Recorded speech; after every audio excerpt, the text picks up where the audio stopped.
As the apocalypse approaches, what brings you solace? Supplies? A mobile home? Companions? Indeed, all of these hold significance. Now, I invite you to embark on this journey through the end of days with me. Chapter 1. Winter. In the frigid north of October, the air is biting and the winds howl with intensity. This year witnessed an extraordinary snowfall amidst the white blanket. One can faintly discern a few figures trudging through the storm, striving for survival in pursuit of meager coins. Su Ran is the only child of his family. His parents, having toiled tirelessly throughout their lives, managed to establish a supermarket spanning over 300 square meters. They saved diligently to purchase an old house, and in this small city with low living costs, the three of them led a relatively comfortable life. However, during Su Ran's final year of college, just as he was poised to enter society, tragedy struck. His father suffered a sudden heart attack, leaving behind only memories and a grieving mother and son. In this world, tragedies unfold daily. Upon hurriedly returning from his studies in another city, Su Ran could only gaze upon his father's portrait, adorned with a gentle smile, at the wake. Aware that he had now become his mother's sole pillar of support, he conducted himself with remarkable composure throughout the funeral, expressing gratitude to the friends and family who came to pay their respects, while supporting his mother, who appeared lost in sorrow. "Mom, if you're tired, you can rest. I'm right here," Su Ran whispered softly to her. "I'm not tired, not at all. I've labored a lifetime now, he can finally rest. What is left for me to live for?" His mother murmured, her words tinged with despair. Life had etched deep lines upon this woman's face, the wrinkles around her eyes seemingly narrating the tale of her relentless toil. Yet, one could still discern the ethereal beauty she possessed in her youth. Su Ran had inherited his mother's delicate features, and his countenance bore a hint of feminine grace, rendering him quite popular among his female classmates. Su Ran took an entire week off from school, as he was on the brink of graduation and had few classes left. He also wished to spend more time with his mother. Little did he know that during this week of mourning, he would simultaneously lose both his father and mother. After the funeral, Su Ran bid farewell to the last of the mourners and returned home with his mother, now shrouded in an unsettling silence. "Mom, you haven't eaten all day. Let me cook you some noodles," he offered. His mother, not originally from this area, had resolutely followed his father despite familial opposition. Su Ran remembered that her favorite dish was noodles. Face it, eat noodles. Yes, it is time to eat noodles. From the moment Su Ran returned to see his mother, she maintained a state of soft murmuring. Su Ran, with no other option, prepared a bowl of noodles and placed it before her, serving himself a portion as well. "Mom, let's eat the noodles. Please stop staring." He noticed his mother remained motionless, her gaze fixed on the bowl before her. "You eat first, it'll save a bowl for your father." She finally lifted her gaze to Su Ran and uttered these words. Yet, this singular utterance caused the tightly wound emotions within Su Ran to unravel. With noodles still in his mouth, his eyes grew misty, obscuring his view of the bowl before him. He lowered his head, pushing the noodles into his mouth, but the broth seemed increasingly salty. This marked the last conversation Su Ran had with his mother. It appeared she could no longer wait to confront his father about his abandonment, and by the next morning, she had left behind only a letter in her breathless, smiling form. Ran, I'm sorry that during this visit, I did not prepare a proper meal for you. Perhaps I've been a bit selfish. I hope you won't hold it against me. You have grown up, learning to care for others, but your father has always been forgetful, and without me to look after him, he will not fare well down there. Thus, I must go accompany your father. It is regrettable that I have not yet witnessed you settle down, bringing home a virtuous daughter-in-law, nor have I seen my grandchildren. Ran, there are two things in my life of which I am most proud: traversing thousands of miles to marry your father, and giving birth to such a considerate son like you. Will you forgive me for this act of selfishness? I love you dearly, yet I cannot help but worry about your father. This family must rely on you now. My child, do not weep." At the bottom of the letter lay 3 bank cards, each accompanied by their respective passwords. The first card was labeled for Ran's wedding and new home. The second was designated for Ran's entrepreneurial endeavors. The third was marked as money for the grandchildren's milk powder. After reading the letter, Su Ran remained seated by his mother's bedside, clutching the 3 bank cards and the letter, burying his head in his arms. His shoulders began to tremble softly, escalating into violent shakes, the profound sorrow rendered voiceless. Friends and relatives, still reeling from the grief of his father's departure, gathered the next day at the same location to attend his mother's funeral. The crowd lamented the unpredictability of life and sighed over the tragic fate of the young man before them. Once more, there was a funeral. Once more he donned a facade of composure, yet yesterday, his mother had stood beside him, and now he stood alone, welcoming and thanking the visitors who came and went. It was only when he saw two young individuals, a man and a woman, rush in through the door that Su Ran felt a sudden release of tension. The pair, standing shoulder to shoulder with him, were childhood companions. The young man, Yichio, stood around 185 centimeters tall, appearing unassuming, yet those who knew him were acutely aware of the formidable strength concealed within. Yichio had trained in martial arts since childhood, imposing strict discipline upon himself to the point of being labeled as extreme, yet beneath this rugged exterior lay a strikingly beautiful face. On Su Ran's other side stood a young woman named Linya, known as the instigator among the three. Su Ran and Yichio had often found themselves embroiled in fights with other children due to Linya's antics. Linya possesses a boisterous and carefree personality, often exhibiting a mischievousness that rivals that of boys.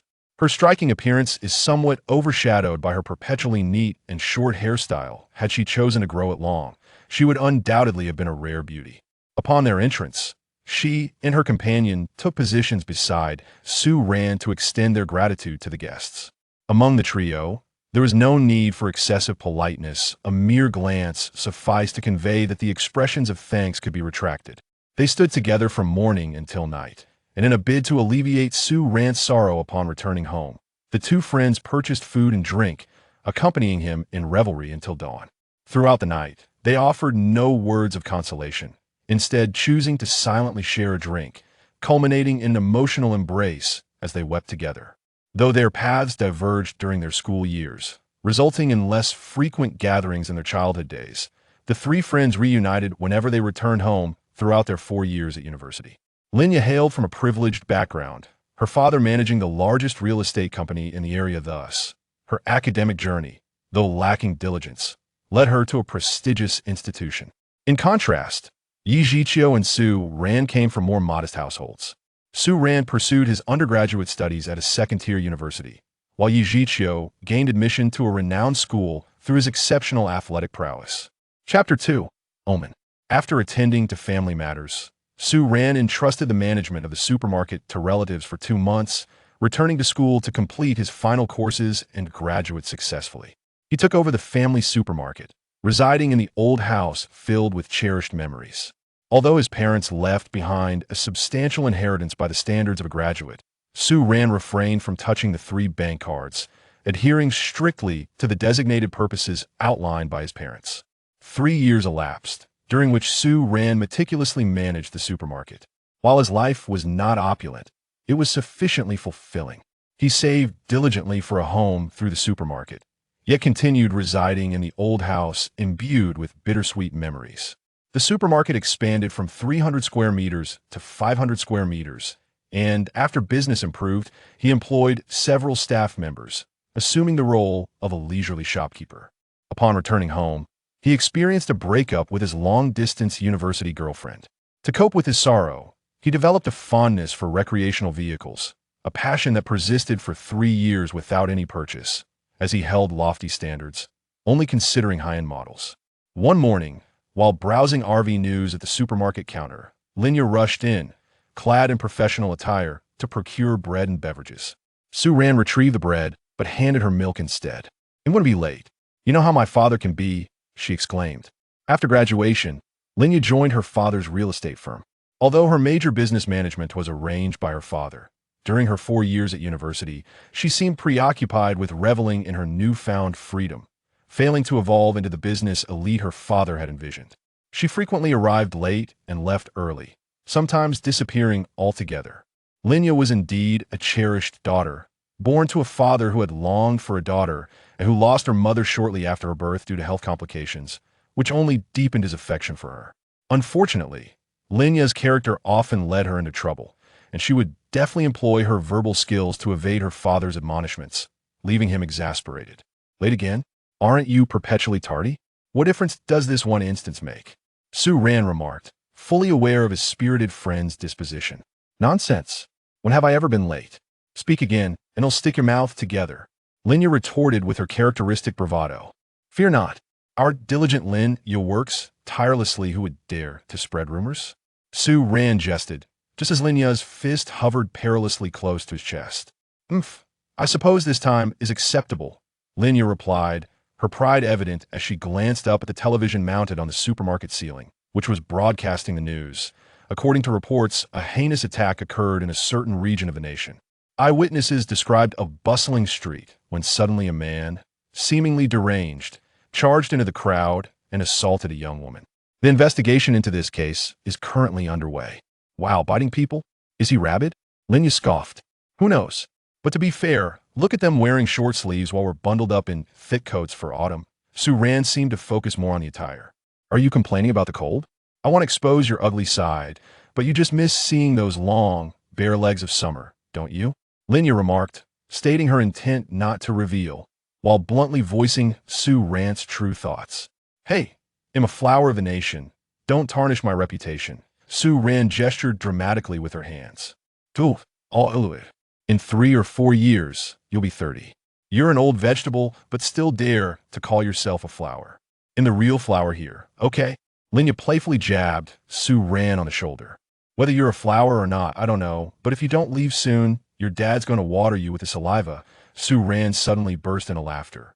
Hey, just wait until I finish work, and he'll deal with you then. With that parting threat, Linya hurried out the door and leaped into her newly purchased Audi R8, speeding away. In truth, Linya didn't pass by Su Ran's supermarket on her way to work, but for years, she had made a habit of taking a detour to exchange banter. Meanwhile, their mutual friend Yichio was rarely seen, often claiming to be learning a new martial art or retreating at home for a few days to enhance her skills, inviting Su Ran to practice. Each time she received such a gentle invitation, Su Ran would dismiss it with a curt, "Get lost." After Linya left, a few elderly patrons began to trickle into the store, eager to snatch up today's discounted vegetables. Su Ran observed the steady stream of customers and the busy staff, and made a significant decision. She would buy a set of jianbing guozi. As deep autumn set in, the weather turned brisk, prompting Su Ran to tighten her coat as she approached her usual jianbing guozi stall. Mr. Wong, please prepare a deluxe set for me. She greeted the elderly vendor with familiarity. It's you, little Su. Why aren't you dressed warmer in this cold? Don't end up ill when you're older. Let me tell you, in my youth, I was quite vain, refusing to wear long underwear in the winter, and now I suffer from leg pain. The old man began to lecture her like a concerned elder. Weren't you saying yesterday that your leg was injured by a bullet during your service? Su Ran was puzzled. There were several versions of the story regarding his leg. Oh, is that so? You must be mistaken. The bullet hit the other leg. Mr. Wong persisted in his tale. All right then. Every hair on your body seems to have its own story. I'm impressed, old man. Su Ran chuckled as she accepted the jianbing guozi he handed over and hurried back to the supermarket. Hey, you rascal, are you mocking me? The elderly man, far from being angered, revealed a glimmer of affectionate pain in his gaze. Having sold pancakes in this very spot for decades, he was well acquainted with Su Ran's family affairs. Thus, every time he encountered that youthful smile, he would engage in light-hearted banter, aiming to bring joy to the young man's day. Chapter 3 commences upon returning to the supermarket. Su Ran hurriedly made his way back to the counter, where the electric heater provided him with an almost comforting sense of security. It was exceedingly cold. Dressed in nothing but a thin shirt and pants, Su Ran genuinely contemplated whether it was too early to don a pair of thermal leggings. Little Ran, upon seeing me, do you not kneel in homage? As night fell, and Su Ran pondered what to have for dinner, Yichio sauntered in, hands clasped behind his back. Ah, the esteemed Yi has arrived. Where has our little master been wandering of late? Su Ran mimicked in a high-pitched voice, perfectly imitating the tone. Get lost, you are the little master, Yichio retorted, casting a glance at Su Ran before greeting the store attendants. What brings the busy Yi to our humble establishment today? Su Ran inquired, undeterred by the previous eye roll. Nothing much. I've been in seclusion recently and have mastered a unique skill. If you treat me to dinner, I shall impart this knowledge to you. Just say you want a free meal. What shall we eat? Su Ran replied, cutting to the chase, as he was already tangled in indecision about dinner. Yichio responded with a question of his own. What to eat? Isn't the greatest dilemma of life, simply what to have for dinner today? It's too profound. I shall leave it to you to ponder. I await a ready-made solution. Yichio tossed the quandary back at him. I don't know either. Perhaps we should wait for Xiaoye to arrive and let her decide? Su Ran suggested. Good heavens, the question has been kicked away once more. Call her. I'm going to starve. Yichio exaggeratedly patted his belly. Hello, what's up, Xiao Ran? I'm in a meeting with my dad right now. I'll call you back shortly. As the call connected, Su Ran was silenced by a barrage of words from Linya. The world of society has no time for you. Yichio is in a meeting. Su Ran shrugged helplessly. The two, left with no choice, could only wait within the supermarket. As night descended, the streets that should have been adorned with the vibrancy of lights appeared desolate, the cold weather driving people away. Neon signs flickered to life, imparting a hint of melancholy that winter was impending. As Su Ran and Yichio conversed, they waited for 2 hours without a word from Linya. Driven by hunger, they reluctantly set aside their camaraderie and headed to a nearby hot pot restaurant. The hot pot establishment was relatively lively. The boisterous atmosphere showcased the North's robust drinking culture, while the steaming pots provided a warmth against the chill in the air. Boss, we want meat, plenty of it. Su Ran, evidently impatient, began shouting orders as soon as they were seated. Here you are, brothers. Is there still one missing? Why isn't that beauty come today? The boss, evidently familiar with the trio, inquired. She's busy. She'll probably show up shortly, Su Ran replied, picking up the menu to order. As the dishes began to arrive, Su Ran and Yichio indulged heartily. Suddenly, the phone rang, its tone reminiscent of a bygone era. Don't ask why the ringtone is so antiquated. It's simply easy to dial. I have a bit of a situation here. My dad's suddenly isn't feeling well. I have to leave tonight to accompany him for a medical appointment, so I want to be able to join you. You two enjoy dinner. We'll talk when I return. Linya efficiently conveyed her message without waiting for Su Ran to respond before hanging up. What's wrong? Yichio asked, observing Su Ran's speechless expression. She won't be coming. Uncle Lin seems to be unwell and needs to see a doctor. Su Ran briefly recounted Linya's words. Well then, let us dine together. The weather is chilly. Shall we order something? Suggested Yichio. Sure. It's rare for someone as disciplined as you to take the initiative for a drink, Su Ran responded, promptly calling the waiter for a bottle of white liquor. Have you seen the news? It seems there have been more attacks abroad. Su Ran recalled the news he had seen earlier that day. Yes, several incidents in recent months. Initially, the news attributed it to mental illness, then it shifted to rabies, and now I wonder what excuse they conjure up this time, Yichio remarked. I sense there's more to this than meets the eye. What kind of mentally ill person isn't confined to a hospital? How many would dare to be released? With several incidents occurring, it cannot merely be coincidence, he added. I agree. Why overthink it? We're not afraid. If it comes to it, I'll shatter their teeth. And we'll see how sturdy their porcelain crowns are, Yichio confidently asserted, well aware of his own strength. Indeed, why concern ourselves? They pose no threat to us. The two continued to enjoy their drinks. They drank until nearly all the patrons at the hot pot restaurant had departed, finally concluding their revelry. After settling the bill, Su Ran took Yichio back to his home. Oh, your place is quite tidy. I shall sleep in your room, and we can have a heart-to-heart tonight. Yichio observed the immaculate state of the room, realizing that Su Ran regarded his home merely as a place for rest, retreating to his room each day. Please spare me. The last time we had a heart-to-heart, we debated who was mightier, Zhuge Liang or Sima Yi, and ended up sleepless all night. Su Ran recalled their previous night spent together. Well, that was not heart-to-heart. I'm off to sleep, Yichio announced, leaping onto the bed and pulling the blanket over himself. Go wash up. Su Ran tugged at Yichio's leg, pulling him down. Reluctantly, Yichio complied and went to freshen up. By the time he returned, Su Ran was already lying on the bed. My dear, I have arrived, Yichio teased. Get lost. Su Ran did not relent, despite Yichio's strength, and once more shoved him off the bed, this time with a kick. Ugh, keep your stinky feet away from me, Yichio complained before lying back down, covering himself with the blanket Su Ran had prepared. Before long, The two succumbed to slumber, the effects of the liquor taking hold. Suddenly, Su-ran was jolted awake by a mechanical voice. Who was there? Upon opening his eyes, he found himself in an unfamiliar, dimly lit space, with a shadowy figure lingering 3 or 4 meters away. 7 days remaining. The mechanical voice echoed again, indistinct in gender, reminiscent of a monotonous computer-generated tone. Who are you? Where am I? I was at home. Su-ran shouted at the shadow. 7 days remaining. The phrase reverberated clearer this time, as if whispered directly into his ear, startling Su-ran. Are you human or a ghost? I fear you not. What is this countdown? Su-ran shouted with all his might. What's going on? Why are you shouting in the dead of night? Upon opening his eyes once more, Su-ran saw Yichio gazing at him with a sleepy expression, which eased his troubled mind. I had a nightmare, and it was truly terrifying. Let us not sleep. Let us chat for a while. Su-ran, still shaken, once again engaged the drowsy Yichio in conversation throughout the night. Chapter 4. Response as dawn broke the following day. Su-ran and Yichio finally succumbed to slumber, their memories of the previous night fading into obscurity.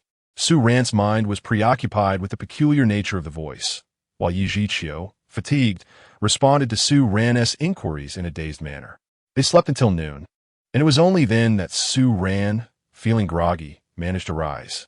Fortunately, Su-ching had entrusted a spare key to one of her most reliable employees, sparing them significant business losses that morning.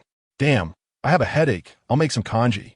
Su-ran muttered as he dragged himself out of bed and made his way to the kitchen. Yichio, blessed with robust health, was lively, yet his culinary skills left much to be desired. His cooking was limited to dishes that would not be fatal, but they were hardly palatable. Su-ran could not allow him to concoct anything resembling a biochemical hazard in his home, and thus endured his headache while preparing the congee himself.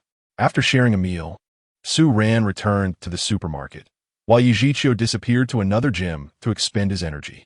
Brother Su, why weren't you here this morning? A young girl within the supermarket inquired as Su-ran entered.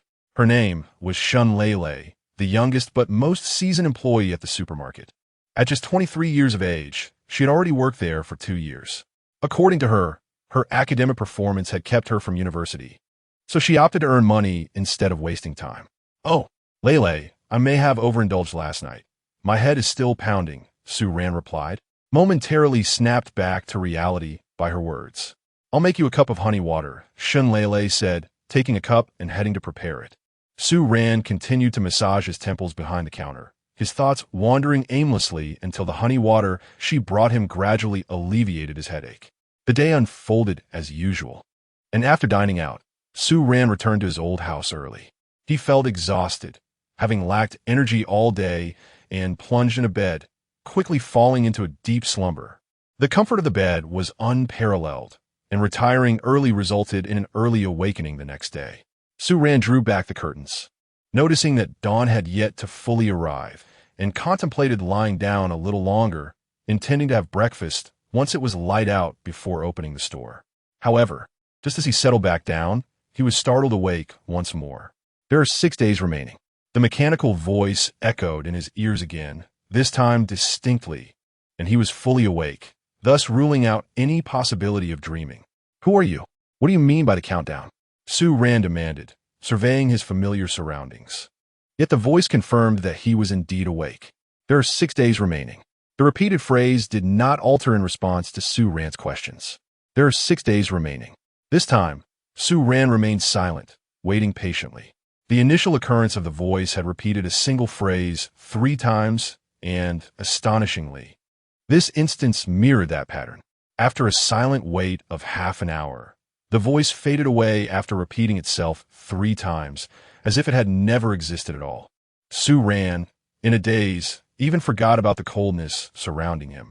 He was certain that the voice was indeed real, though its origin remained a mystery.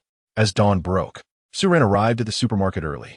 Although the supermarket was not particularly large, it served several nearby residential complexes, resulting in a considerable foot traffic. Thus, deliveries were made every 3 days, with the suppliers bringing goods directly to the store. Su-ran needed only to supervise a few employees outside the supermarket to receive the deliveries and move the items indoors. Boss Sue, you look unwell. Did you not sleep well? A delivery truck parked outside the supermarket, and a slightly plump middle-aged woman stepped out from the driver's seat. It was Sister Fong. Yes, I haven't been resting well lately, Su Ran replied, lifting his head to acknowledge her. Sister Fong was the largest supplier for Su Ran's supermarket. Though shrewd, she was reliable. Whenever the store ran low on an item, she always delivered exactly what was needed. Xiao Su, I'm not trying to meddle, but you're at an age where you should consider finding a partner. How about I introduce you to some of my nieces? They have quite good prospects, Sister Fong said warmly as she engaged in conversation with Su Ran. No, it's not the right time yet. When a moment arrives, fate will take care of it. Su Ran quickly declined while directing his employees to move the goods into the basement storage. The supermarket was divided into 2 floors and a basement. The first floor housed food items, the second floor contained daily necessities, and the basement served as a storage area. It was worth mentioning that although the back of the supermarket faced a residential complex, Su Ran's parents had managed to enclose the backyard with 3 tall walls, where they stored various items of little use, such as cardboard boxes and damaged goods. Though Su Ran lived in an older house, he had set up a small lounge in the corner of the second floor, which contained a bed, a simple stove, and a refrigerator. This allowed him to prepare simple meals when he was too lazy to go out for lunch, and, at times, he would even choose to stay overnight in the supermarket. Sister Fong, here is your payment.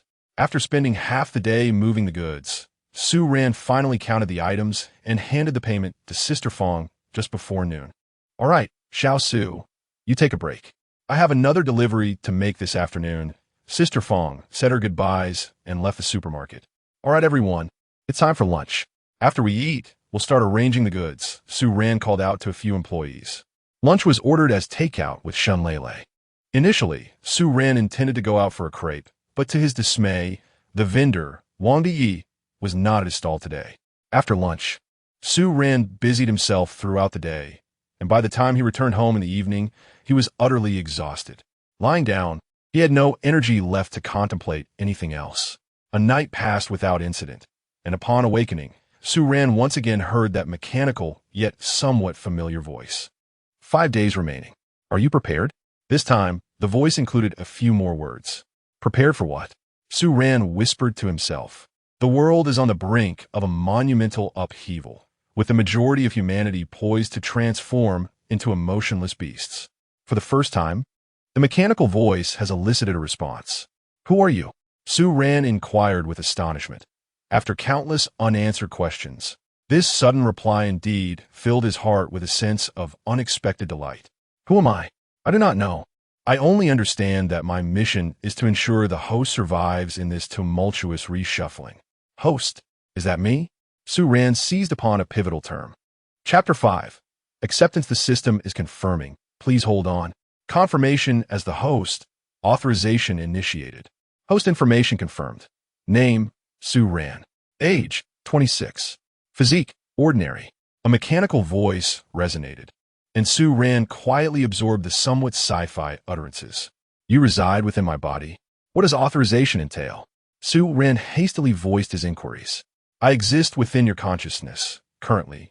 Due to level constraints, authorization allows only a singular form of shape simulation. The voice continued. Shape simulation refers to the various manifestations I may assume outside of your awareness. As if anticipating Su Ran's desire for further clarification, the system did not wait for him to speak and continued. For instance, a house, a firearm, a vehicle, anything you believe will aid your survival in this reshuffling can be simulated, but you may only select once. I think I understand.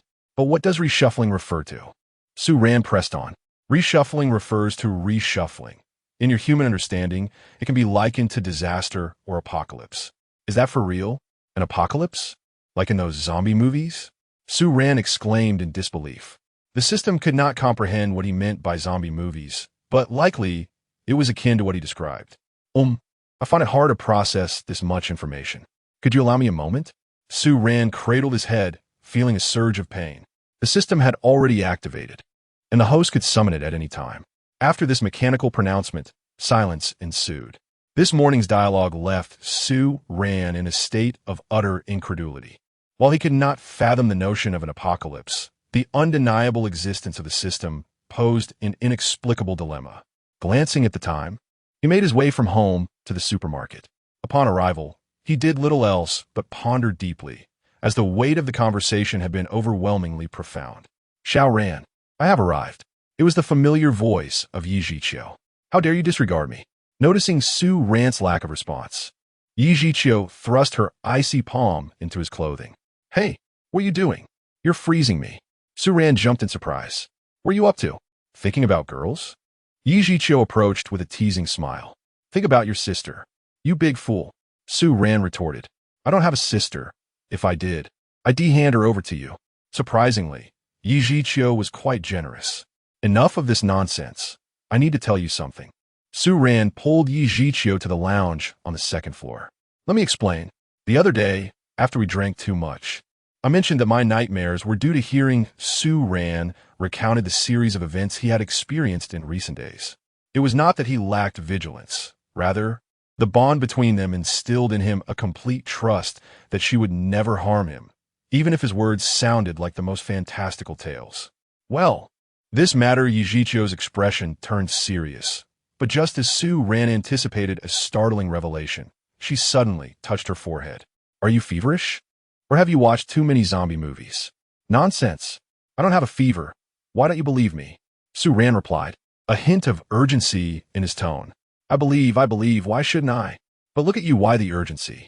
Yet, Yichio's expression betrayed no semblance of belief. Oh dear, I'm not here to mooch a meal. I merely passed by to see you. You needn't concoct such absurd excuses to amuse me. Yichio then donned an expression of understanding. Ist mit dir sehr, Su Ran exclaimed as he followed Yichio down the stairs. I have no such title. I must be off, for I have yet to complete my exercise for the day. Yichio waved her hand and turned away. If even this fellow doesn't believe me, have I truly been feverish of late? Su Ran pondered, feeling a tinge of self-doubt. The host has not exhibited any signs of fever. The system's voice chimed in unexpectedly. Su Ran placed a hand on his forehead, contemplating the uncanny realism of it all.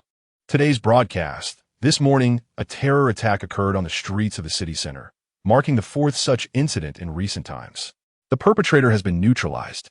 Eyewitnesses report that a woman suddenly erupted into a frenzy, viciously biting those around her, resulting in 3 serious injuries, who have since been transported to the hospital for treatment. The police attempted to subdue the assailant, yet she appeared devoid of rationality, lunging at the officers instead. The investigation is ongoing. Please stay tuned for further updates. The television displayed the latest news. Terror attack? Biting? Why do I feel like this is increasingly resembling a zombie apocalypse? Su Ran mused aloud as he absorbed the news. What on earth is happening lately? Such occurrences began overseas, and now they are surfacing domestically. There are even rumors circulating about the impending doom of Earth. How absurd. Shun Lele interjected from beside him.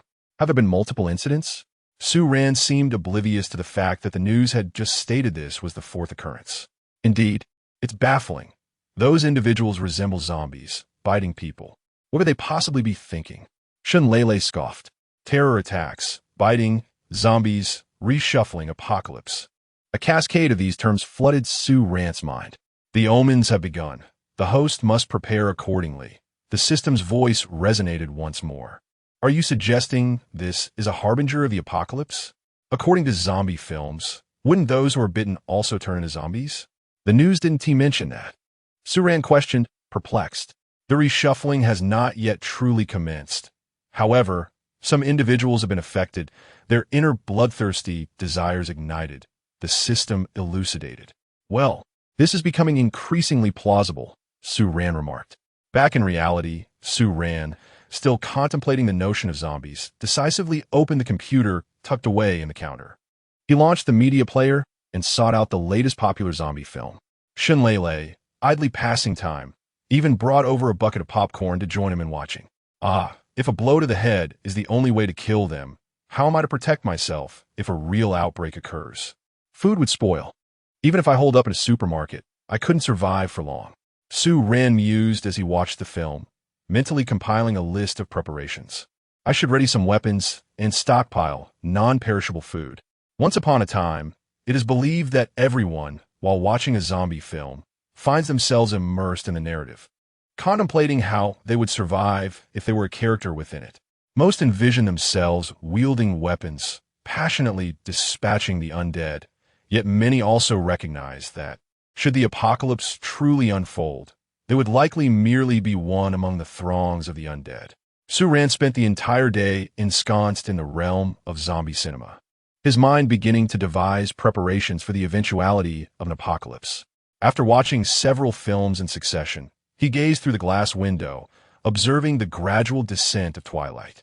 Chapter 6, Preparation System, Are You There? Su-Ran called out in his heart.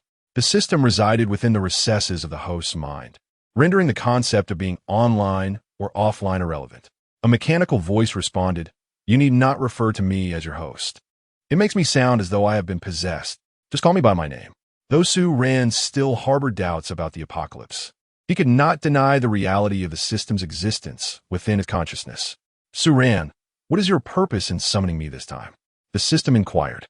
"I would like to ask if the form simulation you mentioned has any limitations," Su-Ran questioned. "There are none, but it must be a tangible object, and the simulation will only be completed within a few hours prior to the onset of the shuffle," the system explained. "Well, allow me to ponder this further. If what you say about the apocalypse is true, what advantages can the system provide me?" Su-Ran probed cautiously. "There is no if. The system does not err." "Oh, understood. No if. So what benefits are there?" Su-Ran quickly amended his query. 3 days before the shuffle, the system will grant you a temporary ability, replication, allowing you to duplicate desired supplies. Additionally, the storage space function will be activated, whereby the replicated items will automatically be stored within it. Storage space? How expansive is it? Su-Ran exclaimed, astonished at the prospect of such fantastical capabilities. The storage space will be accessible 3 days prior to the shuffle, at which point the extent will be revealed.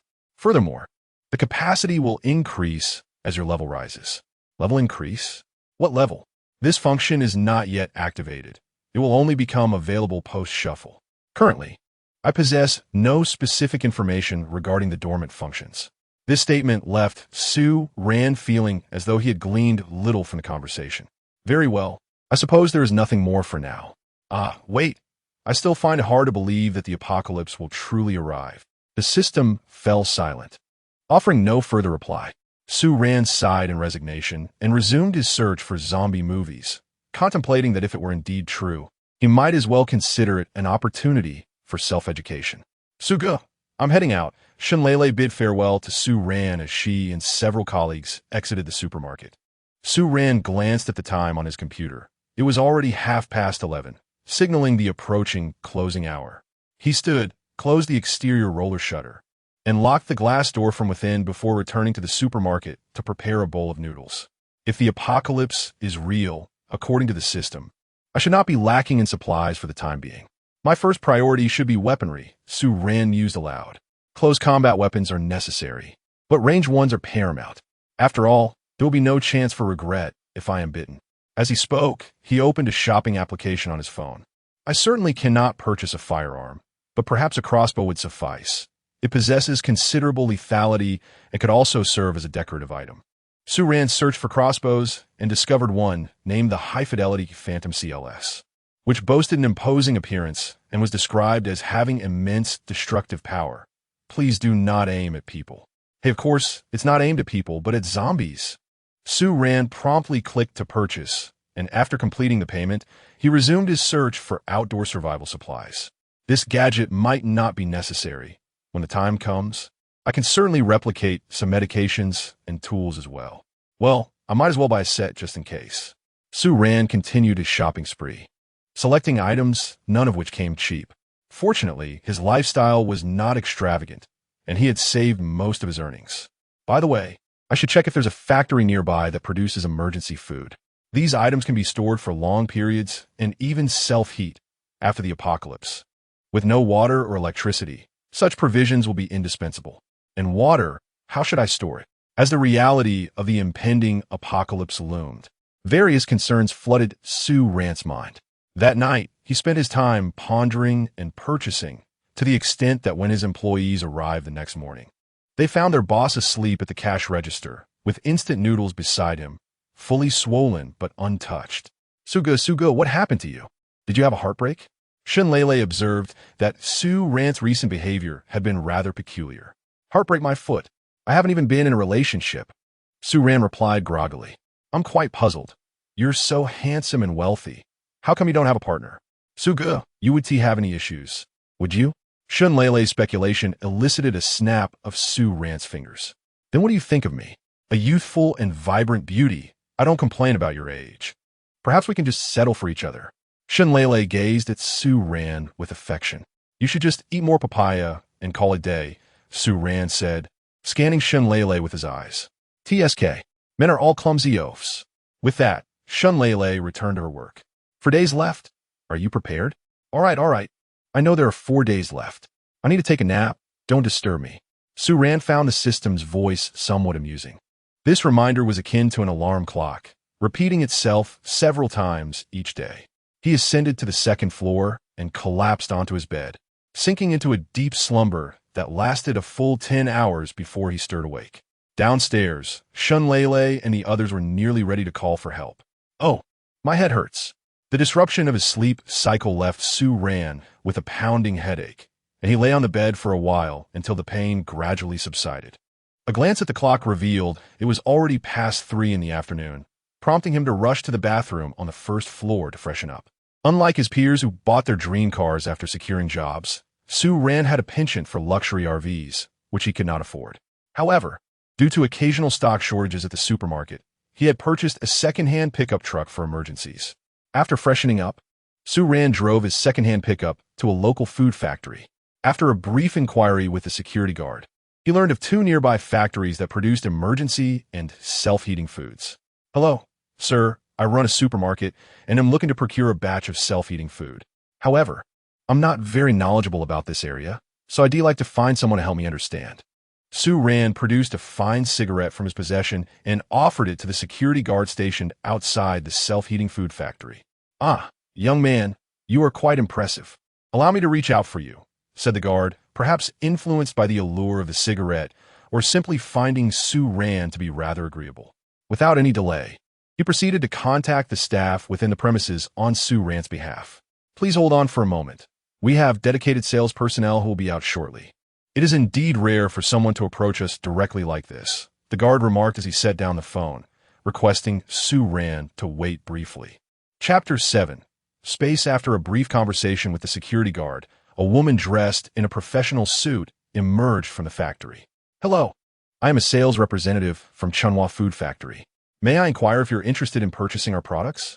She approached directly, her words respectful, yet tinged with a hint of impatience. Yes, I would like to learn more about our self-heating products, Su Ran replied, sensing the woman's irritation. I apologize, but I'm quite busy at the moment. Here is a brochure for your perusal, she stated, handing Su Ran a pamphlet resembling an advertisement before turning to leave. I have several supermarkets exceeding 2,000 square meters. Are you certain this is the appropriate attitude to adopt toward a major client? Su Ran remarked, feeling compelled to assert himself as she attempted to walk away. Sir, I genuinely have matters to attend to. I can see your earnestness in placing an order, so I will set my concerns aside for now, she said, feigning a phone call and muttering a few words softly. Have you finished? Tell me, how many of these self-heating meals can you produce in a single day? Su Ran pressed, choosing not to acknowledge her insincerity. Sir, our factory is well equipped with advanced production techniques, and we can manufacture at least 5,000 portions daily, she responded, momentarily taken aback by Su Ran's inquiry. 5,000, is it? Then what is your current inventory? Currently, we have approximately 30,000 portions available, but we must dispatch them to various distributors in 3 days. So I cannot provide you with any stock. She adjusted her black-framed glasses, sitting upright before Su Ran, deliberately accentuating her figure. In 3 days, that will suffice. We can initiate the replication process tomorrow. With 30,000 plus an additional 15,000, I can have them work overtime, which should yield around 60,000 portions. Su Ran calculated internally. Sir, How many portions do you require? The woman seemed anxious, aware that each order directly impacted her income. This man before her appeared genuinely interested in placing a substantial order, and she could not afford to miss this opportunity. How about this? I will come to inspect the goods in 3 days. Whatever quantity you produce in that time frame, I will order, Su Ran proposed. This is quite a large order. I need to consult with my superiors. Please hold on a moment, she replied hastily, reaching for her phone to communicate with her leadership. Thank you for your patience. If our factory operates day and night, we could produce approximately 40,000 portions in 3 days. What do you think? She inquired tentatively, initially expecting Su Ran's order to max out at 10,000, but now uncertain whether he would accept this larger figure. Fine. I will come for the inspection in 3 days and leave a deposit of 300,000 here, Su Ran stated generously. All right, sir. Please follow me to the office to finalize the contract. Her eyes gleamed with excitement as she eagerly led Su Ran towards the administrative building of the factory. Sir, may I ask your surname? She inquired, suddenly remembering to ask. My surname is Su. Mr. Su, allow me to prepare a coffee for you while I retrieve the order contract. The woman, with her back turned to Su Ran, crouched to collect water, seemingly deliberate in her actions, fully aware that her professional skirt might reveal more than intended. Yet, she remained oblivious to the potential exposure, crouching for quite some time. Su Ran retracted his audacious gaze, reflecting on the adage that one should seize the opportunity to look for when one turns around to find themselves transformed into a zombie. It will be too late to glance back. Mr. Su, please hold on. I will fetch the contract for you, she said, twisting her waist as she exited the office. How utterly superficial, he mused silently to the system. It better be true, or I stand to lose these orders. I have staked my very life and fortune upon you. The system's voice echoed in his mind, assuring him the system will not deceive the host. Hearing this brought Su Ran some solace. If even such a fantastical entity could exist, perhaps the apocalypse wasn't so implausible after all. Mr. Su, I apologize for the wait, she returned, holding a contract. Su Ran took the document, quickly skimmed it, and affixed his signature. Under her guidance, he processed a deposit of 300,000 yuan, which only reinforced her perception of him as a golden son-in-law. She was determined not to let this opportunity slip away. He looks good and, importantly, has wealth. I refuse to believe he can escape my grasp. After Su Ran departed, she watched his retreating figure, extending her palm to give it a gentle squeeze, muttering to herself. Phew, pretending to be affluent is quite exhausting. On to the next. Once outside, Su Ran breathed a sigh of relief, straightened his attire, and drove to another nearby food factory. Following the same strategy, he discovered that this factory offered even more substantial quantities, 50,000 in stock, with the potential to produce an additional 50,000 in 3 days. 17,000 units displayed together would be quite daunting. He pondered how much his storage space could accommodate. The more, the better. After placing another order and paying a 300,000 yuan deposit, he sat in his car, contemplating, what does it matter? I never intended to pay. The more I acquire, the better. If I run out of space, I can at least ensure that future survivors will have enough to eat, thus doing a good deed. Su Ran spent the entire day running errands and returned to the supermarket only after the moon had risen. Once inside, he resumed watching zombie films, simultaneously absorbing information about the so-called apocalypse while contemplating the supplies he would need. Thus, he busied himself through what he termed the fourth-to-last day, staying late in the supermarket and opting to rest in the lounge on the second floor instead of returning home. The following day, rising early, Su Ran preemptively called upon the system before its alarm could sound. System, today marks the 3rd day of the countdown, correct? Yes. There are 3 days remaining in the countdown. Are you prepared? Despite being summoned by Su Ran, the system maintained its requisite daily script. Enough with the pleasantries. Activate the replication and spatial functions at once. Su Ran urged, unable to contain his eagerness. When one accepts that the apocalypse is imminent, having ample supplies truly becomes the sole source of comfort and security. The functionality has been activated automatically, and the host possesses these capabilities. Whenever needed, one merely has to silently invoke the name of the desired feature. Su Ran mentally intoned storage space, and an image of himself standing within an expansive realm materialized in his mind. This space was predominantly white, stretching infinitely, rendering his figure exceedingly insignificant within it. System, how vast is this storage space? Su Ran inquired. I cannot ascertain its exact dimensions, but it is not infinite. The specifics can only be discovered through your own exploration. Came the response. Chapter 8. Scanning, really? I thought once the function was activated, I would know everything. Why are you so clueless? Su Ran expressed his frustration. The system explained that its awakening level was still at the most rudimentary stage, and as the host's abilities evolved, so too would the system. All right, then please elucidate the advantages and disadvantages of these two functions clearly, so I don't have to keep asking, Su Ran urged eagerly. The copying function can only replicate items once in each location. The opportunity to copy is singular, the system conveyed, and Su Ran listened intently. The spatial function is not limitless. The host must explore it independently. Moreover, it does not belong to this dimension, which means living creatures cannot be stored inside. The advantage, however, is that time within this space is halted, so food stored will not spoil. Finally, this is the key point. It won't spoil. The system is impressive, Su Ran exclaimed, nearly leaping with joy upon hearing the words will not spoil. I'm about to take off. He shouted uncontrollably in excitement. Suga, what's up? Are your shorts on the outside? Shunlele looked at Su Ran as if he were a curious creature. Huh? Ha ha ha. Su Ran awkwardly rubbed his nose. System, activate copying. Su Ran decided to test this new time-sensitive ability. Scanning the food before him, it was promptly copied into the storage space. For a detailed list, please open the storage space, the system instructed. Su Ran immediately accessed the storage space, and indeed, a row of Chinese characters appeared in his mind. Bread, milk, snacks, rice, oil, and salt, lined up in succession. It seemed this copying function scanned everything within his line of sight. Excellent. He had effectively replicated all the food items on the first floor. Su Ran felt a surge of delight. After scanning the first floor's food section, Su Ran proceeded to the second floor's daily necessities area. He activated the scan once more and subsequently checked the storage space, which now displayed an extensive list of items from the entire supermarket. Su Ran attempted to retrieve a pack of gum, but despite several efforts, nothing happened. System, what's going on? Why can't I take anything out? Currently, items copied are in conflict with this world, so they cannot be retrieved. The extraction function will only be activated after the reshuffle begins. Oh, I see. Having scanned the entire supermarket, Su Ran conceived a new plan. He instructed Shunlele and the others to manage the store while he set off again in his second-hand pickup truck.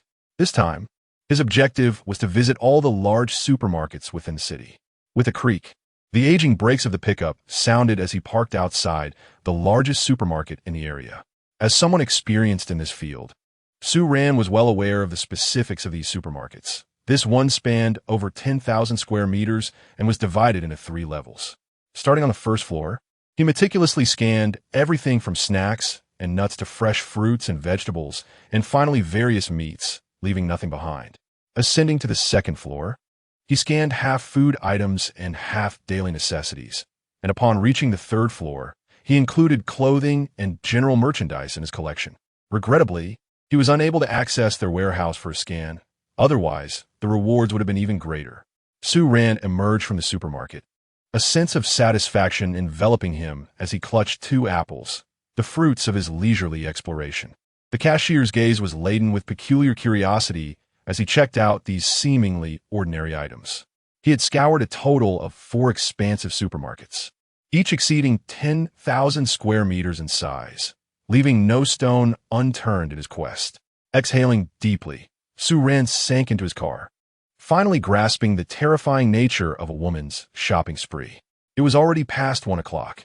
He resolved to find a place to grab a bite before continuing his conquest of various medium and small supermarkets. After lunch, rather than heading directly to the supermarkets, Su Ran opted for a change of route, visiting several local mineral water factories. Under the guise of placing an order, he meticulously scanned the bottled and bulk water offerings from each establishment. This time, he refrained from placing any orders, having discovered the alarming stock levels of mineral water across the region. As he fervently scanned food and water supplies, a sense of trepidation lingered within him. He remained uncertain of the true capacity of his storage space. He yearned to uncover the limits of his inventory, but feared the disheartening news of insufficient space. Indeed, it is human nature to oscillate between curiosity and fear of the unknown, mingled with an insatiable greed. However, the reality bore surprising tidings. After an entire day of scanning, Su Ran received no news regarding the limits of his storage space, yet he was utterly fatigued. Upon returning to the supermarket, he found the staff had already clocked out, signaling the arrival of midnight. Although the exterior was aglow with lights for Su Ran, who had grown deeply skeptical of the impending apocalypse, there was no warmth, only a faint sense of desolation. The vibrant cityscape before him was destined to descend into chaos, and the familiar and unfamiliar faces surrounding him would soon transform into emotionless, soulless entities.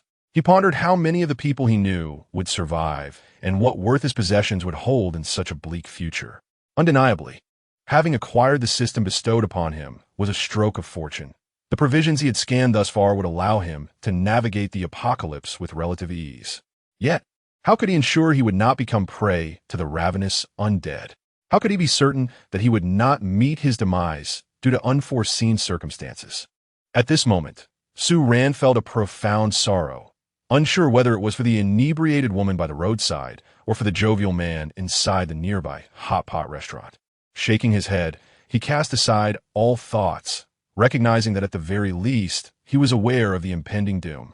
He had made efforts, and if the inevitable were to come, the weight of regret might be lessened.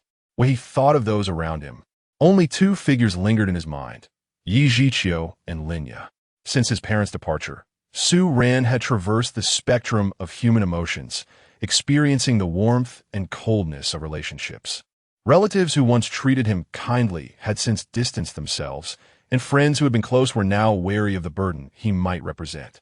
To the outside world, these past 3 years had seen Su Ran inherit his parents' legacy, a fortune that allowed him to maintain a semblance of stability in his life.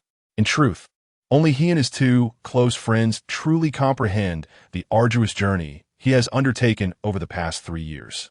When he first assumed control of the supermarket, he was utterly inexperienced, possessing no additional funds beyond the specific capital bequeathed by his parents.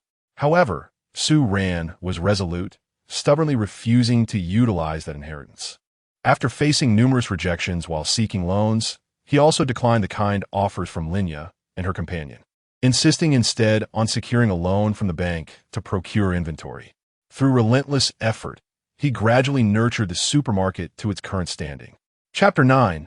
Notification. That night, Su Ran fell into a deep slumber, likely due to exhaustion or perhaps the reassurance provided by his ample storage space. The following morning, he was roused by the sound of an alarm clock, this time a genuine one. Su Ran had no desire to squander any more time sleeping. He had far more pressing matters to attend to. After a refreshing wash, he set forth once more. This time, he meticulously visited every supermarket, large and small, within the city. However, the efficiency he experienced in the larger supermarkets was unparalleled, as he could scan the readily visible supplies with ease.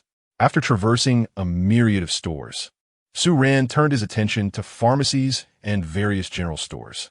In truth, over the course of these 2 days, he had nearly explored every shop in the city.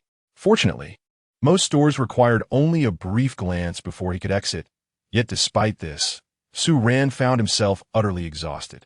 With the countdown reduced to 2 days, the system's simulated form remained undetermined. The system's reminder came in the evening. Does the system have any suggestions? I truly cannot conceive of a form that is entirely secure. The system was unable to provide specific recommendations, but suggested that the host consider aspects such as mobility, stability, and comfort. Seated in his car, Su Ran, who had never smoked, found himself lighting a cigarette he had kept for social occasions.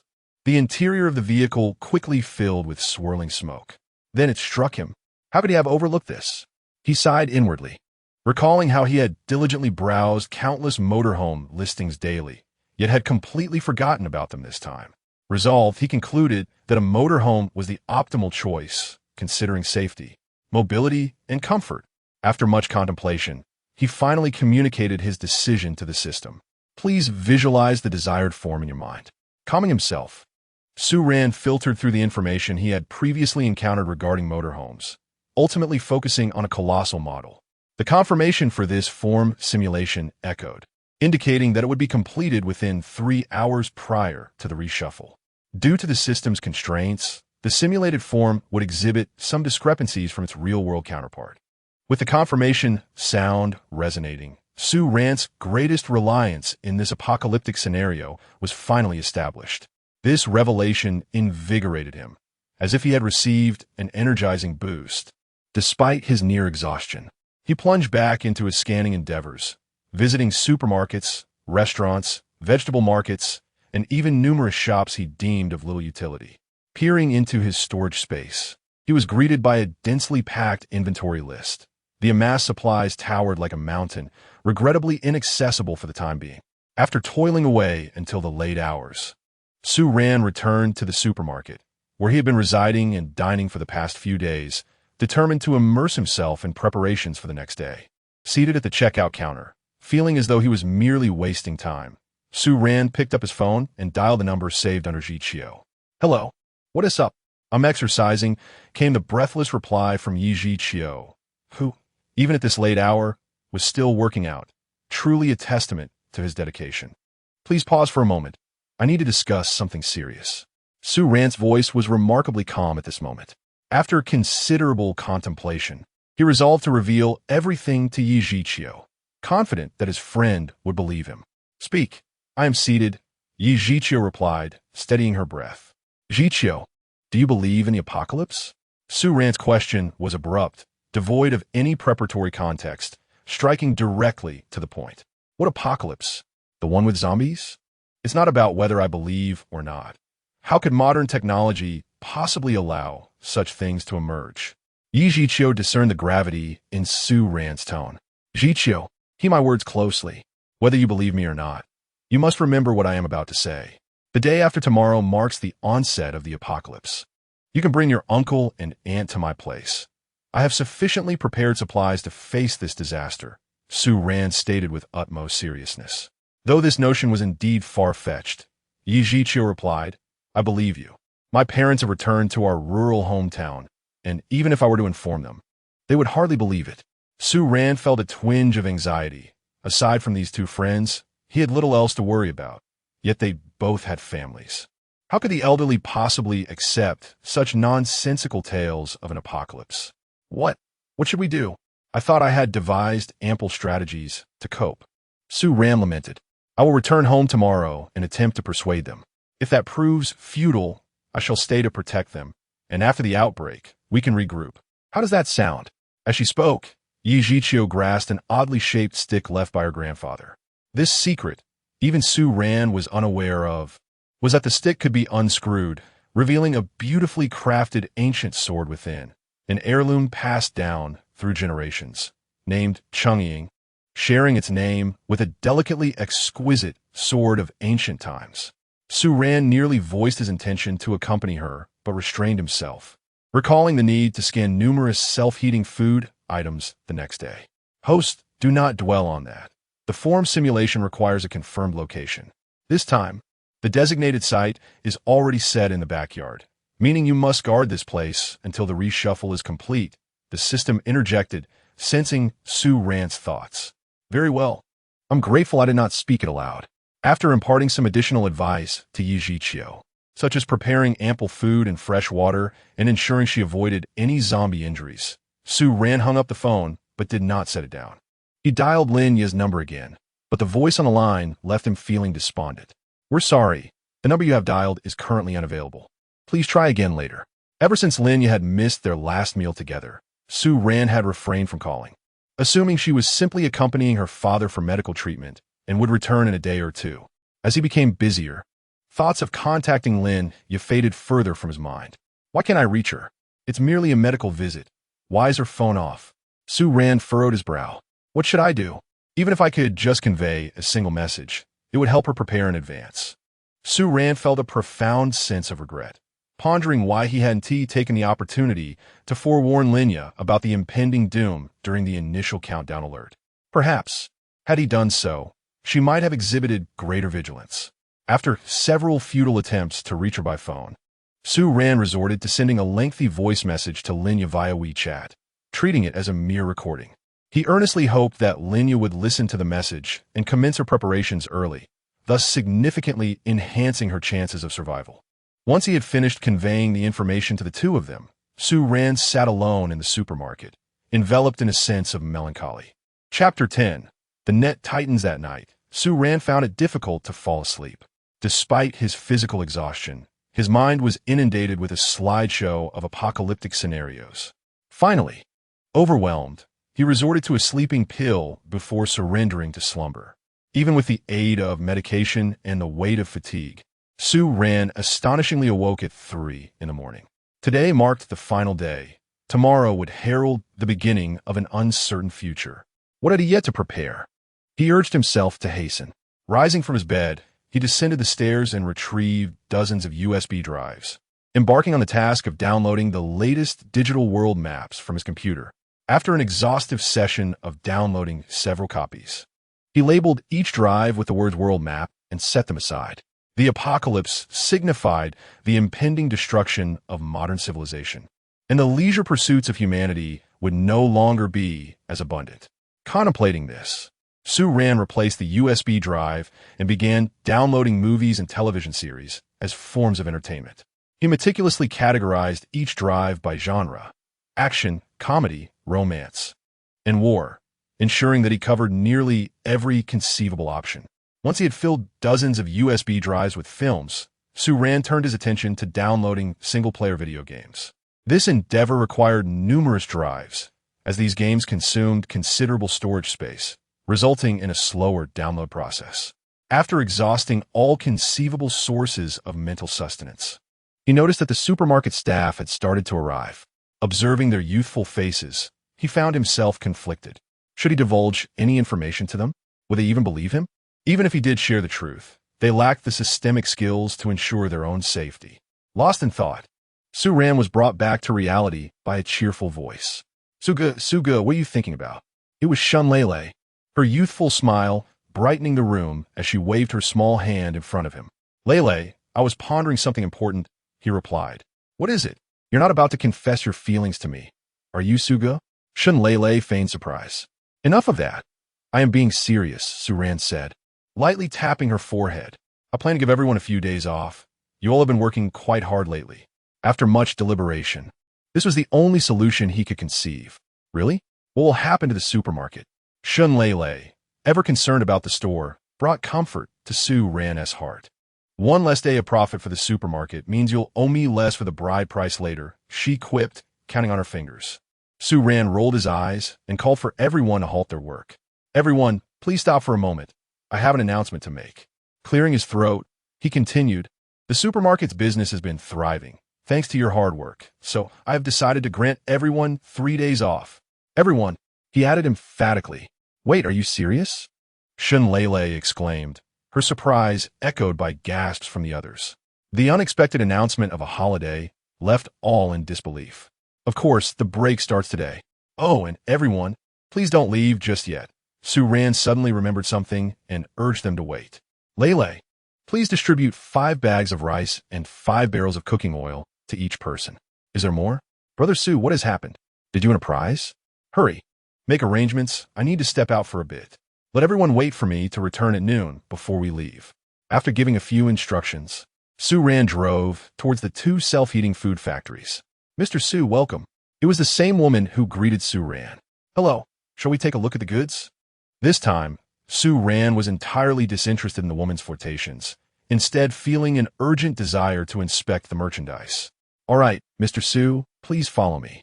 The woman hurriedly adjusted her attire, intentionally loosening 2 buttons. How much stock do we have here? Su Ran inquired, gazing at the warehouse filled to the brim with self-heating emergency rice. There are 70,000 portions in total, including your 40,000 and the 30,000 scheduled for delivery today, all stacked together. the woman replied smoothly, pushing her black-rimmed glasses up her nose. This answer filled Su Ran with elation. He had been pondering how to scan the inventory, and now it was all conveniently consolidated.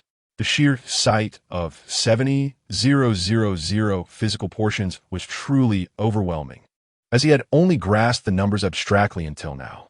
Concerned about the remaining storage space, Su Ran began the scanning process. To his delight, the storage capacity had not reached its limit. The influx of food elicited no adverse reactions. His attention was drawn to the list of items. Previously, he had only a vague understanding of these self-heating emergency foods and had never actually tasted them. Varieties such as red bean rice, mixed rice, chicken fried rice, beef fried rice, soy sauce fried rice, curry fried rice, and sausage fried rice were all present. Su Ran was thrilled. Not only were these foods self-heating and long-lasting, but he was also pleasantly surprised to discover they were all packaged as meals.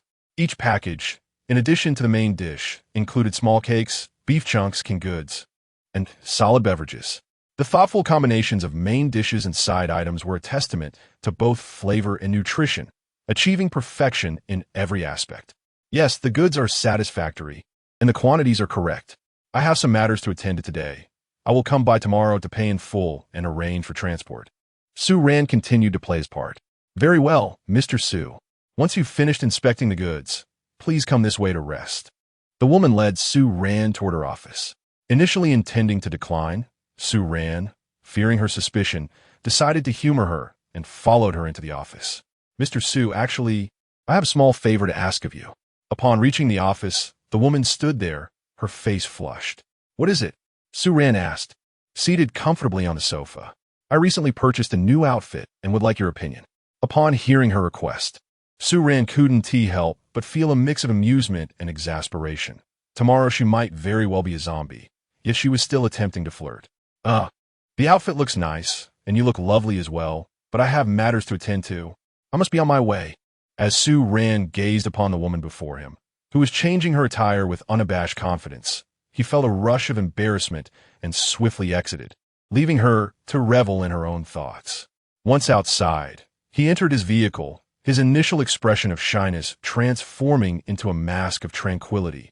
Indeed, such a demeanor was a deliberate facade crafted to assuage the woman's confidence. Starting the engine, he made his way to another factory. Yes, this will suffice. I shall return tomorrow to settle the payment and collect the goods. The dialogue remained unchanged, the only distinction being that this warehouse was even more expansive, filled with an abundance of provisions. Chapter 11 Prelude, a staggering 170,000 portions of self-heating food. Su Ran contemplated that if he were to consume these alone, they would sustain him for an impressive 150 years, assuming he indulged in 3 meals a day. With a contented heart, Su Ran drove back to the supermarket, stopping momentarily at an ATM nearby to withdraw some cash. Lele, have the rice, flour, and oil been distributed to everyone? Upon entering the house, Su Ran observed the group engrossed in their tasks and furrowed his brow as he inquired of Lele. They have been distributed, but everyone seems a bit baffled by your intentions, so they've all been set aside, Lele replied, her expression tinged with worry as she regarded Su Ran. What is the matter? Are you concerned that I might go bankrupt and fail to pay wages? Su Ran, sensing the concern etched on Lele's face, sought to reassure her. If you can't pay wages, then you can support me, Lele replied, gesturing towards the group who were now looking back at Su Ran. Everyone is merely worried that you might be facing difficulties. If that is the case, we can all lend a hand. Let's not dwell on such thoughts. The rice, flour, and oil are all arranged as a benefit for our store.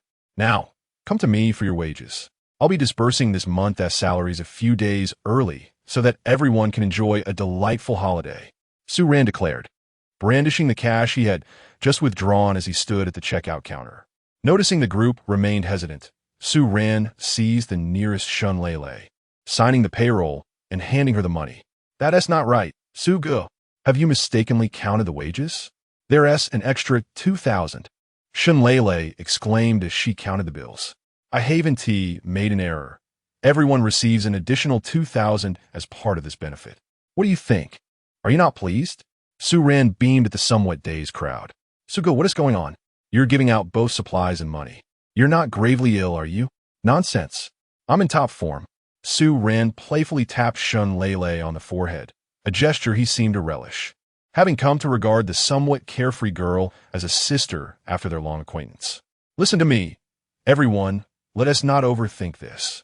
These benefits are simply a token of gratitude for your hard work at our supermarket.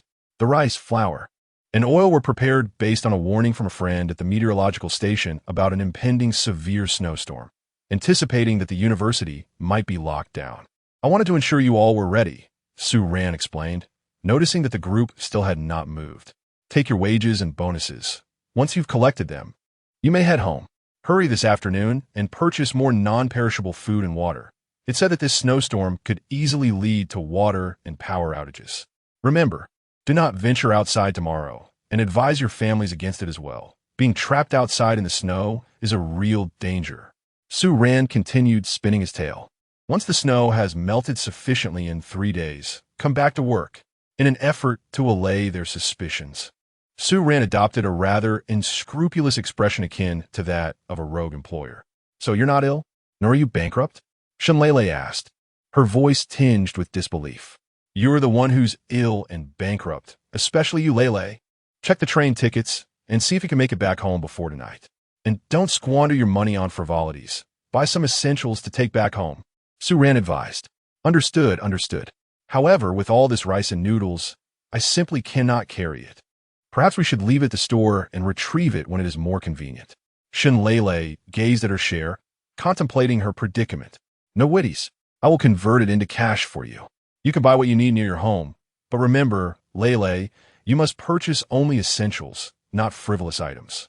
After saying this, Su Ran distributed the money among everyone and then handed Shunlele an additional 1,000 yuan.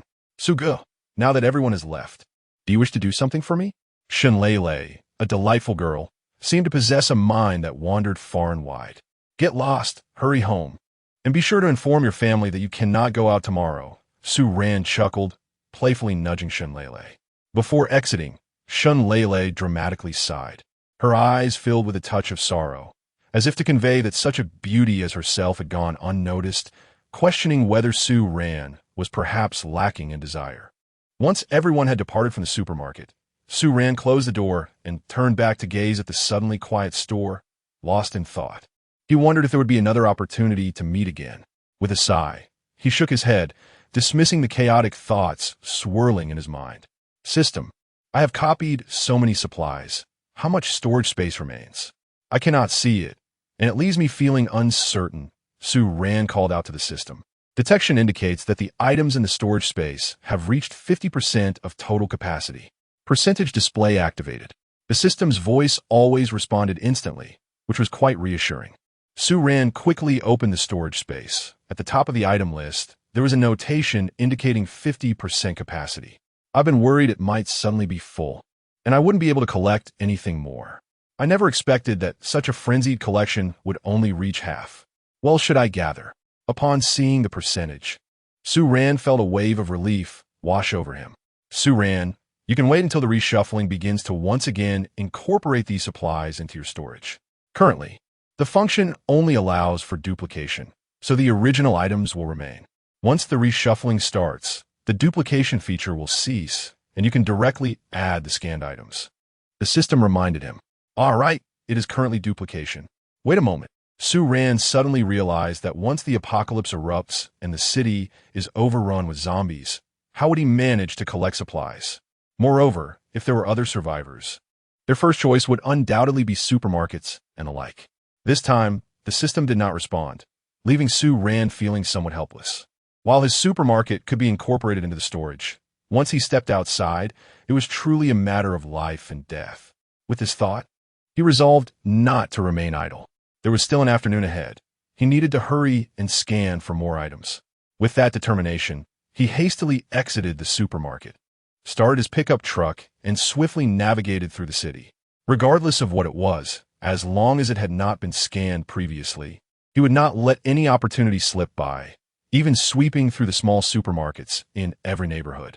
The old pickup truck raced through the city streets, And despite his growing fatigue, Su Ran pressed on with unwavering resolve. As night descended, the majority of shops, both large and small, had already closed their doors. Su Ran, feeling solitary, gazed at the surrounding establishments. After a while, having confirmed that there were indeed no places to visit, he tightened his coat around him and retreated back into the supermarket. That night, Su Ran was devoid of sleep. Yet the thought of confronting the impending apocalypse the following day weighed heavily on his mind. This was a once-in-a-lifetime opportunity to witness such an event. How could he possibly let it slip away? Thus, aided by medication, he finally succumbed to slumber. Chapter 12. Motivation. As dawn broke once more, Su Ran stirred awake. His first instinct being to gaze out the window. To his astonishment, a heavy snowfall blanketed the world outside, transforming the streets into a realm of silver. Even the trees, still adorned with remnants of leaves, were draped in white. A few figures could be seen meandering through the snow-laden streets. Anxiously, Su Ran called upon the system, fearing that the apocalypse might merely be a figment of his imagination, yet simultaneously doubting the authenticity of his reality. An internal conflict ensued. System, what transpires? Where's the apocalypse you spoke of? The response came. It is currently 6:30 a.m., 5 hours and 32 minutes until the reshuffle begins. To his relief, what he had feared was merely a dream was, in fact, a persistent reality. The system remained operational. Having gathered himself, Su Ran took the time to freshen up and dress before heading downstairs to prepare a meal. Suddenly, a series of knocks echoed against the rolling shutter door, startling him as he stood nearby. "Who is it?" "We're not open today," he called out, assuming it was a customer from a neighboring complex. "It's me, Suga," came the bright chime of Shun Lele's voice from outside. Upon opening the door, he found Shun Lele, clad in a long coat, stepping in, her attire dusted with sparkling snowflakes. "Weren't you supposed to return to your hometown? Why haven't you left?" Su Ran gently brushed the snow off her shoulders after closing the door. "I have no transportation, and besides, there's nothing at home that I particularly miss," she replied cheerfully, shedding her coat to reveal a cozy sweater beneath. "With such heavy snow, why aren't you staying indoors? It's rather dull, and the internet has been acting up today, so slow that I thought the server had exploded." Shun Lele exaggerated with animated gestures. "Plus, I was worried you might feel lonely, being all by yourself. I thought I could keep you company," she added, her large eyes twinkling with mischief. "Enough with the nonsense. Since you're here, let us witness this rare snowfall together," Su Ran suggested, intending to refer to the apocalypse, but opting for a more palatable expression. "I'm starving. Suga, have you eaten yet? Prepare something to eat. Look at me. I'm practically withering away." Her tenacity was undeniable. With a sigh, Su Ran made his way to the food area, retrieving 2 cups of instant noodles, then returning to the cash register to prepare them. "Suga, after we finish eating, let's do something. Otherwise, it will be dreadfully boring," Shun Lele remarked while slurping her noodles. "Just eat your food. Why do you always think of such random things?" Su Ran lightly tapped her forehead. "Let's watch a movie. I still want to see that zombie film we watched a couple of days ago," she proposed after finishing her noodles. Sure," Su Ran replied, suddenly realizing that soon he would be encountering real zombies. The thought of watching a zombie movie at such a time struck him as somewhat absurd. At the cash register, a desktop computer and a laptop were present. Su Ran picked up the laptop and, with Shun Lele in tow, ascended to the lounge on the second floor, which boasted the largest window in the house, offering an unobstructed view of the snowy landscape. Additionally, he was concerned that if his vehicle unexpectedly appeared in the backyard, he would have no explanation for the young lady. How we progressed this swiftly? Directly to the bed? Without a hint of hesitation, Shun Lele leapt onto Su Ran's bed, reclining and teasing him. Su Ran, however, remained silent, opening his laptop to search online. As Shun Lele had indicated, the internet was painfully lagging, and after some futile attempts, Su Ran decisively abandoned the effort. He retrieved his USB drive, which contained a movie he had downloaded in advance, and selected a zombie film to play. Shun Lele became engrossed in the viewing, lying there with her little feet swinging playfully. Yet, Su Ran found himself devoid of the inclination to watch the film's undead horrors. In just a few hours, The streets might be teeming with terrifying zombies. Engaging in casual conversation with Shinlele about the movie, he was abruptly jolted by the system's voice announcing, "Su Ran. The morphological simulation has been completed. Please check." The system, addressing him directly by name, only referred to him as host when describing matters. "Lele, keep watching. I'll just pop downstairs for a moment," Su Ran said, as he clicked on another zombie blockbuster and glanced at the engrossed girl. Uncertain if she had heard him, he quietly descended the stairs. He wandered alone into the backyard, pushing open the door to reveal a massive, pitch-black entity. Even at over 6 feet tall, Su Ran felt diminutive before this formidable machine. He gazed up at the sleek, metallic behemoth, caressing its cold exterior as if transported to another realm. This vehicle was one he cherished most, yet could never afford. Its imposing design and robust features earned it the title of Doomsday Fortress. Upon touching the vehicle, a plethora of data about it flooded Su Ran's mind, astonishingly exaggerated, surpassing even what he, a fervent RV enthusiast, had known. The specifications were as follows. Model, Nomad Ison Navigator, modified, dimensions, 11. For MX10, 25, MX4, 0M, fresh gray-black water tanks, 1200 L each, engine displacement, 16 L, fuel tank capacity, 1000 L dual tanks, required energy, nuclear power, the RV generates water, electricity, and fuel automatically upon ignition. Interior facilities. First floor, U-shaped sofa living room, kitchen, bathroom, washroom, 1 double bedroom, driver's cabin. Storage room, second floor, 1 double bedroom. Tatami relaxation area, windows, flexible bulletproof glass, resistant to standard firepower without leaving traces. Body, premium bulletproof steel, tires, self-repairing rubber. Onboard weapons, 2 small machine guns that can extend from both sides. Suitable for close-range combat, ammunition produced by nuclear energy, equipped with front and rear bumpers and protective grids for headlights. Su Ran was utterly captivated. The discrepancies in the data compared to his previous knowledge of this vehicle were staggering, but the crux of the matter lay in the nuclear power.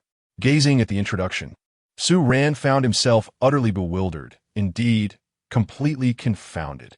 The very concerns he harbored regarding the fuel and hydroelectric functionalities were effortlessly resolved. Initially, he had anticipated only minor alterations to the vehicle's structural integrity. Yet unexpectedly, he encountered a machine that transcended the existing boundaries of technological understanding. System. What is this nuclear power all about?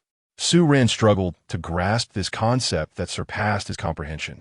The system itself resided beyond this dimensional realm, thus generating phenomena that eluded his understanding, a perfectly normal occurrence. The system remained remarkably indifferent. This is simply astonishing. Su Ran suddenly found himself at a loss for words, unsure of how to articulate the exhilaration surging within him. Chapter 13. The outbreak. Su Ran stood in front of the vehicle, momentarily lost in thought. However, he quickly recalled that the apocalypse had indeed arrived, and with it, the system, both of which were extraordinary occurrences. The nuclear-powered engine, while astonishing, ultimately served his interests. Not wishing to dwell on it further, Su Ran decided to step inside the RV to uncover the surprises it held for him. Upon reaching the central door of the vehicle, a small aperture unexpectedly appeared beside it, revealing a futuristic keypad. System, what is the password? Su Ran murmured, bemused. He did not even know the password to his own vehicle. The password has not yet been set. The host may choose to set it or can directly control the door to open through consciousness, the system clarified. Understanding the implication, Su Ran manipulated the door to open and then entered a 6-digit code known only to him. The door creaked open and a 5-tiered retractable ladder extended outwards. Su Ran ascended the ladder and was immediately taken aback by the grandeur of the living area. A spacious U-shaped sofa dominated the space, flanked by 2 reclining airplane seats equipped with massage functions. Directly opposite the sofa stood an enormous LCD television, beneath which lay a storage cabinet. To the left of the sofa was a door identical to that of the driver's compartment, and astonishingly, above it was a foldable bed. To the right of the living area was the kitchen, complete with a stove, range hood, dishwasher, coffee machine, and an array of kitchenware and dining utensils. Opposite the kitchen were 2 small rooms designated as a restroom, and a washroom.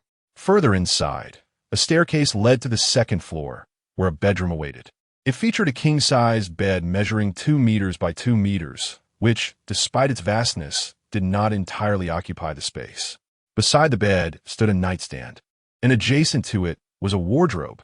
At the back of the bedroom was a small door leading to a modest storage room, which, for someone like Su Ran who valued storage space, seemed little more than a mere showpiece. Ascending to the second floor of the RV, he discovered yet another expansive bedroom with a double bed and wardrobe.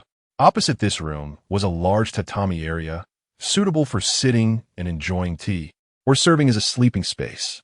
By this point, Su Ran had thoroughly explored both the interior and exterior of the RV, transitioning from awe to astonishment, and finally to a state of numbness.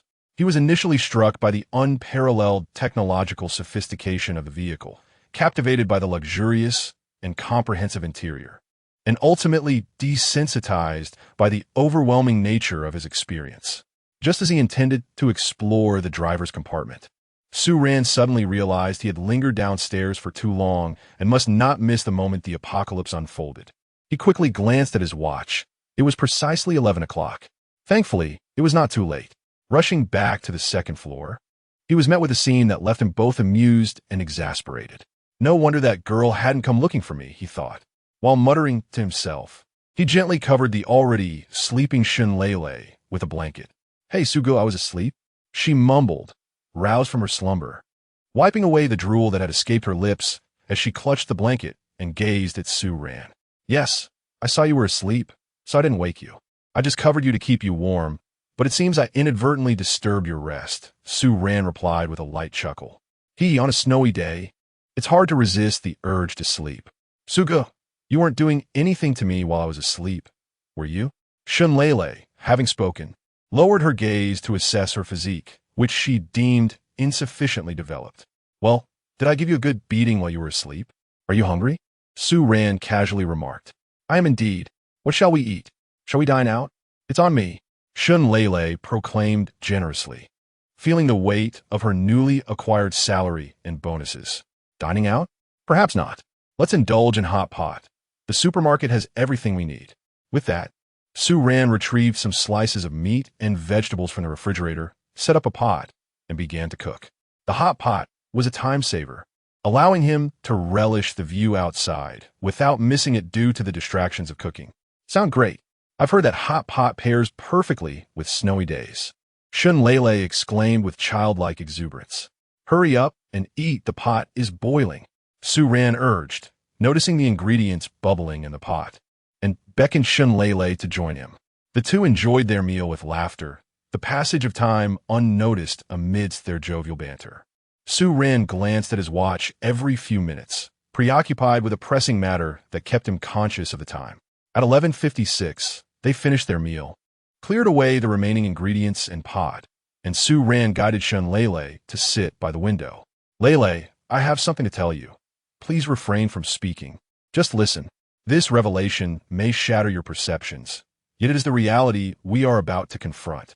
At midnight, the world will undergo a profound transformation, akin to the apocalyptic films we have watched, filled with peril and horror. I understand your curiosity regarding the recent holiday. This is the answer. The apocalypse is imminent. To ensure your safety, I arranged for provisions and advised against venturing outside. Just observe quietly." Su Ran covered Shunlele's mouth as she opened it to protest, turning his gaze outward as the clock neared 11:59. At midnight, time seemed to freeze, and the sky outside abruptly shifted hues, the sunlight morphing into a blood-red glow that illuminated the pristine snow, rendering it even more striking. As Su Ran desperately scanned the streets for signs of life, the world suddenly spun around him, and he collapsed. His desire to witness the arrival of the apocalypse would remain unfulfilled. When Su Ran eventually stirred, he was besieged by thirst and a pounding headache. He grasped the remaining water beside him and gulped it down, gasping for breath.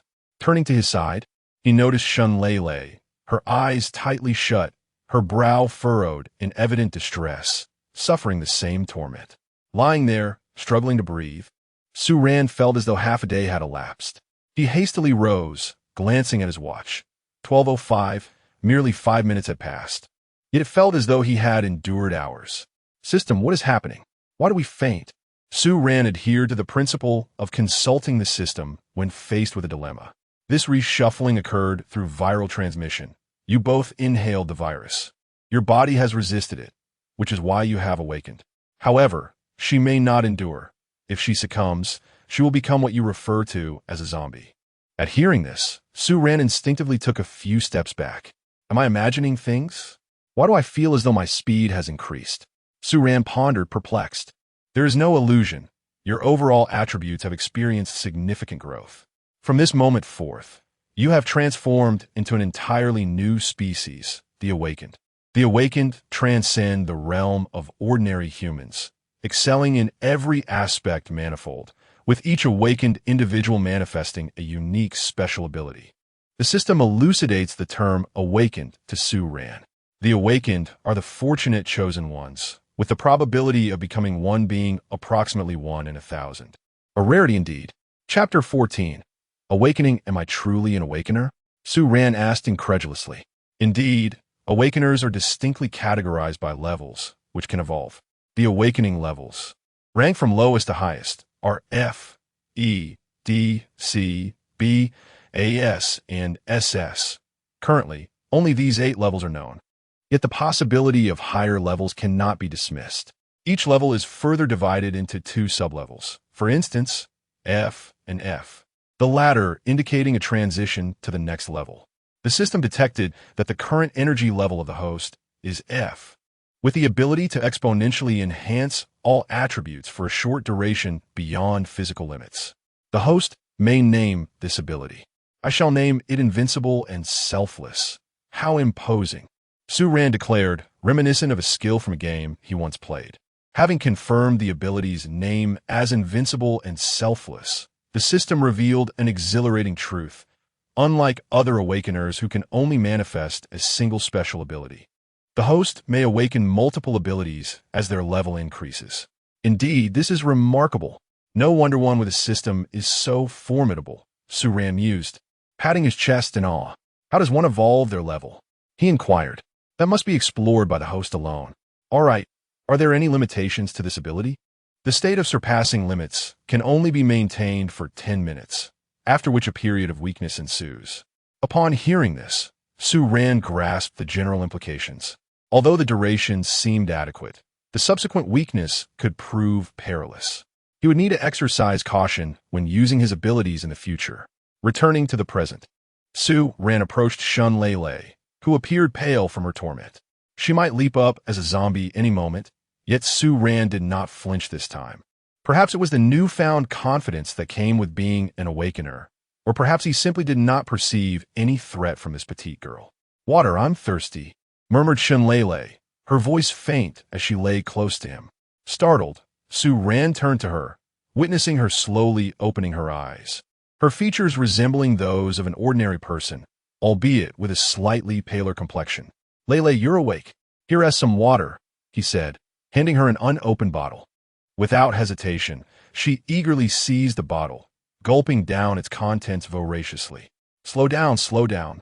There is plenty of water, Su-Ran urged, gently patting her back as she coughed from drinking too quickly. Tell me what happened, Suga. Why did I suddenly faint?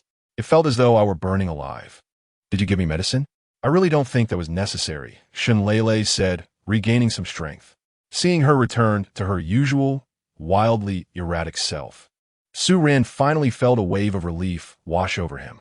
Have you ever encountered a zombie that flirted with you before biting? If so, consider my words null. He quipped. Didn't I tell you? The apocalypse has arrived. Humanity has been reshuffled, giving rise to new beings, zombies. Are there really zombies? I must see for myself. Shun Lele hurriedly climbed up and gazed out the window.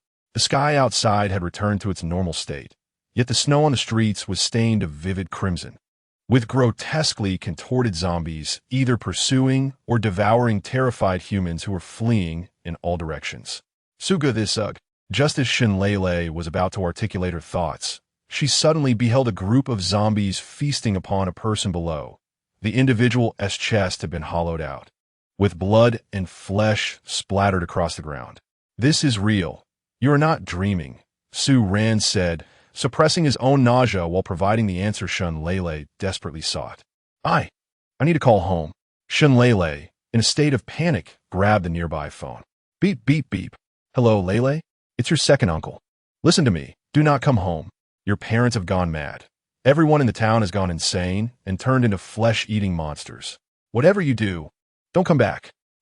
A man's frantic voice echoed through the phone, culminating in a blood-curdling scream before the line went dead. Upon hearing this call, Su Ran had already surmised what had transpired on the other end, remaining silent and motionless. Mom and Dad, Uncle, Shun Lele, in a fit of desperation, dialed the number repeatedly, but was met only with intermittent static. Suddenly, a high-pitched zombie roar resonated from downstairs, followed by the frenzied pounding on the roll-up door. Su Ran quickly covered the sobbing Shun Lele, realizing that the zombies still retained their sense of hearing. Lele, I understand your feelings, but we must remain calm and keep our voices down. There's a zombie banging on the door. If we attract more, we might not survive. Su Ran whispered urgently in her ear. Despite having awakened his abilities, Su Ran dared not underestimate the threat posed by a horde of zombies. Woo woo woo, Sugo. My parents have also turned into zombies, Shun Lele cried softly in his embrace. Su Ran held the girl close, gently patting her back in a bid to comfort her fragile emotions. What should I do? I have no family left, Shun Lele wept quietly. Lele, listen to me. You still have me. I will be your family from now on. It's okay to cry. Let all out, Su Ran reassured her with tenderness. I won't cry anymore. I need to pull myself together and survive. That way, Mom and Dad will be happy. After a brief spell of weeping, Shun Lele lifted her head from Su Ran's embrace, wiping away her tears. You're truly strong, Lele. Don't be afraid. I won't let you come a harm. With the sounds of banging having dissipated outside, Su Ran finally felt a sense of relief wash over him. Suddenly, a voice from the system announced. The system has detected the host's interaction with human energy fluctuations, classifying you as an F-level awakener. Awakening ability, rapid healing. Su Ran was taken aback. You can also detect others' abilities and levels. This is only possible when the host is in close contact with someone, replied the system. Su Ran, having absorbed this information, focused on the girl before him, whose eyes were still slightly swollen, but whose emotions had now stabilized. Resolute, Su Ran grasped the nearby fruit knife and drew it across his palm, causing crimson blood to flow forth. What are you doing, Su? Why are you harming yourself? Shun Lele exclaimed in shock, hastily taking Su Ran's hand to examine the wound. Lele, listen to me. Su Ran began with the onset of the apocalypse. The majority of humanity has succumbed to becoming zombies, while a fraction of the survivors have evolved into a new breed known as the Awakened. Thus, Su Ran commenced his explanation of the origins of the Awakened to Shun Lele. Chapter 15. Restoration. They transcended the human realm. Each awakened individual possessed a unique ability, each of which could evolve into a higher level. You, like me, have become an F-level awakener, your ability being healing. Now, focus your energy on my palm and see if you can unleash your power. Su Ran pointed to his own palm, gazing at Shun Lele. Let me give it a try. Although Shun Lele felt somewhat bewildered, she began to grasp that she could indeed heal others, and thus followed Su Ran's instructions. She pressed her palm against the injured area of Su Ran's hand, intently observing the point of contact. Both hands began to emit a gentle white glow, and Su Ran felt a slight tingling sensation at the site of his injury. This extraordinary feeling lingered for a moment, and soon, a fine sheen of sweat appeared on Shun Lele's brow, prompting Su Ran to quickly withdraw his hand. Looking down at his palm, which bore no trace of a scar, Su Ran's heart swelled with joy. Lele, you did it, he exclaimed, grasping her shoulders in excitement. Hee, I have superpowers too. Shun Lele panted slightly, yet a smile graced her lips. Indeed, while I was beginning to fret about the future, I discovered that I had become what is known as an awakener, and I need not engage in violence. I can serve as the healer of our team, Shun Lele thought to herself with delight. Lele, since you too are an awakener, there is no need for me to hide my abilities from you. Come with me, Su Ran said, taking her hand and leading her toward the household supplies area. System, Scan and store. Su Ran silently commanded, and in an instant, all the items in the room, save for the shelves, vanished into his storage space. Wow, where did everything go? Shun Lele gasped, covering her mouth in astonishment at the miraculous scene before her. Here, Su Ran attempted to retrieve an item he had just stored, which materialized directly into his hand. What is happening? Shun Lele inquired excitedly, her quick-witted mind shifting from sorrow to exhilaration upon encountering something novel. Haven't you read any novels? It's a storage space. Su Ran boasted, proudly displaying the item in his grasp. Wow, that is amazing. Shun Lele remained unaware of how this storage space would greatly enhance her future life. Descending to the first floor, Su Ran continued his operations, swiftly gathering all the food into the storage space. After collecting the items from the supermarket, he led Shun Lele to the backyard. What is this thing? Shun Lele exclaimed, startled by the colossal object before her. It's an RV mine, Su Ran said, grinning as he ran his hand over the sleek black surface of the vehicle.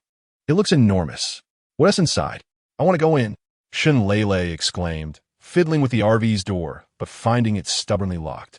Su Ran deftly opened the door of the RV and followed Shun Lele inside. Upon entering, Shun Lele began to explore her surroundings, her wide-eyed curiosity reminiscent of someone who had never encountered such a setting before. Su Ran couldn't help but recall his own astonishment upon first stepping inside, which was not much different from the girl's reaction. Wow, Suga, this large bed is so comfortable. It's perfect for us to roll around, Shun Lele exclaimed as she flopped onto the king-sized bed in the bedroom. Stop joking. There's another big bed on the second floor, Su Ran replied, feeling a bit embarrassed by the girl's exuberance. Hee, just thinking about our future blissful life in this RV makes me want to laugh, Shun Lele said, to which Su Ran thought, you are already laughing, aren't you? After spending some time touring the RV, they returned to the now desolate supermarket. Hello, Yichio. How are things over there? Su Ran quickly dialed Yichio's number, his concern palpable. There's just... Yichio started, but her voice became choppy and then completely lost the signal. Gazing at the silent phone in his hand, Su Ran grew anxious about the situation of Yichio and Linya. Although he initially intended to set out immediately to find them, his thoughts were abruptly interrupted by the system's cold reminder. It is advisable to rest before venturing out. Although your physical functions have been restored post-awakening, your body has yet to fully adapt to the awakened abilities, and your stamina may not suffice. Recalling how Shun Lele had already broken into a sweat from merely treating a small wound on her palm, Su Ran understood the system's caution. Thus, they suppressed their urge to rush out and remained in the supermarket to acclimatize to their newfound abilities. With nothing pressing to do, Su Ran gazed out of the window and began to strategize. Revisiting shops like the supermarket was out of the question given the hordes of zombies outside. However, he considered the possibility of checking the food factory and the bottled water plant, as it was a weekend, and the workforce there would likely be minimal. Having made up his mind, Su Ran plotted a route to the industrial area. The two continued to quietly move about the supermarket, where, remarkably, water and electricity still functioned, though the internet had completely collapsed. I wonder which places have escaped the disaster. We could live there in the future, Shun Lele mused while looking at the electronic map Su Ran had downloaded. Don't even think about it. The apocalypse has spread in the form of an airborne virus. Air is essential everywhere, Su Ran replied, having previously inquired about this with the system, which had provided the same answer. It's quite difficult, Shun Lele sighed, her demeanor eliciting a chuckle from Su Ran. Now that we are both awakened, don't you realize how impressive we will seem to the survivors? Right? Ordinary people will have to call me Queen Lele. She began to imagine the admiration she would receive in the future. Thus, with dreams and plans for the future in their hearts, they spent the first day of the apocalypse. For dinner, Su Ran prepared several dishes, prompting Shun Lele to exclaim in astonishment at the lavishness. Su Ran merely smiled.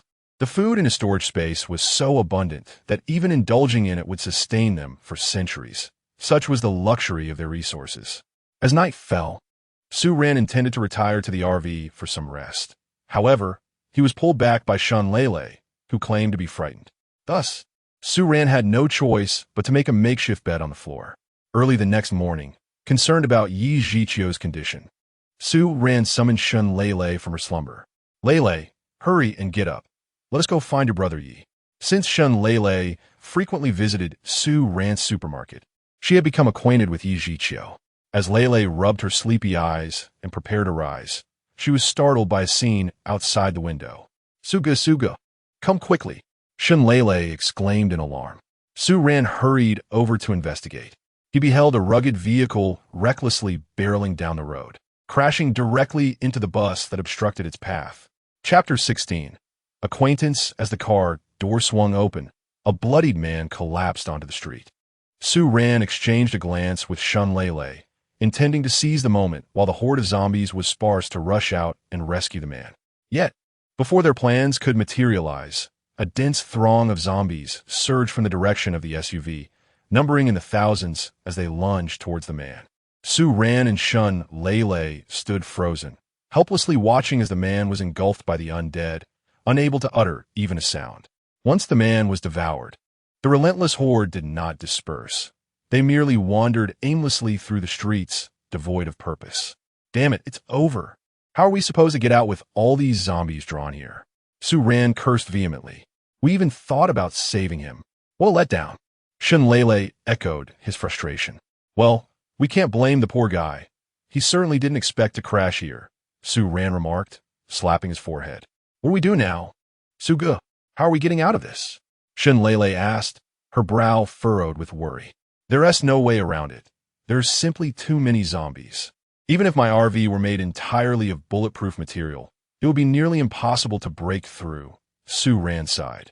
We can only wait for these aimless creatures to meander away, and perhaps then we can make a dash for it.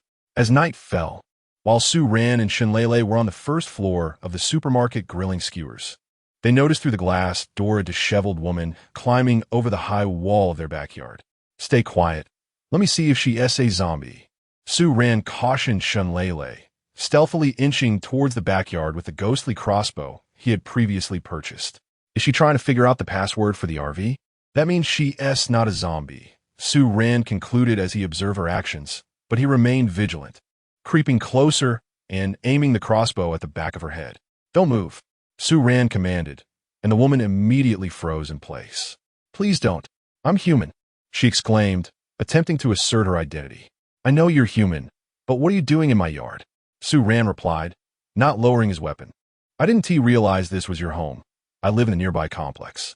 I was desperate from hunger and knew this was a supermarket. So I risked climbing over the wall to find something to eat, the woman explained. Raise your hands and turn around slowly, he instructed. The woman complied, revealing her face. She appeared to be in her 30s. While not possessing the youthful beauty of Shun Lele, she was not unattractive either. I've seen you before. You come to the supermarket often, Su Ran recalled as recognition dawned upon him. They had never really interacted, so he wasn't very familiar with her. Yes, I recognize you as well, the owner of the supermarket, the woman said, noticing that Su Ran had lowered his crossbow and began to relax. Come in. We're just having a bite to eat. Su Ran invited her inside. Wait, you're Zhang Jie, right? Shun Lele emerged from the corner, her expression indicating recognition of the woman before her. Ah, yes, you are. Lele? The woman reflected for a moment, realizing that the girl in front of her was among the most seasoned employees of the supermarket, typically engaging with various customers. Indeed, it is truly wonderful to see you alive. Upon spotting a familiar face, Shun Lele boldly resumed her seat and handed several skewers of meat to the woman. The woman, receiving the skewers, devoured them ravenously, forgetting even to express her gratitude. Coughing slightly, she exclaimed, "You are so kind." After finishing the skewers in one breath, she continued to gaze intently at the meat on the grill, momentarily choking on her food. There's more? Zhang Jie, please take your time. Shun Lele struggled to comprehend why the woman was eating so frantically, perhaps influenced by her own satisfaction from the delicious meals shared with Su Ran. At that moment, Su Ran had intended to join them, but upon noticing the empty supermarket shelves, he reconsidered. He first made his way to the basement to store the inventory, then brought out some bread and instant noodles to place in the storeroom. Once prepared, Su Ran returned to sit leisurely beside the two women, enjoying his skewers. Zhang, do you have nothing to eat at home? How did you become so famished? Shun Lele inquired with curiosity. Alas, it snowed heavily yesterday. I had planned to come here after the snow subsided, but by noon, the situation outside turned dire, the woman lamented. Truly unfortunate. Do eat more. Shun Lele generously offered Zhang several more skewers. Lele, you should eat as well. Once we finish this meat, we will have to resort to instant noodles. ISNT there. Just as Shun Lele was about to mention the storeroom, Su Ran quickly silenced her with a glance. Upon hearing this, the woman paused. Glancing around and noticing the empty supermarket, she turned her gaze back to Su Ran with confusion. Su boss, what is happening? How can such a large supermarket be devoid of anything? Oh, don't even mention it. It's a long story. A group of people came here yesterday and looted the place, leaving the supermarket completely stripped. Fortunately, we had a small reserve of emergency supplies in the basement. Otherwise, we might be worse off than you. Su Ran fabricated a tale, adhering to the principle of keeping finances discreet. Little did he know, this very lie would nearly lead them into grave danger, ultimately shaping his character into one of ruthless decisiveness in the future. I'm full. You two should eat. The woman reluctantly returned the skewers in her hand to Shun Lele. It's all right, Zhang Jia. I'm already satisfied. Shun Lele patted her stomach, genuinely having had her fill. We were already eating before you arrived. It's fine. I can manage with some instant noodles, the woman insisted, glancing up at Su Ran once more. It's quite all right. Please enjoy your meal. We are nearly full. Su Ran instinctively glanced towards the entrance of the basement, contemplating whether to allow the woman to indulge in the meat. Then I shall graciously accept your offer, the woman said, following Su Ran's gaze to the basement entrance before quickly turning back to savor the skewers. After dinner, the three of them gazed out the window, observing that the sky had completely darkened. It's dark outside. May I stay with you for the night? I'm afraid if I step out, I might not find my way and end up startling a zombie, the woman said. Of course, why not stay with us permanently? Shun Lele innocently epitomized the essence of a Na'vi girl, seemingly oblivious to the value of human life in the midst of an apocalypse. Chapter 17. A perilous encounter. How could I possibly accept this? The woman murmured, her gaze lowered. Shun Lele turned to Su Ran. For the authority lay firmly in his hands, whether it pertained to the supermarket or the RV. You have a final say, Su Ran replied, preparing to ascend the stairs to fetch a blanket, intending to sleep on the floor while granting the upstairs bed to the two ladies. No, Mr. Su, I can manage sleeping downstairs. After all, I've already benefited from your hospitality. It would be shameless of me to take the floor as well, the woman insisted, resolutely choosing to remain on the ground floor.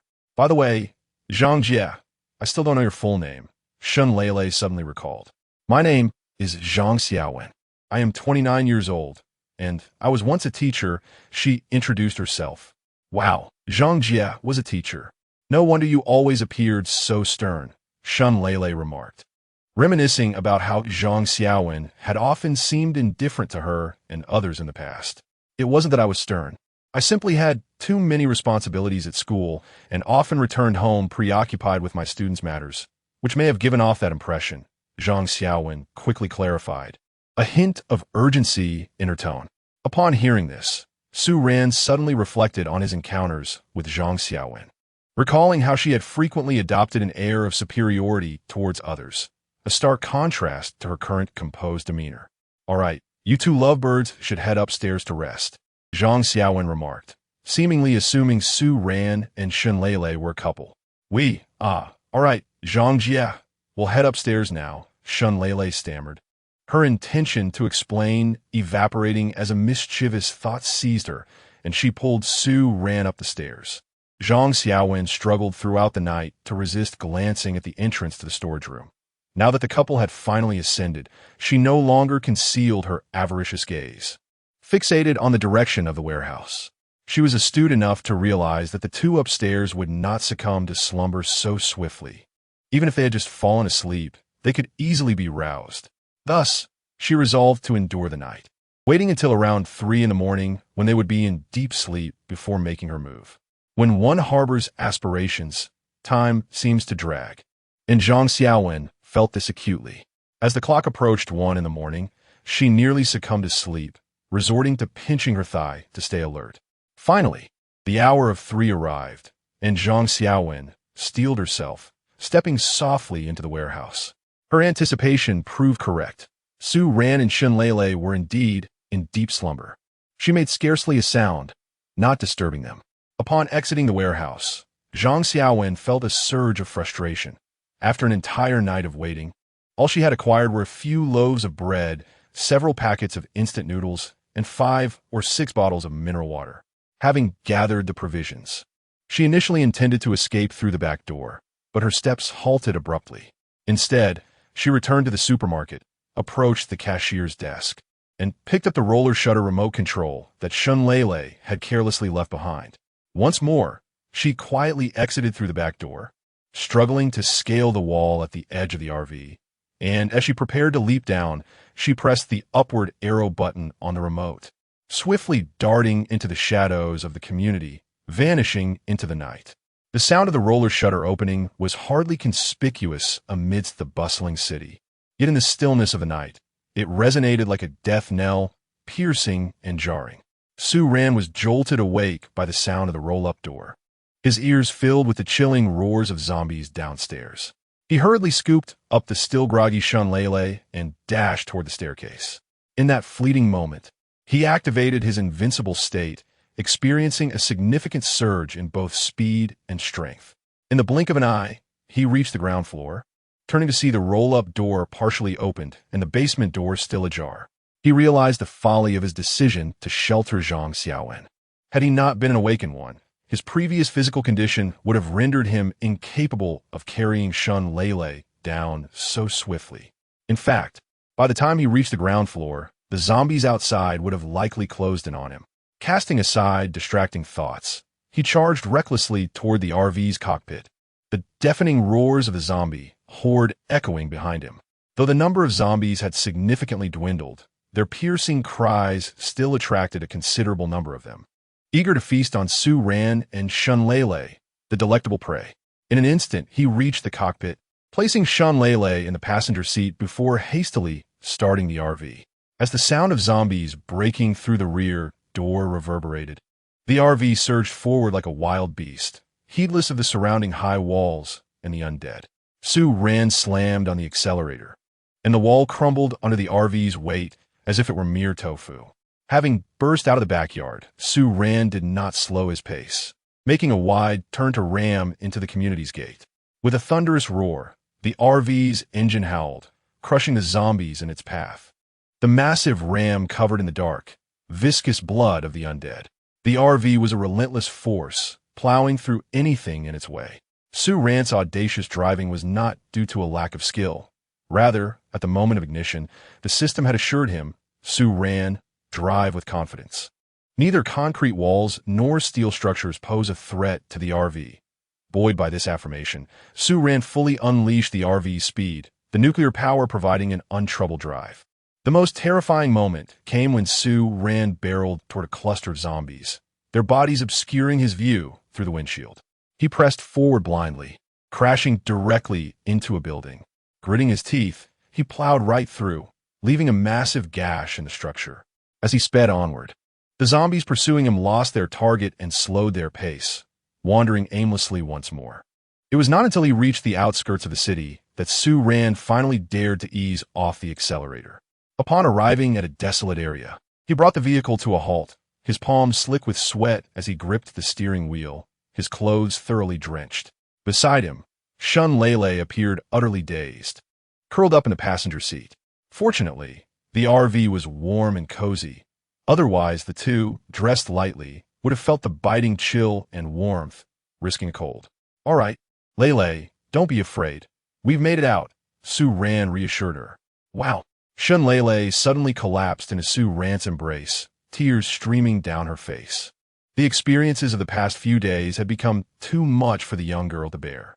Do not fear, do not fear. Everything is all right now," Su Ran reassured her with a feigned lightness. I won't cry, or else the zombies will come." Shun Lele recalled that zombies had an acute sense of hearing, quickly stifling her sobs. It's all right. This camper has excellent soundproofing. You could dance inside, and no one outside would hear a thing, Su Ran jested lightly. Stop trying to comfort me. It's all that Zhang Xiaowen's fault. I'm utterly exasperated, Shen Lele exclaimed, venting her frustration like a diligent telegraph machine. Chapter 18. The Human Wall. All right, there's no need to be upset. I can always go back to find her, Su Ran remarked. With the meager provisions I intentionally left behind, she won tea last 3 days before venturing out in search of food. After all, she is just an ordinary person. Once she steps outside, her survival is unlikely. Why should we waste our emotions on a deceased individual? However, this incident shall serve as a profound lesson for us. We must not trust just anyone. Su Ran reflected on Zhang Xiaowen's actions and the lessons they imparted. It's all my fault. If I hadn't been so naive, we wouldn't have found ourselves in such a perilous situation, Shen Lele lamented. It's all right. We were bound to emerge eventually. Coming out a little earlier, I sent so bad, Su Ran remarked, finally feeling inclined to explore the vehicle's cockpit. Before him lay a racing-inspired steering wheel, brimming with technological sophistication, equipped with quick access buttons on either side. Below the wheel, the panel exuded an air of luxury, featuring a fully digital display that provided an immediate overview of various data. The central console was even more impressive. The traditional rearview mirror had been replaced with 9 small screens, each revealing different angles of the vehicle's exterior, leaving no blind spots. The passenger seat was spacious enough for an adult to recline comfortably, while Shen Lele was engrossed in examining the onboard computer before her. The single-row seating arrangement fostered an expansive feel in the cockpit, and the vehicle's height made Su Ran feel as though he were perched on the second floor, gazing downwards. Upon glancing at the time, he noted it was already past 5 in the morning, with the sky gradually brightening. Shen Lele, ever the curious soul, pressed a button on the central console labeled Close Windows, causing the glass before them to darken slightly. What does this have to do with closing the windows? Shen Lele inquired, perplexed. Su Ran, contemplating, activated all the lights within the cockpit and the vehicle before cautiously stepping outside. From his vantage point below, the vehicle appeared as a mass of black steel, indistinguishable in terms of windows or glass.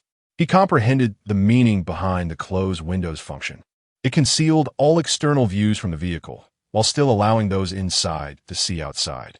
Even with the interior brightly lit, no light would escape to the outside world. System, what is the furthest distance at which I can store items in the storage space? Su Ran suddenly recalled the numerous self-heating meals awaiting him. In the absence of obstacles, the body must be approximately 3 meters from the items, and all objects must be within your line of sight, the system replied. Obstacles? What do you mean? Can I achieve this from within the vehicle? No, the doors and windows of the vehicle are considered obstacles. If you wish to directly store items from inside the vehicle, you must approach within 3 meters of the items and open the door to do so.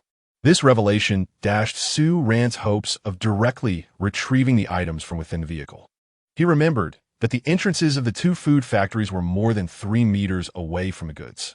Although the vehicle could crash through, the noise would undoubtedly attract far more zombies than the sound of a rolling shutter door. With that foolproof plan thwarted, he had no choice but to exit the vehicle and approach the items before retrieving them. However, at that moment, Su Ran realized he lacked even a decent weapon. The crossbow, which had proven quite effective, had been left behind in the haste of their departure. One must acquire a weapon, otherwise an unsettling sense of insecurity lingers.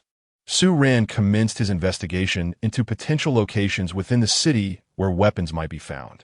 After much contemplation, he ultimately resolved to head towards the police station. As dawn broke, Su Ran stealthily set his mobile home in motion, steering it towards an alternate route into the city. His current position was not far from the police station, and he arrived at his destination in approximately 10 minutes, crushing any obstacles in his path. Remarkably, no zombies trailed behind him as he reached the site. Upon arriving at the police station, Su Ran refrained from rushing in. Instead, he observed from his vehicle for a while. Once he confirmed that the area was devoid of any wandering zombies, he disembarked. Shen Lele intended to accompany him inside, but was left behind under the pretext of guarding the vehicle. Entering the police station, Su Ran had steeled himself for an encounter with the unknown, yet the eerie silence within was disconcerting, the vast hall standing completely deserted. As Su Ran pondered the peculiar circumstances, a low growl emanated from the second floor, reminiscent of a trapped beast. He swiftly activated his invulnerable mode and ascended the stairs with both speed and silence. Upon reaching the upper level, he was taken aback by the scene before him. A number of individuals were huddled together, their heads drooping in a lifeless manner against the door at the top of the staircase. They were closely packed, their bodies pressed against the door, which appeared deformed from the pressure, while the growls of zombies emanated from within. It appeared that these individuals had used their bodies to barricade the zombies inside. Su Ran stood frozen, his eyes moistening with emotion, and bowed deeply towards the group, remaining in that position for an extended moment. These individuals were survivors from the police station, a mix of men and women, all clad in uniform, projecting an air of solemnity and order. They were undoubtedly worthy of admiration, for rather than fleeing in the face of the apocalypse, they had chosen to confine the zombies to the second floor, using their own bodies as a shield at the door. It seemed that the zombies within were persistently battering against the door, and it was conceivable that some among the group had been bitten, tragically shot in the head by their comrades during the transformation. Su Ran scrutinized the scene closely. Among the survivors, 4 or 5 exhibited signs of mutation, each having been shot in the head, while the others bore no visible injuries, yet had also succumbed to gunfire to the head. Apart from mutated individuals, the remaining survivors clutched the instruments of their own demise.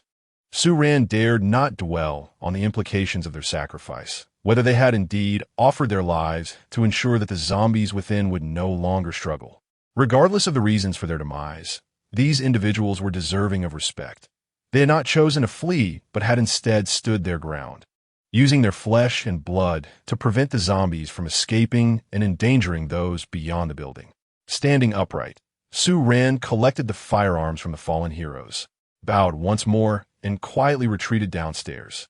He remained silent, fearful that any sound would draw the frenzied zombies' attention towards the door, rendering the valiant efforts of those heroes futile and leaving him with a profound sense of guilt. Upon returning to the first floor, Su Ran continued his search through each room, just as he was on the verge of giving up. Contemplating whether to retreat with the few handguns he had collected from the bodies upstairs, he finally stumbled upon a room marked Armory. The door was unlocked, and with a gentle push, it swung open effortlessly. Upon entering, Su Ran beheld the true objective of his quest, for Type 95 automatic rifles elegantly displayed on the wall, while the table that should have housed the handguns stood conspicuously empty. Beneath the table lay crates of ammunition and an assortment of equipment, such as batons. Chapter 19. The blunt axe. After securing the rifles and ammunition within his storage space, Su Ran refrained from touching the remaining equipment. If not for the necessity of survival, he would have been reluctant to claim the items typically carried by the heroes. With firearms and ammunition in hand, Su Ran exited the desolate hall. Just before returning to the RV, he paused, turning back to gaze at the solemn emblem adorning the entire building, bowing his head once more in tribute to the esteemed heroes. Upon entering the RV, Su Ran retrieved a rifle and a handgun, approaching Shun Lele. Lele, are you proficient with firearms? Here are 2 weapons for your self-defense. Your awakening ability is ill-suited for combat, so you must swiftly hone your shooting skills. I can manage this smaller one. The larger one is too heavy for me, Shun Lele replied, raising her arm, which soon grew fatigued. After briefly testing the heft of the guns, she returned the rifle to Su Ran. That will suffice. I have ample ammunition. From today onward, wherever we go, you must not cease your practice with the firearm. Su Ran's tone was grave. Mastering the use of firearms was undoubtedly a vital survival skill for Shun Lele. A non-combat awakening. All right, I am willing to assist you further, Shun Lele responded, recognizing Su Ran's seriousness, which underscored the harsh realities of their apocalyptic predicament. Su Ran then produced a tablet from his storage space, connected a previously prepared USB drive, and handed it to Shun Lele. Upon receiving the tablet, she discovered it displayed instructional videos on the use of firearms, compelling her to admire Su Ran's foresight. The water and electricity on the vehicle are at your disposal. It can generate these essential resources autonomously. You should take a break in the back, Su Ran suggested, stifling a chuckle at Shun Leilei's yawning demeanor. I just realized I didn't bring enough clothing. Well, I do. I can't resort to using leaves for modesty. Can I? That would be reverting to a primitive state. Shun Leilei exclaimed, glancing down at her white sweater and denim jeans. I have plenty of clothes in my storage space. So no need to worry, Su Ran reassured her, giving her a gentle pat on the head. No, I don't trust your taste. Stop the vehicle. This store is one of my favorites. Their clothes are exquisite, Shun Leilei suddenly shouted, spotting a women-esque clothing store by the roadside. Seeing no zombies in the vicinity, Su Ran halted the vehicle. Stay put in the car. I'll go in. Don't question my taste. I'll gather an entire selection from the store for you. He instructed. Sugu, perhaps it's best to reconsider. I was merely joking. It's too dangerous outside. I would want you to risk your safety over my clothing. Shun Leilei expressed her concern. Don't worry. There are very few zombies on this street. After all, the outbreak occurred amidst a snowstorm, and everyone stayed indoors to avoid the cold. Who would venture out to shop on this commercial street? Su Ran gestured for Shun Leilei to observe their surroundings, revealing that not even a shadow of a zombie was in sight. Without further adu, Su Ran ceased his conversation with Shun Leilei, grasped a rifle, and descended from the vehicle. He entered the women's clothing store indicated by Shun Leilei, carefully stowing garments into his storage space while remaining vigilant of his surroundings. Once all the clothing had been secured, a sudden sound reminiscent of scratching against a wall emanated from the second floor of the shop. Startled, Su Ran raised his firearm and cautiously ascended the stairs. Uncertain whether the source of the noise was human or a zombie, he proceeded with utmost caution, having previously been in a precarious situation while searching for firearms. His stamina had yet to fully recover. The rifle in his hands provided a significant sense of safety. Upon reaching the second floor, he continued to listen intently, discovering that the scratching sound originated from within a room. Holding his gun firmly, Su Ran stealthily approached the door. He gently twisted the doorknob and peered through the crack. Inside, he beheld a female zombie sprawled on the floor, her lower body pinned beneath a wardrobe. Her long, manicured nails, a remnant of her former life, scraped against the ground, producing the scratching noise. Seemingly sensing the presence of fresh prey, the zombie began to struggle. Groans escaped her throat, yet she remained immobile, trapped beneath the weight of the wardrobe. Su Ran refrained from firing his weapon. Instead, he retreated from the small room and swiftly secured the remaining garments on the second floor. With the clothing removed, the true nature of the wall became visible, revealing a fire safety device that caught Su Ran's attention. He seized a large fire axe and, brandishing it, approached the female zombie. It was evident that she had once been the owner of the shop, a delicate beauty, even in her undead state, her face still adorned with thick foundation. At that moment, Su Ran had no inclination to admire Zombie's makeup. He raised the fire axe and brought it down with force. The axe, though not particularly sharp, did not yield the anticipated severed head. However, Su Ran's newfound strength, amplified by his awakening, allowed him to crush the zombie's skull, leading to an abrupt silence. Damn it, Su Ran muttered, nearly retching, and hurriedly exited the store.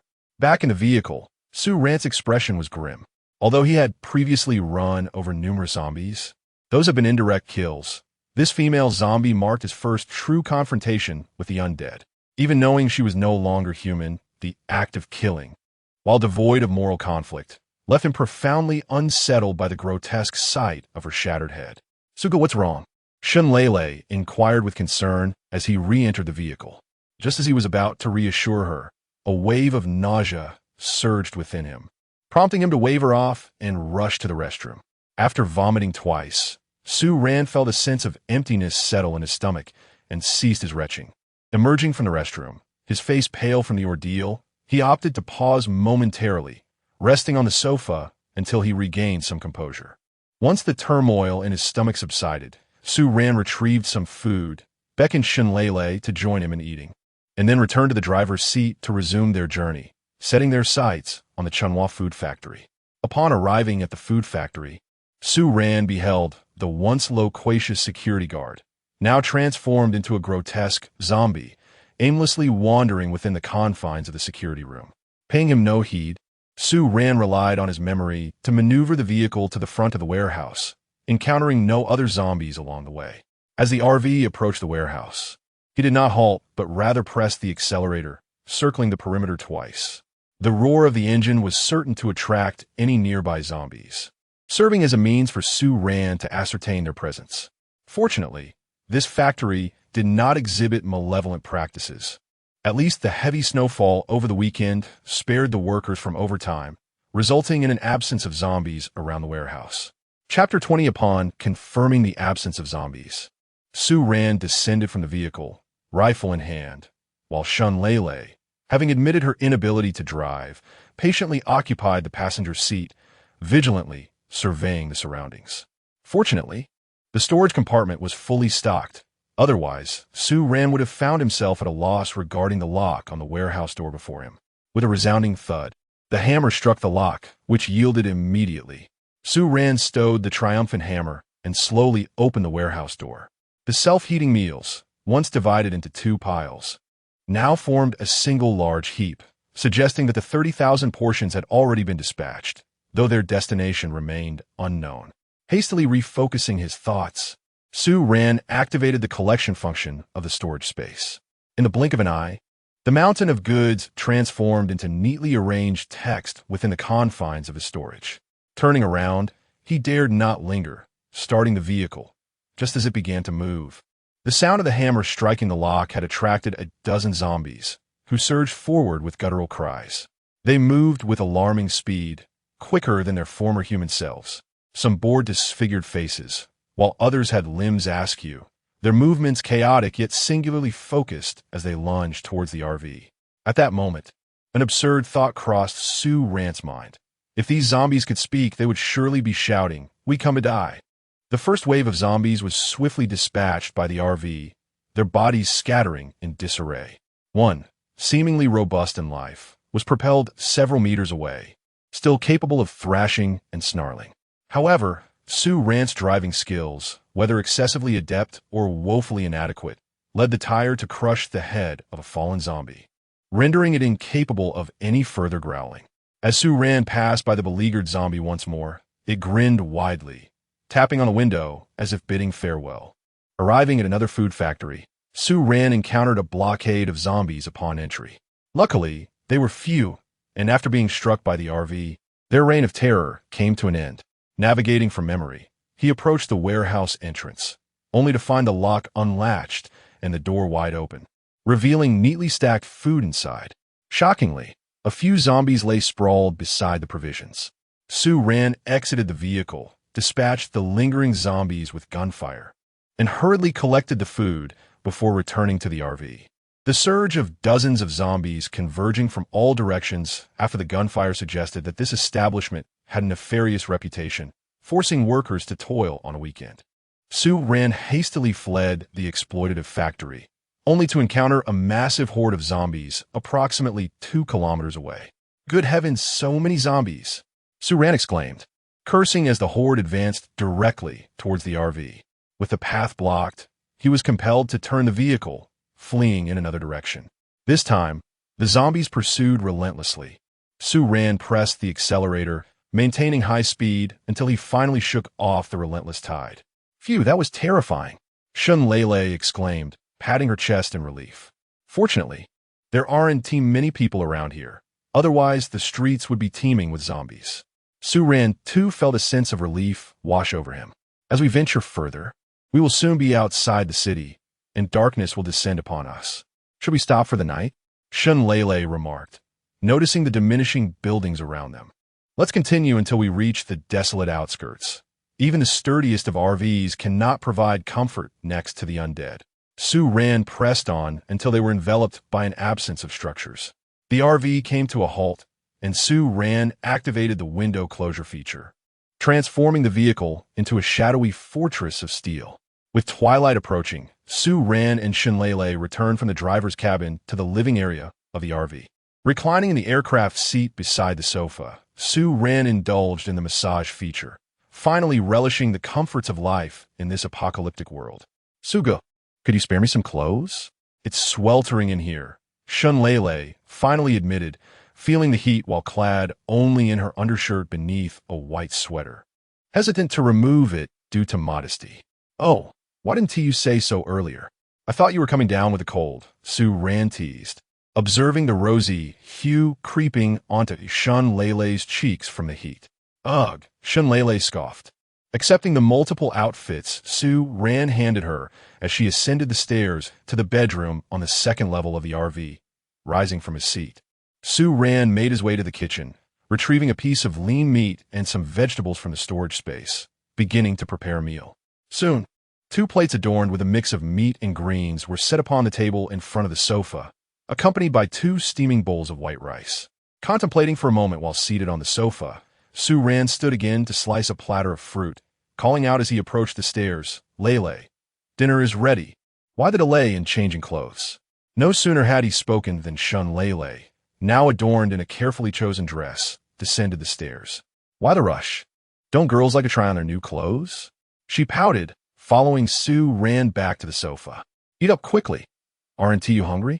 You haven't eaten all day, Su Ran urged, passing her a pair of chopsticks. Had he not mentioned it, I didn't even feel hunger. Now, I feel like I'm about to faint from starvation, Shun Lele exclaimed, eagerly digging into her meal. After dinner, they savored some fruit for dessert, replenishing their necessary nutrients. Su Ran then brewed a pot of tea, settling onto the sofa while unfurling the electronic map. Though he had known Yichio for many years, he was not particularly familiar with her hometown, having merely heard of a town named Confronting County, though the exact name eluded him. Since Yichio had only returned home a handful of times, her memories of it were somewhat vague. Upon locating the position of Confronting Town on the electronic map, Su Ran noted that it was over 200 kilometers away from their current location in Spatial, with at least 7 towns situated beneath Confronting County. He sighed, realizing he would have to search through each town one by one, and proceeded to plan his route. After determining his objective for the morrow, Su Ran stowed away the electronic map, took a sip of tea, and gazed out of the window beside the television. The sky outside was adorned with countless twinkling stars, while the distant horizon glowed with the yellowish light cast by street lamps that illuminated the city as night fell. The apocalypse has only just begun, and the city's electricity remains uninterrupted for the time being. Yet Su is acutely aware that this state of affairs cannot endure for long. The survivors within the city continue to relish an uncertain existence of water and electricity.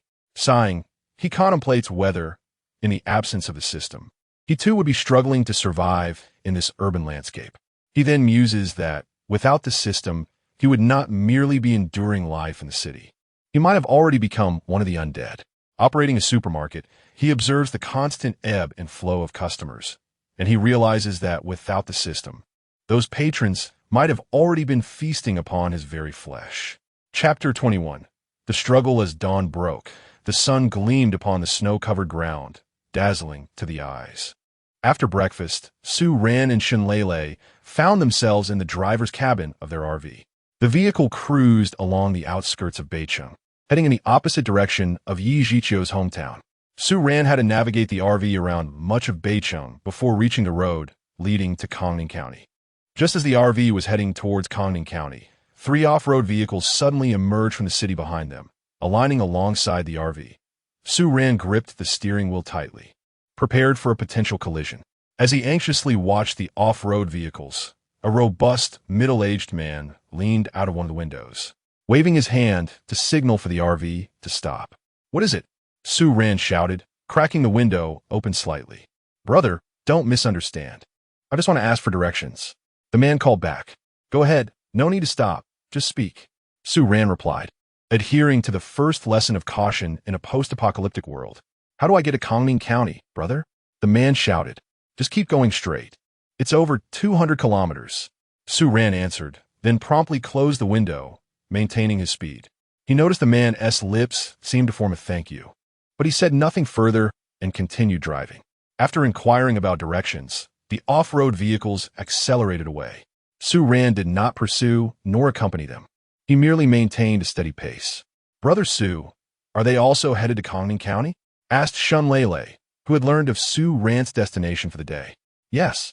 They asked for directions, but we must remain cautious, Su Ran admonished. Shun Lele, with her innocent and tender nature, made him wary of a repeat of the incident with Zhang Xiaowen. As the vehicle continued its journey, zombies were scarce, with only a few being dispatched along the way.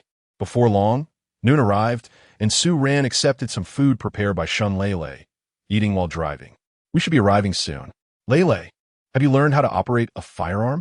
Su Ran remarked, observing Shun Lele's attire and struggling to envision where a handgun could be concealed, given her skirt lacked pockets. I have learned. I believe I'm quite capable, Shun Lele declared, producing a handgun from the thigh of her pants. Just like in the movies, I've strapped it to my leg. Knowing how to shoot is not enough. You must practice your accuracy. If you encounter danger and miss your target, what will happen if a bullet ends up hitting me? Su Ran said, feeling a chill as he watched Shun Lele demonstrate. All right, it's not like I can practice in the vehicle. Once we arrive, I'll use zombies for target practice. Shun Lele confidently thumped her chest. After finishing their meal, Su Ran's eyes fell upon the landmark of Confronting County. As they approached the destination, he refrained from entering hastily, instead maneuvering the RV around the outskirts of the county. The town was not small. Based on its population, it could potentially harbor a large horde of zombies. After circling around, Su Ran retrieved the map once more, examining the information on the towns affiliated with the county. Knowing that Yichio's hometown is a town beneath the county, it seems unnecessary to enter the county city. Su Ran planned to seize the daylight to reach the first town. Although this carpet search felt akin to searching for a needle in a haystack, given the current circumstances, it was an unavoidable course of action. Just as Su Ran was about to set off towards the town, an unexpected turn of events occurred. 3 off-road vehicles suddenly burst forth from the county, and Su Ran recognized them as the group who had previously inquired about directions. The vehicles sped forward, and to Su Ran's astonishment, he noticed a horde of several hundred zombies pursuing them closely. In the blink of an eye, the lead vehicle collided with the iron railings flanking the road, coming to a halt as smoke billowed from its engine. The second vehicle, unable to evade in time, crashed into the rear of the first, while the third vehicle, initially capable of avoiding the collision, slowed down and was subsequently overtaken by the throng of zombies. The third vehicle was gradually engulfed by the relentless horde, yet Su Ran remained unmoved, his brow furrowed as he continued to observe the 3 vehicles. From the driver's seat of the second vehicle, the middle-aged man who had asked Su Ran for directions stumbled out unsteadily. With a sudden surge of strength, his powerful arms burst through his sleeves, and he charged into the mass of zombies. Clearly, he was a strength-based awakener. Su Ran noted the man's exceptional ability, contemplating silently. Yet the RV did not come to a stop. The third off-road vehicle was completely overwhelmed by the zombies, while the middle-aged man swung his fists with remarkable force, dispatching zombies with each blow. However, his efforts were merely a drop in the bucket against the hundreds of undead. Even Su Ran, who was driving the RV, felt a sense of uncertainty. As fatigue began to set in, the man's punches grew slower and less effective. I'm too soft-hearted, Su Ran cursed under his breath, turning the RV around and accelerating towards the middle-aged man. Get down, he shouted, rolling down the window. The man instinctively ducked behind the vehicle, only to see the dark RV reveal 2 mounted machine guns aimed at the approaching zombies. Fire! Su Ran bellowed, and the machine guns, under his mental command, opened fire, unleashing a torrent of bullets that mowed down the undead in waves. Machine guns overheating. Machine guns overheating, the system's voice suddenly announced. Su Ran hastily retracted the machine guns, glancing outside to see still dozens of zombies remaining, and sighed. I'm such a fool, saying I need to be ruthless, yet risking myself to save others. Sigh. Grabbing a rifle loaded with ammunition, he exited the vehicle. Invincible I am, he roared, as if to bolster his own courage. With his awakening ability activated, Su Ran experienced a tremendous surge in strength, speed, perception, and reflexes. Though his marksmanship was not particularly exceptional, his accuracy was astonishingly high.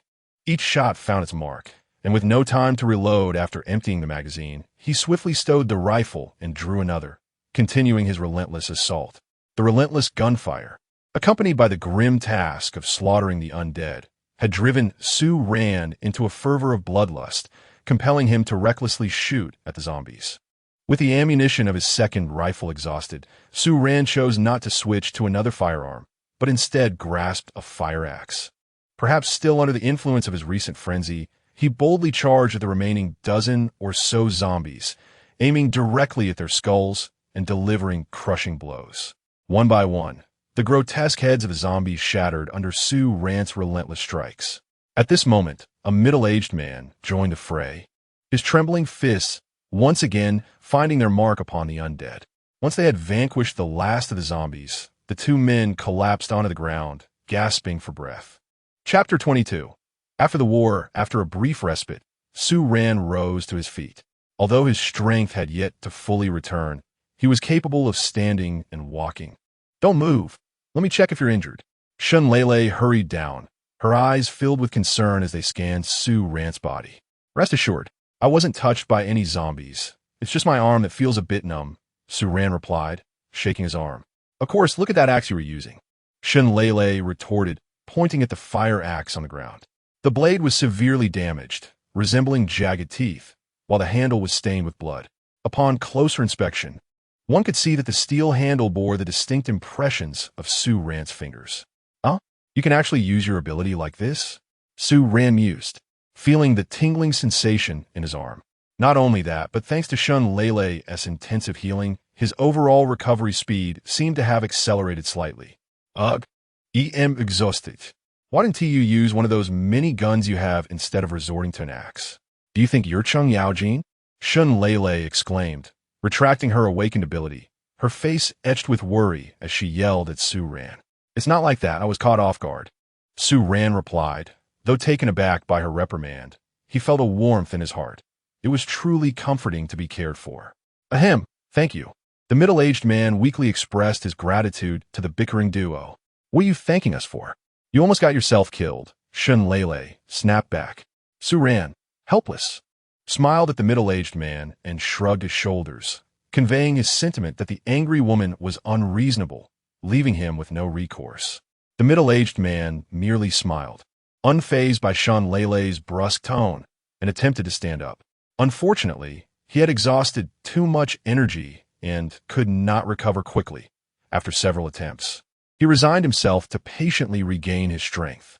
Su Ran observed the man's actions and understood that he wished to check on his companions. Approaching the first vehicle, Su Ran's scalp tingled at the sight before him. The driver's face was gruesomely pierced by shards of glass, and he had already succumbed to death. The fatal wound appeared to be caused by a metal rod that had penetrated him entirely. The situation was not much better for the front passenger, who was also deceased, albeit with a slightly more dignified appearance. In the back seat, one person lay dead while another was gravely injured. The remaining woman in the back was in poor condition, her legs completely pinned together by the front seat, her pallid face indicating she had given up struggling. Upon seeing the woman, Su Ran forcefully pushed the front seat, finally freeing her legs. He carefully lifted her from the vehicle to examine her, relieved to find no significant deformity on her legs. He waved for Shun Lele. Upon realizing it was a woman, reluctantly began to provide treatment. At the second vehicle, before Su Ran could even touch it, the door swung open from the inside. A girl of a similar age to Shun Lele stepped out and rushed towards the woman being treated. In the back seat, two men, one stout and the other lean, had merely been knocked unconscious by the collision. After Su Ran gently patted their faces, they awoke and climbed out of the vehicle, joining the middle-aged man to express their concern for him. "Ligo, how are you?" The slender man, clearly youthful in appearance, inquired of the middle-aged gentleman. "No, I am fine. Please go check on Anrin." The man, referred to as Ligo, gestured towards the woman whose legs were injured. Initially pale and silent as Su Ran carried her from the vehicle, she finally succumbed to unconsciousness after Shun Lele's treatment took effect. The last vehicle had been utterly deformed by the onslaught of zombies. Once Su Ran cleared the undead outside, the inhabitants within had all transformed into zombies. Struggling to break free, Su Ran glanced at the middle-aged man, who, aware of the inevitable outcome, nodded resignedly and lowered his head in despair. With a few gunshots, the four unfortunate souls who had recently joined the ranks of zombies were dispatched for a second and final time. The two other men, hearing the gunfire, shuddered, too fearful to turn back. "Brother, what is your situation? You seem fine this morning." After finishing his task, Su Ran crouched beside the middle-aged man. "It's hard to explain. After asking you for directions this morning, we made our way directly to Confronting County, thinking there would be fewer zombies in the county than in the city. However, upon entering, we encountered a horde and had no choice but to flee once more. We are truly grateful to have met you, from seeking directions to being rescued. Such kindness is rare in these apocalyptic times." The middle-aged man's tone was sincere. "Alas, from 3 vehicles, only the 5 of you remain alive. What are your plans now?" Su Ran sighed, reflecting on the harsh reality of their situation. "What else can we do but continue to escape? Did you see the driver of the first vehicle? He was an awakened one, just like us, yet fate is capricious. He had not even utilized his abilities before his life was abruptly extinguished." The middle-aged man pondered the disparities among the awakened, with 2 of his companions injured or deceased. He himself was rendered nearly immobile, while the young man before him, after a brief respite, was already able to move with ease. Regrettably, the middle-aged man did not possess the fortune of a system like Su Ran's. He was oblivious to the existence of levels among the awakened, only vaguely aware of the term awakened that had inexplicably surfaced in his mind. "Thus, you must gather your spirits. You are the only awakened one left among your 5 companions, and there are 2 young women as well," Su Ran consoled him. After exchanging pleasantries without introducing themselves, the young man said, "I am Li Jiangguo, a strength-based awakened. The woman with the injured legs is Anren, a regular person who was a senior executive at a company before the apocalypse. Quite the formidable woman." Su Ran thought to himself. No wonder she endured such pain without a sound. The girl squatting there is Qi Qingqing. She was a nurse before the apocalypse and is quite young. We all consider her our source of joy. You can trust her with Anren. Her medical skills are commendable. The 2 individuals are Qin Hai, the younger one, and Zhang Peng, the heavier set. Qin Hai has recently returned from military service, brimming with youthful vigor.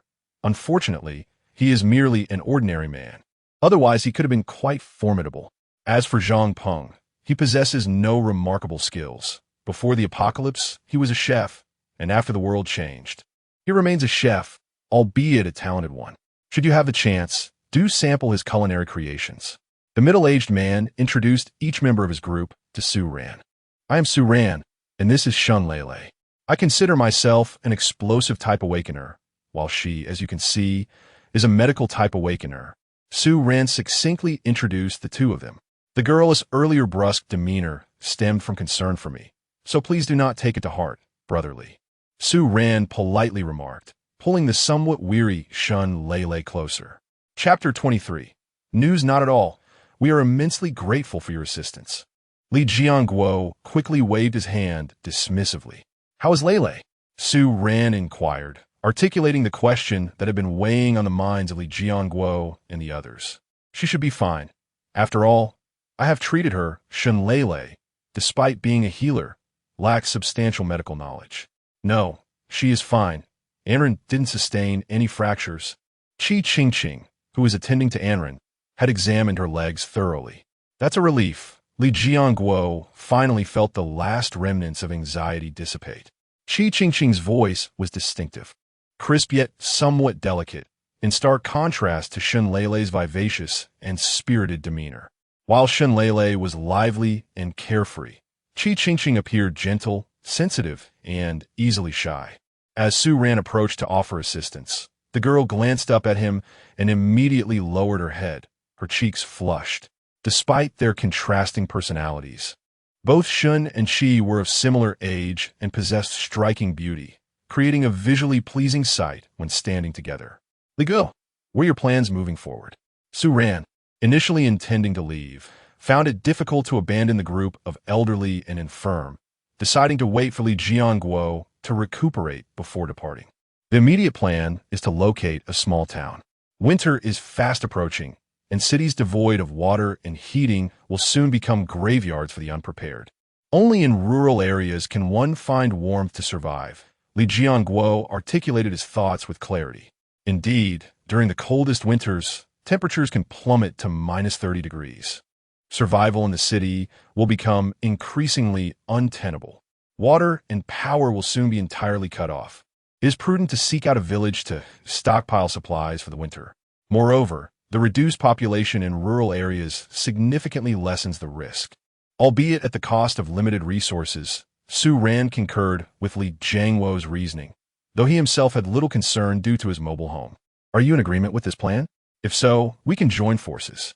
Although I may sound somewhat presumptuous, it appears these individuals genuinely require your support. Li Jiangwo proposed a cooperative venture upon realizing Su Ran shared his perspective. Well, Li Ge, our primary objective this time is actually to find someone, Su Ran clarified, his thoughts lingering on Yichio, and he could not so easily live alongside unfamiliar faces. Ah, that is indeed unfortunate. I can sense that, despite both being awakened, you possess far greater strength than I do. That girl's awakening ability is also exceedingly rare. Li Jiangguo expressed a hint of regret. While the two conversed, Qinhai was busy tinkering with the off-road vehicle, seemingly attempting repairs. How is it? Can the vehicle still run?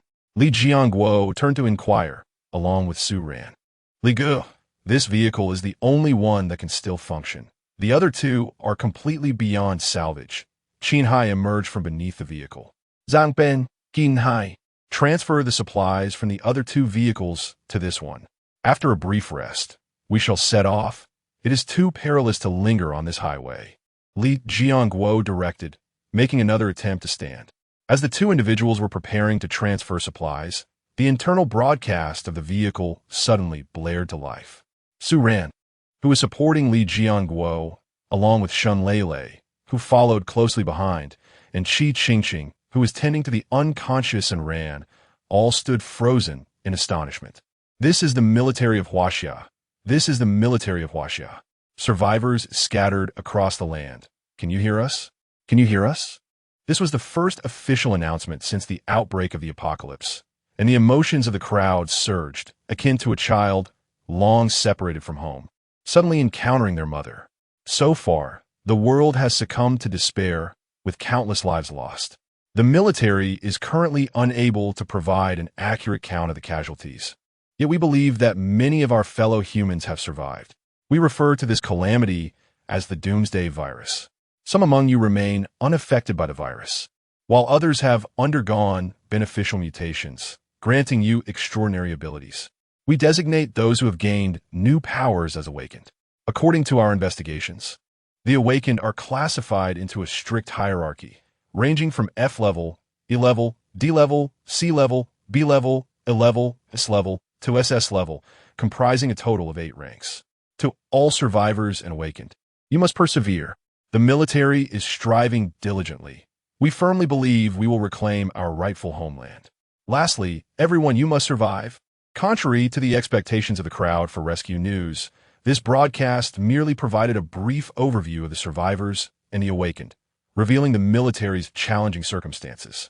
The group exchanged glances, rendered speechless. Cough, cough. Let's not dwell on it too much. ISNT this good news. It signifies that the military still exists, that they have not abandoned us. As long as we endure, we shall await further news, Li Jiangguo urged, noticing the somber expressions on their faces. Indeed, Brother Li is right. At the very least, this message offers us hope for survival, Su Ran promptly added. The group's demeanor began to soften as they resumed their tasks. Su Ran sighed and turned to Li Jiangguo. Well, there's no helping it. I suspect the military situation is far from optimistic. Li Jiangguo lowered his voice. The military comprises people too, and undoubtedly, many within their ranks have succumbed to becoming zombies. It is quite an accomplishment that they managed to organize themselves and disseminate this message so swiftly. Su Ran nodded in agreement. Let us move on. We need to find a town. At this moment, Li Jiangguo felt revitalized and his movements became more fluid.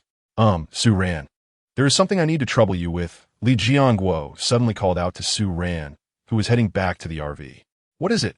And Ran has yet to awaken, and our off-road vehicle lacks space for her to lie down. Would you be able to assist me in transporting her? Li Jiangguo glanced at the still unconscious and Ran.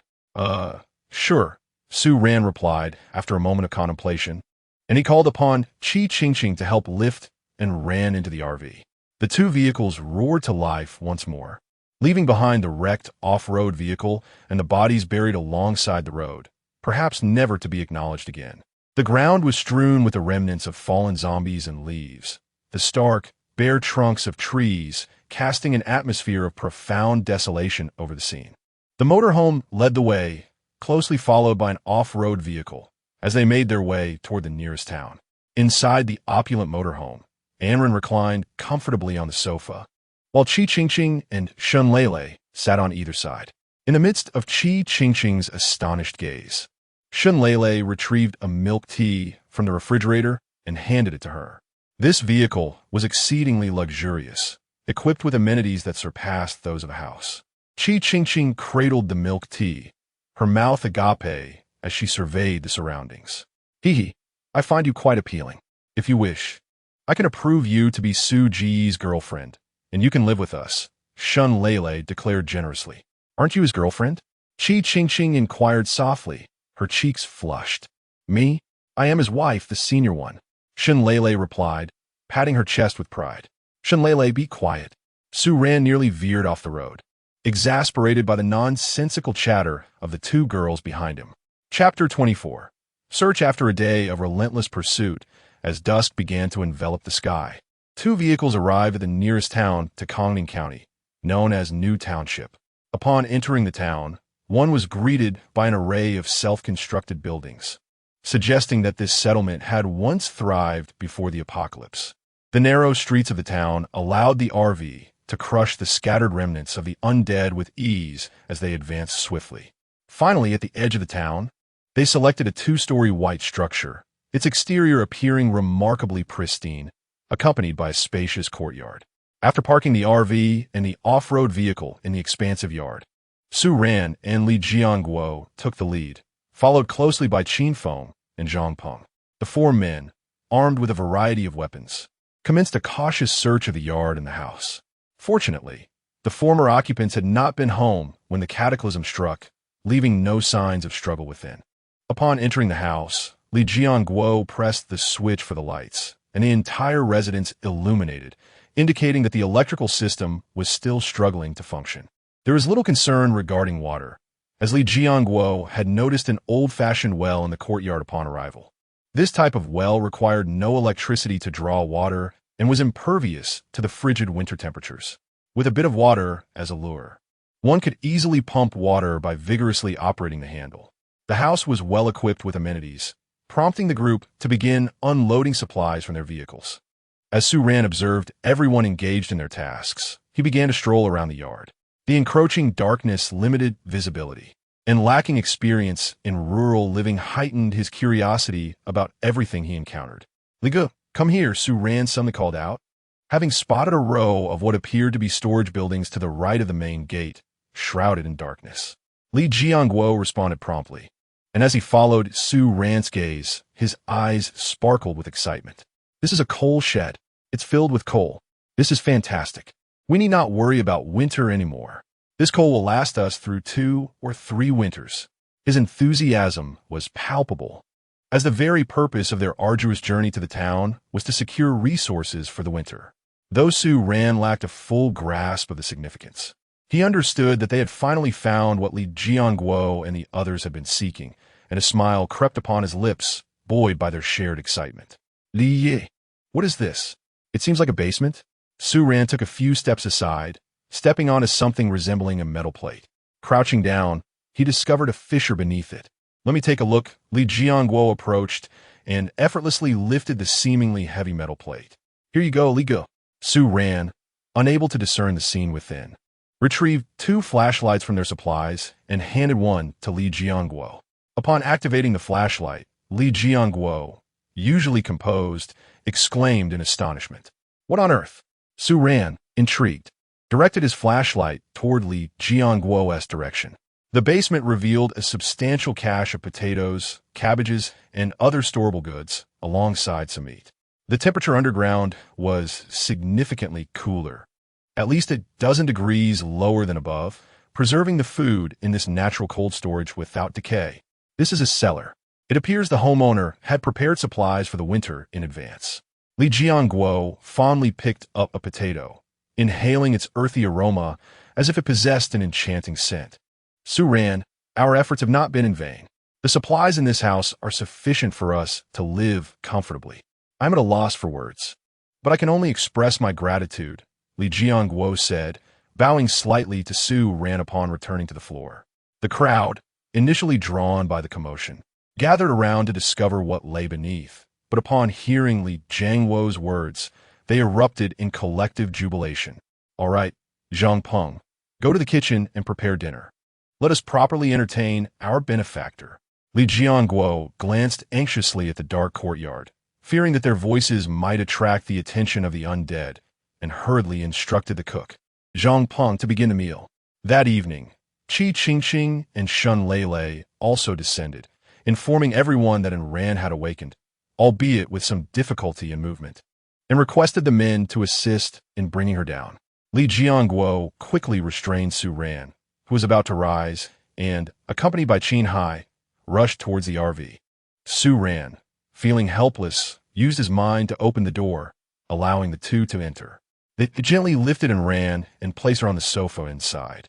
After a brief glance, Su Ran stood up and headed towards the RV, intent on keeping the secret of his storage space hidden, as he sought to retrieve some medicine for Ran. While fetching some anti-inflammatory medication, Su Ran accidentally brushed against the hand of Qi Qingqing, the only nurse present, causing her to blush fiercely before she hurriedly took the medicine and departed. Su Ran awkwardly touched his nose and returned to the dining table. As night fell, the outside world was shrouded in darkness, while the interior of the house was brightly lit. The group enjoyed their meal and engaged in lively conversation, blissfully unaware of the watchful eyes lurking outside. After dinner, they tidied up and selected their rooms for the night. Su Ran, along with Shun Lei, returned to the RV, for no matter how splendid the house might be, the sense of security the RV provided was unparalleled. The following morning, Su Ran awoke and immediately descended to greet Li Jianguo and the others, eager to free them from the responsibility of caring for Shun Lei as he prepared to search for news of Yichio in the town.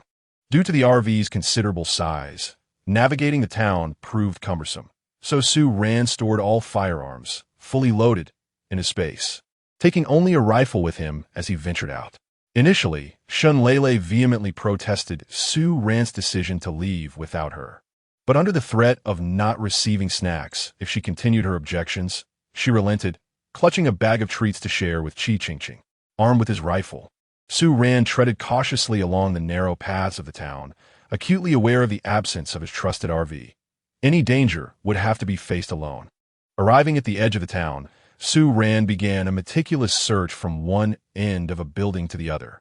Upon entering, he softened his footsteps, raising the rifle to eye level as he gently pushed open a door.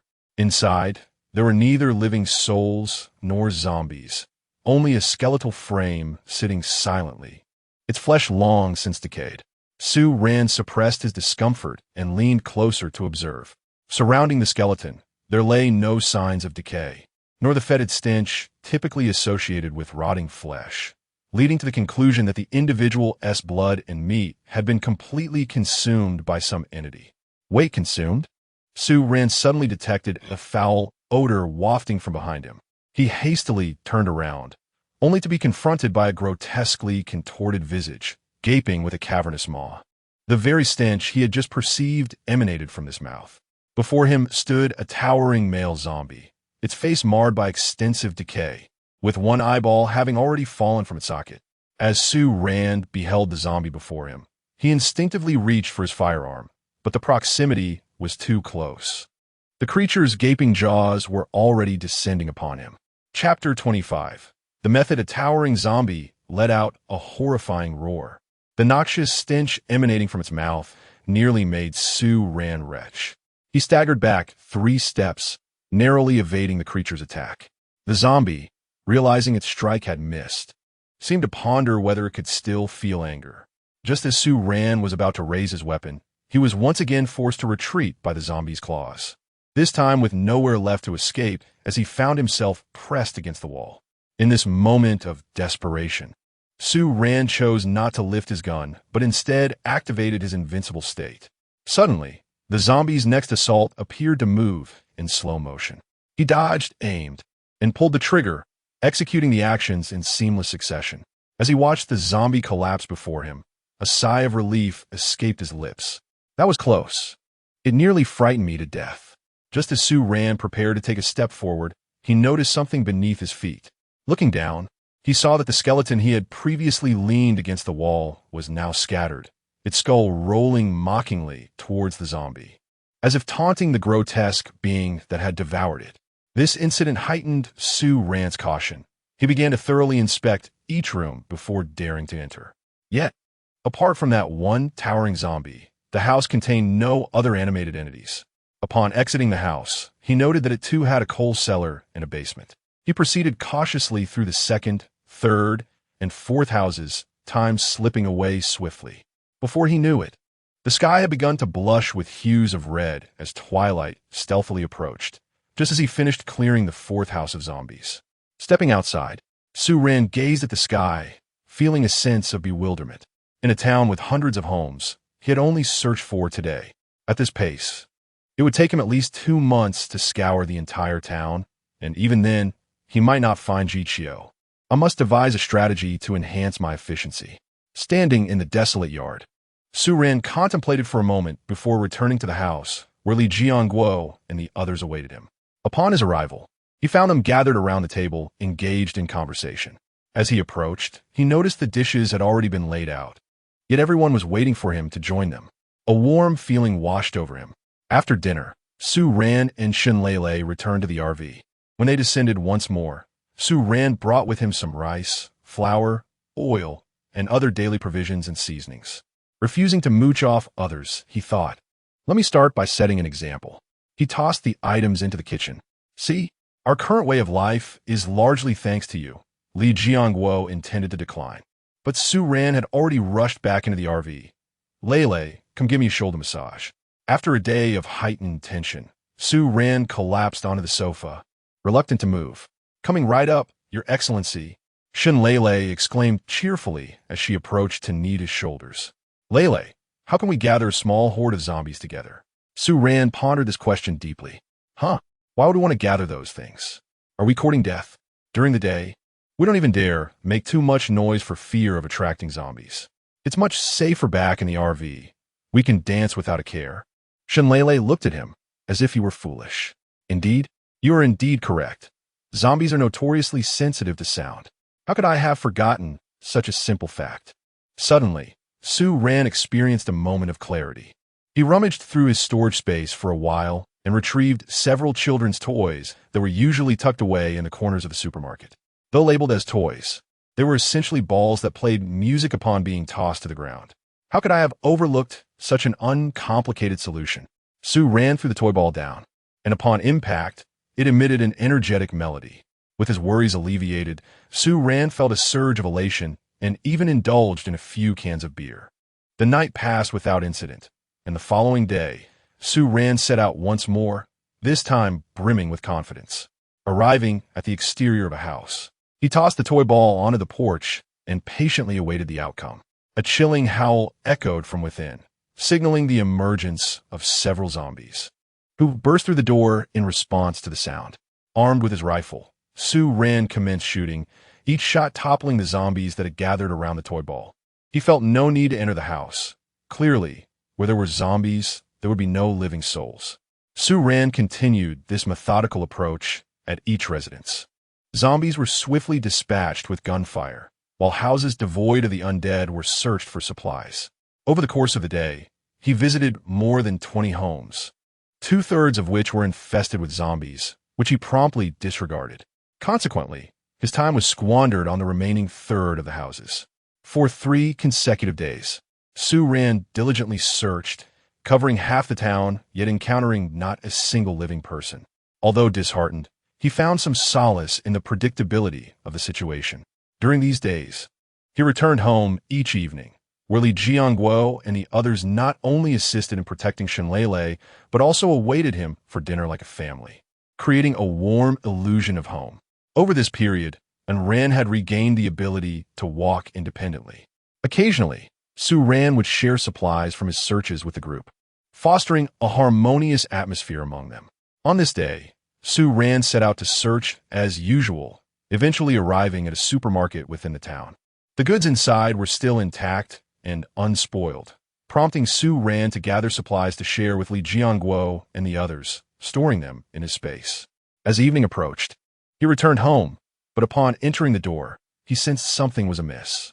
Typically, the household would be aglow with lights as everyone gathered around the dining table awaiting his return, yet tonight, the entire house was cloaked in darkness.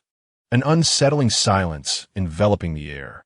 Quickly, Su Ran retrieved his rifle, remaining vigilant as he entered. He refrained from switching on the lights, instead relying on his familiarity with the house's layout to navigate cautiously. As he moved forward, he inadvertently kicked something with his foot, instinctively retracting it. After a moment of silence, he cautiously prodded again. It was a person. Realizing this, Su Ran swiftly pressed the light switch.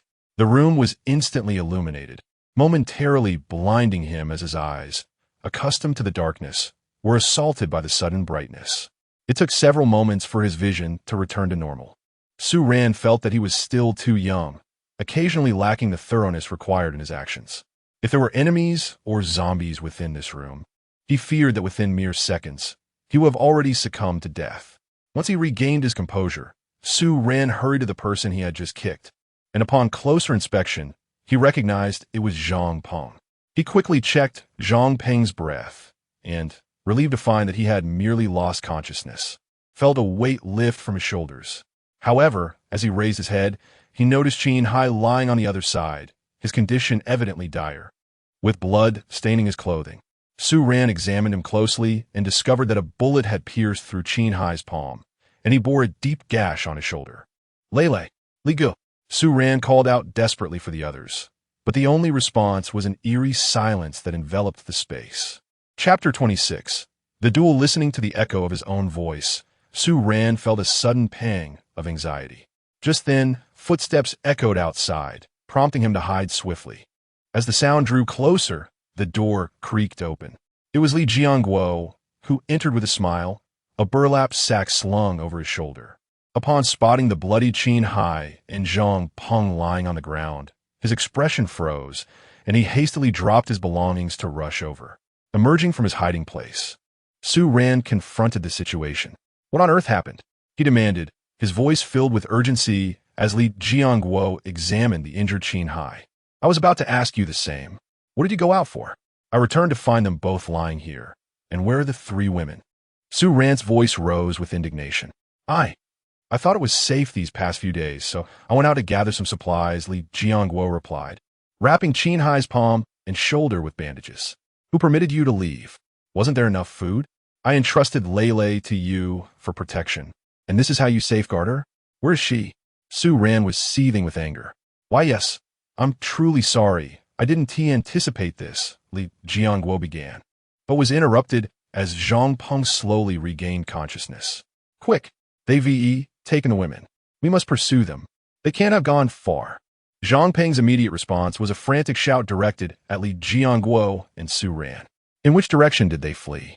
Su Ran inquired urgently. North. Before they knocked me out, I saw their leader heading that way. Zhang Peng replied, his anxiety palpable.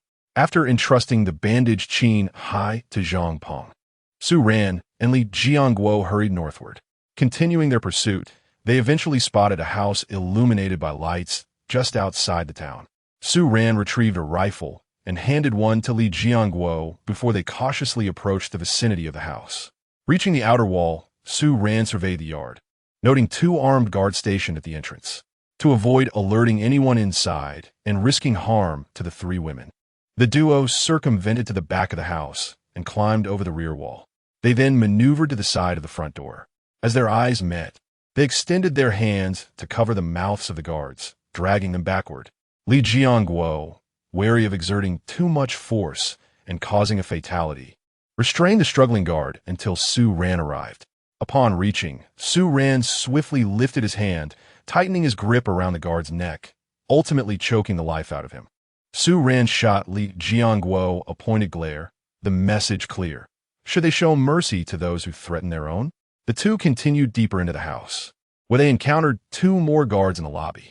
Su Ran crouched low, stealthily maneuvering from behind the sofa. Gradually, he positioned himself beside the two chatting guards and employed the same lethal method, silencing one before he could utter a sound. On the other side, having learned from his previous encounter, Li Jianguo applied greater caution, ensuring his grip was firm enough to deform the guard's neck. Just as Su Ran and Li Jianguo were about to ascend to the second floor, two figures descended from above, one tall and thin, the other short and stout. The pair regarded Su Ran and Li Jianguo without surprise, merely smiling as they advanced toward them. Su Ran and Li Jianguo watched as the two figures, one stout and the other slender, retreated step by step until they stood at the side of the fallen guard, where they kicked a leg and seated themselves upon the corpse. "You've got quite some audacity," the stout man remarked with a grin. "Enough with the chatter. Hand over the 3 women you've captured today, or I shall resort to gunfire," Li Jianguo threatened, aiming his weapon at the pair. "Go ahead, shoot.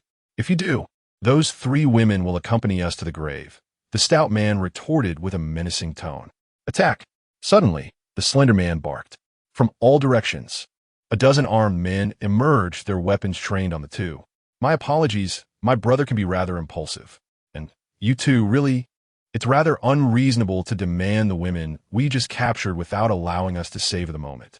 How could you not provoke my brother?" The stout man's face remained jovial, yet his words dripped with arrogance.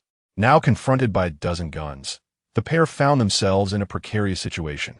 Su Ran surveyed the surroundings and, with a resigned sigh, lowered his rifle. "Ah, at least this young gentleman understands the situation. Let us not make your visit futile. You both seem quite capable. I presume you're awakened? Why not engage in a little spar with us? If I find it enjoyable, I might just release those 3 ladies. To be honest, they're quite exceptional. I'm a tad reluctant to let them go." No sooner had the stout man finished his sentence than the slender man rose. "My brother is eager. Who among you will step up first? You may even join forces if you wish." Li Jianguo exchanged a glance with Su Ran, nodded, and stepped forward. He exerted his full strength, his muscles bulging against the fabric of his shirt. The slender man, upon witnessing Li Jianguo's physique, grinned and charged forward on his spindly legs. The two engaged in a straightforward exchange of blows, pure force devoid of technique.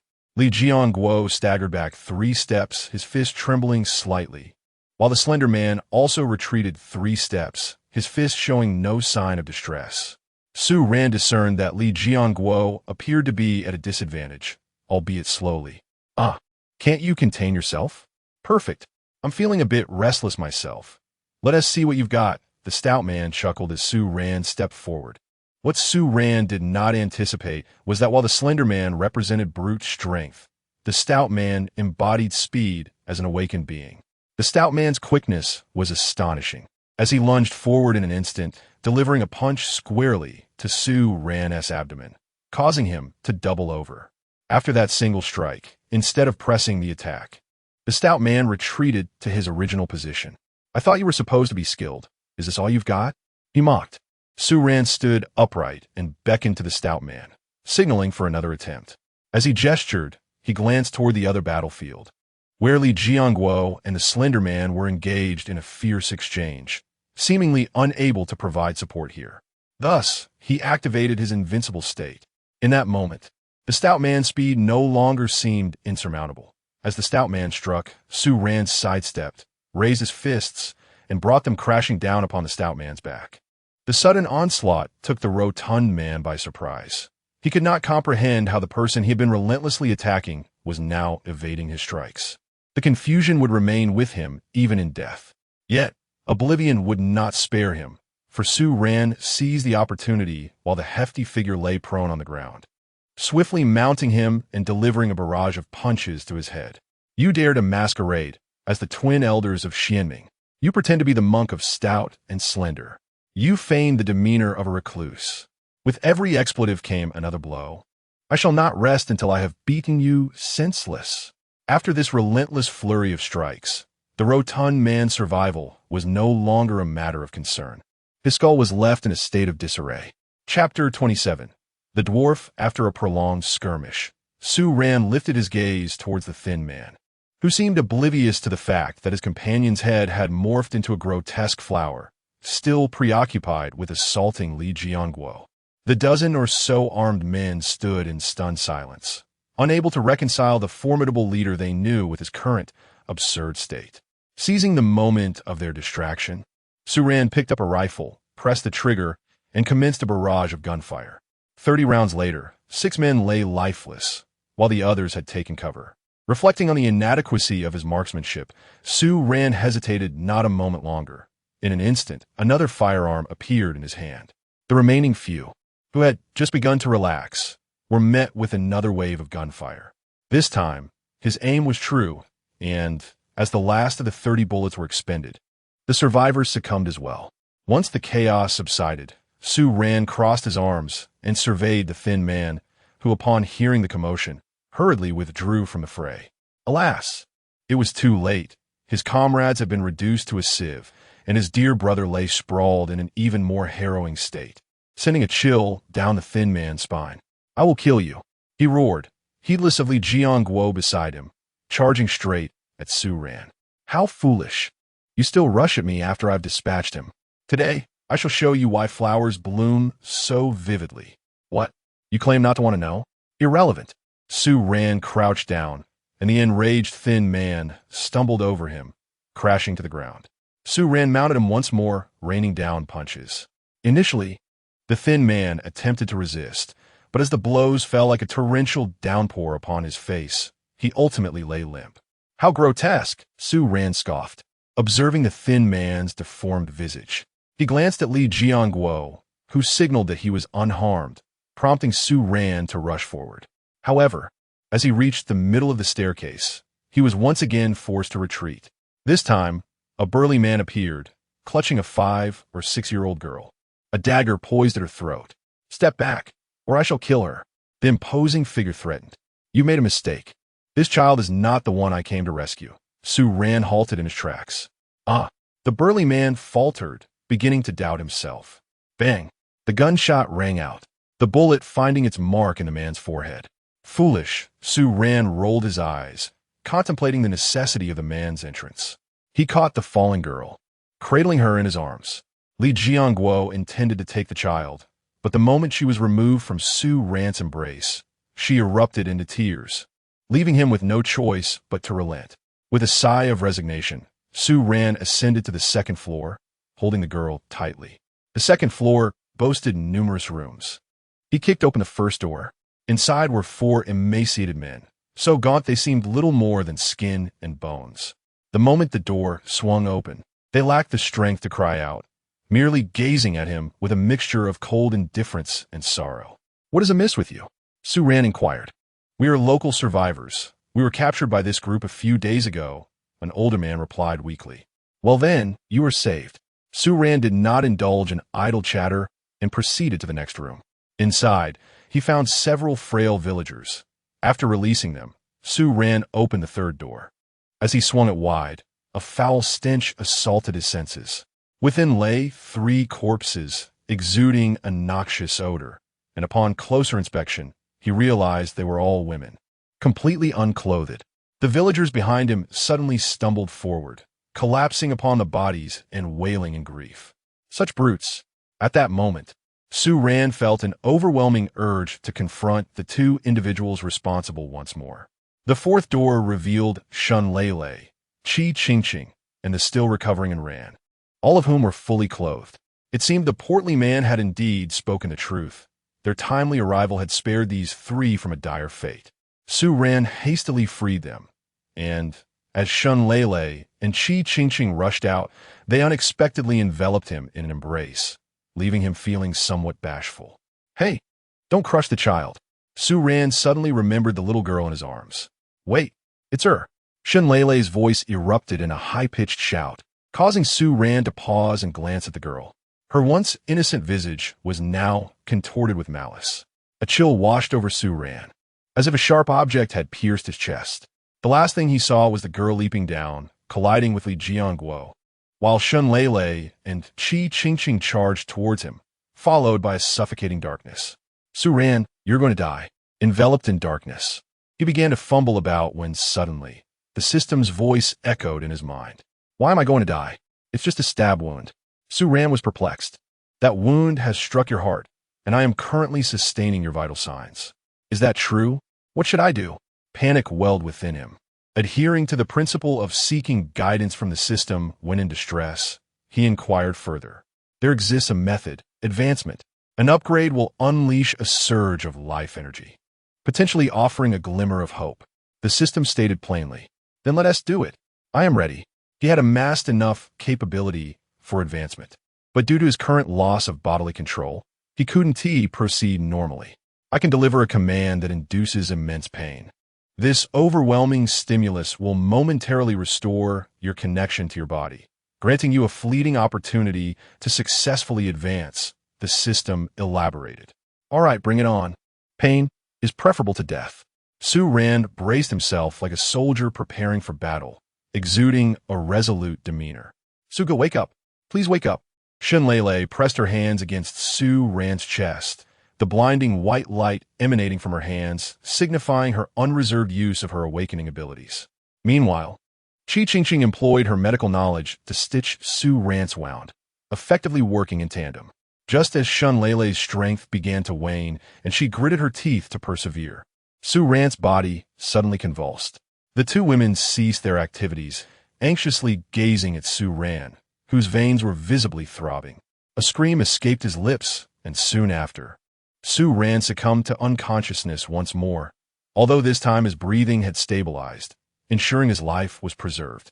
When Su Ran finally regained consciousness, he beheld Shenlele resting on his left side and Qi Qingqing on his right, both of whom were breathing evenly and asleep soundly. Turning his head to survey the room, he realized he was not in his own vehicle, and glancing out the window, it appeared to be deep into the night. Chapter 28. Level fearing he might awaken the two young girls, Su Ran refrained from moving, instead gazing around like a child with wide, curious eyes. How can they still be asleep? Qi Qingqing suddenly stifled a yawn, lifted her head, and met Su Ran's gaze. For a moment, she was taken aback, then gasped in surprise, and finally realized she was pressing down on Su Ran's hand, her face flushing a deep crimson as she quickly recoiled. Su Yi, you're awake. Oh dear, you startled me. Shenlele exclaimed with joy before bursting into tears. Su Ran wished to offer her comfort, but as he opened his mouth, no sound emerged. He tried to lift his arms, but found himself unable. Do not be afraid. You have been lying down for too long, so your body needs some time to adjust. It will be fine in a bit, Qi Qingqing reassured him, quickly grasping his intention. Shenlele's loud sobbing roused the other occupants of the house, startling them awake. Rushing into the room was an anxious Li Jianguo. Feeling guilty for not having protected Shenlele and the others previously, had developed a habit of rushing over at the slightest sound of distress from the girls. Su Ran observed the concerned faces surrounding him and felt a surge of emotion, yearning to speak, yet finding his efforts futile. He resigned himself to simply watching them. Li Jianguo, dressed in his clothes backward, Qin Hai with one arm in a sling, Zhang Peng still bleary-eyed, and even in Ran, who had not fully recovered and was using a cane, all approached him slowly, turning his gaze back to the two young girls, whose faces bore the marks of weariness. Su Ran felt a profound sense of gratitude. How long have I been unconscious? He murmured haltingly. It has been a week. In your condition, you couldn't eat or drink. Thankfully, Lele's abilities aided you, as she used them on you 3 times daily to restore your bodily functions, Qi Qingqing replied. Her head bowed, still flustered from the earlier embarrassment. Su Ran was about to speak again when an overwhelming wave of exhaustion washed over him, dimming the once bright gleam in his eyes. You've just awakened. Your body needs time to recuperate. Everyone, let us return to rest. Lele, you two need to take a break. You haven't rested properly in days. I will take care of things here, Qi Qingqing asserted, demonstrating her medical knowledge as the only trained healer among them.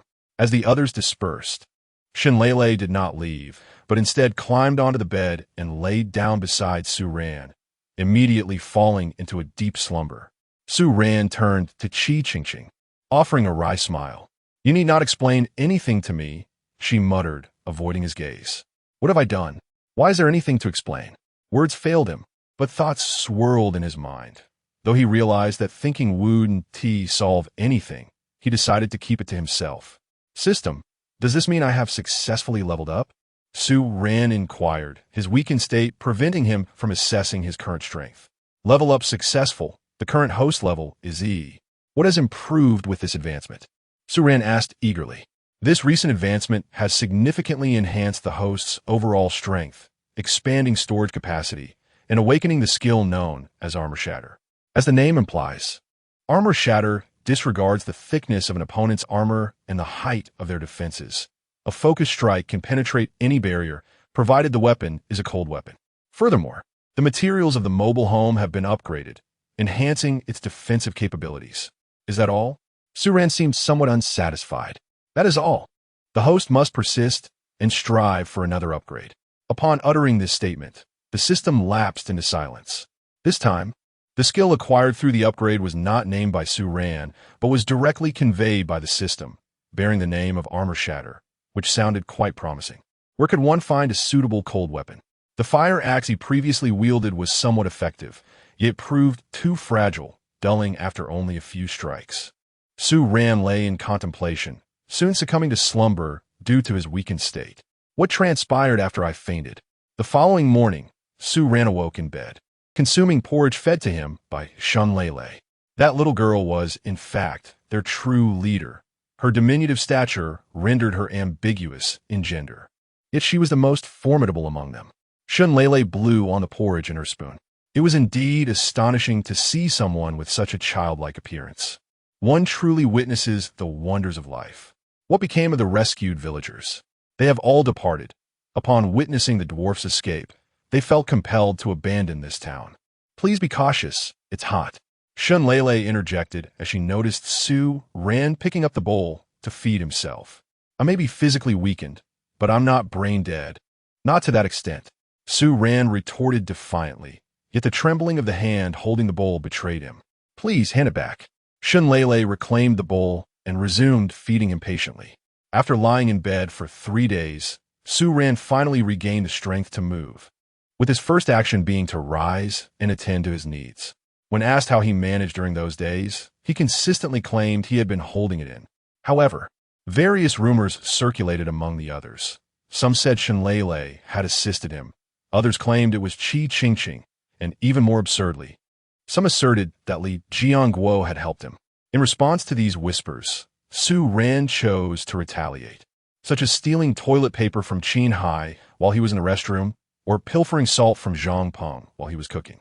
After 7 days of unconsciousness and another 7 days of recovery, Su Ran finally returned to peak condition, feeling a surge of power within him that was several times greater than before. The strength utilized during the invincible state at F grade was comparable to that of a normal E grade state, highlighting the vast disparities in levels among awakened individuals. Now that he had recovered, Su Ran was eager to put his new ability, Armor Shatter, to the test. One morning, he sought out Li Jiangguo, requesting that Li don several thick garments retrieved from his storage, and he procured a wooden stick, urging Li to fully activate his defensive ability. Su Ran refrained from entering the invincible state, instead delivering a simple strike. Bang! With a single blow, beads of sweat instantly appeared on Li Jiangguo's forehead, signaling Su Ran to cease. How was that? Su Ran hurriedly inquired. The pain felt as if one had been struck directly. How much force did you exert? Li Jiangguo grimaced as he spoke. Perhaps around 50% of my usual strength, Su Ran contemplated. You're quite the monster. If it were full strength, I fear I would already be lying down. If you were in optimal condition, I would likely have already lost consciousness. Li Jiangguo gave Su Ran an international gesture. Indeed, advancing a level makes an immense difference. I must strive to level up further. Sooner or later, zombies will flee at the sight of me, Su Ran declared without a hint of modesty. Starting tomorrow, I shall resume my endeavors. I have already wasted too much time. Su Ran felt a profound satisfaction with his newfound E-level strength. Chapter 29. Departure. Once again, Su Ran set forth once more, but this time with a markedly enhanced speed.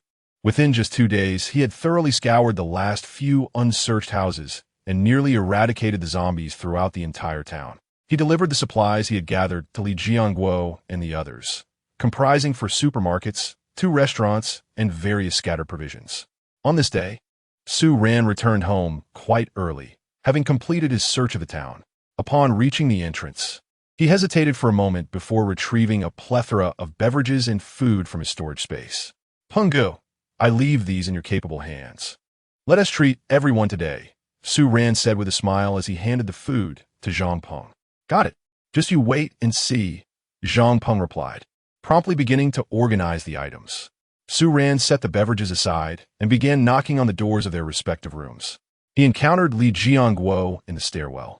As he was about to descend, Su Ran knocked on Qin Hai's door, discovering the young man was exercising his room, his muscles well-defined from diligent training. After informing him about dinner, Su Ran proceeded to Ran's door. He knocked but received no response, so he moved on. Turning to the opposite room of Qi Qingqing, he found the door ajar and glimpsed 3 women seated on the bed, engrossed in discussion. Dinner is ready. What are you all chatting about? Su Ran inquired with curiosity. Mind your own business. A girl's secrets are not meant for prying, Shun Lele retorted, playfully shoving Su Ran back as he had already stepped halfway inside. Returning to the first floor, Su Ran sat at the dining table, gazing up the staircase as everyone made their descent. At times, he felt an overwhelming urge to simply stay put. These individuals truly exuded warmth and camaraderie. Yet, recalling Yichio, who remained unaware of the current circumstances, he realized he could not afford to linger any longer. Come on, let us all have a drink today. Excluding those underage, Su Ran declared, directing his gaze toward Qi Qingqing and Shun Lele. You're the only minor here. I'll be 24 by the new year. Shun Lele boldly exclaimed.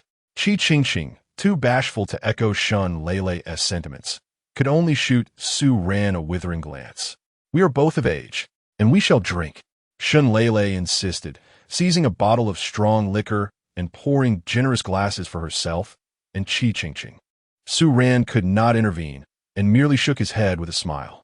Ultimately, only Ran, who was still recovering from her injuries, was forbidden from partaking in the alcohol, while everyone else had their cups brimming. The spread on the table was lavish, with an array of meats and vegetables, all expertly prepared by Zhang Peng, appealing to the senses in color, aroma, and flavor. That evening, as the group chatted and drank, it felt reminiscent of carefree days before the apocalypse, free from the dread of what tomorrow might bring. To everyone, I raise my glass.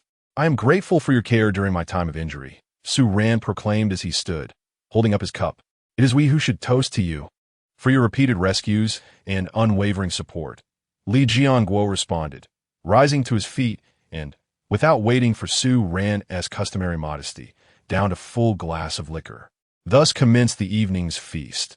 As the rounds of drinks continued, it became apparent that the susceptible Qin Hai had succumbed to slumber at the table, while Zhang Peng had stepped outside to relieve himself after a lengthy bout of nausea. Unexpectedly, the 2 young girls persevered, their faces flushed and their speech somewhat slurred. Seeing their joy, I decided to serenade everyone. Bolstered by the effects of alcohol, the typically shy Qi Qingqing also chimed in. The consensus among the group was that the young lady possessed a lovely voice and would surely sing beautifully. I began to sing a lullaby my mother used to croon, peonies embroidered on a golden plaque. I hummed a tune my father would sing on the verdant pastures, tending cattle and sheep. As the final notes faded, applause erupted, and the atmosphere was once again invigorated. Ultimately, apart from those who had abstained from alcohol, none remained sober. Each found a quiet corner to drift into slumber. As I slept, Su Ran suddenly felt a cool sensation on her lips, initially suspecting it to be a prank from Shun Lele. She opened her eyes to discover a delicate face before her. Upon seeing Su Ran awake, Qi Qingqing hurriedly scampered back upstairs like a thief. Su Ran touched her lips, marveling inwardly at their sweetness. Glancing outside, she noted that dawn had yet to break, and she succumbed to sleep once more. When Su Ran awoke, she rubbed her aching head and sat up, observing the others already engrossed in their tasks. Xiao Hai, I have a gift for you, she said, approaching Qin Hai, who was busy tidying up the remnants of the previous night's festivities. She presented him with a well-handled Type 95 rifle. Huh? Rangu, is this real? Qin Hai exclaimed in disbelief, cradling the rifle with affection. 2 years her junior, he always referred to her as Rangu. Of course, you were in the military, so you know how to use this, right? Su Ran recalled that Li Jiangguo had introduced Qin Hai as a veteran. Well then, you can't back out now. Qin Hai responded eagerly, clutching the rifle as though it were an extension of himself. After providing him with some ammunition, Su Ran called for Li Jiangguo. Li Ge, distribute these handguns among everyone. At least they should have some means of protection. Su Ran produced a handgun she had found but never used. Let's skip the thank yous. We'll keep those in our hearts, Li Jiangguo said, patting Su Ran on the shoulder. I want to give you anything special. I imagine the best gift for you would be a reliable cold weapon, but I have everything else, so I lack that, huh? Su Ran pointed at Qin Hai, who was polishing his rifle. Anren, yeah, this is for you, Su Ran said, unveiling a set of skincare products she had prepared. She noticed that Anren cherished her skincare routine, particularly washing her face, but in a post-apocalyptic world, cosmetics were more of a burden than a blessing. Oh my, where did you get this? Su Ran is so kind to her sister, Anren replied, clearly pleased. Su Ran's gifts were thoughtfully chosen based on each person's preferences. She also presented an array of seasonings and ingredients to Zhang Peng, who nearly shed tears of joy, questioning whether Su Ran was his long-lost brother. Finally, for Qi Qingqing, Su Ran discovered some medical books and snacks she had previously collected, which she handed over. The books in the young lady's room were a testament to Su Ran's success in catering to her tastes. Wait for me. I also have something, Qi Qingqing exclaimed. Her cheeks flushed as she dashed upstairs to retrieve a book. Presented to you, though perhaps it would be better if you did not peruse it. Yet I have bestowed it upon you nonetheless. Qi Qingqing handed over the book, her disjointed speech eliciting laughter from the crowd. Meanwhile, Shun Lele grasped the reason behind Su Ran's reluctance to offer her a gift. She would undoubtedly follow him wherever he went, for what was his was inherently hers, rendering the gesture unnecessary in her eyes. Allow me to speak, Su Ran addressed the assembly earnestly. I must take my leave. During this time together, I have genuinely cherished each of you. Perhaps, once I have found my true companions, I shall return here with them to share in our lives together. Chapter 30. In a hurry, so suddenly, Sai, I understand that you ultimately have to leave, but I did not expect it to be so soon, lamented Li Jiangguo. It is not too late. I had originally planned to search for clues about my friend in this town, a task that should have taken just a few days at most. However, due to my injuries and the subsequent recovery, I have lost nearly 20 days. In the blink of an eye, nearly a month has passed since the outbreak of the apocalyptic virus, and I fear that any further delay may result in my friend being unable to wait for me to return. Su Ran firmly believed that Yichio was certainly alive. That fellow's combat prowess had been astonishingly high before the apocalypse, and even if he was not an awakened one now, he would still be comparable to one. I understand. Though we are reluctant, we cannot hinder you from searching for your friend. But you must keep your word. Once you find them, return to us so we can live together. We will be waiting here for you, Li Jiangguo encouraged, noticing the melancholy among the group, attempting to uplift their spirits. That is a certainty. When the time comes, we will drink together again, just like yesterday. Su Ran nodded earnestly. Yet deep down, he understood that nearly a month had passed. Today, as he set off, he did not know how long it would take to find Yichio. Even if he found him, what about Linya? He certainly would not give up on her either, even if they were all alive. It would be ages before they reunited. Having said their goodbyes, Su Ran feared that if he lingered, he would truly find it hard to depart. Thus, he took the tearful Shun Lele by the hand and headed toward the RV. Wait, Qi Qingqing called out to Su Ran. In the instant he turned back, she rushed over, embracing him tightly before releasing him and darting back to the second floor. Su Ran smiled at the others once more before climbing into the RV. Seated in the driver's cabin, he started the vehicle and glanced through the glass at the few people who remained stationary, silently resolving himself as the vehicle turned around and exited the courtyard. Are you regretting coming with me? He inquired, observing the taciturn Shun Lele after leaving the town. Not at all. Wherever you are, I shall be too. I just feel that these days have been quite pleasant, she replied. I will return, I promise. Su Ran intently regarded the town, shrinking in the distance. It's quite all right. This way, I can enjoy your company all to myself, ha ha ha. Shenleilei's thoughts suddenly took a whimsical turn. Damn you, Su Ran chuckled, marveling at the girl's shifting moods. Just moments ago, she had been melancholic, and now she was laughing heartily. Shall I go then? Shenleilei grinned. The RV sped along, carrying Su Ran and Shenleilei forward on their journey through the apocalypse. Within less than half a day, they arrived at the next town. Su Ran chose a seemingly safe spot to halt the vehicle and asked Shenleilei to patiently wait while he resumed his search. One house, two houses, one town. Two towns. Su Ran searched with remarkable swiftness. Yet even after scouring 4 towns, a full month had passed. Throughout this month, Su Ran encountered many landscapes, met a variety of people, and dispatched numerous zombies. The vistas varied in beauty, and the people he met were equally diverse. This month had imparted upon him a profound understanding of humanity's warmth and coldness, as well as the harsh realities of the world. In a certain town, 2 groups of survivors clashed violently over food, devoid of any awakened individuals among them. Their struggle was limited to primitive weapons. Some wielded iron pipes, others brandished wooden sticks, while a few charged forward with machetes, and even a formidable old man armed with a hoe. Observing the gaunt and weary faces of both factions, Su Ran felt a pang of compassion and decided to provide each side with a portion of his supplies. However, to his dismay, the following day, both groups allied to seize Su Ran's resources, even harboring ill intentions towards the attractive Shenleilei. This experience enlightened Su Ran. He realized that in this apocalyptic world, compassion would only lead him and his companions into peril. It was essential to adopt a ruthless demeanor to secure their survival. The 2 factions comprised over 20 individuals. After Su Ran dispatched a few with his rifle, the rest subdued their aggression. Among them was an elderly man, nearly 60, who had initially suggested abducting Shenleilei for their own pleasure. His reward was a bullet to the forehead, and not a single one of the 20-plus individuals survived. Su Ran's act of killing, though not directed at the undead, bore no psychological discomfort. It felt akin to slaying a pack of wild beasts. The distinction between these men and animals was negligible, given their actions. Yet, not all encounters were with malevolent beings. Su Ran also met good-hearted individuals, a group that lived in far worse conditions than the aforementioned villains.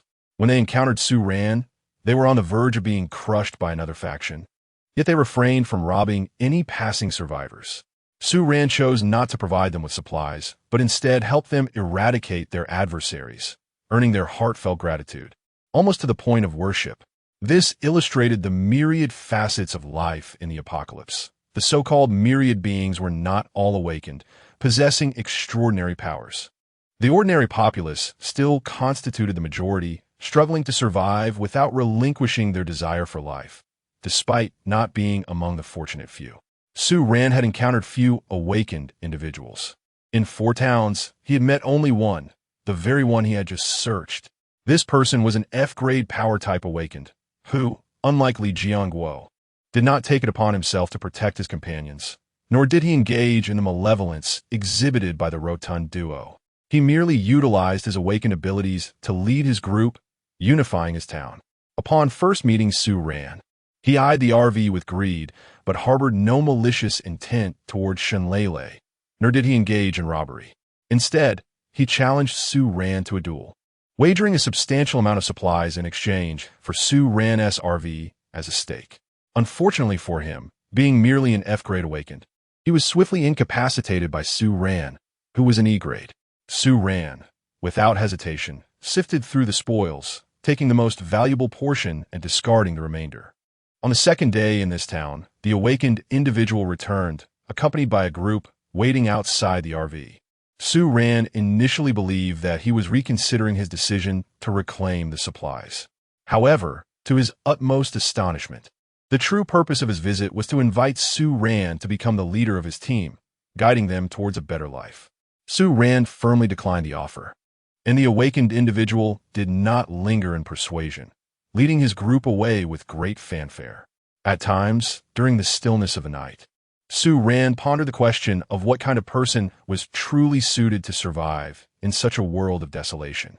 It was neither the benevolent nor the malevolent individuals, but rather the singular awakened one he had encountered. This individual possessed the audacity to confront and to strike, displaying neither excessive mercy nor indiscriminate violence. He could humbly bow before the powerful and gracefully depart when faced with rejection. Indeed, it seemed that such individuals were the most fitting for the apocalypse. Chapter 31. Trials today marks the beginning of my search for the sixth town. Each time I embark on a new town, I take a moment to encourage myself. Surely, I will soon find Yichio.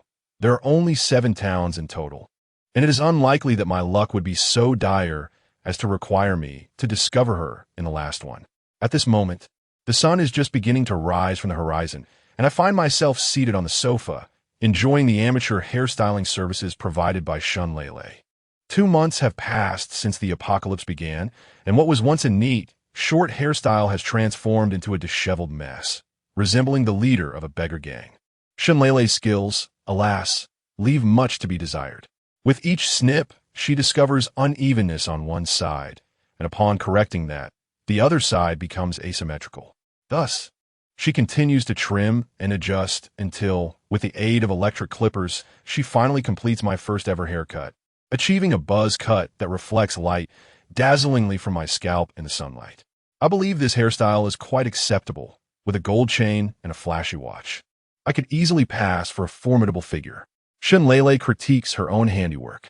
Why did you give yourself such a splendid cut while leaving mine so short?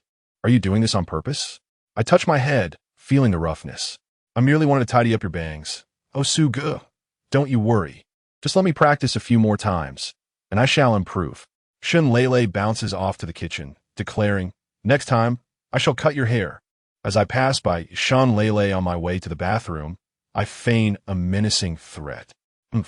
Shunlele pretends not to hear, humming a tune of her own invention. After washing away the clippings, I don a particularly striking all-black outfit. With 2 handguns tucked in my pockets and a rifle at my side, my appearance might easily be mistaken for that of a powerful gang leader. Lately, I have often taken Shunlele along during my searches. While the RV is undoubtedly safe, the young girl has expressed her discontent due to boredom. With my enhanced abilities, I finally acquiesced to her desire for some exercise. Initially, Shunlele treated our outings as mere playtime, completely refusing my request for her to shoot at zombies. However, under my persistent persuasion, she eventually took aim and fired. As expected, her marksmanship was woefully inadequate, prompting me to contemplate whether I should procure her a machine gun with ample ammunition. Just a slip-up. Let us try again, Shunlele pouted, re-aiming. This time, she did hit a target, but only managed to graze the zombie's thigh, a trivial injury.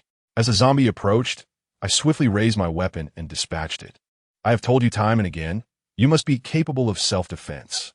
From now on, you will be the primary shooter while I provide support, I asserted, and I kept my word, allowing Shunlele to take the lead in the ensuing searches, only stepping in myself when absolutely necessary. After a day of shooting, Shunlele was in a state of lament, incessantly crying out about her sore hands, her hunger, and her inability to endure any longer. Regrettably, I had made up my mind to show no mercy this time. Don't even think about climbing into my bed in the future, Shunlele declared fiercely upon our return to the RV. When on earth did I ever think to climb into your bed? I replied, taken aback by her words. I meant in the future. Shunlele, cradling the doll gifted by Suran, sat on the sofa, massaging her sore arms. You see, I told you to practice long ago. Look at the result. If one does not strive in youth, one will only regret in old age, she lamented. Suran approached, taking Shunlele's arm and gently kneading it. I can't move my hands anymore. Cook for me and then feed me. Shunlele's spirits lifted. Suran, with a resigned air, began to cater to this little princess. Yet throughout their subsequent endeavors, he insisted that Shunlele engage in slaying zombies. From her initial reluctance, she gradually became nonchalant about the task, largely due to Suran's encouragement.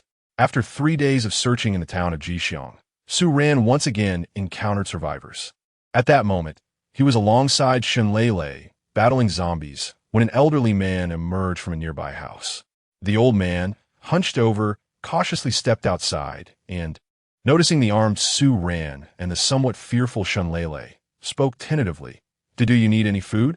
Su Ran glanced at the elder and then at the window, where a few heads were peering out curiously.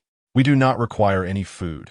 We are looking for someone, Su Ran replied, noticing children hidden within the dwelling. The elder, slightly apprehensive, said, looking for someone? We may not be able to assist you. Su Ran reassured him, do not be afraid. We are not seeking revenge. I am searching for my best friend. We became separated when the apocalypse began. He mentioned that his hometown is nearby, which is why we have come here. Though the old man did not exude any threatening demeanor, Su Ran remained skeptical that he and the children could survive in such a harsh world. I see. Would you like to come in for a bite? The journey must be arduous. The elder invited Su Ran and Shunlele into his abode. Su Ran, though cautious, decided to enter, curious about the elder's true intentions. With his E-level awakening abilities, he felt confident that even if someone inside were to confront him with a weapon, he could swiftly neutralize the threat in the confined space. He nodded, gesturing for Shunlele to follow behind him as he stepped inside first. Despite Su Ran's heightened vigilance, he was ambushed, albeit without any real danger.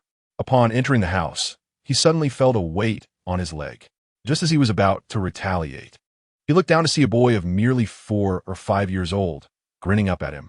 Remembering the previous encounter with the dwarf, Su Ran quickly pushed the boy away. However, the child did not cry. Instead, he turned and embraced Shunlele, who had just entered the room. Xiao Xuanzi, stop fooling around. The elder admonished the boy. Though his tone was stern, his gaze softened with affection. Do not take offense. This child has always enjoyed clinging to people's legs.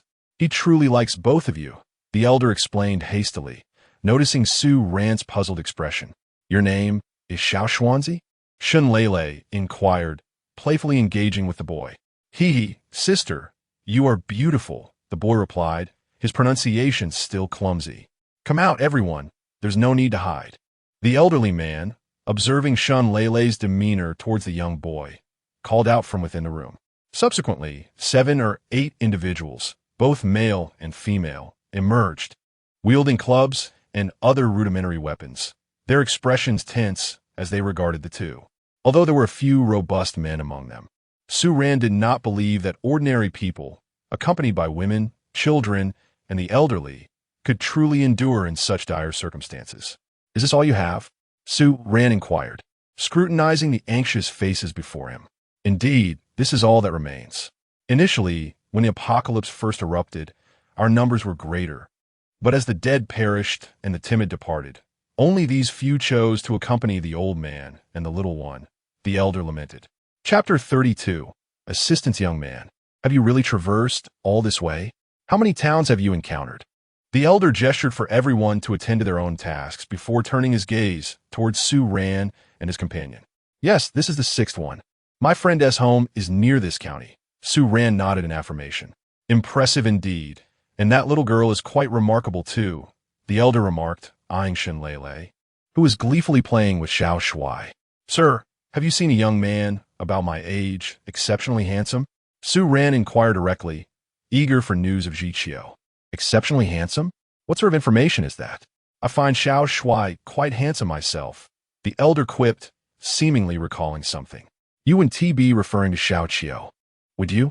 He mentioned before leaving that he was going to the city to find his friends. Upon hearing the name Xiao Qiao, Su Ran's eyes widened dramatically. Xiao Qiao? Is his surname Yi? Su Ran suddenly grasped the elder's shoulder, prompting the other young men to rush forward, weapons drawn. What are you doing?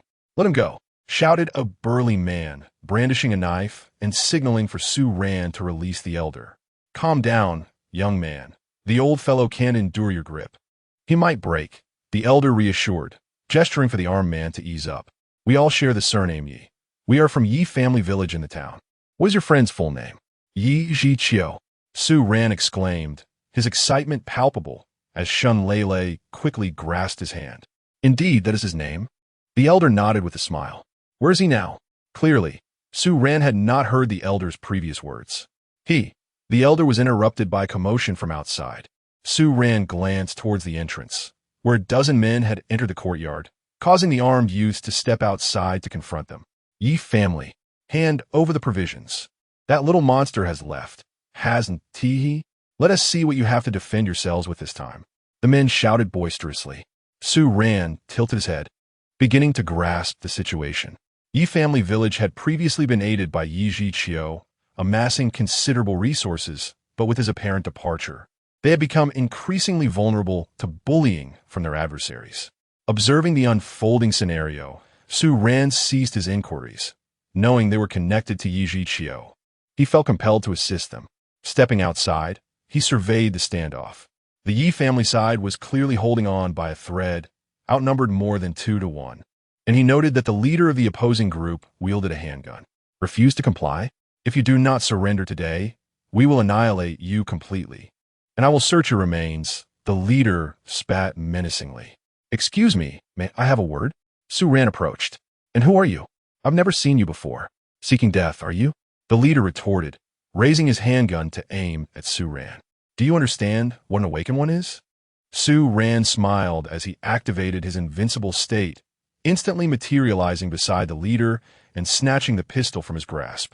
What on earth? The leader gazed at Su Ran in terror, his mouth agape, only to feel the cold barrel of a gun thrust into it. Bang!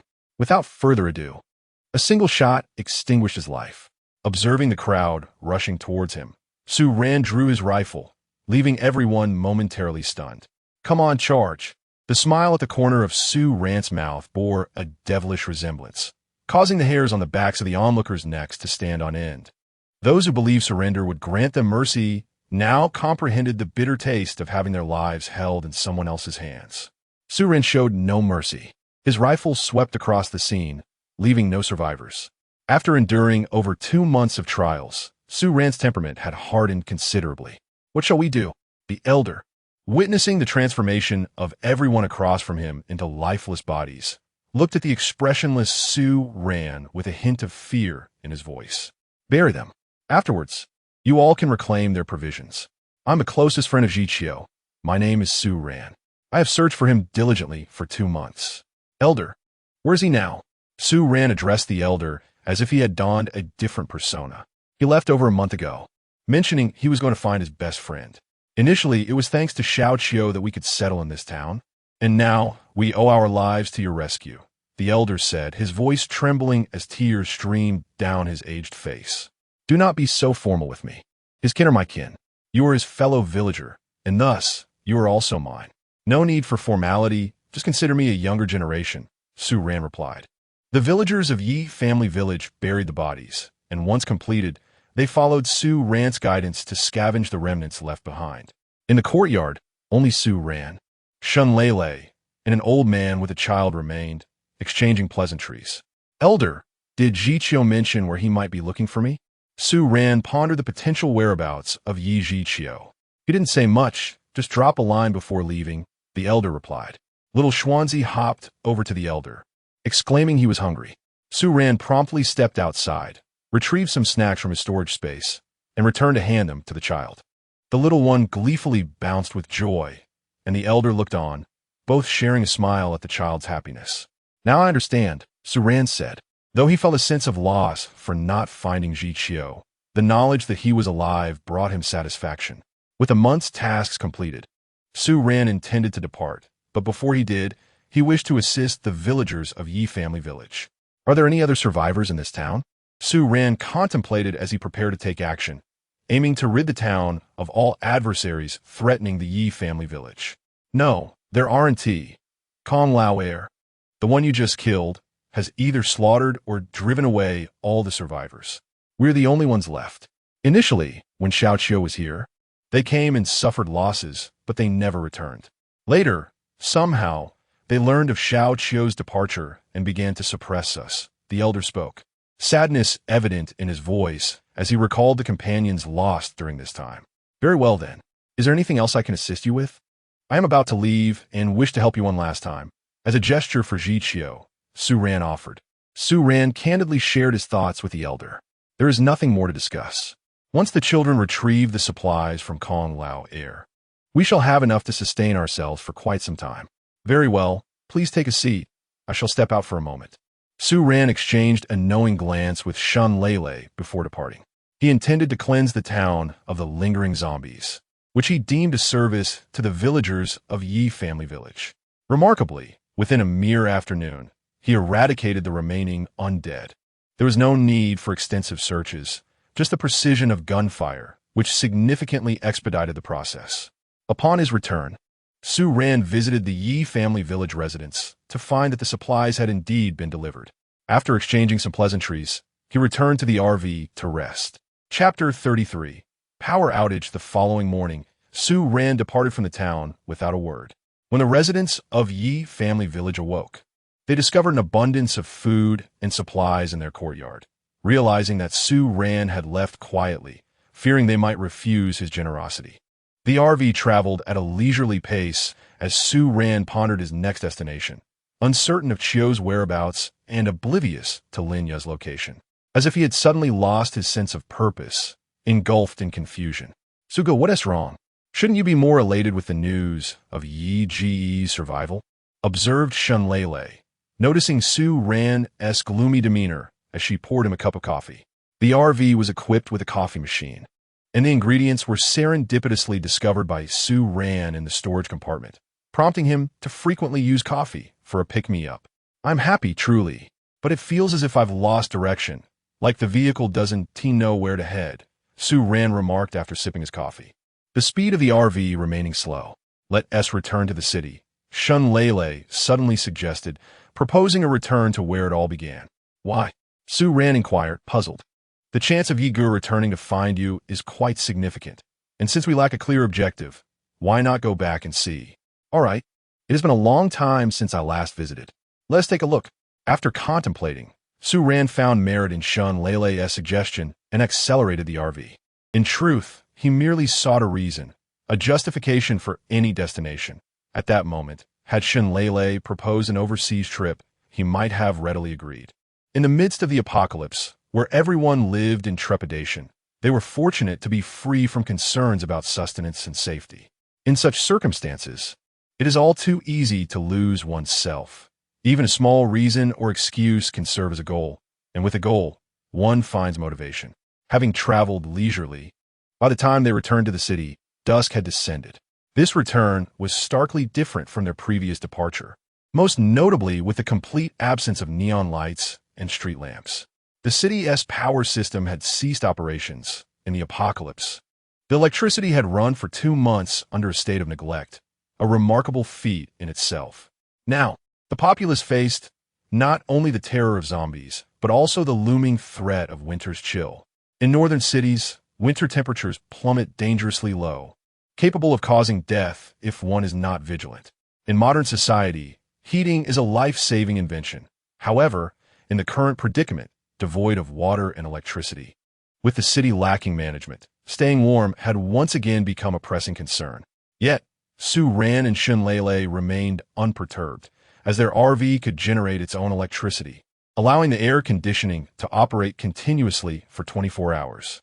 Upon returning to the northern city, their first destination was unexpectedly the Chunhua food factory. As they passed the security booth, they noted that their zombie security guard had vacated his post, leaving them to wonder where he had gone to enjoy himself. The factory grounds were in disarray, possibly a result of survivors who, upon discovering the absence of food, had vented their frustration by wreaking havoc. 2 months had elapsed since the outbreak, and Su Ran felt as if he had just arrived yesterday, having deceived a batch of orders, encountered a charming saleswoman, and engaged in conversation with the security guard. After surveying his surroundings, Su Ran halted the vehicle before the security booth, lighting 2 cigarettes, one of which he placed within the booth. It was now December, and despite wearing thick clothing, he still shivered from the biting cold wind. Initially yearning for a touch of nostalgia, Su Ran discarded the cigarette and hurried back into the warmth of the car. The RV continued along familiar paths, encountering numerous oblivious zombies attempting to hitch a ride, all of whom met a rather grim fate at the hands of the unscrupulous driver, Su Ran. Ultimately, he returned to the true origin of his dreams, the supermarket. At the same intersection, the vendor selling pancakes was absent, unsurprisingly. He went TB out this late on the eve of the apocalypse. Arriving at the supermarket entrance, he was greeted by the wide-open rolling shutters, shattered glass doors, disheveled empty shelves, and a few zombies inside, busily playing the part of employees. Bang! Bang! After a few shots, the employees collapsed, and Su-ran stepped inside. "Forgive me, Mom and Dad. I've been so busy lately that I haven't had time to tidy up, which is why your supermarket has ended up like this." He silently apologized to his parents. Ascending to the second floor, he was astonished to find Shunleilei's trench coat still hanging there, just as it had been at the start, though the crossbow he had splurged on was nowhere to be found. "Hey, isn't this my coat? It's still here," Shunleilei exclaimed, overjoyed at its unexpected return. "Of course, zombies don't eat clothes," Su-ran remarked, rolling his eyes at Shunleilei, who was animatedly gesturing with the coat. "Su-gu, there is something in the pocket," Shunleilei exclaimed, feeling around and discovering a crumpled note. Su-ran took the note, and as he read the words, his pupils contracted in shock. "I'm looking for you. This place has become utterly devastated. I'll be waiting at your home. I found a key you left at the supermarket counter." The familiar handwriting sent a wave of recognition through him. He and Yichio had grown up together, frequently copying each other's homework, making their handwriting indistinguishable. "Huh, I knew that rascal was living quite well." Su-ran burst into laughter. "What is wrong with you? Are you losing it?" Shunleilei stared at him, bewildered by his sudden mirth. "Come on, Leilei, let us go find Yichio," Su-ran said, pulling the still-dazed Shunleilei towards the RV. "What is going on?" Shunleilei inquired as she climbed aboard. "You'll see for yourself." Su-ran handed her the note. "Wow, he really came back for you. I told you so," Shunleilei chimed in, laughing along with Su-ran. Arriving at the base of the old building, Su-ran felt increasingly convinced that Yichio was indeed there. The aged community was small enough to see the end at a glance, yet it housed many families, some with 4 or 5 members, even multi-generational households. Remarkably, there wasn't a single zombie in sight, not even a dismembered limb. That guy must have cleaned this place out. With his skills, even the less capable awakened ones wouldn't stand a chance. Su-ran mused as he drove into the eerily quiet neighborhood, heading straight for his home. Though imbued with confidence in Yichio, the habits cultivated during this period outside compelled Su-ran to keep his firearm at the ready, ensuring he walked ahead of Shunleilei as they ascended the stairs. The 5th floor was not an effortless climb. However, both of them were awakened beings.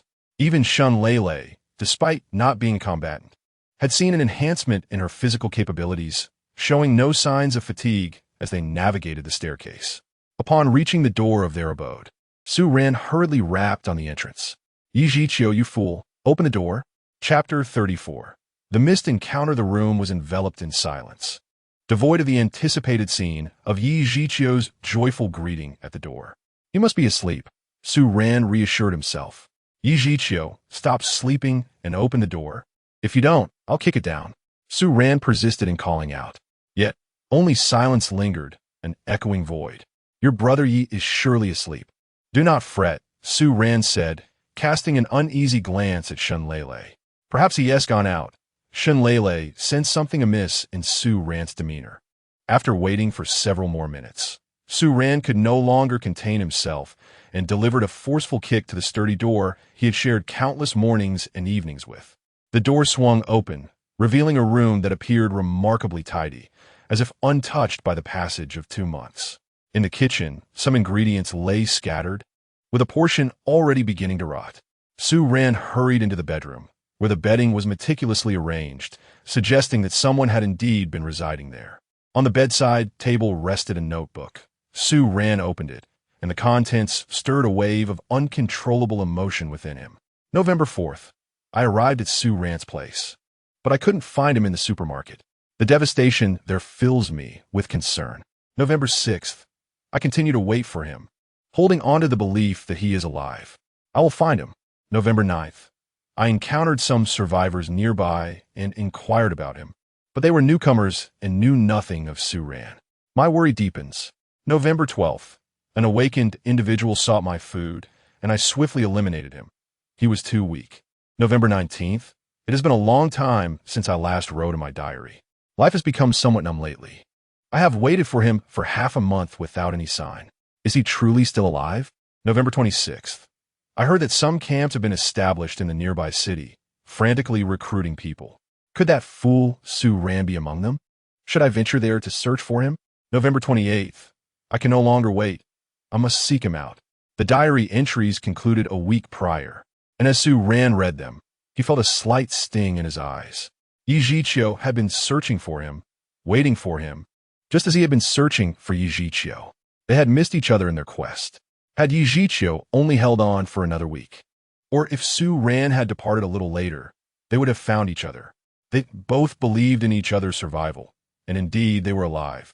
Yet fate had conspired against them. You absolute fool, Yichio, could you not have clearly written where you intended to go? It would have made my search so much easier. Su Ran exclaimed in frustration. We will find him. Didn't he, Brother Yi, say he was in the nearby city? We could also search there. It's not far, Shun Lele suggested, taking the diary to peruse its contents. Let us not rush.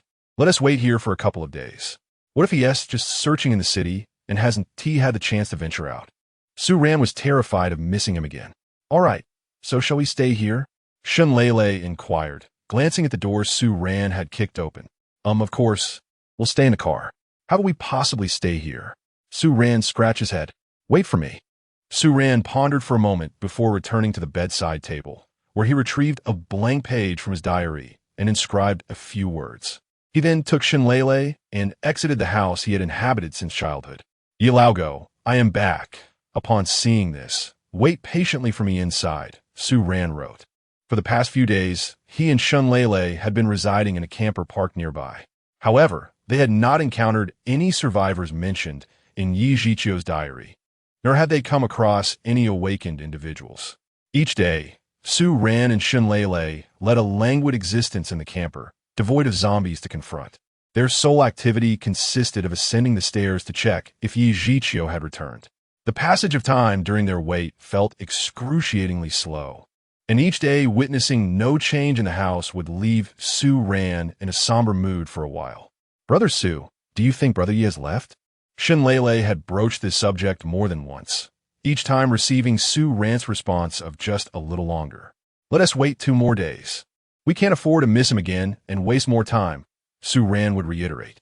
Days turned into a week, and he found himself gazing up at the upper floor, murmuring, Yichio, if you do not return soon, I shall depart.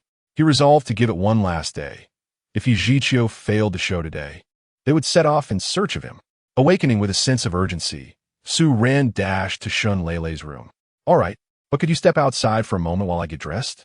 Shunlele rolled her eyes in response. Oh, fine.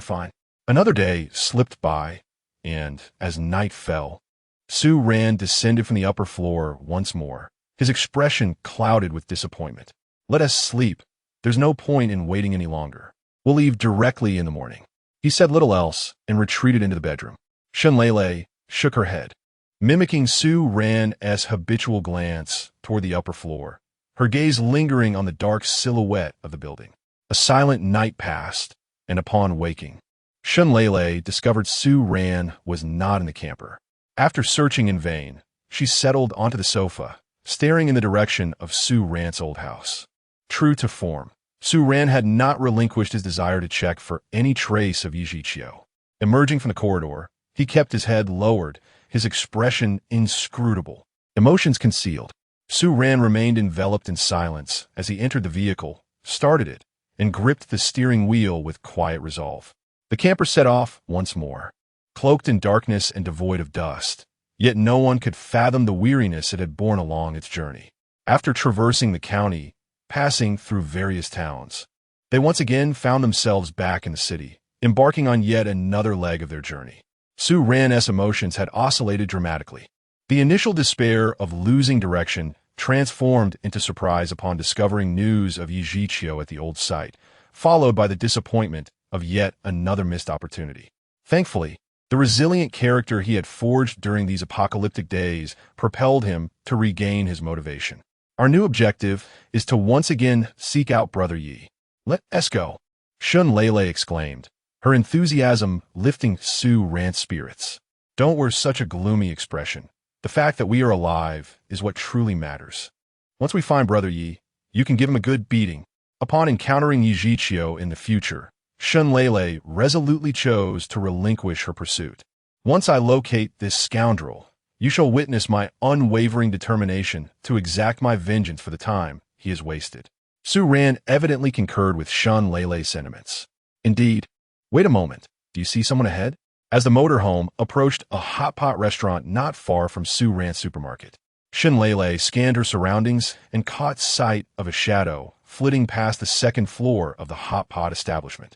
Chapter 35. Shadow. Su Ran promptly halted the RV, drawing near to the hot pot restaurant. After observing for a while, he could not discern the shadow that Shun Leilei had mentioned. Leilei, are you seeing things? I truly saw it. Just now, it was facing us, and it seemed to notice us before suddenly hiding, Shun Leilei asserted with unwavering certainty. Su Ran found himself once more scrutinizing the hot pot restaurant. Suddenly, something stirred within the second-floor window. With his awakened senses now heightened, Su Ran immediately recognized that there was indeed a living entity inside the restaurant. Why refer to it as a living entity? Because it remained uncertain whether the occupant was a human or a zombie, and one might wonder if zombies could even be classified as living beings.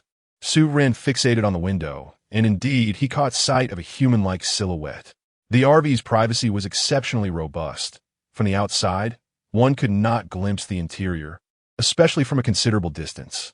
If the person inside was watching them, they would only perceive the RV coming to a standstill, unaware that Su Ran and his companion were also observing them intently. There's a saying that goes, when you gaze into the abyss gazes back at you, which aptly describes the current situation. Su Ran started the vehicle, his eyes glued to the window. As the vehicle moved slightly, the shadow in the window vanished without a trace. This almost confirmed that the shadow was indeed a person, for zombies would not fear being discovered. Perhaps it was a survivor nearby. Did not Yichio mention encounters with survivors in her diary? Su Ran resolved to ascertain the presence of a human within the hot pot restaurant. Should we not inquire if they have seen Shiogu? There might be clues. Or we could ask where there are camps nearby, Shun Leilei suggested, occasionally demonstrating her intelligence. That is true, but most individuals nowadays harbor hostility towards strangers. You should not go in. I will ask in return. Su Ran decided against taking Shun Leilei with him. I am an awakened one too. Though my abilities are not combat-oriented, my body has been enhanced. Why do you always perceive me as fragile? Shun Leilei protested, her discontent palpable upon hearing that she would not accompany him. I am merely concerned for your safety, Su Ran replied. At this point, an inexplicable sweetness surged within Shun Leilei, though her tone remained defiant. You always tell me to hone my self-defense skills, yet whenever there is a situation, you leave me behind. Shun Leilei placed her hands on her hips, ready to engage Su Ran in a lengthy debate. All right then, if you wish to go, you may follow, but you must stay behind me. Su Ran conceded with a resigned smile, reflecting on how he had been encouraging Shun Leilei to develop her self-protective abilities. Yet now he resembled a protective hen guarding its chick. Yea, understood, Commander. Shun Leilei's expression transformed instantly, her previous discontent replaced with eagerness. The two reached the base of the hot pot restaurant and glanced up at the window. The shadow had already vanished. Su Ran knocked on the shutter. Is anyone inside? I would like to ask a few questions. I promise not to disturb you. There was no response from within, a reaction Su Ran had anticipated. After all, in this apocalyptic era, zombies were not the most terrifying aspect. At times, the human heart could be far more daunting than the undead. When faced with a zombie intent on causing harm, it does not approach with subtlety. It charges at you with bared teeth and a menacing grin. While this is undeniably perilous, there is a certain predictability to it. For instance, when at a distance, remaining still and silent makes it exceedingly difficult for the zombie to detect your presence. However, humans are far more unpredictable. Often, those who greet you with a friendly smile are the very individuals who pose the gravest threat, catching you off guard and potentially leading to your demise. The real danger arises from those who harbor intentions to harm you from within. In such circumstances, self-preservation becomes a daunting challenge for the average person. And the mutual slaughter among the awakened is equally troubling. Who would willingly open their door to a complete stranger? Even someone as whimsically minded as Shun Leilei would not easily trust others, a testament to the hardened psyche forged in the aftermath of the apocalypse. Returning to the matter at hand, Su Ran felt an increasing impulse to enter the hot pot restaurant as he observed its utter lack of response. Humans are inherently curious beings. Is anyone there? We are not bad people. We merely wish to inquire about some information. If necessary, I can exchange food for information. He called out. What information do you seek? Came a timid male voice from within. Su Ran swiftly articulated his purpose. I would like to ask about an individual who was seen in this vicinity some time ago. Have you lived here continuously since then? I am actually an employee of this establishment and have been residing here since the outbreak, the man replied. Is your offer of food in exchange for information genuine? The man clearly displayed a keen interest in food. Indeed, if you have encountered this person and can recount the circumstances of your meeting, I will provide you with enough food to last you 3 days. A fair exchange, wouldn't you agree? Su Ran emphasized the allure of the food once again. But how can I trust you? The man exhibited a commendable instinct for self-preservation, which likely contributed to his survival thus far. To start, I will give you a portion of food. Regardless of whether you have seen this person, this food is yours. Su Ran produced a pack of self-heating food obtained through a previous ruse and placed it beneath the roller shutter. Without hesitation, the man inside raised the shutter just enough to extend his hand through. Presumably, he crouched down to verify the authenticity of the food, taking his time before finally retrieving it. Now you believe me?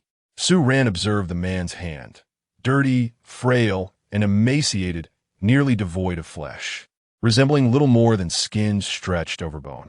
However, the response he received was not words, but the frantic sound of packaging being torn open. That is not meant to be consumed directly. It contains a heating pack that requires a bit of water. Oh, and there should be water inside the packaging. Su Ran hastily reminded him. The man paused his actions, falling silent for a moment. From the preceding interactions, Su Ran concluded that this man was likely a lone wolf, with few or no companions, and was living under dire conditions. The timid tone of speech, the faint-hearted nature, the frail physique that scarcely hints at the strength of an adult male's arm, and the eager demeanor when it comes to food all reveal Su Ran's assessment. Moreover, Su Ran believes that this individual poses no significant threat to them. Setting aside the question of whether he is an awakened, even if he is not, his youth and vigor provide him with a considerable sense of assurance when facing someone so emaciated. How many are outside? The man inquired after a moment of silence. It seems he too fears harm, despite perhaps possessing nothing at all. Only 2, 1 male and 1 female, Su Ran replied. Chapter 36. Incense burning after Su Ran's response. The man fell into silence for several minutes. Then, Su Ran heard faint rustling sounds from within, as if the man had once again crouched down to peer outside. After a brief wait, the roller shutter began to rise slowly, accompanied by the jarring noise of its mechanism and the man's increasingly labored breathing. Eventually, the shutter ascended to about 1 meter. Due to the power outage, the shutter could not be raised remotely. It had to be operated manually, which posed a considerable challenge for the frail man. Many establishments utilized roller shutters that had become cumbersome due to aging gears, making manual operation particularly arduous. However, these shutters were typically raised using electric power, so this issue was often overlooked. It was evident that raising the shutter to a height of 1 meter had exhausted the man inside. Su Ran and Shinlele had to conceal themselves to gain entry, and upon doing so, they finally beheld this cautious, timid, and somewhat cowardly man. His hair was long and unkempt, reminiscent of a rock musician. Yet the pervasive stench emanating from him indicated he was in a state of utter disarray. His gaunt face still bore traces of a once handsome British visage, with well-defined features that hinted at a former charm. However, his extreme emaciation had caused his eyes to sink deeply into their sockets, and his disheveled appearance imparted an uncanny aura. "Hello, I am Lin Shunan," he introduced himself, a name that seemed somewhat incongruous with his current appearance. "Su Ran, Shinlele. We are here to inquire if you have seen my friend," Su Ran stated, pondering how best to describe Yichio's appearance.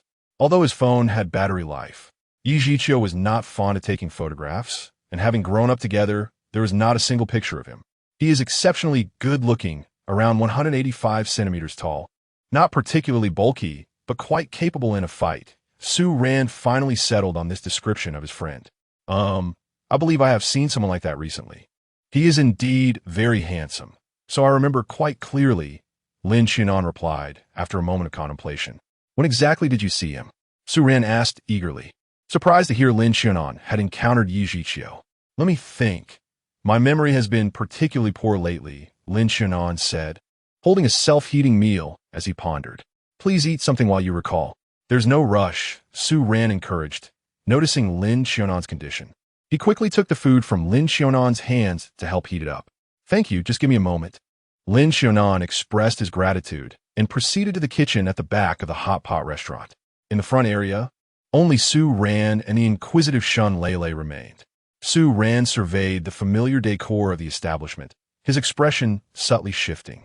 The room seemed to be filled with an unusual fragrance, akin to incense typically used in worship, yet Su Ran glanced around and could not discern its source. Suddenly, a loud crash echoed from upstairs, resembling the sound of a chair toppling over. Shun Lele, driven by curiosity, attempted to ascend the stairs to investigate but was halted by Su Ran. Let us not wander around in someone else's space, he cautioned. Reluctantly, Shun Lele returned to her previous spot, continuing her exploration of the surroundings. Su Ge, I have always felt a sense of familiarity with the decor of this establishment. As Shun Lele spoke, Lin Xiaonan emerged from the kitchen, holding 2 bottles resembling cola. I've nearly finished my meal and have little to offer you. So please accept these 2 bottles of cola, Lin Xiaonan courteously stated as he handed the drinks to the 2 of them. No, that is unnecessary, Su Ran declined, knowing that he could easily procure cola whenever he desired, having amassed a considerable stockpile of supplies from various supermarkets, including enough cola to last for decades. Please, don't be modest. You provided me with food, and I have little to reciprocate with. If you refuse these 2 bottles of cola, I would truly feel embarrassed to accept this meal.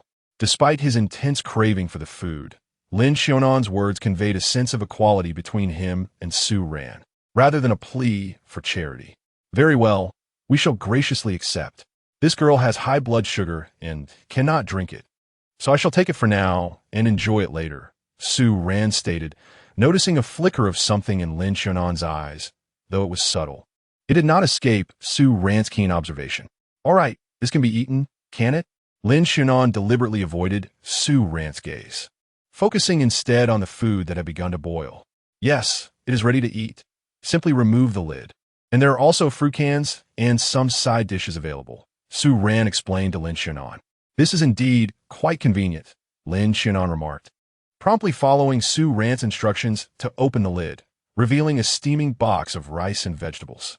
It was braised pork with preserved vegetables over rice, exuding a rich aroma that tantalized the appetite, causing Shun Lele, who had been indulging in delightful meals alongside Su Ran, to swallow hard.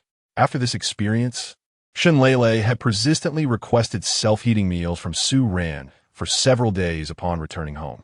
Lin Xiaonan ate with refinement, in stark contrast to his earlier hasty and rough handling of the packaging. What did you do before, Mr. Lin? It's evident that you are quite polite and cultured, Su Ran inquired, engaging in conversation. I was a teacher, and my wife managed this hot pot restaurant.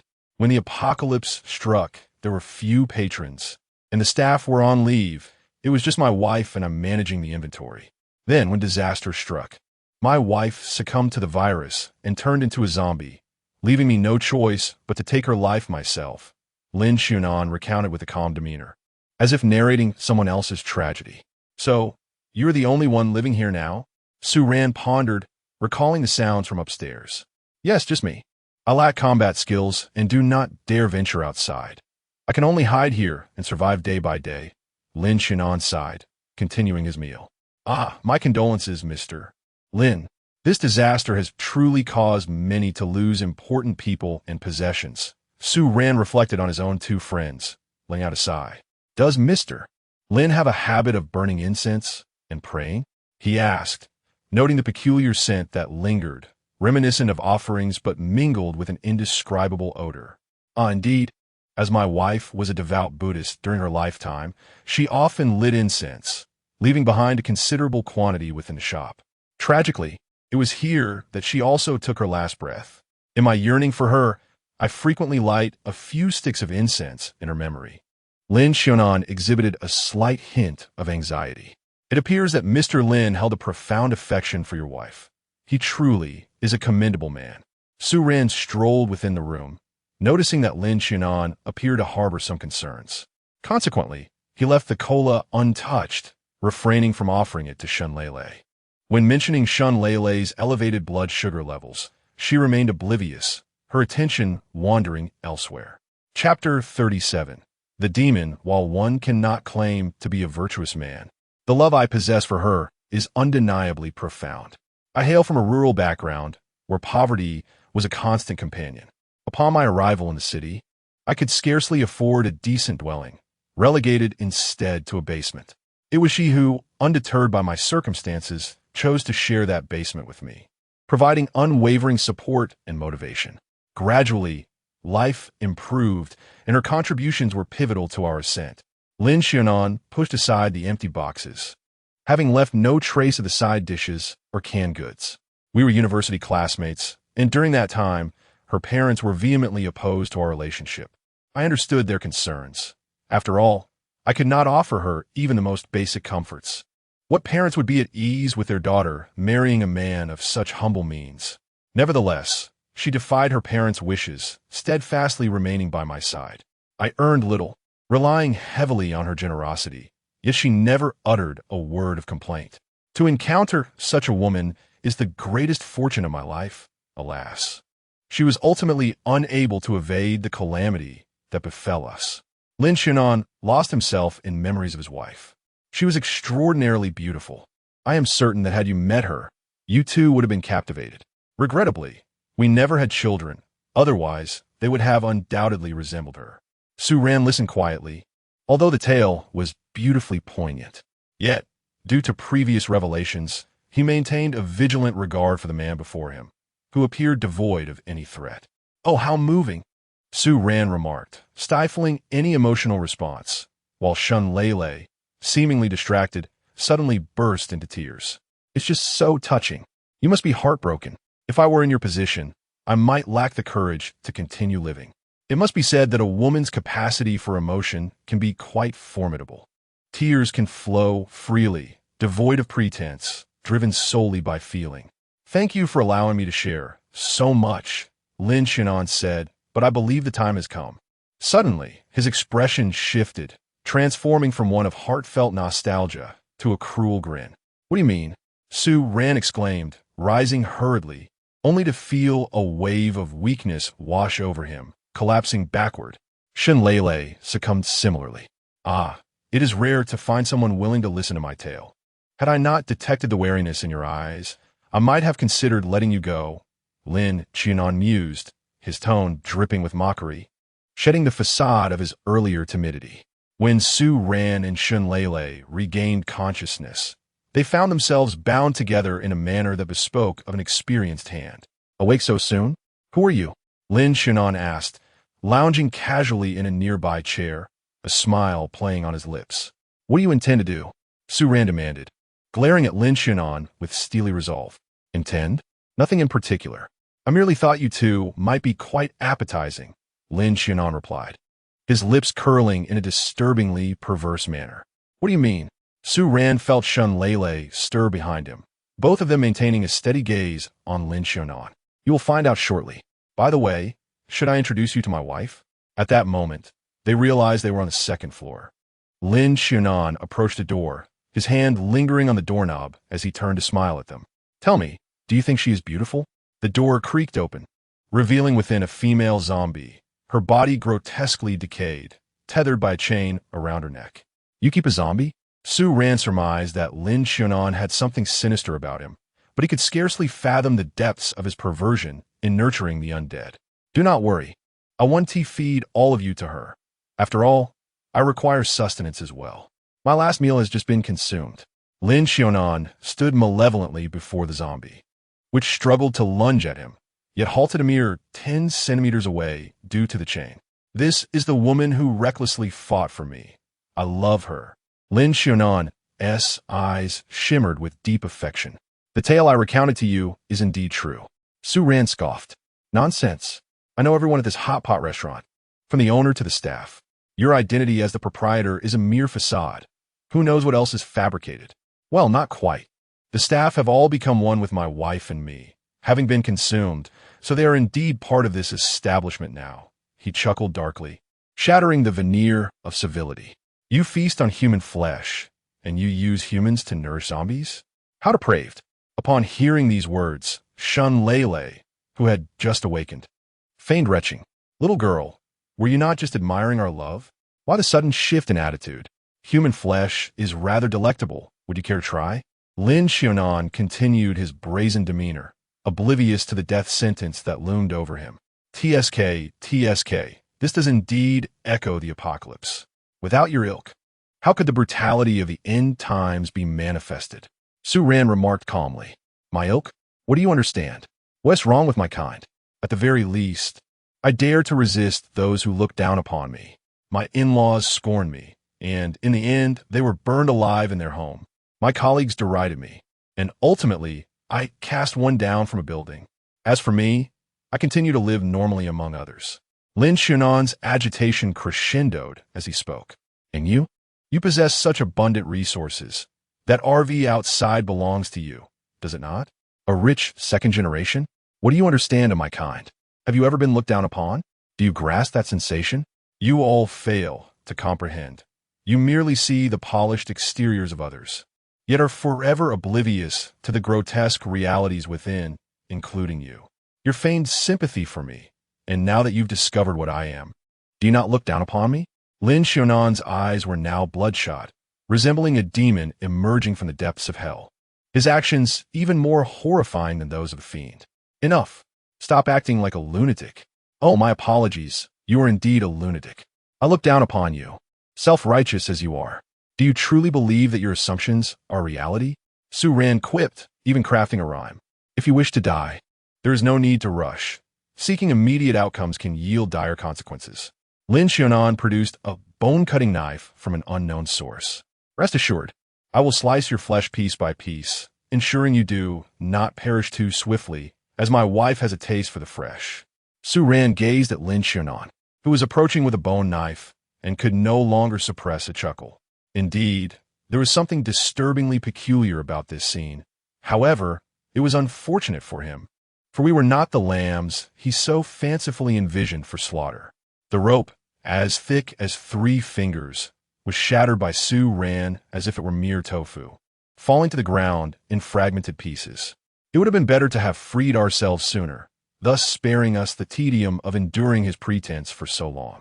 Shun Lele delivered a decisive remark. Chapter 38. Counterattack. As Lin Xiaonan gazed at the scene before her, disbelief rendered her mouth agape.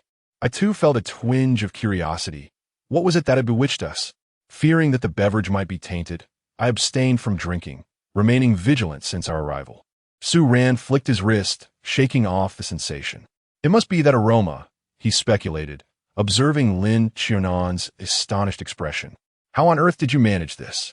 The drug was indeed within the fragrance, but no one has ever awakened from such a stupor as quickly as you. Lin Xiaonan's heart sank.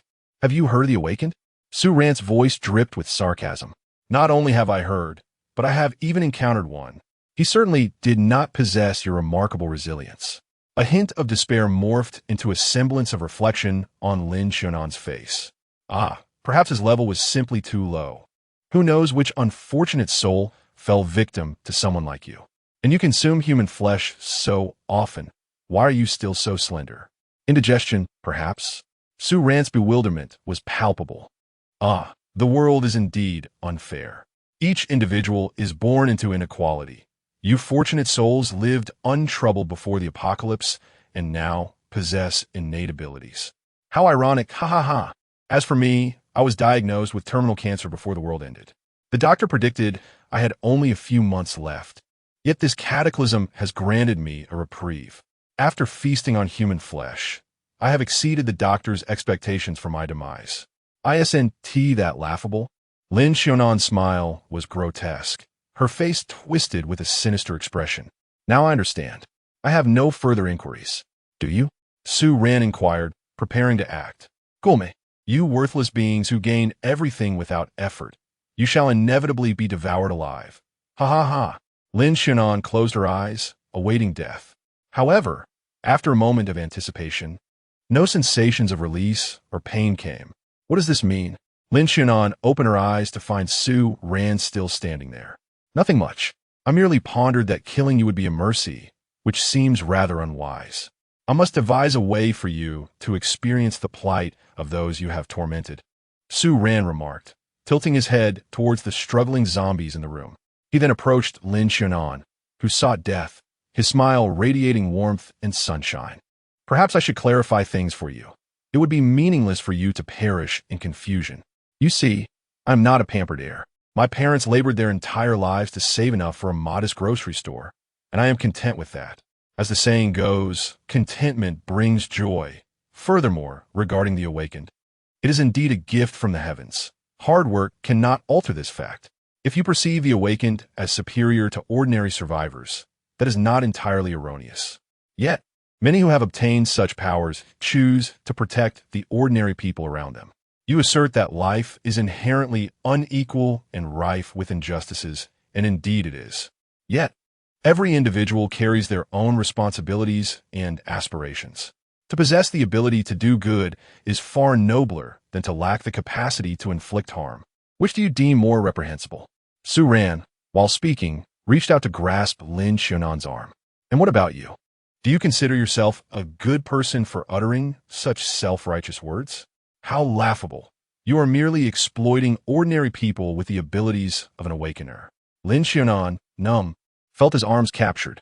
I never claimed to be a good person. In fact, I perceive myself as quite wicked. For instance, I now intend to torment someone even worse than myself. With that, Su Ran exerted force, violently tearing Lin Xiaonan's arms from their sockets. Ah!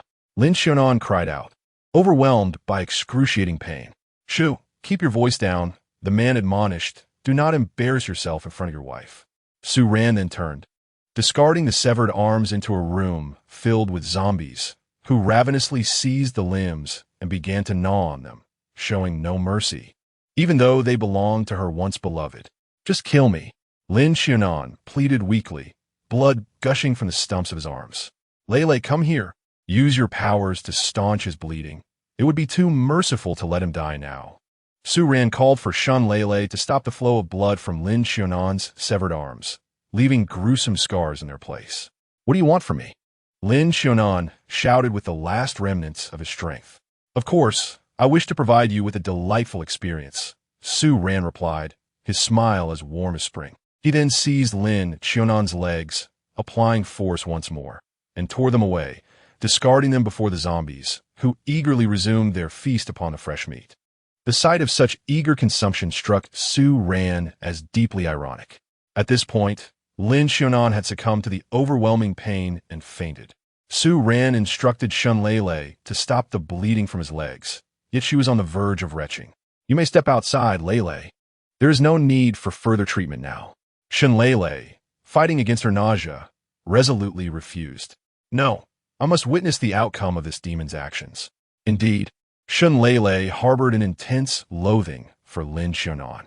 Su Ran remained silent, returning to the spot where the two had been bound, picking up a short length of rope to gauge its size. This is far too short. Search the room for additional rope. Although uncertain of Su Ran's intentions, Shun Lele complied and began to look around. Here, Su Gu, oh my, what a peculiar interest you have, she exclaimed, pulling out a large stack of rope from beneath the bed, accompanied by blood-stained knives, tape, and handcuffs, leaving Shun Lele momentarily stunned.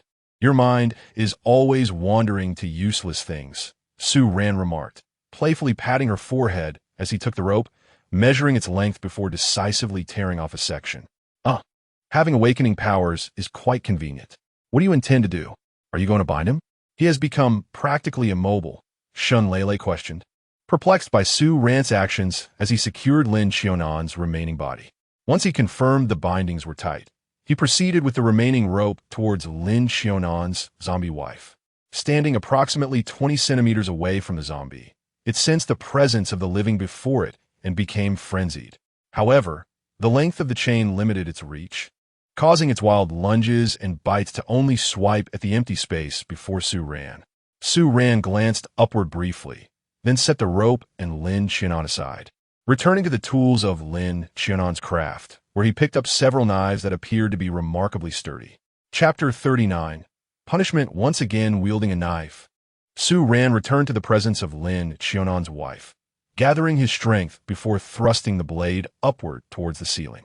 As Su Ran released his grip, the first knife embedded itself directly into the ceiling, disappearing completely and leaving behind only a slender mark.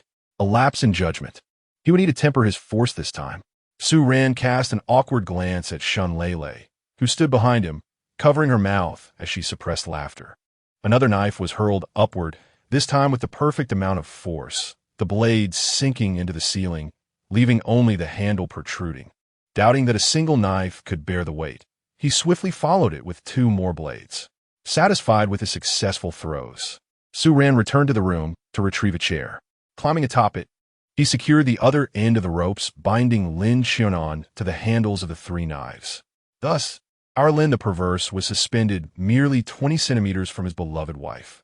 Su Ran then procured a large bottle of water from his storage space and splashed it across Lin Qianan's face. The items retained their original state upon retrieval from the storage. Hence, he deliberately selected a bottle of ice-cold water. The shock of the icy liquid jolted Lin Qianan awake. As he slowly opened his eyes, the first sight that greeted him was the horrifying visage of his undead wife. One eye nearly dislodged, the other a grotesque crimson. Her bloodied mouth revealing darkened teeth that gnawed at the air, sending a nauseating stench wafting toward Lin Qianan. "Why don't you just kill me? Please, I beg you. End my life." Lin Qianan cried out in terror, the earlier indifference to death now replaced by sheer panic. "What is this desire for death? Have I not treated you well? This is merely bringing you closer to your beloved wife." Su Ran replied with a gentle smile that belied a hint of cruelty. For such a wretch, death would be a release. It was imperative for him to continue living in fear until he either starved or died of fright. Or perhaps until the rope swung violently, leading to a fatal bite from the zombie before him. Yet it was evident that Lin Qianan wished to avoid the latter fate, his body unwilling to move, trembling ever so slightly. You demon!" Lin Qianan spat, his pallid face twisted in anger. Resistance was futile. He merely sought to provoke Su Ran one last time, hoping for a swift end to his suffering. "You preach righteousness while committing acts more brutal than my own. Why do you have to utter such words? You, in time, shall suffer more than I." Lin Qianan continued to shout. Su Ran remained unfazed, dismissing the curses as inconsequential. This man, steeped in wickedness, dared to cast curses upon others? How amusing. "Lele, how might we prolong his torment?" Su Ran mused as he sat down, contemplating how to inflict the utmost suffering upon Lin Qianan. "I have a solution. Do you recall when you were injured and I supported your body with my abilities? Although it was intermittent, I believe that if I were to use my powers to the fullest extent all at once, he might endure a week without food or water." Shun Lele pondered for a moment before articulating her thoughts. "What a waste of your abilities. They should be utilized to their fullest extent on him." Su Ran appeared somewhat reluctant. "It's fine. After a while, I'll recover. The key is that I also wish to see him endure a bit more." Shun Lele mirrored Su Ran's smile. "Very well. Then you may proceed. Let him relish the experience." Su Ran waved his hand, signaling Shun Lele to employ her abilities to dangle Lin Qianan's life. Shun Lele promptly approached Lin Qianan, who was cursing at her, and maximized her healing abilities, the white halo emanating from her palm radiating a dazzling light. "You vile wretch! Don't touch me! Let me die! Let me die!" Ignoring Lin Qianan's invectives, Shun Lele completed the treatment, and even after it ended, Lin Qianan's curses were laced with vigor. "Lele, has your ability grown stronger?" Su Ran noticed a distinct change in Shun Lele's powers compared to the initial stage. "Indeed, ever since I continuously release my abilities for you, I have felt a significant enhancement in their effectiveness and duration." Shun Lele had just exerted her powers to the fullest without experiencing any fatigue. "Give me your hand." Su Ran extended his hand. "What are you doing? Isn't this inappropriate?" Shun Lele blushed slightly, her mind racing with disordered thoughts. Yet she placed her hand in Su Ran's palm. System, please assess her level. It had been a while since Su Ran had called upon the system, and he almost thought he might forget this invaluable asset. Acknowledged commencing assessment. The system remained as cold and impassive as ever. Awakener detected near host. Awakening level is F. Awakening ability is rapid healing. Upon hearing this, Su Ran's expression transformed into one of profound delight. It turned out that non-combat awakeners could indeed elevate their ranks through the training of their abilities. Shinlele's earlier treatment had even exhausted her potential, and unexpectedly, she had leveled up. This was splendid news, significantly enhancing their safety. Lele, you've truly leveled up. You are now at level F. Perhaps soon you shall ascend to level E. Su Ran exclaimed excitedly, grasping Shun Lele's hand, his joy surpassing even his own elevation in rank. Yes, I have leveled up. But Su Ge, you're gripping my hand too tightly. How am I to heal? Shun Lele felt the pressure from Su Ran's grasp and gazed into his eyes, feeling somewhat dazed. Oh, my apologies. I got a bit carried away. I was primarily concerned about how you would elevate your level, and now that worry has been resolved. Su Ran responded cheerfully. Su Ge, shall we return to the car and take a nap? Shun Lele, unusually bashful, suggested. Huh? Are you tired, Lele? Su Ran was momentarily taken aback, unable to comprehend, as Shun Lele did not appear fatigued from overexertion. Together, let us sleep together. As Shun Lele's voice dwindled to a whisper, it was only due to Su Ran's enhanced physique that he could discern her final words. What on earth occupies your mind, little girl? Despite his usual simplicity, Su Ran could not help but realize that she seemed genuinely affected this time. Oh dear, why must you be this way?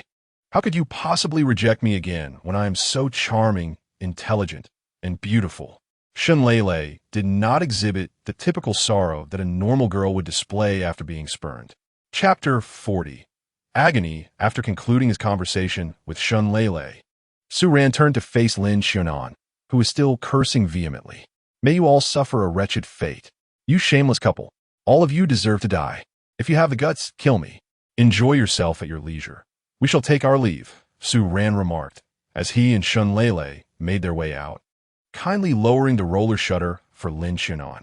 That was close, had it not been for his desire to show off. If he had fed the zombies before we woke up, it would have been disastrous, Su Ran said, trembling with fear upon returning to the RV. It is indeed alarming to encounter such a perverse individual in this world, Shun Lele concurred. Enough dwelling on it. We've had a tiresome day and are famished. Su Ran observed the darkened sky outside as he rummaged through his storage space. I want to eat the one you prepared for him. Shun Lele had been eyeing the self-heating meal with great interest. All right, what flavor do you desire? Su Ran had no objections, setting aside their relationship.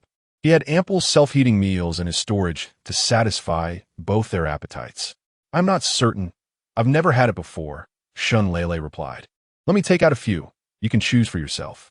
Su Ran promptly produced several packets of various flavors for Shun Lele to peruse.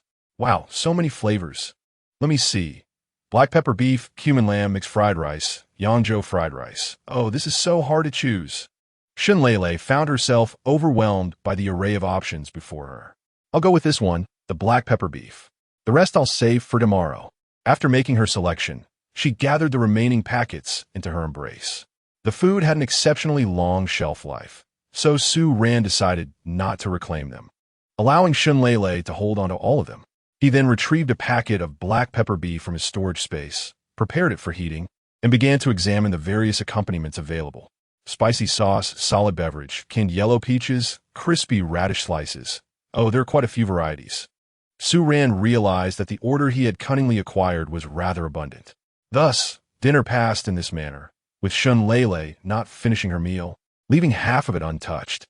A night of silence ensued, and the following morning, upon waking, Shun Lele's first action was to wash up and head downstairs to finish the meal she had left over from yesterday, appearing to have developed quite an affection for the self-heating rice package. Lele, you go ahead and eat. I'll check on that ghastly thing, Su Ran said before departing, still curious about Lin Xiaonan's condition. Stepping outside, he raised the roller shutter and entered the hot pot restaurant, which remained in the same state as when he had left the previous day. Ascending to the second floor, he headed directly toward the room where the zombie was confined.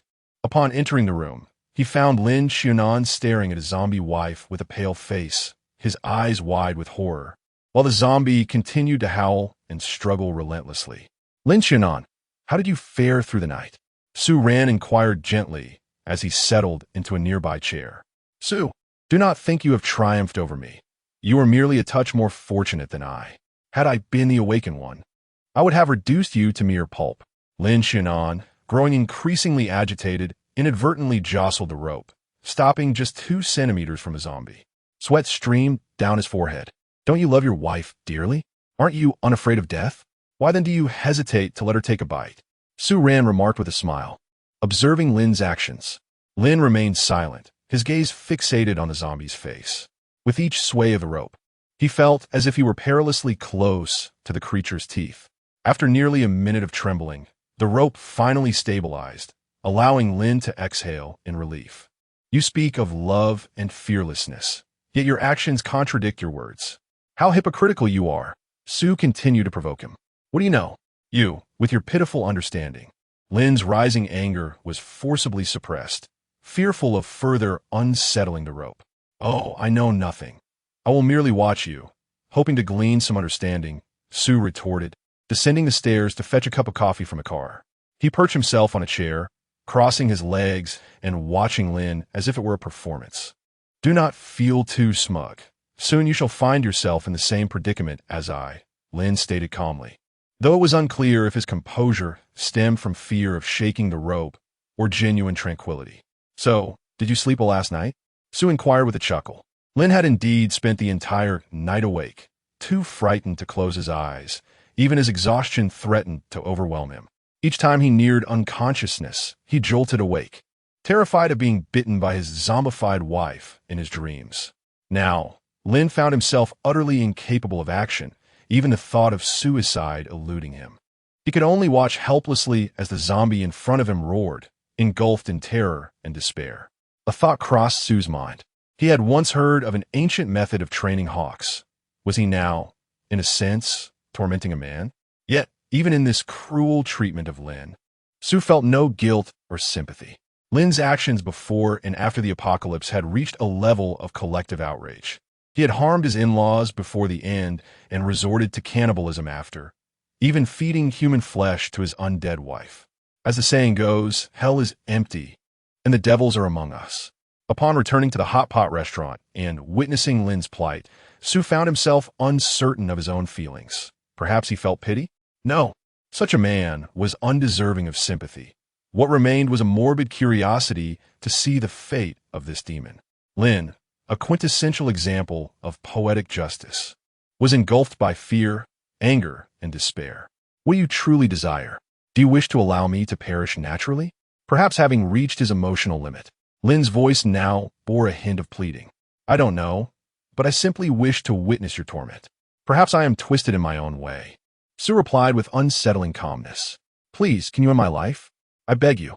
At last, Lin Xiaonan could no longer bear it. Tears and snot streamed down her pale face, devoid of any color. Are you not afraid of death? Su Ran asked, feigning ignorance. Dying would be better than this. I beg you, she pleaded. If you fear not even death, why do you tremble at the thought of your zombie wife? Su Ran was eager to uncover this answer, having posed the question on multiple occasions. I do not wish to become that hideous creature before I die. Lin Xiaonan's voice dwindled, perhaps overwhelmed by the grotesque visage of the zombie before her. A cold laugh escaped Su Ran's lips as he turned away, this time departing for good, igniting the motorhome and vanishing into the distance. Chapter 41.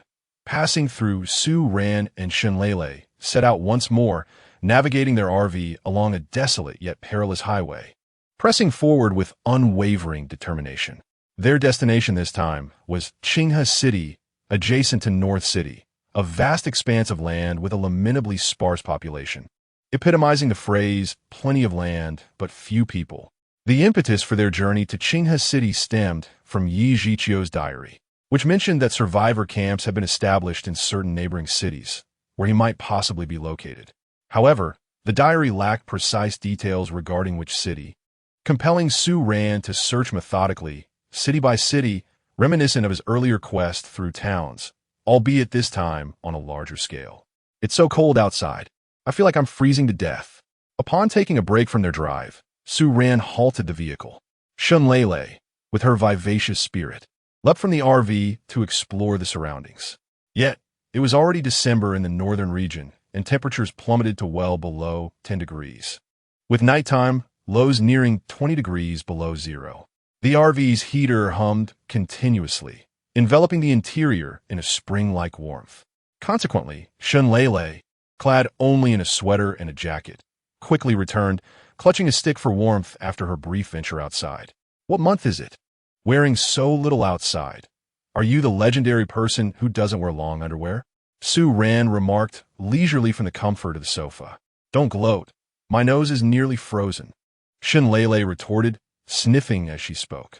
You should be in a down jacket. The new year is just over a month away, and this post-apocalyptic year will likely not feel festive at all. Su Ran glanced at the calendar. Indeed, the new year is approaching. We must have something delectable to eat. The thought of food consumed Shunlele's mind, a true connoisseur of culinary delights. Have you not had enough? Others wouldn't dare to indulge in such luxury even in their dreams. Su Ran rolled his eyes at Shunlele, who had just taken a seat with a plate of fruit. That doesn't matter. We must have dumplings for the new year. Shunlele's mouth was as busy as her hands, tossing pieces of fruit into her mouth. You can eat whenever you wish, Su Ran said, glancing at his watch before returning to the driver's seat. Let's hit the road. Shunlele followed closely, plate in hand, taking a passenger seat. As the RV sped along, the two enjoyed the enchanting winter landscape. However, upon passing a locale that resembled a small county seat, Su Ran prepared to consult the map to ascertain their whereabouts when bang, bang, bang, a series of gunshots rang out, striking the side of the RV without leaving a mark. Su Ran immediately pressed the accelerator, propelling the vehicle away from danger. Once they had distanced themselves from the county seat, he slowed down to observe, confirming that no vehicles pursued them before finally coming to a halt. What on earth was that? An ambush? I didn't see anyone, Shunlele questioned, puzzled. It sounded like a gunfight, with shots coming from both sides, Su Ran replied, gazing back toward the direction they had just passed. Why would they shoot at us? Was it a case of mistaken identity? Shunlele expressed her skepticism regarding this notion. Let us go and find out, Su Ran suggested. With a slight curve at the corner of his mouth, Su Ran found himself in a fortunate situation, as if serendipity had delivered a bed to one caught napping. He was contemplating inquiring about the nearest survivor camp when an individual unexpectedly appeared. Alighting from his vehicle, Su Ran armed himself and proceeded cautiously towards the location where gunfire had recently erupted. This time, he was fully prepared, activating all his awakened abilities, ready to enter an invincible state at any moment. During gunfights, the opponents were typically ordinary survivors. However, Su Ran remained vigilant, keenly searching for the source of the gunfire. The sound of shots rang out nearby, the bullets racing toward him at an alarming speed. Like a specter, Su Ran deftly evaded one bullet, while the others veered off in different directions. He surged forward, unleashing the full extent of his E-grade awakened powers, clearing any obstacles from his path. As he deftly maneuvered into a building, he finally encountered the originator of the recent gunfire, a woman with bronze skin. Upon noticing Su Ran's presence, her pupils dilated in shock, and she instinctively raised her weapon to fire once more. However, in that moment, Su Ran had already activated his full force, entering his invincible state. He dashed forward, reaching her side before she could pull the trigger, swiftly disarming her. Realizing her weapon was gone, the woman quickly retrieved a dagger from her right thigh. The dagger sliced through the air towards Su Ran, its speed and force revealing that she was far more than an ordinary survivor. Taken aback by her sudden ferocity, Su Ran raised his arm to block the attack, his E-grade awakened strength giving him the advantage. Although he managed to deflect her blow, the sharp dagger nonetheless left a shallow wound on his arm, blood seeping from the cut. This marked Su Ran's first injury since becoming an E-grade awakened individual, and he felt a jolt of concern. If this dagger had been frequently used by her, and was tainted with zombie blood and viruses. He might be at risk of infection. The thought of becoming infected, due to a moment's hesitation, filled him with frustration. He had the upper hand in every attribute, yet had allowed himself to be caught off guard by her initial shot, resulting in his injury. Su Ran lamented his still-maturing mindset and lack of cunning. The woman, equally shocked, was experiencing her first encounter with someone capable of fully suppressing her since the apocalypse began. Though she had faced numerous awakened individuals, most had been evenly matched at best. Without further hesitation, she instinctively launched another attack, transforming her dagger into a cleaver, aimed vertically at Su Ran's face. Su Ran, having learned from his earlier misjudgment, swiftly dodged her strike and countered with a powerful punch aimed at her abdomen. The force of his blow was unmistakable, and despite the woman's awareness of its trajectory, she found herself unable to evade it, no matter how fiercely she struggled. Beneath the expression of terror etched upon the woman's face, Su Ran's fist struck her abdomen with force. In an instant, the woman felt as though her very insides were on the brink of shattering. After enduring Su Ran's blow, she staggered back several paces before finally coming to a halt, a trickle of blood seeping from the corner of her mouth. It was only at this moment that Su Ran had the opportunity to observe her visage, her bronze skin, cascading ebony curls, and resolute gaze, complemented by her finely sculpted features. Yet, the blood at her lip imbued her presence with an untamed beauty, a wild allure that captivated the senses. Chapter 42. Animals observing the state of the woman before him. Su Ran had no intention of showing mercy simply because she was beautiful. In this apocalyptic world, compassion and pity had become obsolete, especially since this woman had inflicted pain upon him. An awakened one, a helper summoned by the opposition.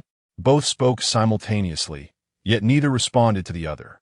To Su Ran, the woman had already become a mere specter. There was no need to engage with the dead. The woman was not unwilling to respond, but rather found herself silenced by Su Ran's sudden, forceful advance. As she saw him charging toward her, she hastily brandished a dagger, only to be met with excruciating pain the very next moment, as Su Ran's attack struck true. With a mere downward strike, her arm broke at the elbow, causing the dagger to clatter to the ground as her hand hung limply at her side. Her face drained of color.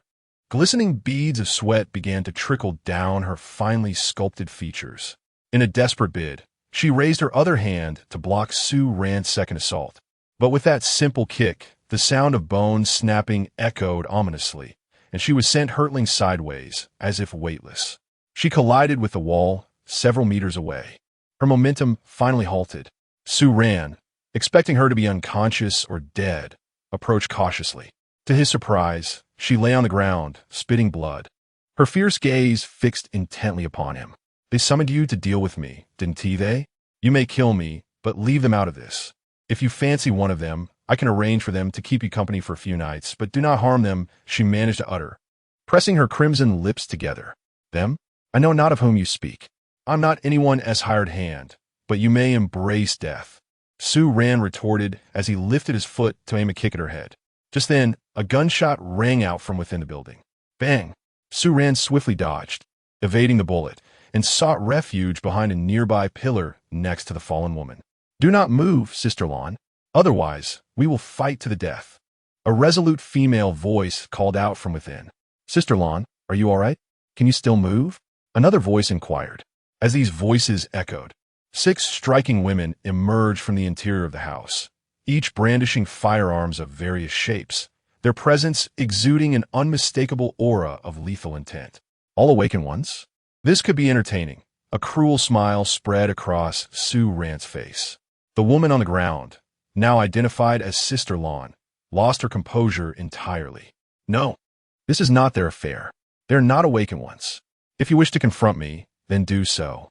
Leave them be, Sister Lon implored, her eyes scanning Su Ran's expression. Do not mistake me. It was you who initiated this conflict. I am merely acting in self-defense. You leave me no option but to retaliate, Su Ran replied, his gaze unwavering, fixed on the 6 women who had just entered. Step back. Do not approach. You are no match for him. Do not concern yourselves with me. Sister Lon, realizing her words had no effect on Su Ran, swiftly intervened to halt the reckless advance of the other women. At that moment, a dozen men burst in from outside, brandishing firearms with an air of menace. The 6 women, upon seeing the newcomers, instinctively aimed their guns at the group. Well, if it isn't Sister Lawn, in quite a predicament, I see, sneered the leader of the men. At this juncture, neither side noticed Sue Ran concealed behind a pillar, who was observing the newly arrived group. It appeared there were about 12 men, and aside from the 3 standing at the forefront, the rest bore various injuries, starkly contrasting with the pristine appearance of the 6 women within the room. The first of the trio, who had just spoken, was grotesquely disfigured. His facial features contorted to the extent that his nasal hair nearly reached his lips. The second man had slanted eyes, thick lips, and dark skin, resembling a gorilla Sue Ran had once seen at the zoo. The third was even more outrageous, with cross eyes, a bulbous nose, and a cleft lip, revealing a jagged array of teeth. In summary, these 3 were a veritable trio of beasts, their appearances hardly resembling that of humans. The remaining 9 men, while not as bizarre as the trio, were still far from conventionally handsome. In comparison to the women inside, they epitomized the classic dichotomy of beauty and the beast. It was evident that the earlier skirmish had been between these 2 groups, but Sue Ran felt little inclination to ponder the reasons for their clash. His own wounds still throbbed with pain, though the bleeding had ceased. Silence enveloped the room as time ticked away. Sue Ran, fixated on his injury, waited, and after a moment, realized he had not exhibited any signs of fear or mutation. System, please assess my physical condition, he suddenly recalled, realizing that when in doubt, the system could provide clarity. As the assessment commenced, the system confirmed that the host's body was normal, with only a minor scratch on the right arm and no other injuries. It further indicated that the host's energy was approaching the threshold for a minor upgrade, urging continued effort for advancement. Upon hearing this, Sue Ran, initially elated at not being infected, paused at the latter part of the announcement. Had he not just recently ascended to E-level? Was he now on the verge of another upgrade? Although he remained somewhat perplexed by the patterns and methods of leveling up, he ultimately perceived it as a positive development, and his spirits lifted considerably. We have no desire to kill you. You might as well surrender. The man with the long nasal hair declared, his voice matching his appearance, sounding akin to a duck's quack, which elicited a chuckle from Sue Ran. Lay down your weapons and become our playthings. With Sister Lawn in such a state, who could possibly protect you? The gorilla-like man added, having been the first to speak earlier. Dream on. With your appearance, I would never surrender even if it cost me my life, retorted a woman in a black-framed glasses, clad in a business-like attire. Indeed, they were all superficial. They deserved their fate. Finally, the cross-eyed man spoke, and his words only served to amuse Sue Ran further, prompting him to laugh uncontrollably. My apologies, please continue. I merely passed by. Sue Ran's voice emerged from behind the pillar. Is there anyone else present? May I inquire about your identity? The gorilla, startled by the sound, quickly turned its gaze towards the fierce-looking blue sister lying beside the pillar. Its eyes darted about, seemingly deducing the connections among the individuals present. Brothers, kindred spirits? If you so desire, you may select 3 individuals to accompany you, provided that you refrain from involving yourself in our affairs, the gorilla declared. Chapter 43. Protection. Brother, why should we share with him? We, the brothers, have suffered losses and injuries, all for the sake of capturing these few women. Upon hearing the words of the gorilla, the cross-eyed man immediately grew displeased. Be quiet, brother. What do you think of my proposal? The gorilla silenced the cross-eyed man and turned his attention back to Sue Ran. As the leader of the group, the gorilla, despite his rugged and unattractive appearance, possessed a remarkably keen mind, guiding the zoo organization through perilous situations. I have no interest. You may fight amongst yourselves. This woman attempted to take my life earlier, so leave her to me. Sue Ran's tone conveyed indifference. He only sought the life of this blue sister, feeling no connection to the others, for he was not a protagonist in a harem tale. Upon hearing Sue Ran's words, the blue sister, lying there, turned pale, realizing she had targeted the wrong person. This man was not a hired helper. He was not a benevolent soul willing to aid her sisters. The most despairing thought for the Blue Sister was not merely the threat to her life from Su-ran, but the fear that her sisters might fall into the hands of these grotesque beings, which would be a fate worse than death. Brother, can you guarantee it? The gorilla's eyes gleamed as he looked at the 6 women in the room. Get lost. Su-ran dismissed the drooling group, uninterested in their presence. You bastard. The cross-eyed man was incensed by the insult and was about to charge forward when the gorilla restrained him, shaking his head. Don't act rashly. We've struggled for so long. The reason we can't capture these women is because of this Blue Sister. Look at her current state. The man she hid from must be formidable.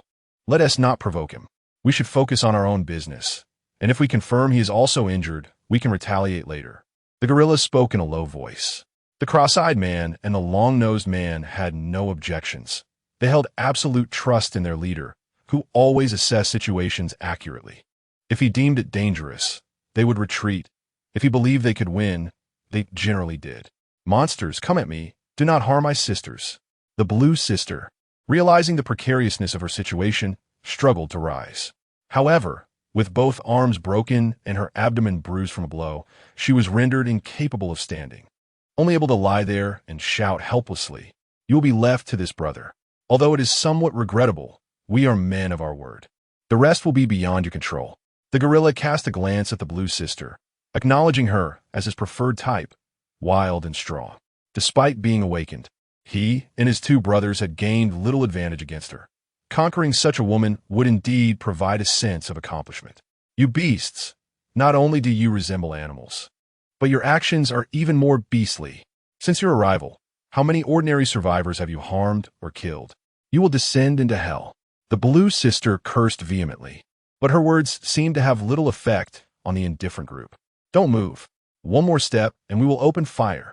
The 6 women watched in distress as their leader faced imminent danger, their anxiety mounting as the peculiar group advanced step by step. They hastily raised their guns in a desperate attempt to intimidate. Little wildcats, do you still have bullets? Don't think for a moment that I am unaware of your empty chambers. Earlier, you had the advantage of terrain, inflicting injuries upon many of us. But your rate of fire has dwindled, and now you are reduced to firing 1 shot at a time. Thinking, I don't know, you have run out of ammunition? The gorilla, undeniably the brains of the group, observed with meticulous attention, noting the frequency of their attacks amidst the chaos. Then we can resort to self-destruction. We will ensure you gain nothing. The youngest of the 6 women, unable to contain her trembling, shouted out. Ha ha ha. So you admit it with 1 explosion? You really are out of bullets now. Only then will I dare to let my brothers charge in. The gorilla boasted with audacious laughter. Upon hearing this, the 6 women's faces drained of color. Their guns had become mere sticks, a facade of bravado, now exposed with no hope left. With their fears alleviated, the gorilla and his comrades prepared to rush at the women. Cough, cough, wait. I have a question. Su-ran interjected suddenly, breaking the tense atmosphere.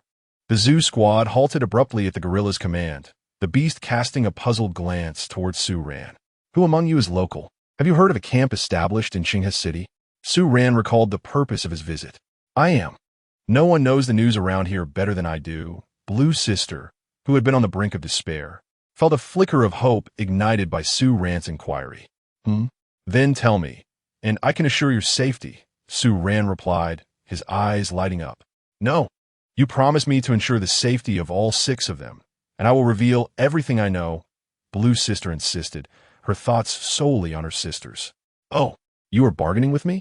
Su-ran inquired, meeting Blue Sister's determined gaze, which conveyed a message. If you do not agree, I will remain silent, even if it costs me my life. Are you not afraid I will abandon you to seek answers elsewhere? Su-ran chuckled lightly. Afraid, but I am taking a gamble. Blue Sister replied, a resolute smile forming on her lips. All right, I promise to protect your sisters. Su-ran ultimately acquiesced, recognizing that the women were far more pleasing to the eye than the, shall we say, animalistic creatures before him. Brother, don't listen to her. If you want information, we can assist you. Although we are not locals, finding a few well-informed locals is not a significant challenge, the gorilla interjected, sensing the conversation taking a turn for the worse. You're talking nonsense. With your notorious reputation, who would dare to approach you for information? Blue Sister retorted urgently. fearing Su Ran might reconsider. The dapper man, with a playful smile, seemed to be the last straw for her and her sisters. "Shut your mouth, you wretched fool." The gorilla barked back. "Well, I made a promise to her. I tend to be rather lazy, preferring to pursue what is immediately before me rather than seeking distant endeavors." Su Ran spoke softly, causing the gorilla to immediately become alert. "Are you certain you wish to oppose us? We possess 3 awakened individuals and more than a dozen firearms." The gorilla, unable to tempt him, resorted to threats, hoping the man would weigh the consequences. Chapter 44. Suppression. Oh? What about the 3 awakened ones? Su Ran feigned surprise. "Therefore, I advise you to be wise and hand over the one beside you as well." Upon hearing Su Ran's seemingly fearful tone, the long-nosed man grew arrogant. "If I step out, you won't harm me, will you?" Su Ran's voice trembled slightly. "I assure you, we bear no enmity towards you, provided you do not oppose us." The gorilla replied, uncertain about Su Ran's unpredictable demeanor, oscillating between assertiveness and timidity. "Very well, I shall remain inside," he said, yet despite his words, his body, betraying him, retrieved a rifle. In a swift motion, he emerged and unleashed a barrage upon the zoo crew, firing 3 entire clips without hesitation. When the dust settled, the once arrogant zoo crew was reduced to 3 grotesque figures cowering behind cover, their comrades having been mercilessly riddled by bullets. "You are untrustworthy. What kind of man are you?" The gorilla shouted in exasperation. "I am not a virtuous man. Why should I be bound by trust? As for my manhood, your opinion holds no weight," Su Ran retorted, retracting his rifle.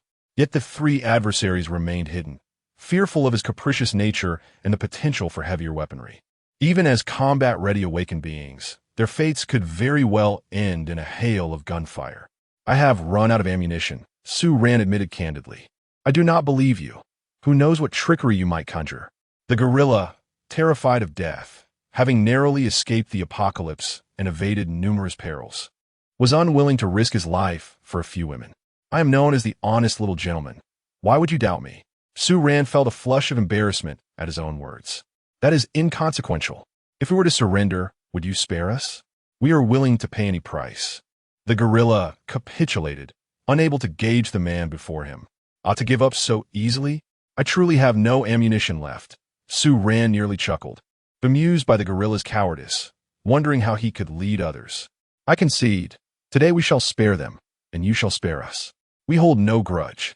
There is no need for mutual destruction," the gorilla proposed as he cautiously peeked out, confirming Su Ran's lack of weaponry before turning to leave with the long-nosed man and the cross-eyed one. "Goodbye now," Su Ran said, a smile gracing his lips, his gaze fixed on Blue Sister, ignoring the trio outside. "Boss, are we really letting them go?" "Victory was within our grasp," the long-nosed man whispered urgently. "Indeed, boss. I saw that he truly had no gun. Even if he did, I could defend myself with my ability for a while. Should we not try again?" The cross-eyed one revealed his defensive awakening power. Should they retreat? Should they fight?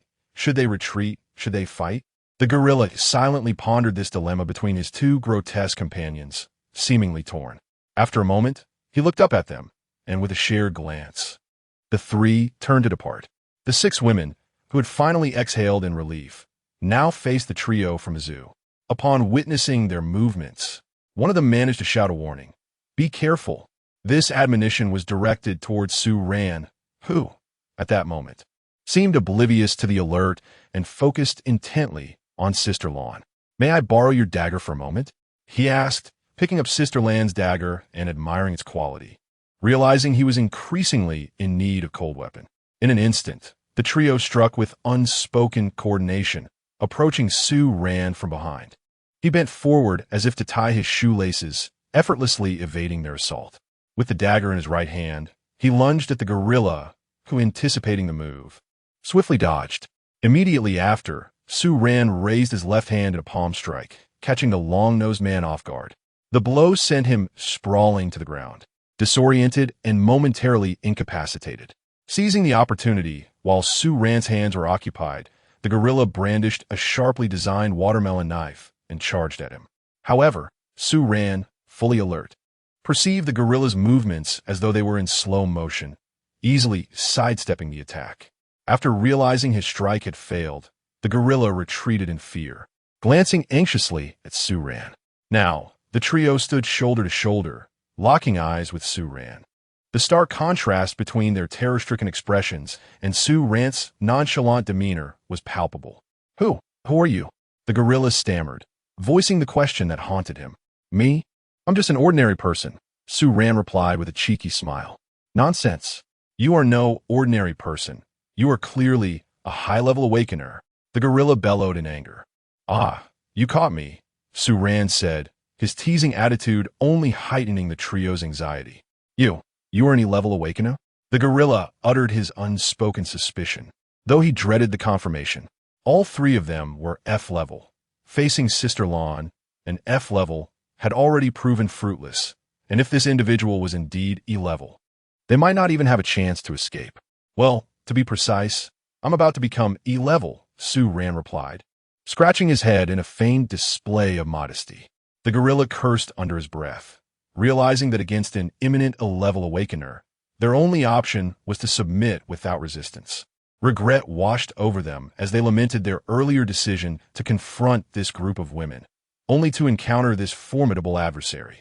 They had foolishly relinquished their only chance to flee, leaving them trapped in this dire predicament. With a thud, the gorilla and the cross-eyed man knelt before Su-ran, while the long-nosed man remained unresponsive, having been knocked dizzy and leaning against the wall, groaning. What does this mean? I don't have any New Year's money for you, Su-ran said, perplexed by the sight of the two kneeling before him. My dear sir, I implore you to spare my three brothers.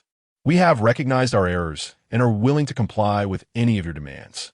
At this moment, the gorilla exhibited a true leader's demeanor, demonstrating both humility and adaptability. Alas, they were confronted by Su-ran, a man whose character had been subtly altered by the apocalypse. Are you truly willing to do anything? Su-ran inquired with keen interest. Absolutely. We would serve you like beasts of burden. The gorilla felt a flicker of hope ignite within him. Then what if I were to command you to end your own lives? Chapter 45 concludes. Stop joking, brother. The gorilla exclaimed in alarm, his heart racing. Do I appear to be jesting? Su-ran sneered. No, you do not. I beg you, spare us. The gorilla bowed deeply 3 times. What are you doing? Where is your dignity? After all, you are a leader. To maintain dignity, one must first preserve their life. The chimpanzee responded without a hint of hesitation. Very well. Since you are so astute, Su-ran elongated his tone. Are you willing to let us go? The gorilla felt a flicker of hope. Then I shall proceed to kill you. After taking a deep breath, he exclaimed, Are you mocking us? The gorilla could no longer contain his anger, glaring at Su-ran. Indeed, you have discerned my intentions, Su-ran teased with a playful smile. Do not force my hand. The gorilla, knowing escape was futile and that he could not overpower Su-ran, suddenly harbored a reckless desire to inflict some harm upon this man who had tormented him. Before he could finish his thought, Su-ran lunged forward, brandishing a dagger aimed directly at the gorilla's head. At that moment, the cross-eyed chimpanzee activated his ability to the fullest extent, his body radiating a golden glow that vaguely formed a protective shield. Invincible defense. It was uncertain whether his loud proclamation was meant to bolster his courage or amplify his power, but the cross-eyed chimpanzee shouted fervently. Yet, no matter how invincible the defense, it crumbled like parchment beneath Su-ran's assault. The dagger pierced through the cross-eyed chimpanzee's formidable shield, striking his temple directly. His pupils began to dilate, and his gaze astonishingly lost its cross-eyed appearance. Ah, third brother, the gorilla cried out in rage, cradling the lifeless body of the cross-eyed chimpanzee. Keep your voice down, or I might mistake you for Jean Ida. Su-ran rolled his eyes. Witnessing the scene, the still nauseated long nose hair widened his eyes, wailing as he returned to the gorilla's side. I will kill you. Long nose hair seethed with fury, his hand shaped into a claw, lunging straight towards Su-ran's heart. Like the calabash boy saving Grandpa, Su-ran grasped long nose hair's wrist, gazing at him coldly. With a forceful twist, accompanied by long nose hair's heart-wrenching cries akin to a slaughtered pig, his bone cracked audibly. Ah, you! Long nose hair could only utter screams and curses. Upon hearing the vile insults directed at his parents, Su Ran could no longer restrain himself. He thrust the dagger forward. Long Nosehair instinctively raised his other hand in defense, but only excruciating pain followed. The dagger pierced through his palm, its tip pressing against it and forcing its way into his mouth. Su Ran continued his assault, driving the dagger deeper until it was halfway lodged in Long Nosehair's mouth. With a vigorous shake of the blade, a scene of utter brutality unfolded as Long Nosehair's mouth was gruesomely reduced to a mass of flesh, mingling with scattered teeth and flowing blood. He could no longer produce any coherent sounds, only pitiful moans of despair. Su Ran felt no shred of compassion, as if his heart had hardened into stone. He continued to twist the dagger, the long-nosed man's tongue, even tainted with his nauseating nasal hair, was mangled by the blade. At this point, the long-nosed man had been tortured beyond recognition.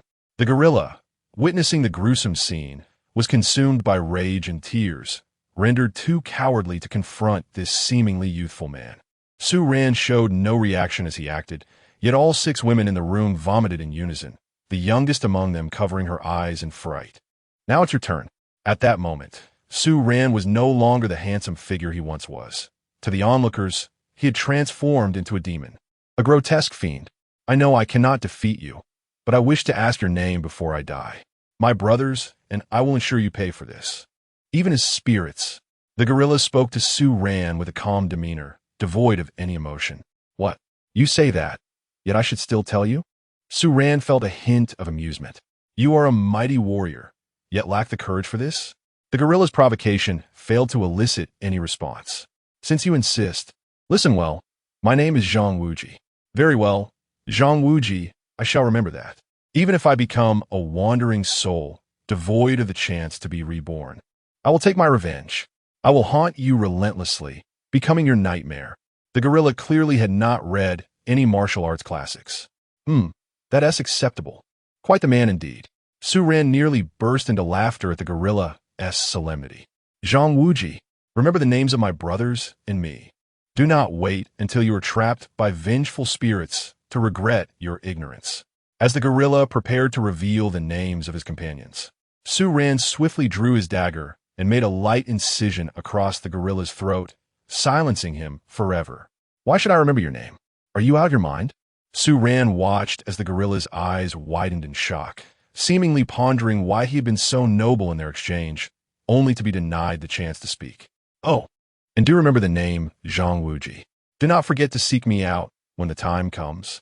The leader of the Ming cult will unleash the 9 Yang divine art to scatter your soul. Su Ran regarded the gorilla's ignorance with disdain. With a thud, the gorilla's robust body fell lifelessly to the ground, marking the end of the trio from the zoo. Well then, I have fulfilled my promise, Su Ran said, glancing down at the terrified woman, Lan Jie. Yes, but I... Lan Jie seemed paralyzed by the horror of Su Ran's slaughter, her speech frantic and incomplete. What? Su Ran frowned. She managed to utter a single word before finally fainting. Su Ran realized he had broken her arm, and it was remarkable she had held on until now. Lan Jie. The 6 women dropped their empty guns and rushed toward her. What now? She is unconscious. How do I fulfill my promise? Su Ran lamented helplessly. Rest assured, Sister Lan is a woman of her word. Once she awakens, she will surely divulge all that she knows.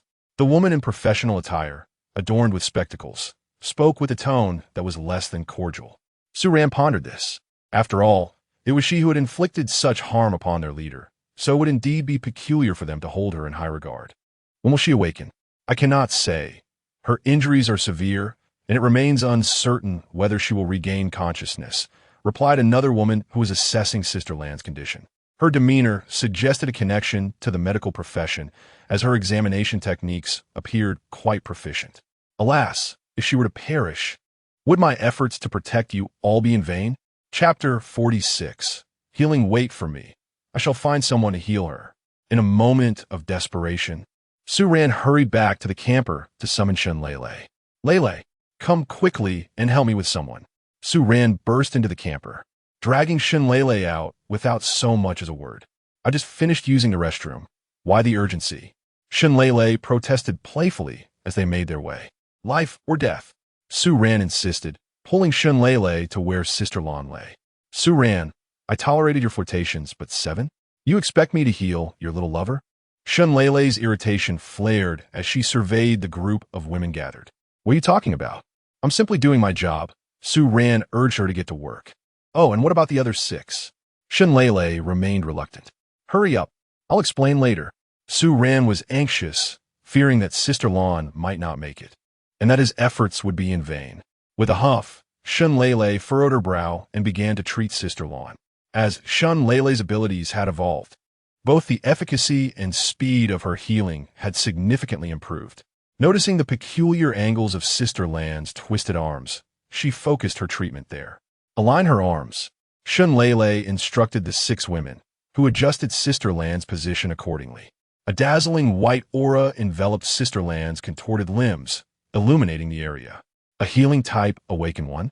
Exclaimed a woman in professional attire, her surprise evident. Is that rare? Su Ran was unaware of the scarcity of Shun Lele's abilities. He simply found her talent exceptionally convenient. Indeed, it is exceedingly rare. To date, I have not heard of any healing type awakened individuals in the surrounding cities. The woman adjusted her black-rimmed glasses, which Su Ran now noticed were merely decorative, lacking any lenses.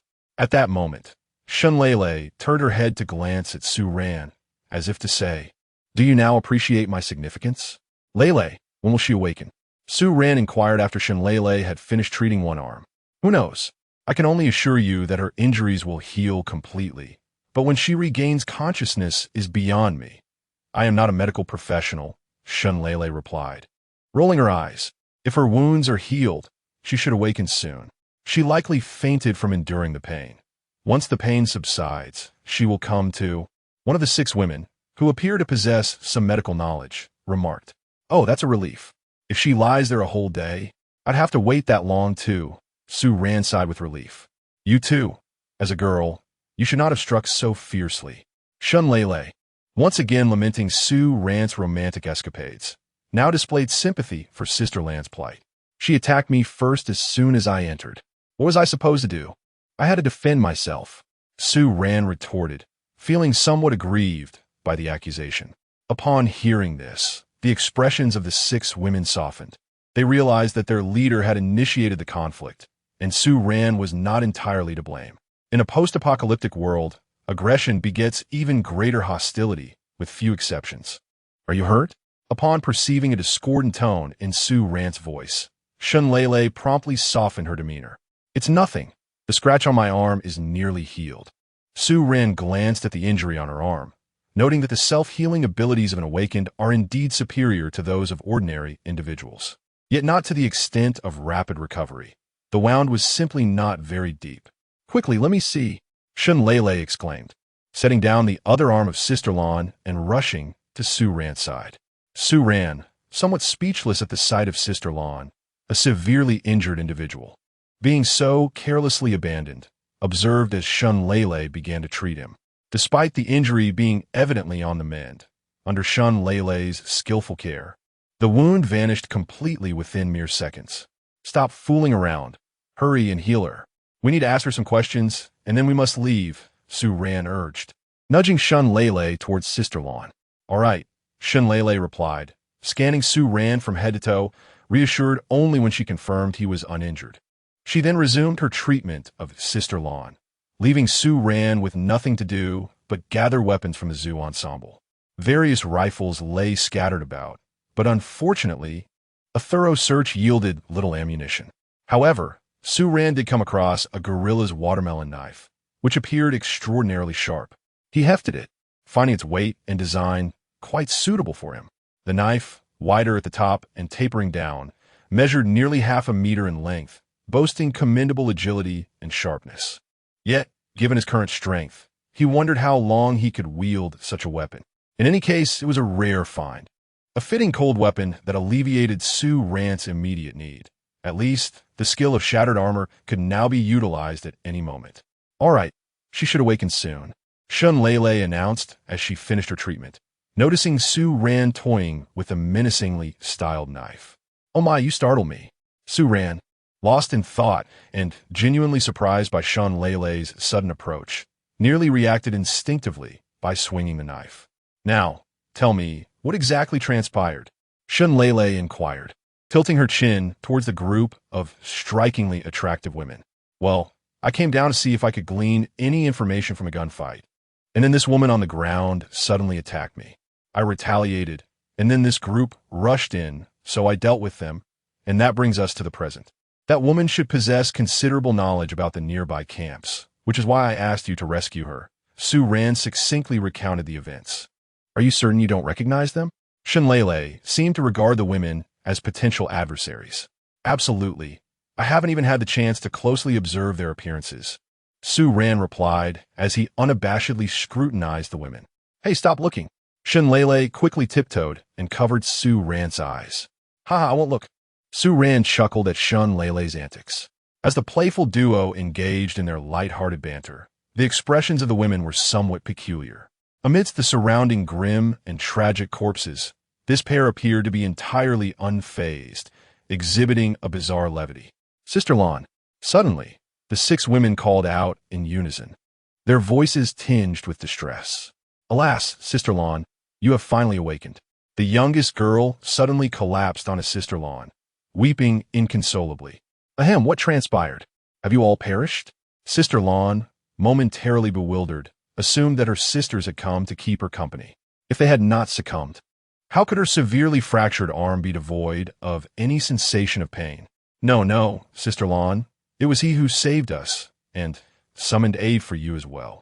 The woman in professional attire hastily clarified. Chapter 47. The invitation. Sister Lan rose and gazed at Su Ran with a conflicted expression. She was injured by him, yet he had also rescued her and her sisters. Though it was a mere transaction, she found herself torn between gratitude and resentment. The pain from her severed arm was still vivid, so excruciating that it made her contemplate death as a means of escape. However, the thought of her demise, leaving her sisters utterly helpless, extinguished that notion, prompting her to endure the agony and resist the urge to faint. When she looked at the gruesome fate of the trio from the zoo, her eyes were filled with nothing but hatred. It turned out that this notorious group had come from afar some time ago, brandishing their firearms and abusing their status as 3 awakened beings to terrorize local survivors. They wreaked havoc, committing acts of arson, murder, and theft, seizing supplies and food, and abducting any woman of pleasing appearance, subjecting them to a fate of torment and death. Their brutality was chilling. Sister Lan possessed a fierce sense of justice. Thus, the once solitary wolf began to rescue the oppressed women, ultimately forming a group of 7 beautiful women. Lan was no ordinary individual. In the aftermath of the apocalypse, she thrived as an F-level awakened being, becoming a formidable presence in the area. Wherever there was mistreatment of women, the 7 women would be found, and she quickly became a beacon of hope for female survivors nearby. Through his interactions with the women, Su Ran learned that Sister Lan's full name was Lan Lan, as well as her remarkable deeds in this new world.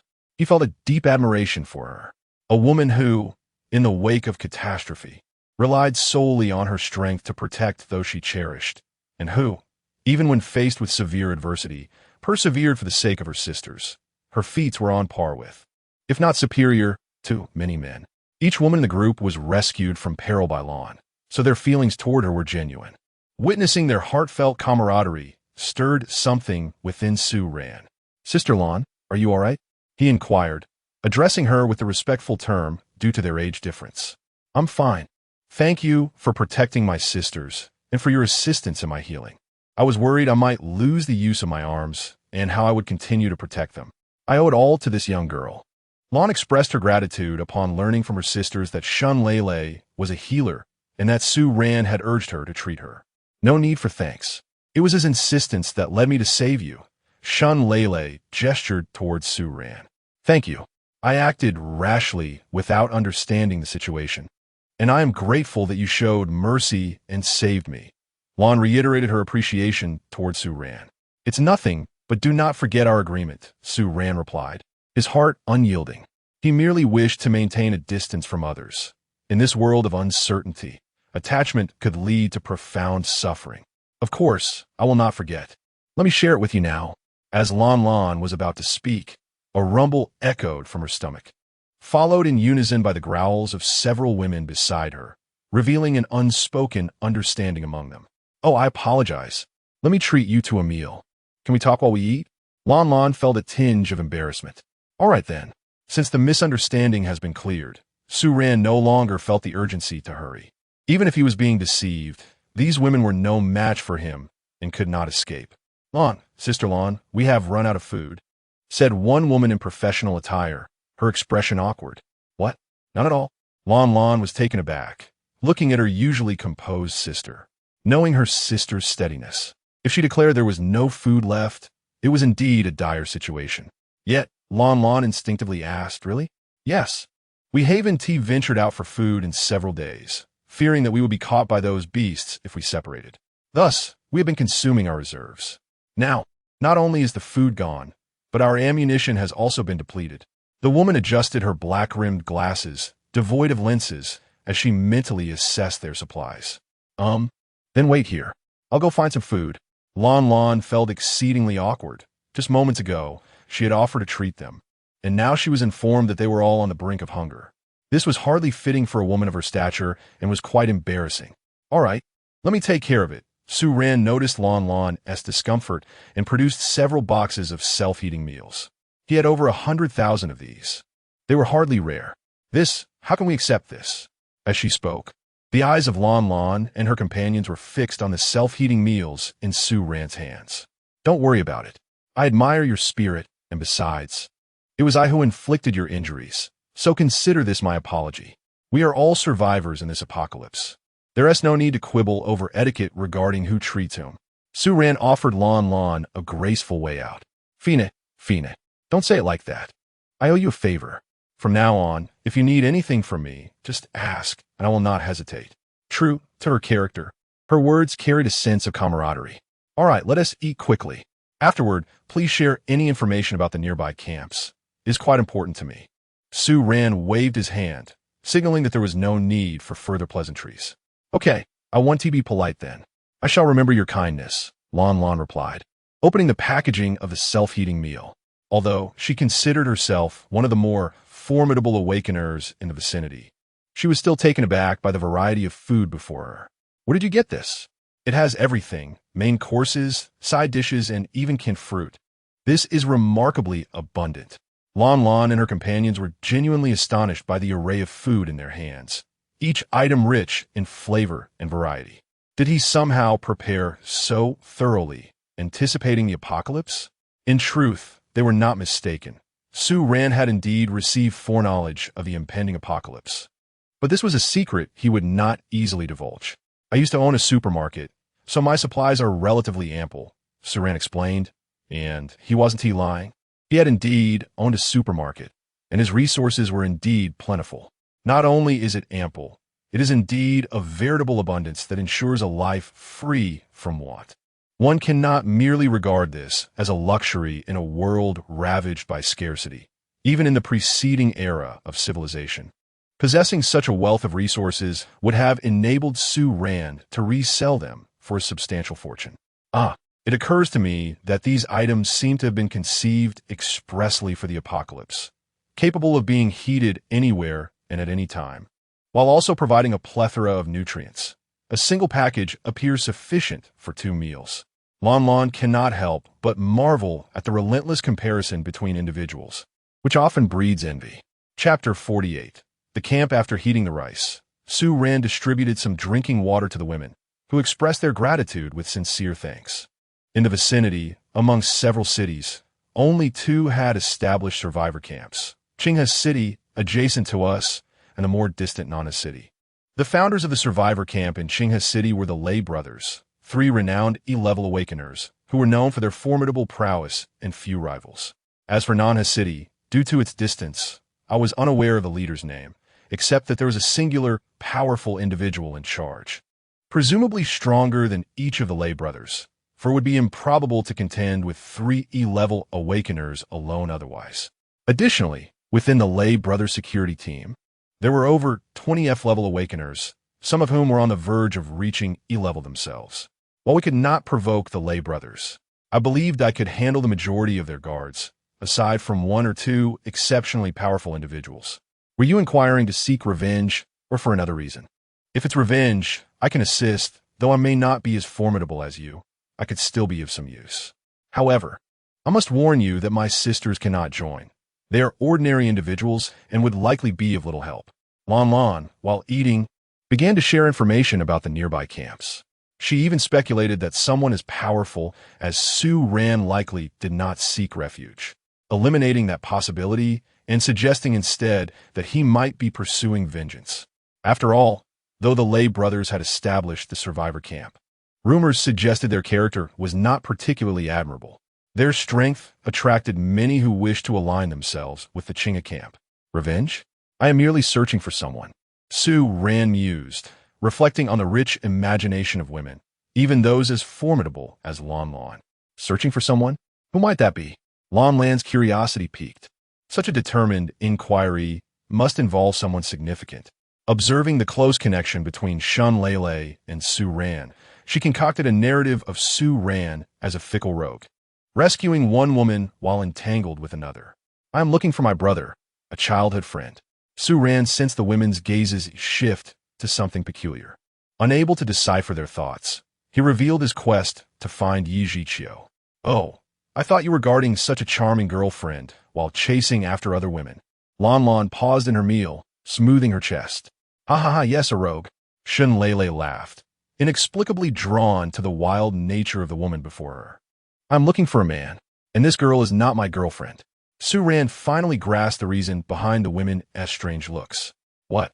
Not your girlfriend? Lon Lon exclaimed in surprise, observing Shun Lele's reliance on Su Ran, assuming their relationship was more than mere friendship. Indeed, I'm not his girlfriend. He is my boss. Shun Lele feigned innocence, her eyes theatrically squeezing out tears, though none actually fell. Oh, boss. Understood, Lon Lon remarked, acknowledging the dynamics between the boss and a female employee. How utterly reasonable it seemed. Su Ran, exasperated by Shun Lele's dramatics, lightly slapped the back of her head, albeit without force. Boss, why do you always hit me? It's either my head or my backside, Shun Lele lamented once more. Ahem, young ones. Those in the know understand. Children should not listen, Lon Lon interjected, wearing a knowing expression as she promptly silenced the youngest among the attentive sisters. Su Ran, at a loss for words, kicked the massive head of a gorilla that was already being held aloft. If there were indeed spirits in this world, the ghost of that gorilla would surely be infuriated by Su Ran's actions. Enough of this nonsense. Listen, if you all are heading to Chinga camp, take me with you. I'm more familiar with the surroundings and can be of assistance. I, Lon Lon, have never been one to take advantage of others. I believe in repaying both kindness and enmity, Lon Lon asserted firmly. Of course, I must ensure the safety of my sisters. With their looks, I fear they may be bullied at the camp. That's not necessary. We're not going there to fight, and if we find my friend, we might just leave directly. Su Ran felt that Lon Lon was making a mountain out of a molehill. No, you do not understand the Lay brothers. They're quite ruthless. Once you reveal your abilities, they will certainly try to persuade you to join them. If you refuse, they may resort to lethal measures. Lon Lon possessed a thorough understanding of the surrounding forces. Well, all right then. But how can you trust leaving your sisters alone outside? What if those kinds of people come around again? Su Ran kicked the gorilla's head once more. I have my arrangements. This time, there was simply no time to hide. Otherwise, they wouldn't be able to find us. I have lived here since childhood, and few can claim greater familiarity with this place than I, Lon Lon assured, patting her chest resolutely. Ultimately, Su Ran agreed to take Lon Lon along to Chinga camp, albeit with the condition that they must wait until Lon Lon secured her sisters in a safe location. Additionally, I need to find some food along the way. It would be too dangerous for these girls to forage alone. It was evident that Lon Lon genuinely cared for the 6 young women. No need, Sister Lon. We are not helpless. As long as our opponents aren't awakened ones, we have nothing to fear. We've already dealt with quite a few villains. The professionally dressed woman was reluctant to let Lon Lon take risks for their sake and quickly expressed her thoughts. Exactly, Sister Lon, don't treat us like children. The youngest girl, appearing merely 16 or 17, implored, though her claim felt somewhat implausible, as a different spokesperson might have instilled more confidence. Not an option. Do you have any bullets? Without ammunition, how can you protect yourselves? Lon Lon articulated the most pressing dilemma faced by the group. The ammunition had run out, and the firearms in their possession were rendered less useful than mere sticks for kindling. Indeed, I find it hard to believe that our fortunes could be so dire. What if, during our quest for sustenance, we were to stumble upon some bullets or weapons? That would alleviate all our concerns. Even the typically rational businesswoman voiced a hypothetical scenario, revealing an undercurrent of uncertainty in her words. Chapter 49. Pink, wait, please do not quarrel just yet. I have an idea. Su Ran interjected, unable to restrain himself from commenting on the display of sisterly affection before him. Upon hearing his words, all the women turned their attention towards him. If your intention is to bestow upon us some food or the like, then I would advise against speaking further. We have already received so much from you. I fear we cannot repay such kindness. Lon Lon remarked, seemingly struck by a thought after hearing Su Ran's words. Moreover, I would gladly give my life for you, but you must never entertain notions about my sisters. As she sensed Su Ran's willingness to assist her and her companions, Lon Lon grew wary, fearing that this man might seek to barter for her sisters with supplies. This was her greatest taboo, one she would never compromise on. Even if she could not overpower Su Ran, she would not allow anyone to touch her sisters. What are you thinking? If I truly desired women, do you believe I would have so many willing to offer themselves beside me? Su Ran replied, not out of arrogance, but rather acknowledging the abundance of resources he possessed in this post-apocalyptic world, coupled with his formidable abilities and handsome appearance, at least more so than those around him. What mortal could refuse such conditions when teetering between life and death? Indeed, and I have been discreetly observing you since I awoke. I notice you have not once regarded my sisters with any interest. Lon Lon shared her findings. It is not that I disregard them. They are undeniably beautiful. But I have many pressing matters at hand that leave little room for admiration. Su Ran suddenly recalled his two friends, neither of whom he had yet located. What was the value of his resources or strength if he could not find them? I understand now. You are a man of grand aspirations. To be honest, I nearly thought you were disinterested in women. Although Lon Lon did not voice her last thought, Su Ran was perceptive enough to grasp her implication. Goodness, are you suggesting that not desiring your beauty equates to being homosexual? You all possess a rather black and white perspective. Su Ran chuckled in amusement. Hee hee. Lon Lon smiled shyly in response. What is wrong with that? This older brother is so handsome, unlike those ugly fellows. If he wanted, I would gladly oblige. The youngest girl, a petite lowly, spoke innocently, prompting Lon Lon to quickly cover her mouth. Su Ran was taken aback, hastily erasing any thoughts of a lowly training plan from his mind. Having said all that, should I share my thoughts? Su Ran quickly steered the conversation away from that topic. What do you propose? The women in unison leaned in, attentively listening. Are you aware of the location of their lair? Su Ran asked, giving the gorilla a gentle nudge with his foot for the third time. Well, I have a rough idea of its location, but the exact details elude me. This group is rather cunning. Those who have ventured into their stronghold rarely return alive. Lan Lan Ponde. Knowing a general area suffices. If we can storm their lair, we will be devoid of both food and ammunition. If they're all dead, who would have the resources left for? Su Ran concluded, casting a look at Lon Lon as if questioning her intelligence. Yes, how could I have forgotten? Lon Lon felt a surge of excitement. The gorillas, infamous for their merciless thievery, were certainly not devoid of resources. Have you finished eating? Once you have, we shall set forth to resolve this issue and head to Qinghe camp as soon as possible. Su Ran was genuinely eager to locate Yichio without delay. All done. Please wait for us a moment while we gather our belongings. The girls replied promptly. Lon Lon hurriedly led her group upstairs and downstairs to collect their remaining supplies. Didn't you say you were out of food and ammunition? Why are you still hauling so many boxes? Su Ran exclaimed in astonishment as he watched the girls transport box after box. These are our clothes. We're girls, after all. While we can't count on makeup, we certainly must scavenge for more clothing, Lon Lon said, each hand grasping a suitcase. Impressive. Su Ran gave a thumbs up. After a short while, the girls finally finished moving their clothes, each bundled up warmly as they stepped outside. Despite the absence of water and electricity, the indoor temperature remained more favorable than the chilling outdoors, allowing the group to don less cumbersome attire. Shall we go? Do you have a vehicle? Lead the way, Su Ran urged, anxious as the women took their time organizing their belongings. Yes, there's a small van ahead. Just follow us, Lon Lon indicated a nearby compact vehicle. The girls had already loaded their suitcases, occupying half of the van's space. Yet there was still ample room for the 7 of them. The vehicle's appearance certainly caught Su Ran's attention.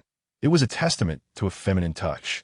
The small van, while not as grand as Su Ran's RV, was still relatively spacious compared to a private car, entirely enveloped in pink. The roof sported 2 cat ears, and even the rims of the tires were painted pink. What's wrong? Isn't it adorable? Lanlin's wild demeanor made this statement feel somewhat incongruous. Yet Su Ran realized that despite her ruggedness, she was still a woman at heart, drawn to charming things. It's cute and eye-catching. Impressive, Su Ran complimented, then quickly led Shun Lele back to the RV. Should we transform our RV into pink as well? Shun Lele, back inside the RV, couldn't seem to tear her eyes away from the uniquely styled van. Su Ran even detected 2 pink hearts reflected in her wide eyes. Don't even think about it. Su Ran firmly rejected the idea. Turning his cool RV into pink would be absurd. But I find pink so lovely and cute, she insisted as the small van pulled up beside the RV and honked. Su Ran maneuvered the RV to follow suit. Brother Su, Shun Lele began, but was promptly silenced by Su Ran covering her mouth. Don't mention pink, or I might just have to discipline you, he remarked, thoroughly bemused by the women in the van, who seemed intent on making their vehicle appear irresistibly charming, as if to draw attention and invite trouble. Actually, I just wanted to say that I'm hungry and heading to the back to eat, she clarified. Shun Lele cast a sidelong glance at Su Ran, swaying her petite waist as she returned to the living area of the RV. Noticing that Shun Lele had abandoned her notion of transforming the vehicle into a shade of pink, Su Ran finally exhaled in relief. The thought of such a magnificent RV, equipped with its extraordinary system, adorned in pink, was rather unthinkable. The 2 vehicles, carrying a total of 9 individuals, arrived at a rather upscale community, characterized by its numerous high-rise buildings and elegant villas. Upon entering the vicinity, they encountered a small horde of zombies, which nearly caused the petite pink vehicle to collide with a statue at the entrance. Ultimately, it was the RV that surged forward, decisively crushing the wave of undead. Chapter 50. The search. After clearing the visible zombies, Su Ran and his companion descended from the vehicle, joining Lon Lon and her group. With so many buildings, must we search each floor and room individually? Shun Lele gazed at the myriad of structures, feeling a headache coming on. High-rise buildings need not be inspected. In the absence of elevators, who would choose to reside so high up, exhausting themselves with stair climbs? Upon finishing her thought, Lon Lon turned to Su Ran, who was deep in contemplation. The ground floors can be disregarded as well. Analyzing the personality of that gorilla, who is exceedingly cautious, he would never select a dwelling without an escape route. Thus, we can eliminate the high-rises and villas, leaving only the lower levels. If we were to put ourselves in their shoes, what would be the primary criteria for choosing a residence? Su Ran inquired. Aside from ensuring an escape route, it would likely be safety and warmth, wouldn't it? Lan Lan Pondo Su Dan Shawut. Indeed, there must also be an unobstructed view. The various facilities within the community greatly hinder visibility. Thus, we can rule out the community itself. This leaves us with only the shops. The shops on the periphery of the community are all 3 stories high, with large windows on the 2nd and 3rd floors that allow abundant sunlight to pour in, ensuring warmth. With a maximum height of 3 stories, each shop surprisingly possesses a back door, providing an escape route. Our next task is to identify the shop with the highest level of safety, as this will likely reveal their residence. Su Ran's analysis, though largely composed of common knowledge, is no small feat in the chaotic environment of the apocalypse. All right, let us split into 2 teams to begin our search. Lon Lon, concerned for her sister's safety, decided to accompany them, leaving Su Ran with Shun Lele. The shops in this community form a square around the residential buildings, allowing Su Ran and Lon Lan's teams to start from the east and west, respectively, and meet at the end. Some shops had already been searched, left in disarray, while others were shuttered, seemingly untouched by human presence. Yet, entry through the back doors could not be ruled out. Su Ran and Shun Lele wandered through the shops, and upon encountering zombies in some, Su Ran brandished his newly acquired watermelon knife, testing its sharpness.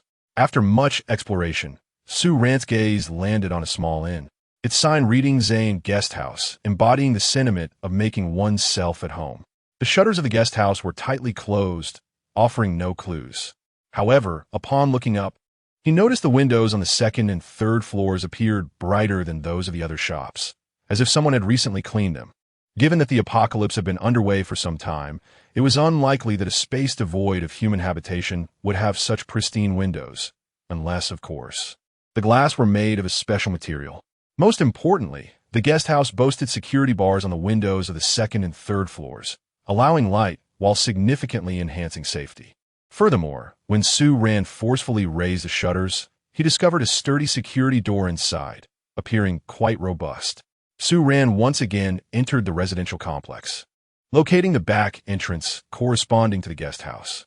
Upon inspection, he found the back door to be a sturdy anti-theft door, a feature that alone could persuade one to choose this guest house as their abode, offering both security and warmth, while also providing an escape route. Su Ran returned to the front entrance of the guest house just as Lon and the others circled around to join him. We didn't find anything particularly suspicious in our area, but we did come across this, Lon said, handing over a spent bullet casing, which confirmed the presence of armed forces nearby. Look at this guest house. Su Ran pointed to the anti-theft netting on the upper floor and lifted a portion of the roller shutter to reveal the anti-theft door to Lon. This door appears quite robust, Lon remarked, tapping on the door. Indeed, this place resembles their residence. If I were to choose, this would be the only location in the vicinity meeting those stringent requirements, Su Ran continued, while simultaneously lifting the entire roller shutter, fully exposing the anti-theft door to their view. Imitating Su Ran's vigorous approach, Lon yanked at the door with all her strength, but despite her efforts, the door remained stubbornly shut. Is it possible that it opens inward? Su Ran speculated, observing the doorframe and judging that the door did indeed swing inward. Unable to contain himself, he raised his foot and delivered a decisive kick to the lock mechanism. With a resounding thud, the door swung open, revealing an awkward Lon still grasping the detached door handle as Su Ran stepped inside the guest house. Upon entering, he was greeted by a rather unremarkable reception desk, stark and empty. Yet in the adjacent duty room, Su Ran discovered 2 handguns, fully loaded, alongside several thick blankets and military coats on the duty room's bed. It appears we have struck gold, Su Ran mused, playfully examining one of the handguns before turning to pass it to the bespectacled woman standing behind Lon, who could no longer be referred to as the professional attire-clad woman due to her heavy clothing. Behind the duty room lay a series of small rooms. The guest house was not extensive, with only 6 or 7 rooms on the ground floor. Su Ran kicked open each door in turn, finding nothing of interest, prompting him to ascend to the second floor. Beginning his search from the staircase, he continued until he reached the largest room on the second floor. Upon forcefully breaking open the door, he was astonished to find it densely populated with beds, arranged in a communal style, accompanied by numerous thick blankets and cotton coats, while the floor was littered with food debris and several neatly placed cigarette butts on the windowsill. Clearly, this room had recently been occupied. Su Ran felt the sheets and blankets, noting the absence of dust that would signify prolonged disuse, and observed that the food remnants had not decayed or grown mold. This is likely where those 3 individuals' subordinates resided, Su Ran concluded. Then the third floor must be the domain of their leader, Lon agreed, nodding in affirmation. Several individuals ascended to the third floor, making their way directly to the spacious room adorned with windows. Upon opening the door, they were greeted by 3 beds, each corresponding to the trio of rather indescribable characters. Beside the beds lay unfinished vacuum-sealed food, and the windowsill was littered with numerous cigarette butts. It was evident that the inhabitants of this room possessed more resources than those on the second floor, thus confirming that this was indeed the dwelling of the three. Sister Lon, look!" exclaimed a woman trailing behind Lon. Su Ran focused his gaze. Although the woman possessed commendable beauty and grace, she became less conspicuous amidst a gathering of such striking individuals. Chapter 51. Collection. Upon hearing the terrified screams of the women, Su Ran hurried over, only to find the adjacent room drenched in a ghastly crimson hue. The interior revealed no horrifying entities, merely a bed stained with desiccated blood, now congealed. The walls and floor were also splattered with red, evoking a chilling sense of dread and speculation about the horrors that transpired within these confines. Alas, this must have been the lair of those three brutes who tormented the girls. After each gruesome act, they would dispose of the bodies in a distant, designated location, where the girls' friends and relatives would stealthily come to claim them. I shudder to imagine the atrocities that occurred in this room and the immense suffering they endured. Lan's expression was one of profound sorrow. "These beasts! Scum!" The women behind him cursed in unison, feeling fortunate to have encountered Lan, for otherwise their fate may have mirrored that of the unfortunate girls who met their demise here. However, now that the perpetrators were beyond reach, their curses felt futile. They needed to swiftly locate the storage area. Su Ran, though not entirely unaffected by the scene's horror, felt a numbness from having witnessed such sights too frequently. The women, still filled with righteous anger, began to search through the other rooms, their exclamations echoing in the air. Ultimately, they discovered their target in a room with a rear window. The rationale for choosing this room differed starkly from that for selecting living quarters. While a warm space was ideal for habitation, a cooler room was necessary for storing supplies, as food is often sensitive to heat. Although Su Ran anticipated the ample provisions this group would possess, the sheer quantity of supplies in the storage room astonished Lan and the others. Naturally, Su Ran, a wealthy individual, regarded these items with indifference. Upon entering, they were greeted by an abundance of food and drinking water, with a remarkable variety. In the northern winter, nature serves as a refrigerator, and this room had been deliberately chosen for its lack of sunlight, resulting in a notably low temperature that preserved the food remarkably well.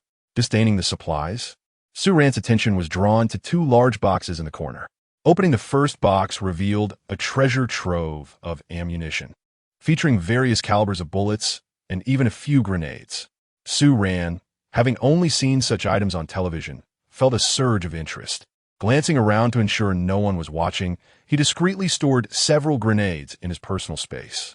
His reluctance to share the spoils with Lan and her companions stemmed not from fear of competition. Rather, he found the process of dividing the goods cumbersome. He then opened the second box, which contained several rifles and handguns, along with assorted ammunition. It was perplexing how those ruffians amassed such wealth. Yet it ultimately benefited Su Ran, who had recently begun to worry about his dwindling ammunition supply.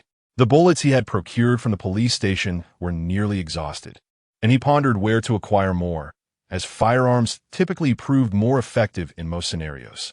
Having stored away the majority of the rifle ammunition into the storage space, Su Ran generously left a portion for the few women accompanying her.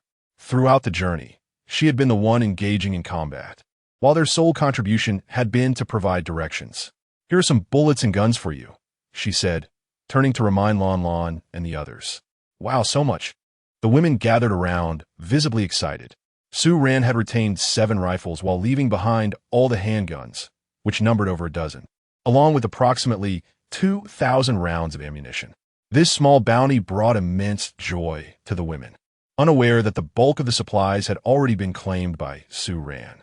"All right, stop right there. It was him who protected us all along. He deserves to take everything. We can only take what remains," Lan interjected firmly, halting the women's eager movements. Seeing this, the women reluctantly set down the rifles they had picked up. "I don't need these. I have plenty. You all take them. And don't forget to grab the food as well." Lan's sense of righteousness and understanding surprised Su Ran, who felt a tinge of embarrassment for taking the items while Lan settled for the leftovers. "Are you sure you don't want any?" Lan asked incredulously. amazed that someone would remain so composed in the face of such an abundance of weapons and ammunition, which would make anyone else envious. Yet here was Su Ran, treating it as if it were merely a child's plaything, showing little interest in what lay before him. Absolutely, Su Ran replied, engrossed in reviewing her inventory of supplies. Having hastily collected the items earlier, she and T yet gained a clear understanding of what she had obtained. Then I want to hold back, sisters. Let us move the goods. Lon Lon cheerfully took the lead in the effort. There were 6 grenades, 11,000 rifle rounds for 1,000 handgun rounds, 5 Type 95 rifles, 4 AK-47s, and 6 handguns. Su Ran meticulously examined her stock of firearms and realized that, combined with what she had previously, her arsenal had grown significantly powerful. The 6 grenades and 4 AK-47s were clearly the recent additions, while the police station had only yielded Type 95 rifles. Having engaged in numerous shooting games prior to the apocalypse, Su Ran's knowledge of the AK-47, a ubiquitous weapon in every game, was limited to its significant recoil and firepower. After assessing her collection, Su Ran felt a sense of satisfaction. The security that comes with weaponry was undeniably comforting. Meanwhile, she observed Lon Lon and her group energetically transporting supplies, and she worried that their small pink car might not be able to accommodate everything they were gathering. This task continued from the afternoon well into the evening. By the time Lon Lon and her companions, wiping the sweat from their brows, approached Su Ran, she was leisurely seated, sharing a cup of coffee with Shun Lele, looking rather smug. Are we done? Su Ran asked, sitting up straight. Yes, we've gathered quite a lot. This should sustain us for a good while, Lon Lon replied, wiping the beads of sweat from her forehead and downing a bottle of mineral water in one go. That's good to hear. Didn't you mention wanting to find a completely safe place for your sisters? Let us head there now. We can go directly to Qinghe Camp tomorrow, Su Ran urged. Very well, but everyone is quite hungry. Can we have something to eat before we leave? The place isn't exactly nearby, and it takes over an hour to drive there. Lon Lon glanced at her sisters, who were drenched in sweat. That's fine. You all eat. I'll head back to the car. Just knock on my door when you're ready. Although the awakened had enhanced resistance to cold, and Su Ran was dressed warmly, who would prefer to remain outside when there was a cozy camper van available? For safety reasons, Lon Lon and her companions returned to the small vehicle to enjoy a simple dinner. Despite the cramped conditions, as they shared their supplies, their hearts were filled with joy, matching the abundance of their provisions. Chapter 52. Underground. As time slowly passed, Lon Lon knocked on the door of the RV. Have you finished eating? Let us set off, Su Ran stated directly. Lon Lon acknowledged and returned to the small car. Both vehicles started, and in the absence of neon lights on the streets, their headlights appeared particularly brilliant. In the pitch-black night, the road conditions were indiscernible, yet fortunately, Lon Lon was well acquainted with the area, expertly navigating out of the city and onto the spacious highway. Su Ran was merely aware of the striking pink hue ahead, failing to remember the direction taken after leaving the city. Nevertheless, he remained as composed as ever, even if confronted by a massive horde of zombies. There was a significant chance that this RV would lead him to safety. The two vehicles traveled along the highway for quite some time, and it wasn't until the pink compact car came to a halt that approximately an hour and a half had elapsed. Su Ran focused his gaze ahead and observed that they had stopped in front of a rather luxurious villa. This was his first encounter with such an exquisite Chinese-style residence, characterized by its green bricks, tiles, and white walls, all showcasing the aesthetic allure of Huizhou architecture. The heavy front door exuded a profound sense of security. Parking in the spacious front courtyard, Su Ran was awestruck by the landscape. Despite the deep winter, the pool was dry, while the nearby rockery was adorned with a cloak of white snow, presenting a unique charm. Upon disembarking, he followed Lon Lon and the others into a corridor reminiscent of those seen only in television dramas. Imagining ancient scholars pausing here to admire blossoms and compose poetry crossed his mind, though Su Ran was not versed in such literary pursuits. Due to the darkness, he did not linger to appreciate the surroundings and was led inside the building by Lon Lon. From the outside, the house appeared to be 3 stories tall, with everyone currently gathered in the first-floor reception area. The architectural style entirely embodied traditional Chinese aesthetics, yet the interior revealed a different world, embracing a modern design. Upon closer inspection, the furnishings exuded a sense of understated luxury. Contrary to expectations of ascending to assigned rooms, Lan continued to guide the group through the first floor, ultimately arriving at a small room resembling a storage area. Su Ran took out his flashlight to examine the space, finding it completely empty, devoid of anything of significance. What does this mean? Is this the room you've arranged for them? Su Ran questioned, a trio of large question marks forming in his mind as he looked at the paused Lan. Shoo, be quiet. Lan did not answer Su Ran's inquiry, merely signaling for silence as she began to tap on the tiles, one by one. When she struck the third tile, it became evident from the sound that there was emptiness beneath it. What on earth are you doing? It's like we're in a tunnel warfare scenario, Su Ran remarked, observing Lan as she searched for gaps between the tiles. The flashlight illuminated her as she knelt, removing a broken corner piece from the tile. Setting the fragment aside, the gap in the corner was just the size of 2 fingers. Lan delicately inserted her fingers and, with a gentle upward pull, effortlessly lifted the entire tile. Su Ran, gazing at the exposed area where the tile had been, was momentarily taken aback. It was evidently an underground passage. Goodness, it seems my suspicions were indeed correct. An underground tunnel. Lan was the first to step down, followed closely by the others, with Su Ran and Shun Lele bringing up the rear. Su Ran illuminated the stairs beneath him with a flashlight, revealing a series of steps, over a dozen in total. Remarkably, the subterranean space appeared to possess a height comparable to that of an ordinary floor. Wait, how did you know there was a basement here? Su Ran pondered, his curiosity piqued. Observing Lan's familiarity with the surroundings, he concluded that this was not her first visit. This is my home, Lan eventually confessed. My parents are both entrepreneurs, and we are quite well off. They also possess a romantic disposition, which is why they built this resort. A hint of nostalgia colored her expression as she reminisced about the memories associated with this retreat. A resort? Su Ran recalled that upon arrival, he had not paid close attention, yet he vaguely remembered the outlines of similar structures surrounding this villa. Indeed, it occupies a considerable area. You probably didn't notice due to the darkness when we arrived. Lan spoke nonchalantly, but Su Ran's mind suddenly conjured 3 significant words. Wealthy heiress. Although Lan may not fit the typical mold of a fair-skinned beauty, she could certainly be categorized as a dark-skinned, affluent girl. But why the secrecy with this basement? Resembling a wartime tunnel? Su Ran inquired, perplexed. Perhaps this was simply a peculiar indulgence of the affluent. Well, that is a long story.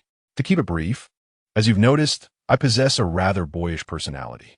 While others revel in makeup and fashion, I've been preoccupied with survival strategies for an apocalyptic scenario. One day, I whimsically convinced my father to construct this underground fortress, and to my surprise, it actually materialized. Truly, it was a testament to the privilege of the affluent.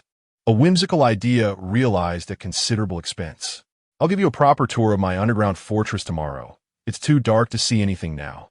Taking note of Su Ran's evident interest in her fortress, Lan felt a swell of pride. Very well, you can guide everyone to rest. We shall return to the RV.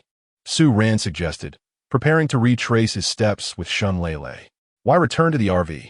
It's quite warm here. Lan assumed Su Ran was reluctant to stay due to the chilly atmosphere. No, we're simply accustomed to sleeping in the RV. We don't rest well outside. Su Ran observed the warmth that enveloped him upon entering the basement, a contrast to the usual cold and dampness of such subterranean spaces, undoubtedly a testament to financial capability. All right then, see you tomorrow.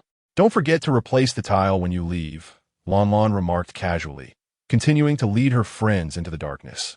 Upon returning to the surface, Su Ran carefully restored the tiles to their original positions, including the displaced corner piece, before finally making his way back to the RV. After a long day of adventures, Su Ran and Shun Lele settled into the bed of the RV, drifting into slumber shortly thereafter. As the sun rose, Su Ran awakened from his slumber, glancing at the time and realizing it was still early morning. He alighted from the vehicle and opened the grand, thick door of the villa. The first rays of sunlight dazzled Su Ran, causing him to shield his eyes hastily with his hand, gradually acclimating to the brightness. He lowered his hand and gazed outward from the courtyard, once again marveling at the immense power of wealth. The villa was flanked by a straight road, not the modern asphalt thoroughfare, but a quaint path paved with irregularly shaped ancient stones. On either side of the road stood a variety of structures, each differing in design, yet sharing a cohesive style. The vista extended endlessly. This was no mere resort. One could conservatively estimate that this architectural complex surpassed the size of an ordinary town. Chapter 53. Peach Blossom Oasis. Su Ran strolled along the cobblestone path, flanked by houses adorned with azure bricks, azure tiles, and pristine white walls. The architectural style enveloped him in a sense of antiquity, evoking a tranquil state of mind. After a considerable walk, he finally reached the entrance of the resort. Before him lay a desolate expanse of wilderness, stripped bare by winter's chill. Yet, the meticulously planted ornamental trees hinted at the beauty this place must possess in the summer. Gazing back at the ancient style-high walls of the resort, Su Ran discerned that the construction was far from complete, explaining the absence of any undead within. He retraced his steps, but did not halt at the villa named Lon Lon. Instead, he pressed onward, eager to uncover the full extent of the resort. After another lengthy trek, he arrived at the rear entrance. Judging by the layout, the villa where Lon Lon had led them was indeed at the heart of the resort. Two grand roads branched from the center, each looping back to converge at the central villa. Upon reaching the rear, he noticed the surrounding wall was only half built, with the main gate yet to be installed. Thus, Su Ran stepped through the gate without hesitation. Having surveyed the resort's overall layout, he noted that the front was enveloped in lush greenery, providing a respite from the city's clamor. To one side rose a mountain, while the other was lined with trees, and behind it flowed a river, creating a picturesque setting akin to a hidden paradise. If the walls were raised higher and the adjacent barren land cultivated, along with a proper filtration system for the river water, this place could indeed serve as an ideal fortress, self-sustaining and idyllic. He contemplated the possibility of bringing Yichio and Xiaoya here in the future, envisioning a life together in this sanctuary. After relishing the beauty of the resort, Su Ran checked the time, realizing that the others would soon awaken. He made his way back. Upon returning to the villa, he found Lon Lon and the others emerging from the basement, busily unloading supplies from a small vehicle. "How was the scenery?" Lon Lon inquired, sensing that Su Ran had explored the entirety of the resort. "Quite splendid, though it appears still unfinished," he replied, nodding in agreement. The geographical setting and vistas of the resort were truly exceptional. Had it not been for the apocalypse, it would undoubtedly have thrived. Indeed, it's still under construction. It was nearing completion when the catastrophe struck. Lon Lon sighed. "By the way, what kind of business does your family engage in? The scale and investment required for such a project are beyond my imagination. Perhaps my experiences have been too limited," Su Ran mused, astonished by the wealth that must have enabled Lanlin's family to establish such a resort. "We have a few companies, but that alone wouldn't suffice for this investment. I recall my father had considerable debts back then. Now, it seems they need not be repaid." Lon Lon was uncertain whether to find humor in hardship or if she genuinely felt no sorrow. In any case, she spoke those words with a remarkable ease. She mused about whether, once she had gathered all her friends, they might settle here, prompting a playful request for a decent house from Su Ran, the landlord. Su Ran genuinely entertained this thought and voiced it. "Haha, you are most welcome. I shall reserve the finest for you." Lon Lon burst into laughter at his jest. Although Su Ran and the others initially regarded the comment as mere banter, none could foresee that this jest would eventually become reality, though that was a tale for another time. Having moved all their supplies underground, the group bid farewell to Lon Lon, while Su Ran and Shun Lele stood nearby, observing the sisters' heartfelt camaraderie. "I say, you really need not follow. Living together with your sisters here seems delightful," Su Ran remarked. After the farewells, Lon Lon approached Su Ran and Shun Lele, asserting, "No, I am a woman of my word. You have aided us, and I must return the favor." She resolutely declined Su Ran's well-meaning offer. "Very well, if you insist. I shall not dissuade you. Persuasion seems futile," Su Ran conceded, turning back toward the vehicle. Lan Lan glanced back at the 6 women before she too boarded the car.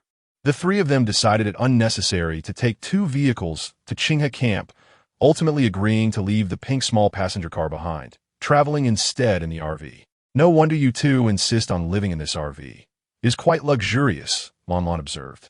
Though accustomed to wealth, she had never been particularly interested in RVs and was unaware of their opulence until she boarded Su Ran's.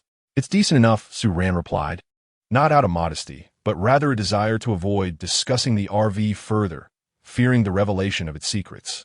In this post-apocalyptic world, an RV akin to a source of infinite energy, armored and weaponized, would undoubtedly incite envy among many. Look, after leaving the resort, we still have over 10 kilometers to reach the main road, and it's nestled between Qinghe City and Beicheng, yet sufficiently distanced from both to offer a retreat from the chaos, Lan Lan remarked, standing behind Su Ran in the driver's seat, pointing at the gradually diminishing entrance of the resort. The location is indeed splendid and offers ample seclusion. Were it not for your guidance, I might never have discovered such a paradise, Su Ran concurred with her praise. Initially, he had envisioned rescuing more sisters from the outside world to return with them, fully intending to escape humanity and the zombies, ensuring no threats would loom over them. But don't you need descendants? Su Ran awkwardly pointed out the flaw in Lan Lan's plan as he listened to her aspirations. Indeed. We shall rescue some genetically sound men when the time comes to share among the sisters. Truly, it is a brilliant idea. Lan Lan considered this with an air of decisiveness. Indeed, it is, Su Ran echoed, but the conversation faded thereafter. Finding the discourse uninteresting, Lan Lan fell silent, occupying the passenger seat to gaze out the window, while Shun Lele busied herself in the living area, munching on snacks and remaining disengaged from their dialogue. As they journeyed, every encounter with a zombie was met with a collision, leaving Lan Lan trembling in fear, apprehensive that the seemingly luxurious RV might disintegrate at any moment. Yet, surprisingly, the vehicle remained remarkably stable throughout, unaffected by the impact with the undead. All right, let us find a place to conceal this behemoth, she suggested. Upon arriving at the outskirts of Qinghe City, Lan Lan abruptly instructed Su Ran to halt just as he was about to drive in. Why must we hide it? Su Ran inquired, puzzled. This vehicle is far too conspicuous. It will undoubtedly attract the attention of the lay brothers. Once they notice it, I fear your level will no longer remain concealed. They will not relent easily and will insist on your joining them. If you refuse, conflict is inevitable. If you wish to avoid such a scenario, we must hide the vehicle, Lan Lan advised, drawing on her knowledge of the Qinghe base to propose a practical solution. Chapter 54. Makeup indeed, you make a valid point. I am here to seek individuals, not to engage in conflict. Drawing too much attention would hinder my efforts. Su Ran pondered for a moment, recognizing the truth in this assertion. Furthermore, by concealing the vehicle in a location convenient for exiting the city, should we find ourselves exposed, we would have a means of retreat. If confrontation arises, so be it. Facing 3 E-level individuals is an intriguing prospect, one I have yet to encounter. Su Ran did not regard himself as inferior to the lay trio. Even if he were to overcome them, they commanded a multitude of subordinates and firearms. Regardless of one's prowess, evading a barrage of bullets remains a formidable challenge. This is indeed the case. While high-level awakened individuals possess remarkable strength and may evade some bullets through speed in the face of a dense hail of gunfire, their fate would merely extend their survival by a few minutes compared to an ordinary person. I concede that I have not considered this sufficiently. Su Ran acknowledged Lan Lan's wisdom, yet a sense of defiance lingered within him. Perhaps once he ascends to D-level, then C-level, and ultimately B-level, such projectiles may no longer pose a threat. Ultimately, it is his own inadequacy that breeds excessive caution. Thus, Su Ran resolved to remain unwavering on the path of advancement. He aspired to become a formidable individual, capable of safeguarding those he cherished, free from the shackles that had once restrained him. Consequently, Su Ran maneuvered the RV into Qinghe City, searching for an abandoned parking lot on the outskirts. However, after circling the area, he found no suitable spot. The RV was simply too conspicuous beside any other vehicle. An idea sparked in his mind. Adjacent to the parking lot stood several low-rise buildings, seemingly designated for office use. Su Ran accelerated toward the main entrance of the office building, crashing through it amidst Lan Lan's startled exclamations. As the dust settled, the trio disembarked, satisfied with their unconventional choice of parking. What brand of paint is on this vehicle? It withstood the impact without so much as a scratch, Lan remarked, inspecting the point of collision at the front. Made in China, Su Ran replied nonchalantly as he stepped outside. Lan and Shun Lele followed closely, and the trio proceeded toward the Qinghe camp, as indicated by Lan. Traveling from the outskirts of Qinghe City, they ventured a considerable distance, encountering only a few scattered zombies along the way. It was no wonder that others described Qinghe City as vast yet sparsely populated. Its extensive area belied its meager population. This must be the Qinghe camp. It's quite expansive, yet it seems relatively uncrowded, perhaps housing a few thousand residents. Lan pointed toward the imposing gates guarded by several sentinels brandishing firearms. Let's proceed. Once inside, exercise caution, Su Ran urged, taking the lead. Halt! What is your purpose? The guards commanded, halting Su Ran and his companions. Greetings. We have come to seek refuge at the camp. We are unaffiliated individuals. Just the three of us. Lan adeptly produced a few cigarettes, which she had kept on her person. In this apocalyptic world, cigarettes had become a coveted commodity. Once the basic concerns of survival were alleviated, people often developed new desires, and cigarettes were among the most widely sought-after luxuries. Indeed. Let's ascertain whether we are armed. The guard, initially grinning, soon found himself captivated by the exquisite beauty of the two women, and his thoughts wandered to the prospect of taking advantage of the situation before allowing them entry. Officer, is this not something you just dropped? Su Ran, observing the guards reaching out towards the two women, hastily produced an entire pack of cigarettes, cheerfully offering it to them. Being accustomed to the nuances of commerce and social interactions, Su Ran navigated the situation with ease. Oh, indeed, this is what I just dropped. You may enter, but remember to keep a low profile once inside. Such beauty is bound to attract attention, and not everyone is as accommodating as I am. As the saying goes, a shorthand is easily grasped. After accepting Su Ran's cigarettes, the guard promptly permitted them to enter, kindly offering a word of caution. Thank you for the reminder, officer. Su Ran replied with a smile, swiftly leading the two women into the Qinghe camp. Upon entering, they were met with a stark desolation. The vast grounds housed only a handful of individuals, none of whom paid any heed to the activities at the entrance. The bustling heart of the camp lay deeper within, while the entry point was merely a guard post. When the Lei brothers chose this location, they likely underestimated the sparse population, resulting in an overly spacious camp. Lan, noticing Su Ran's expression, offered an explanation. I have a question, Su Ran said, opting not to dwell on the camp's demographics. Instead, he pondered aloud the concern raised by the guard. Do either of you have a way to make yourselves appear less attractive? Your beauty is rather conspicuous here. There's nothing we can do. We have no cosmetics. Surely, we can't smear blood on our faces. Lan rolled her eyes. I have some. You need not worry. Su Ran, unfamiliar with cosmetics, rummaged through his storage space to retrieve a complete set. Oh, this brand is rather expensive. You carry it with you? Lan remarked, recognizing the quality of the cosmetics Su Ran had produced. He had replicated various supermarkets, including many upscale counters. Lele asked me to bring it. Su Ran deflected, attributing the responsibility to Shun Lele. Yes, it was my request. Shun Lele cast a reproachful glance at Su Ran. This will suffice, Lan said, leading Shun Lele to a discreet corner to commence the application of one of the 4 great Asian arts, cosmetics.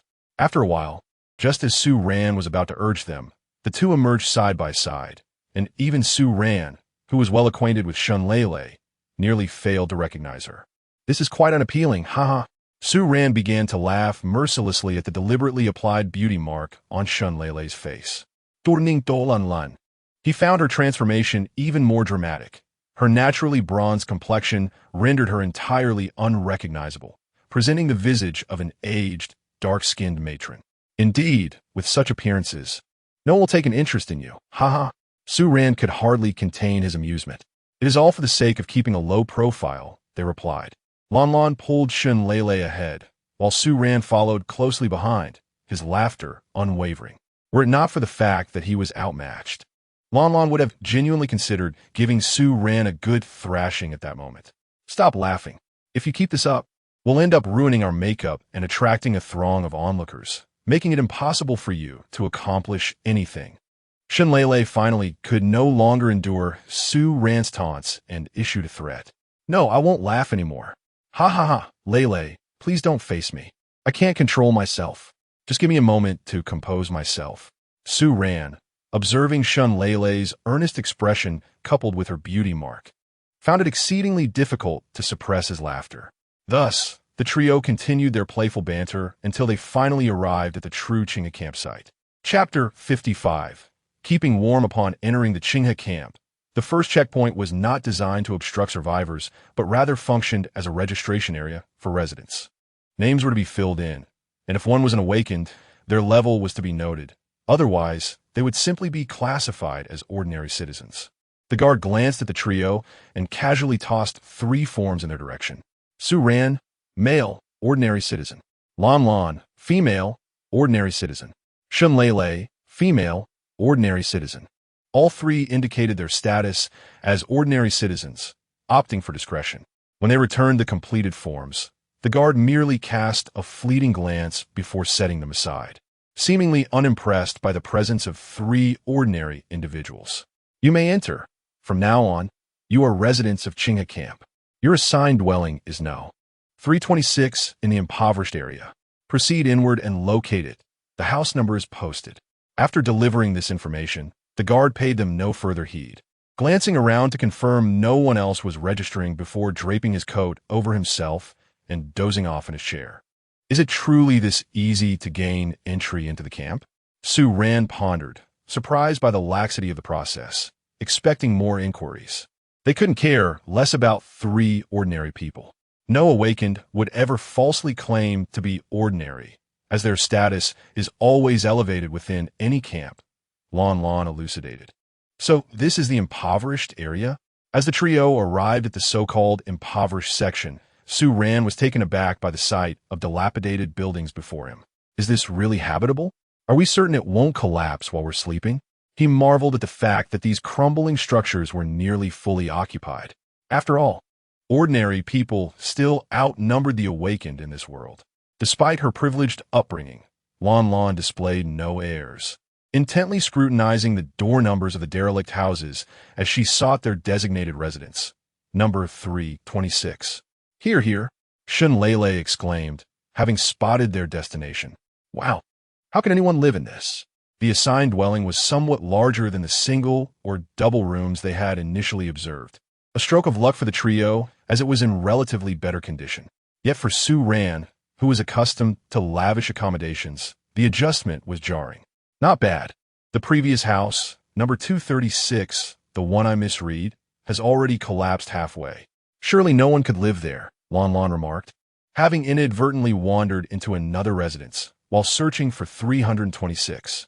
Inside, she discovered a father and daughter residing in the remaining stable section of the house, which had succumbed to decay. Despite the pervasive drafts, these individuals chose to remain a group of ordinary citizens without awakening. Encountering a zombie outside posed a significant threat to their survival, and finally finding a sanctuary, they would not abandon it due to a little hardship. Upon entering the impoverished dwelling of number 326, Su Ran surveyed the interior and promptly retrieved a broom from his storage space, beginning to sweep away the cobwebs that clung to the corners. Once again, a selection of cleaning supplies was retrieved, including towels and dish soap. Upon seeing this, the 2 women took up towels as well, beginning to assist in tidying the house, for this dwelling might become their home at the Qinghe camp. After organizing the modest living room, the trio commenced cleaning the 3 small bedrooms. The bedrooms were quite cramped, aside from a double bed. There was scarcely room for any other furniture, thus making the task fairly swift. After half a day's diligent effort, The interior of the house was transformed. Albeit still somewhat dilapidated, it was at least habitable. The furnishings throughout the home were woefully scant. Aside from the aforementioned bed in each bedroom, there remained only a dining table and 4 chairs, the latter creaking ominously with each movement. The kitchen had been dismantled, lacking modern amenities such as water and electricity. It had been repurposed into a rudimentary stove constructed from bricks. Beyond this, there were no additional pieces of furniture or tools to be found. Truly, it was a slum, and the name was well-deserved. After completing their cleaning, Su-ran stood in the living room, surveying the space and catching sight of the far end of the house. He could only find solace in the thought that once he gathered information about Yichio, he could depart. Enduring this situation was merely a temporary ordeal. The journey and the cleaning had consumed the entire day, and as night fell, the acrid scent of smoke wafted from every home, signaling the trio to commence their dinner. In comparison to the other residents of the slum, their meal was remarkably lavish. What might have seemed trivial in the pre-apocalypse era was now considered a luxury. Having just arrived, Su-ran found himself at a loss for how to start a fire for warmth, lacking firewood. He certainly could not afford to burn any of his precious supplies. Ultimately, unable to bear dining in darkness, Su-ran rummaged through his storage space, retrieving some candles, which he lit and placed on the table. "Let us eat first, and afterward I will search for something to burn.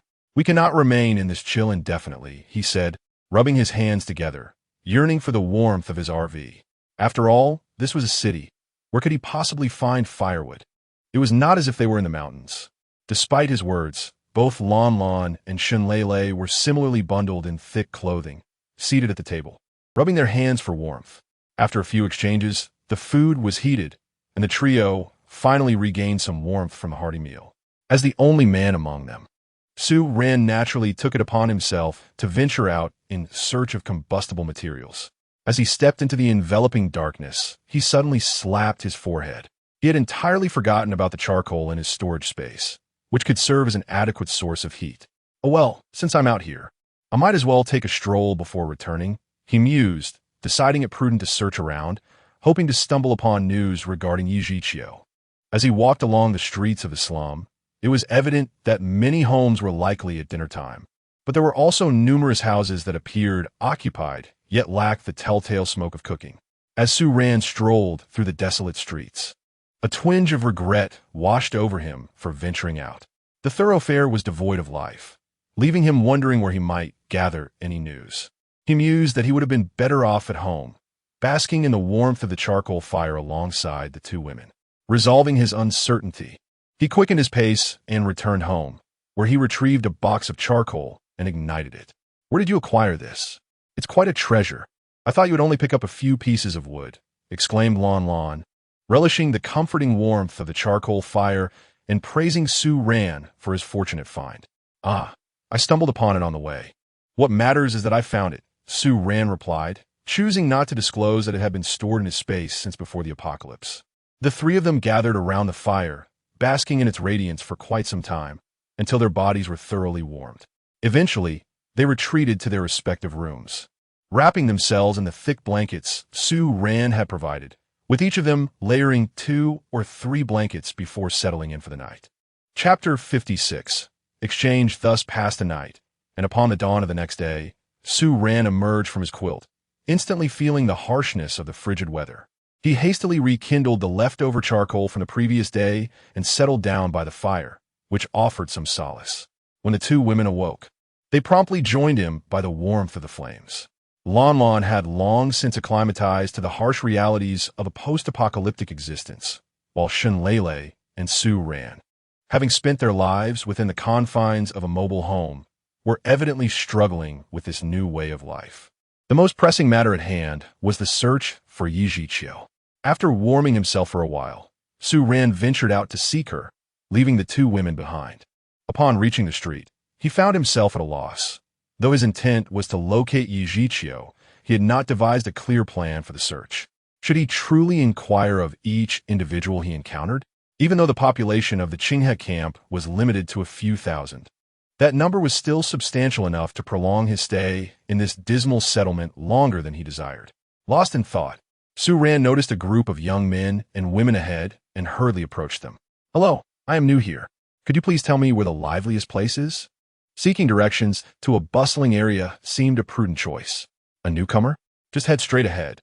At the end, there's a small tavern, which is the most vibrant spot in our impoverished district, a young man replied, showing no signs of discrimination against Su Ran's newcomer status, perhaps due to their shared plight as ordinary people. "Thank you." Su Ran expressed his gratitude and followed the direction indicated by the young man. As he walked, he indeed discovered a building at the end of the road, its sign clearly marking it as a tavern. Su Ran entered and was greeted by the sight of a bustling crowd, despite the early hour. Upon inspection, he realized that this so-called tavern served primarily as a trading post for goods, although it did offer alcoholic beverages diluted with copious amounts of water. Nonetheless, some patrons were willing to trade valuable items for this inferior liquor. After scanning the room, Su Ran found a corner to settle in, but no sooner had he sat down than a rotund man approached him, a tankard in hand. "Brother, were you here to trade? I have just arrived and am unfamiliar with the customs here. What can be exchanged?" Su Ran replied candidly. "In our impoverished district, there are no strict rules. You can trade for whatever you desire.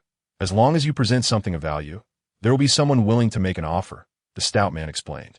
Just then, a shout rang out from across the room. "I found some bread yesterday, still within its expiration date. Is anyone interested in trading for it?" Su Ran turned his gaze towards the source of the voice, spotting a middle-aged man clad in tattered clothing. "Can a mere bag of bread actually be bartered?" Su Ran mused, aware of the dire circumstances of survival in a post-apocalyptic world, yet he questioned whether this single loaf truly warranted a trade. Would it not suffice for him to consume it himself? "Is anyone interested in a bag of bread? If not, our tavern will make an offer." A voice called from the tavern counter. Indeed, in this place, anything could be exchanged, even lives, provided there was a buyer willing to pay. The corpulent man, while elucidating Su Ran's predicament, cast his gaze upon the loaf of bread clutched by the middle-aged gentleman. "7 rounds of ammunition for your bread." Another voice emerged from the crowd, accompanied by a TSK of disapproval. The corpulent man appeared to believe that the value of 7 bullets paled in comparison to that of the loaf. "I would trade a night with my wife for that bread." Yet another voice chimed in, plunging Su Ran into further confusion regarding the value of resources in this dire context. It was astounding that some would offer 7 bullets, while others would barter a night with their spouse for a mere loaf of bread. Su Ran did not fully grasp how precious a morsel of food was to those residing in the slums amidst the apocalypse. In the chaos following societal collapse, weapons and ammunition became increasingly accessible, while food dwindled, particularly in the harsh northern winter where sustenance was exceedingly scarce. The individual willing to trade a person for food was likely accustomed to such transactions, exchanging flesh for a meal, as dignity held little weight against hunger. Ultimately, the loaf of bread was not exchanged. The middle-aged man, disheartened, departed the tavern with it in hand. Su Ran pondered why he had declined the trade. A loaf of bread, even if not sought for pleasure, could at least offer some means of self-defense when exchanged for ammunition. What could he possibly desire? Soon, others began to voice their offers, yet most were for weapons or clothing, with food being a rarity. "Hey there, aren't you planning to trade something?" The corpulent man, noticing Su Ran's silence, inquired with curiosity. "I do have something to offer, but it seems none of these individuals possess anything that piques my interest," Su Ran replied honestly. He had ample food of his own, yet the prices offered by the others did not entice him. "How would you know unless you try? Though this tavern in the slums may seem modest, there are indeed individuals of means among us. It's just that the items previously offered failed to capture their attention." The corpulent man seemed genuinely intrigued by what Su Ran might present. Unsure of how to respond to the corpulent man's comments, Su Ran realized he lacked nothing but sought merely information. After pondering for a moment, he decided to make an attempt, reasoning that even a fruitless endeavor bore no consequence. "I have several packs of self-heating meals with a long shelf life. Each pack can provide 2 meals, complete with a variety of side dishes, balanced nutrition, and convenience." As he stood and proclaimed this, he observed the surrounding patrons fall into a momentary silence. Su Ran's words hung in the air, and the tavern was enveloped in an eerie stillness, Even the murmurs of idle chatter faded into oblivion. "You possess such fine goods." The corpulent man, seated beside him, observed the intact packaging and substantial weight of the self-heating meals with keen interest. As the corpulent man's voice resonated, the crowd erupted into hushed whispers, making it difficult to discern their content. "I would trade my daughter for that. Genuine, unadulterated goods. She just turned 18 this year." Suddenly, a male voice pierced through the cacophony of murmurs, drawing attention. Suran glanced over and noticed a gaunt man in his 40s speaking, accompanied by a girl with a rather pallid complexion. She was also quite slender, yet it was evident that she possessed an appealing appearance. Suran refrained from responding. For every individual he encountered was undoubtedly attractive. Why would he seek to exchange women? "I would willingly barter 3 rifles for such a trade." At that moment, patrons of the tavern finally broke their silence. The establishment, known for its substantial wealth, might have firearms and ammunition of little value. Yet rifles were a rarity that the average person seldom possessed. A corpulent man beside Suran remarked. Chapter 57. The stone. "I am willing to serve you with unwavering loyalty, provided you can offer me a morsel to eat." The words emanated from a robust man, exuding an aura of strength. Suran, however, remained utterly indifferent to the absurd valuations being proposed, merely listening with a detached demeanor. The ripples caused by the few packs of self-heating food continued to expand, with some individuals offering their wives, others their cars, and even a few declaring their intent to become Suran slaves in exchange for these provisions. The myriad of ludicrous offers left Suran feeling a sense of embarrassment, as he mused to himself how such trivial items could incite such frenzy. He pondered, if he were to present tens of thousands of these rations, would they not rise in rebellion for him? Despite such thoughts, Suran was astute enough not to engage in such folly. Merely producing these few items was already a considerable risk. Who could predict whether someone might take notice of him? The potential exposure of his identity as an awakened could spell disaster, especially if the leader of the Qinghe camp were to take an interest. After listening to the cacophony of nonsensical bids, Suran felt a wave of disinterest wash over him. Just as he was about to stow away the self-heating meals when the corpulent man hastily interjected, "Young brother, what is it that you desire in exchange?" Turning to regard the man's eager expression, Suran replied, "I seek a person. If any among you can procure information about this individual, I shall graciously offer these provisions. Should someone successfully locate him for me, I am prepared to enhance my offerings." Surveying the crowd, Suran noted the glimmer of avarice in their eyes directed towards the food in his hands. "Please continue," the rotund man urged. "This individual is named Yichio, a male of my age, possessing striking good looks that even some women might envy. He is notably formidable, while I am uncertain if he is awakened. His prowess undoubtedly rivals that of one." Suran succinctly described Yichio's characteristics. The crowd listened intently, fearful of missing even a fragment of information that might lead them to the coveted food. "That is all. I shall return in 3 days. Hoping someone will bring good tidings," Suran declared, tucking away the self-heating meals as he exited the tavern. It was not that he wished to depart, but the avaricious gazes of those around him made him wary of the possibility of being robbed if he lingered too long. Though he was confident in his abilities, any altercation could inadvertently reveal his true strength. Upon leaving the tavern, Suran chose not to return home, instead venturing deeper into the camp. His reluctance to return stemmed from the realization that he was being followed by more than one person, no less. Aware that it would be unwise to allow them to trail him indefinitely, Suran began to meander aimlessly, navigating through the chaotic terrain until he finally found himself at a dead end. Turning around, he was confronted by 4 men who effectively blocked his escape route. "What do you want?" Suran feigned panic, his expression betraying nothing of his true composure. "Nothing to worry about. We simply wish to borrow something from you." One of the men, toying with a butterfly knife, replied. "Borrow what? I do not even know you," Suran retorted, projecting the demeanor of a helpless young boy. "Borrow what, you ask? Naturally, it is the very items you showcased in the tavern." The man glared fiercely at Suran, who increasingly appeared to him as merely a fortunate young man who had stumbled upon self-heating food. Oh, a robbery. With a final confirmation that no one was around, Su Ran ceased to feign panic. If you wish to live, hand over the food quickly. Displaying wealth is your gravest mistake. For men, surge forward. Yet within mere seconds, the once menacing man found himself kneeling on the ground. You aren't awakened one. We realize our error. We were momentarily foolish. Please spare us. The fervor with which they bowed made Su Ran genuinely fear that they might inadvertently harm themselves. Stop. If you bow again, I shall end you. Su Ran hastily halted their actions. Will you spare us, sir?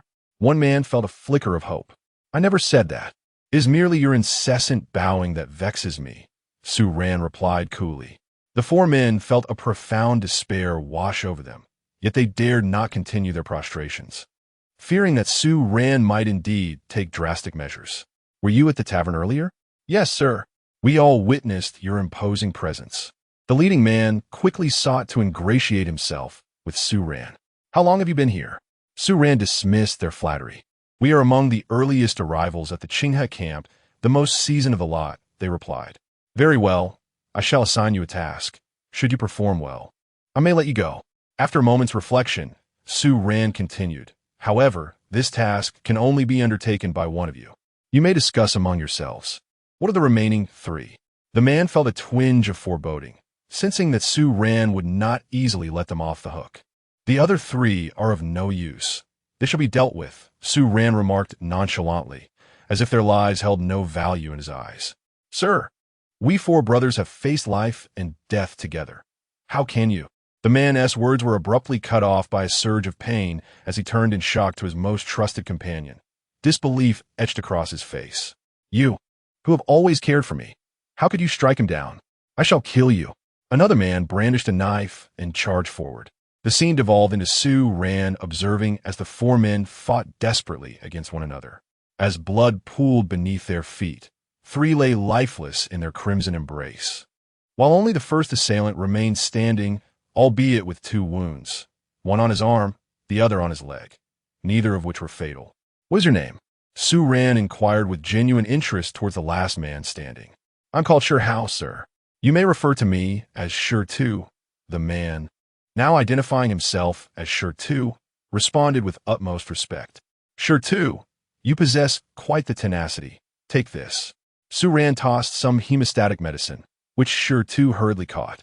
Do you remember the traits of the person I mentioned at the tavern? Su Ran gazed intently at Shi Tu. Yes.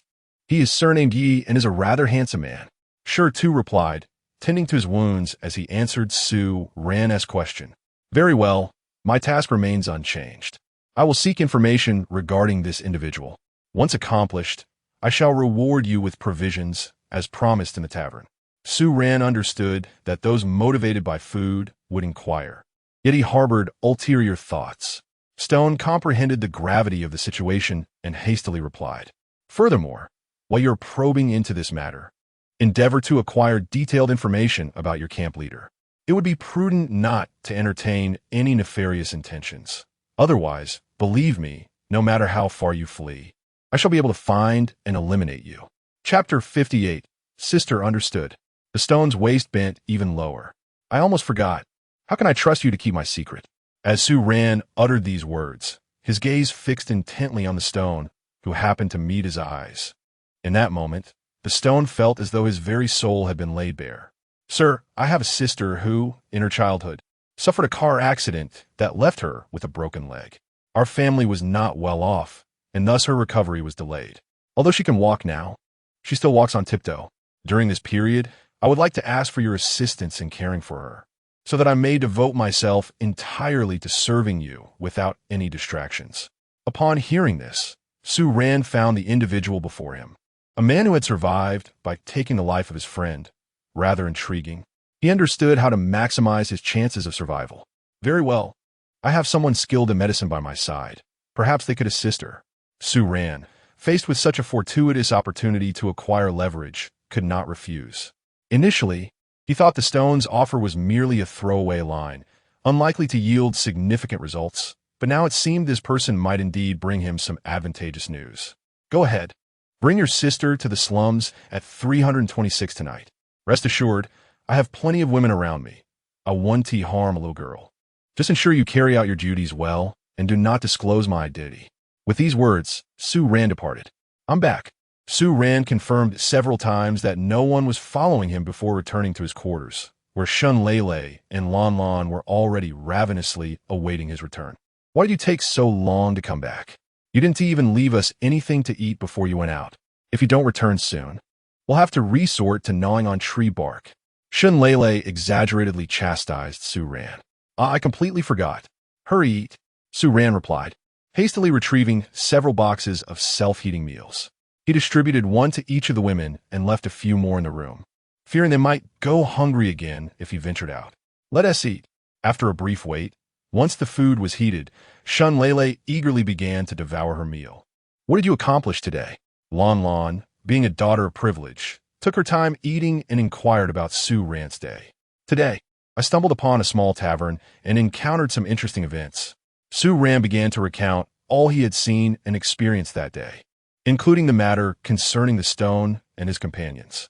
"I never imagined the slums had devolved to such a state where dignity could be sacrificed for mere sustenance." Lon Lon sighed, her conviction that not bringing her sisters to the survivor camp was indeed the wisest choice growing stronger. Indeed, this world has always been sharply divided by class. In the slums, people will go to any lengths for food, while the awakened can slaughter ordinary folks for their own desires. Higher-ranking awakened individuals can bully those of lower status without remorse, an unchanging truth, a lamentable social phenomenon. Su Ran cursed, yet deep within, he understood everything but had no intention of instigating change. He recognized that he was powerless to alter the world's realities, no matter how much stronger he might be than others. Just then, as Su Ran and the two women had nothing to occupy themselves with but to gather around the fire for warmth and conversation, a knock echoed at the door. Shun Lele and Lon Lon were startled, for they had not prepared themselves for visitors. "It is nothing. It must be the situation I encountered with Shurtu." Su Ran reassured the two and walked alone to the door. "Who is it?" Su Ran inquired softly. "My lord, it is I, Shurtu," came the hushed response from outside the door, as Shurtu lowered his voice, fearing that he might offend the man reluctant to reveal himself as an awakened being before their mission had even commenced. Su Ran opened the door to find Shurtu holding the hand of a girl of about 13 or 14, both poorly clad for the cold night that was rapidly approaching. Shurtu and his sister were shivering from the chill. "Come in. Warm yourselves by the fire." Su Ran gestured for them to step inside. "My lord, this is my sister." "Shurring. Shurring, greet my lord." After introducing his sister, Shurtu eagerly prompted her to acknowledge Su Ran. "No need for my lord. Just call me Su Ge." Su Ran waved his hand dismissively, stifling the words that had yet to escape the girlish lips. Su Ge," Shurring timidly uttered. Once she had greeted him, Shurtu obeyed Su Ran's directive and led his sister to the fire, where Su Ran noticed that Shurring indeed walked with a noticeable limp. As Shurtu approached the fire, he observed the two women standing respectfully nearby, and his heart began to ease. Initially, he had feared his sister might be preyed upon, but now, he saw that the two women beside Su Ran were strikingly beautiful, each exuding distinct qualities, one vibrant and youthful, the other wild and untamed. He realized that his ordinary, limping sister held little allure for Su Ran. "You two siblings should sit. Why are you standing?" Su Ran remarked, noticing their rigid posture and encouraging them to take a seat. Shurtu dared not defy him, well aware that an awakened individual held absolute authority in this encampment. To provoke one was tantamount to courting death. Shurtu and his sister sat down, but they merely leaned against each other in a corner, keeping a respectful distance from the three. Shurtu, being the elder, managed to maintain his composure, but Shurring, distracted by the half-eaten food laid out beside Shenlele, gazed longingly. "Shurtu, how do you and your sister sustain yourselves?" Su Ran, intrigued by Shurring's reaction, inquired about the living conditions of the impoverished in this encampment. Shurtu glanced at his sister, seemingly at a loss for words. "Lele, please fetch a portion of food for this young girl, and take her to a room to eat," Su Ran suggested, recognizing that Shidu's hesitation stemmed from a desire to protect his sister from hearing about their circumstances. "My lord, I cannot thank you enough," Shurtu exclaimed. utterly astonished that food, once the cause of his friend's demise, would now be available for his sister. The thought of her eating brought him joy, filling him with gratitude towards Su Ran. "It is nothing. Speak freely," Su Ran replied nonchalantly. "I usually linger around the tavern with those three, trailing anyone who appears to have food. If they are alone, we strike. I have always been too afraid to venture out for supplies, fearing for my life and the possibility of my sister being bullied. So I resorted to this way of living," Shirtu confessed candidly. "Come on, you should eat as well. A full stomach will enable you to work for me," Su Ran said, tossing another portion of food to Shirtu. However, Shirtu merely expressed his gratitude and tucked it away. "Are you saving it for your sister?" Su Ran observed Shirtu's actions. "Indeed, I am not afraid of hunger. It is just that this girl has endured too much hardship by my side, and I wish for her to have better nourishment," Shirtu replied, lowering his head. "Eat. I don't want you to start working tomorrow without any strength," Su Ran urged, his impatience evident as he gestured for Shirtu to hurry up. "I will take care of your sister. I assure you, she won't go hungry." Chapter 59. Departure. Upon hearing the reassuring words that his sister would not go hungry, Shirtu hurriedly began to prepare the self-eating meal. After finishing their meal, Shun Lele led Shireen back to the warmth of the campfire. "Lele, let this child stay with you for the time being," Su Ran suggested, noticing that Shun Lele did not object to Shireen's presence. "All right, this girl is quite sensible. She even offered me some of her food earlier," Shun Lele responded, appearing to take a liking to Shireen. "By the way, Lele, have you noticed the condition of her legs? Is it within your power to heal her?" Su Ran brought up the matter that weighed heavily on Shirtu's heart. "What happened to her legs? Was it congenital?"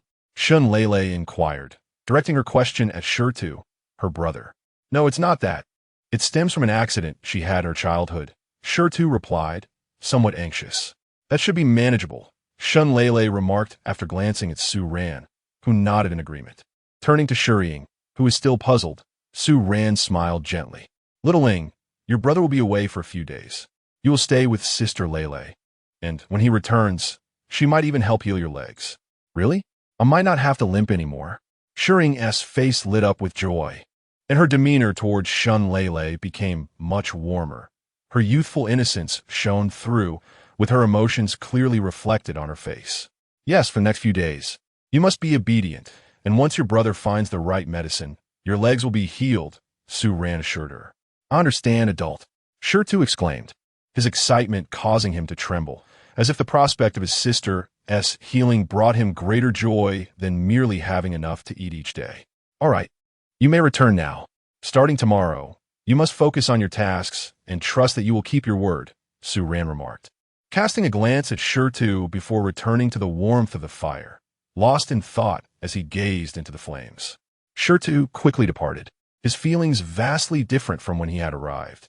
He had come with trepidation, but left filled with excitement and determination. "Why did you choose that boy?" Lon Lon expressed her discontent regarding Shirtu, who had fought for his life at the expense of her companion. "Because he understands the value of survival and knows how to navigate life, making him easier to manage," Su Ran replied, adding some charcoal to the fire, which blazed more fiercely. "I didn't see that coming. He is quite perceptive," Lon Lon commented, unsure whether to commend or deride him. "One must adapt to society," Su Ran said softly as he retrieved some food for himself and began to eat. "I'm taking Little Ing to sleep now," Shun Lele announced, noticing Shireen struggling to keep her eyes open, and she gently led her to the bedroom. Only Su Ran and Lon Lon remained, seated silently by the fire, its flickering light casting shadows on Su Ran's handsome face as he contemplated with a light smile. As the night deepened, Su Ran returned to his room. Lying on the bed in boredom, he pulled out a tablet, connected it to a power bank, and began to browse through the films he had downloaded earlier. Suddenly, a knock echoed through the stillness of the night. Puzzled by the late visitor, Su Ran retrieved the knife he had taken from a previous encounter and cautiously opened the door to his room.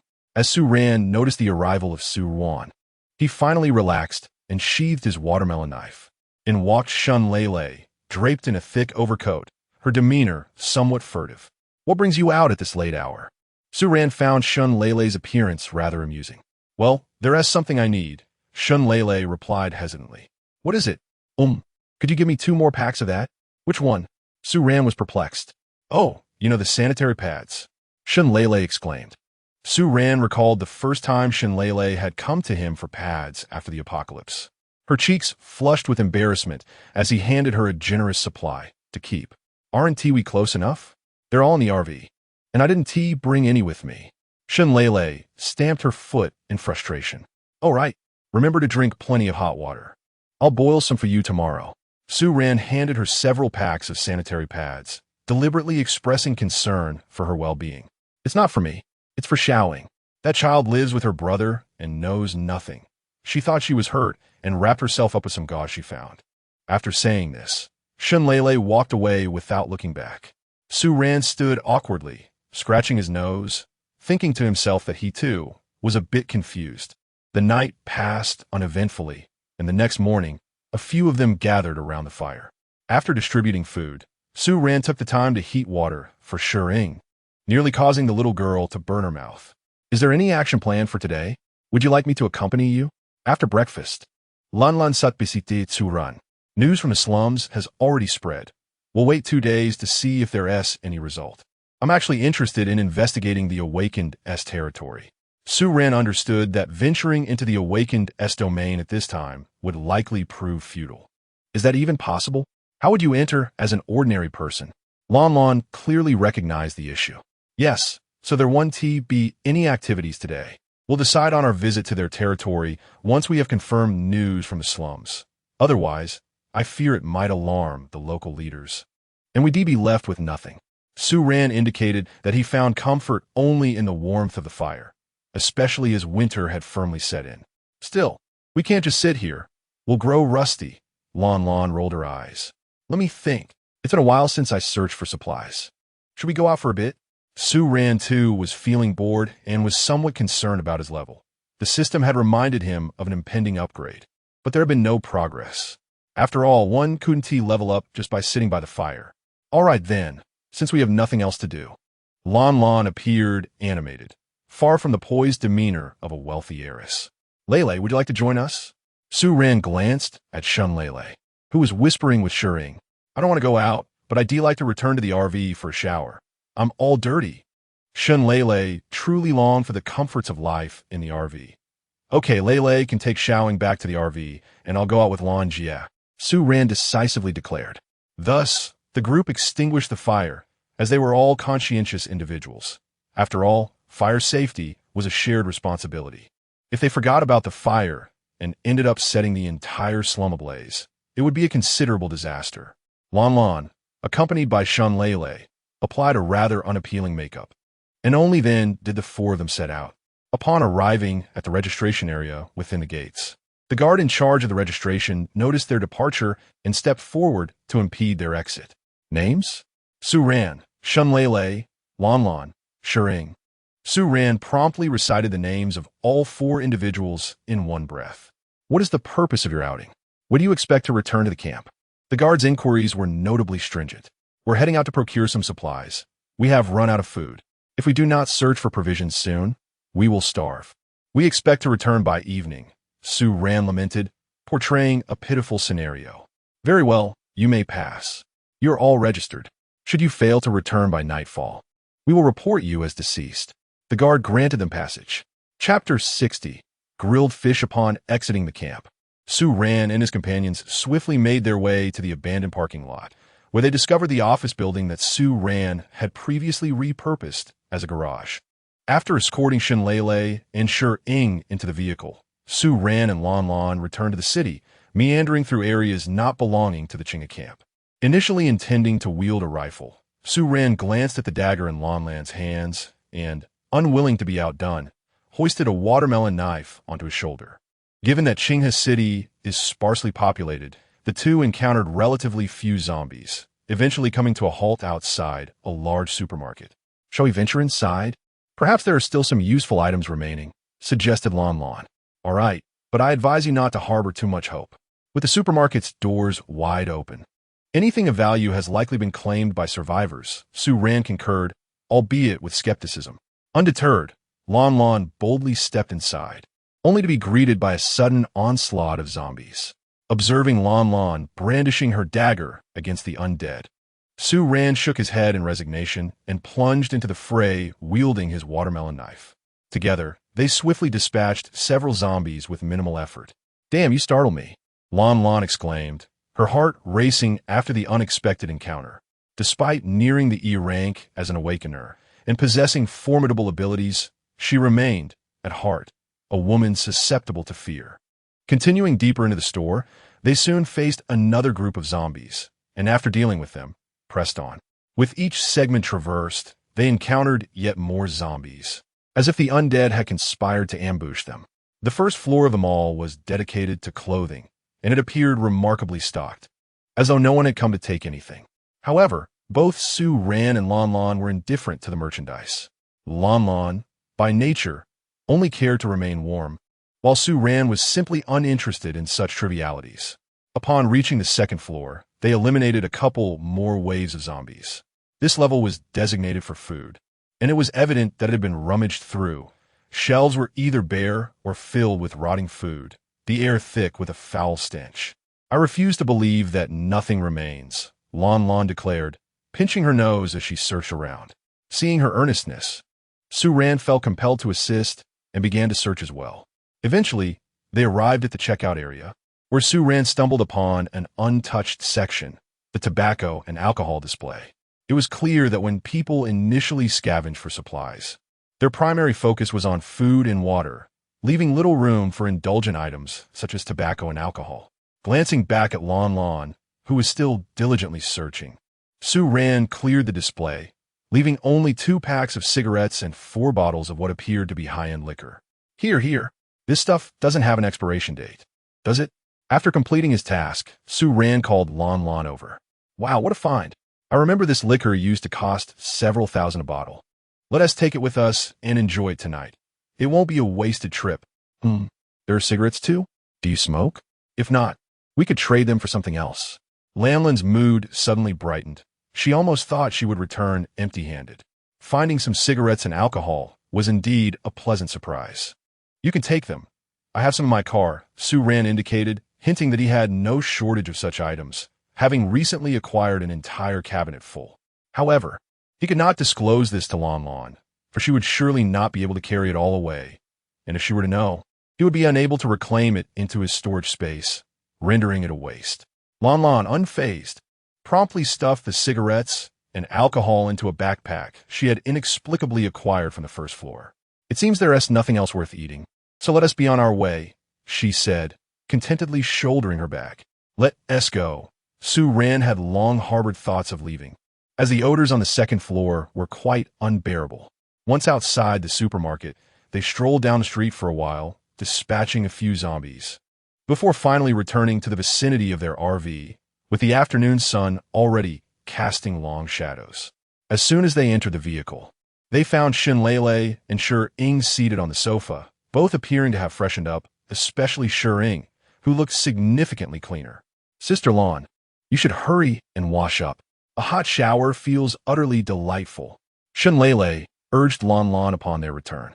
Lon Lon, being rather unreserved, wasted no time and stripped down her underwear right there, heading inside. Su Ran was left utterly dumbfounded, as it seemed she regarded him as nothing more than a mere acquaintance. "So, how is the figure?" Shin Lele teased, observing Su Ran's astonished expression. It's all right," he stammered, swallowing hard.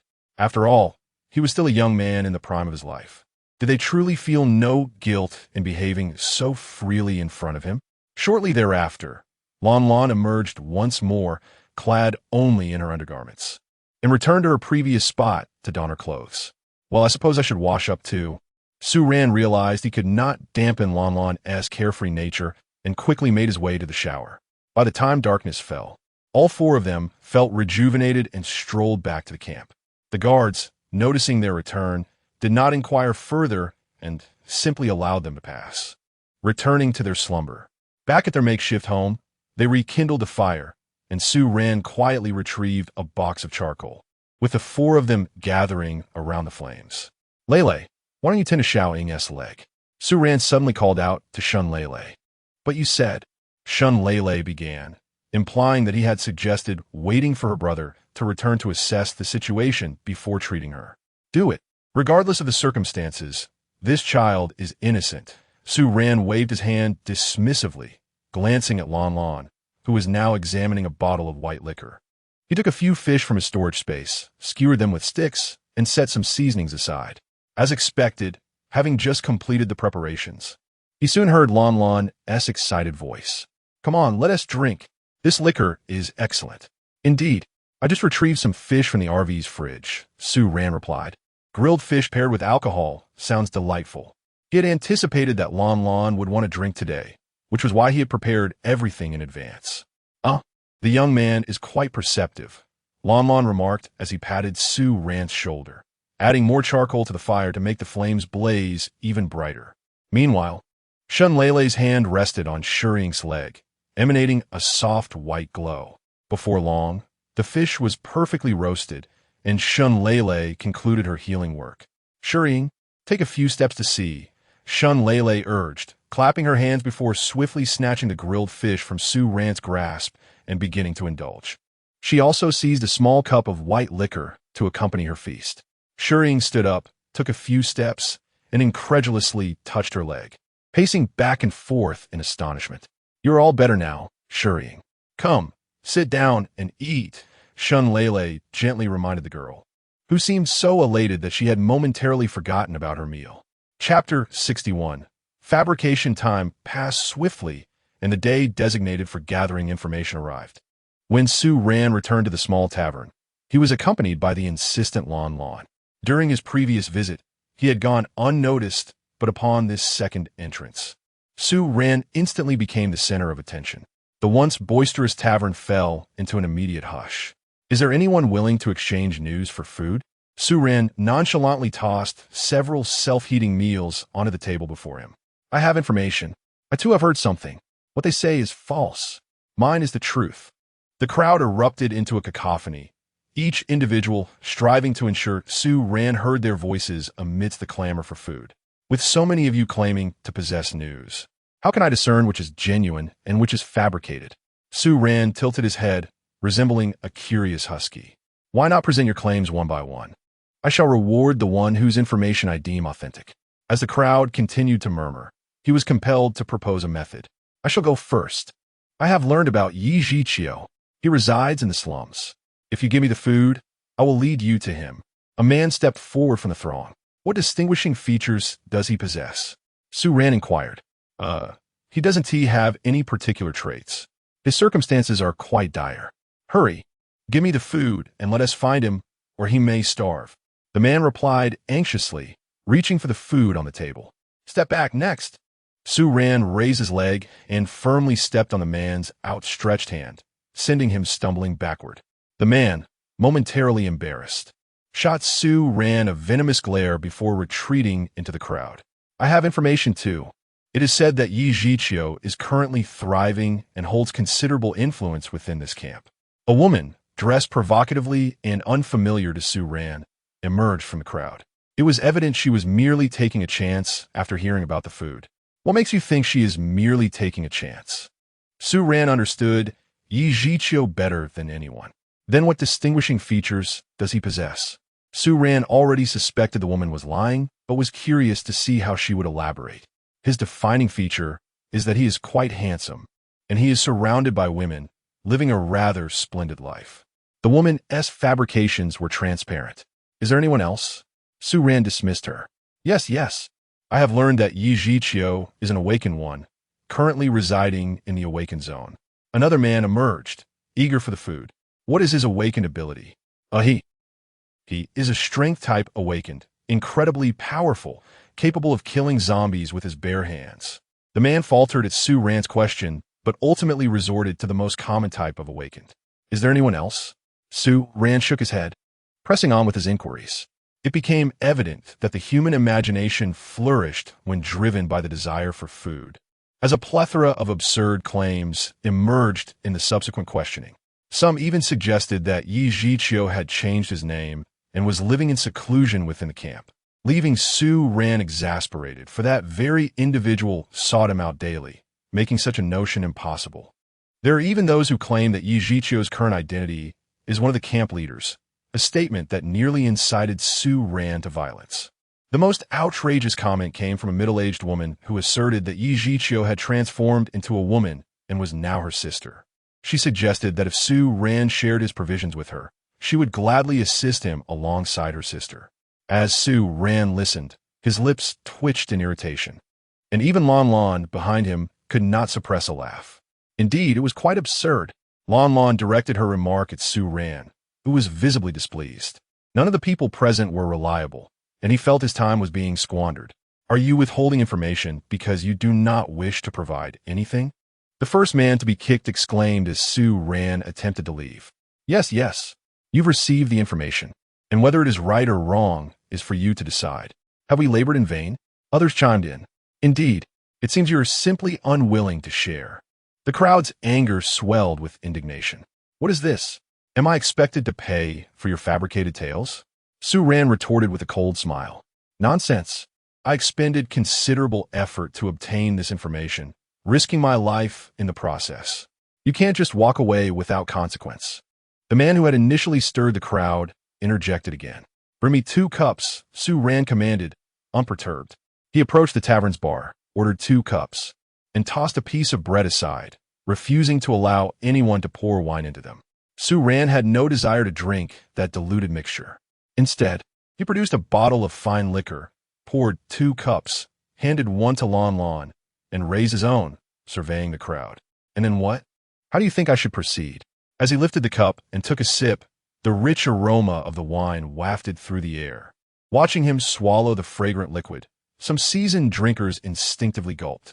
I believe you should hand over the food, the man shouted, setting aside the absurdity of their claims. Su Ran's ire was already kindled by the 3 days he had spent waiting for such fabricated news. Seeing these individuals block his path with their brazen insolence only heightened his frustration. Is this how you intend to play the rogue? Are we to fear you? He thought, contemplating a violent confrontation and revealing his status as an awakened, especially since the impoverished district held little need for discretion. Draw your weapons. This man intends to cheat us. The man incited, and the crowd brandished their weapons, casting predatory gazes at Su Ran. This is laughable. Su Ran clinked glasses with Lon Lon and took another small sip of wine. It seemed that a confrontation was indeed imminent. Lon Lon set down her cup and unsheathed the dagger she always carried. Whoever dares to strike first, I shall fight to the death. Just as tensions escalated between the 2 parties, a man wielding a large machete burst into the tavern. Su Ran steadied himself and recognized it was Shurtu, whom he had dispatched earlier. Shurtu had intended to report to Su Ran, but upon reaching number 326, he encountered only Shinlele and Su Ran's sister. At that moment, Su Ran's sister appeared transformed from just a few days prior. Though she still wore the tattered garments from her arrival, her exposed skin was remarkably clean, and her smile radiated brilliance. After days of ample food and restful sleep, Shurring bore no resemblance to her initially malnourished state, embodying the vitality and demeanor characteristic of a girl her age. Chapter 62. Gratitude. Shurtu gazed at his sister, whose radiant smile filled him with a blend of emotions. During their time together, he often struggled to provide her with enough food, sometimes leaving her without a meal for an entire day. Despite her understanding nature, which led her to reassure herself that she wasn't hungry, Shurtu could not suppress the sorrow that lingered in his heart. His tireless efforts to care for her had merely kept her alive, and yet, in just 2 or 3 days spent with Su Ran, his sister seemed to undergo a remarkable transformation. Transformation? Wait, Xiaoying, walk for me. Let me see. As this thought crossed his mind, Shurtu stared in disbelief at the figure of Shurring approaching him. The once limping leg now bore no trace of instability, as if it had never been injured at all. Noticing her brother's astonished expression, Shurring mirrored his excitement, bouncing joyfully on her feet. Why, you're better? Shurtu stammered, his hand trembling slightly as he supported his sister, unable to conceal his exhilaration. Yes, Gitch, it was Sister Lele who healed me, and she takes me to eat delicious food every day, Shurring replied cheerfully. Thank you. Shurtu expressed his gratitude with words that fell short of capturing his feelings, bowing deeply to Shunlele. It was his idea. You should thank him, Shunlele remarked nonchalantly, indicating that it was Su Ran's directive. Yes, we must thank the adults. Where is he? Shurtu nearly forgot his purpose, which was to report to Su Ran. They've gone to the tavern, Shunlele said, leading Shurien to sit by the fire. Thus, a scene unfolded where Shurtu stood before Su Ran, brandishing a machete. He understood that Su Ran's strength far surpassed his own, and he might not be able to hold off the impending rush of angry individuals for long. Yet, his mindset had undergone a profound transformation. Once coerced by Su Ran into serving him, he now felt an overwhelming desire to repay him, even at the cost of his own life, for in his eyes, his sister was more precious than anything in the world. Shurtu, step back, Su Ran said calmly. After a moment's hesitation, Shurtu retreated behind Su Ran, his gaze resolutely fixed on the crowd. Lanjia, I can't be bothered to move. It's your turn, he declared. Against these ordinary people, Lanlan's strength was more than sufficient. Everyone stand down, as if orchestrated, just as the crowd was about to act. An incongruous voice rang out from outside. The rotund man Shurtu had encountered earlier entered, flanked by 4 armed men, seemingly his subordinates. Upon entering, the 4 subordinates aimed their weapons at the crowd, while the stout man approached Su Ran. It's you. What brings you here to help me? Su Ran asked, puzzled. Because I couldn't stand by while they lied. I've gathered the information you wanted, the stout man slowly replied. Really? Su Ran's excitement grew as he regarded the stout man, finding him to be somewhat reliable. The truth is undeniable, yet perhaps this is not the moment to delve into it. Let us first attend to the matters at hand. The rotund man turned and smiled at the crowd. Upon his arrival, an unexpected silence enveloped the room, for it was evident to the discerning that he was the most significant figure present. A question arises. If firearms and ammunition are not particularly precious here, why do these individuals still wield cold weapons? Su Ran inquired with curiosity. Because once firearms are drawn, it signifies a fight to the death, provoking discontent among the camp's members. They do not dare, the rotund man explained. Su Ran glanced at the 4 individuals behind him, all armed with rifles. And what about you? What gave you the courage to wield a gun? I'm different. I possess a bit more prowess. Ha! The rotund man chuckled. Aren't you all leaving? Will you wait until I shoot 2 of you to realize the danger? Before Su Ran could pose another question, the rotund man raised his voice, demanding answers from the crowd. Perhaps he spoke the truth. Indeed, he was a force to be reckoned with. Upon hearing his words, the crowd immediately dispersed, clamoring to exit the small tavern. Once the others had departed, only Su Ran, Lan, the rotund man, his 5 subordinates, and a couple of tavern staff members remained. I haven't introduced myself yet. My surname is Zhang, and people call me Zhang the Fat. There is nothing about this camp that I am unaware of. Oh, and I am also the proprietor of this tavern, the rotund man began, addressing Su Ran as the crowd thinned. One would not expect such depth beneath the surface. Su Ran remarked, finally grasping why Zhang the Fat could disperse a crowd with a mere word. The tavern owner held a significant influence over the lives of the survivors in the slums. In this place, one could hardly escape Zhang the Fat.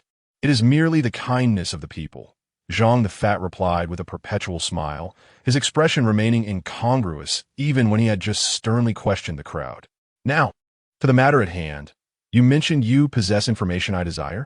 Su Ran inquired, his curiosity piqued, but lacking the inclination for flattery. Indeed, I have come across some information that I believe will pique your interest, Zhang the Fat responded, unfazed by Su Ran's brusqueness, still wearing a cheerful demeanor. Do share, Su Ran said, producing several ready-to-eat meals and placing them before Zhang the Fat. You are aware of the leader of the Qinghe camp, correct? Zhang the Fat queried, not taking the food. Yes, the Lei brothers, Su Ran replied with a nod. I have heard that a stranger has recently appeared in the company of the Lei brothers. He is quite young, and his features bear some resemblance to the person you mentioned, though his name remains unknown, Zhang the Fat disclosed. By their side, Su Ran seized upon a key phrase. Yes, this individual has frequently been seen accompanying the 3 brothers to various gatherings, someone who was previously unknown to them. Zhang the Fat confirmed. Is there any further information? Su Ran inquired again, placing a cigarette and 2 bottles of liquor before Zhang the Fat. Yes, it is said that this mysterious young man often carries a black stick, which is likely his weapon. Upon hearing this, Su Ran rose in excitement, only to be gently reminded by Lan Lan to temper his enthusiasm. Moreover, the weapon possessed by Yichio was known only to Su Ran. He had previously observed he playing with that worn-out stick and had once expressed disdain for its use. Was there anything else? At this moment, Su Ran had already confirmed the veracity of the words spoken by the chubby man. His heart yearning for Zhang to reveal more information to ascertain that it was indeed Yichio. That was all, nothing more. Zhang spread his hands in a gesture of surrender. Well, fine, here is something for you. It's merely a token of my gratitude for your timely intervention. Su Ran pushed several self-heating meals along with some cigarettes and alcohol toward Zhang. Upon seeing the food, Zhang's expression remained unchanged. Yet the sight of the liquor ignited a glint in his eyes. Su Ran mused to himself. It made sense. Those 2 bottles of wine could yield quite a number of mixed drinks. No wonder Zhang was so invested in the alcohol. Chapter 63. Changing faces upon hearing the news from Zhang, Su Ran exited the tavern, with Lan Lan and Shi Tu trailing closely behind him. Sir, thank you. Shi Tu expressed his gratitude as they stepped outside. What? Su Ran, preoccupied with the possibility that the individual mentioned by Zhang might be Yichio, was momentarily caught off guard by Shi Tu's sudden words. Thank you for looking after my sister and for healing her leg. Shi Tu reiterated his thanks. Oh, it's nothing. How did your inquiries fare? Su Ran finally grasped that Shi Tu must have seen Shering, hence his demeanor contrasting sharply with his earlier actions. I gathered some information. It aligns closely with what Zhang mentioned. Recently, a stranger, a young man, has indeed appeared around the Lei brothers, though no specific details are available, Shi Tu replied, presenting a piece of paper. Su Ran took the paper and glanced down, discovering a compilation of information on the Lei brothers that Shi Tu had meticulously summarized. Lei Zhengyang, the eldest, a power-type awakener, grade E, characterized by his treacherous and suspicious nature. Lei Zhengping, the second, also a power-type awakener, grade E, known for his cruel and brutal disposition. Lei Zhengji, the youngest, a speed-type awakener, grade E, infamous for his eccentricity and penchant for seeking attention. Few knew the names of the 3. They were commonly referred to as Lei Lao Da, Lei Lao Air, and Lei Lao San. Together, they established the Qinghe camp, which, while providing a semblance of safety for survivors, also revealed a star-class divide under their rule. They treated awakeners with respect, but governed ordinary people with an iron fist. For the common folk residing in Qinghe camp, the threat of zombies had temporarily subsided, yet the Lei brothers had emerged as a new menace. Lei Lao San, with his lecherous tendencies and desire for notoriety, would routinely patrol the slums, seizing any woman he deemed attractive. There had been murmurs of dissent in the past, but such voices were swiftly silenced under the iron fist of Lei Lao Air. The populace of the slums harbored deep resentment towards the trio, yet they were reluctant to relinquish their fragile sense of security or abandon the camp. This encapsulated the entirety of the information on the paper. After Su Ran finished reading, he nodded in acknowledgement of Shi Tu's commendable efforts. Shi Tu, your task is considered complete for now. You may return to fetch your sister shortly. Should I require your assistance again, I shall reach out, Su Ran declared, crumpling the paper into shreds, having committed its contents to memory. Sir, Shi Tu hesitated, words unspoken, and ultimately chose to remain silent, bowing his head as they walked. Upon returning to the slums, Su Ran entered room 326 with a casual demeanor, plopping down next to Shun Lele. Xiaoying, your brother has returned. You should accompany him home, Su Ran remarked, casting a glance at the silent Shi Tu, intuitively understanding his unvoiced thoughts. At that moment, Shi Tu indeed wished to follow Su Ran completely, for not only was he powerful, but he was also a man of his word. Besides, his sister's leg had been healed. Shi Tu, your sister's waiting for you, Su Ran gently reminded him without directly stating his thoughts. Oh, right, thank you, sir. Let's go. Xiaoying, Shi Tu replied, his resolve firming as they prepared to leave. Interrupted in his contemplation by Su Ran's words, Shurtu hastily grasped Shuriying's hand, preparing to depart. Su Ran understood that the bond between the siblings was profound. Shurtu was willing to sacrifice himself to ensure his sister could follow him. However, he could not accept Shurtu as a companion. Firstly, although Shurtu had acted under duress, he had indeed taken the life of a comrade. Secondly, Su Ran believed he did not require subordinates. His journey was solely focused on finding Yichio.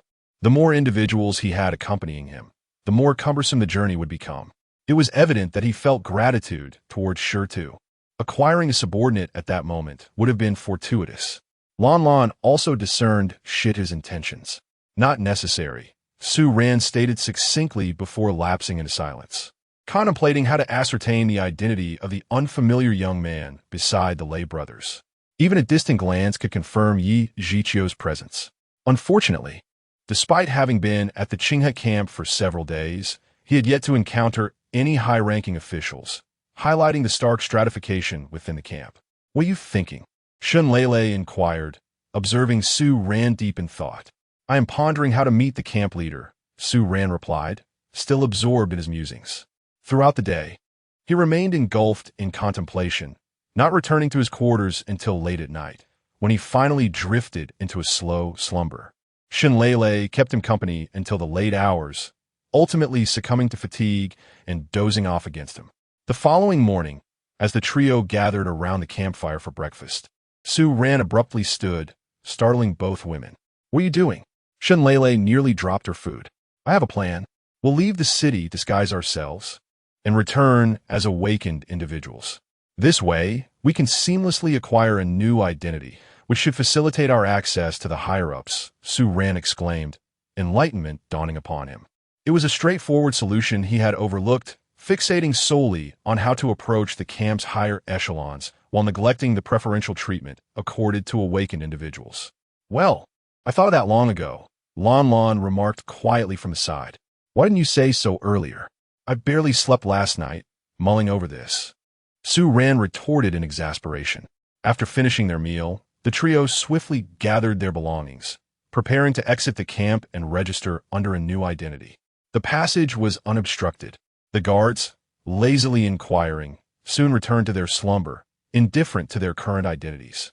Once back in the vehicle, Lan Lan altered Su Ran's appearance, while she and Shun Lele had already donned disguises when entering the slums. Returning in their original forms should render them unrecognizable, especially given that individuals of high status among the awakened were seldom seen in the impoverished quarters. Su Ran, transformed entirely, no longer resembled his previously unassuming self. The magical art of makeup had rendered him a youthful dandy. Gazing at his androgynous reflection in the mirror, Su Ran protested vehemently.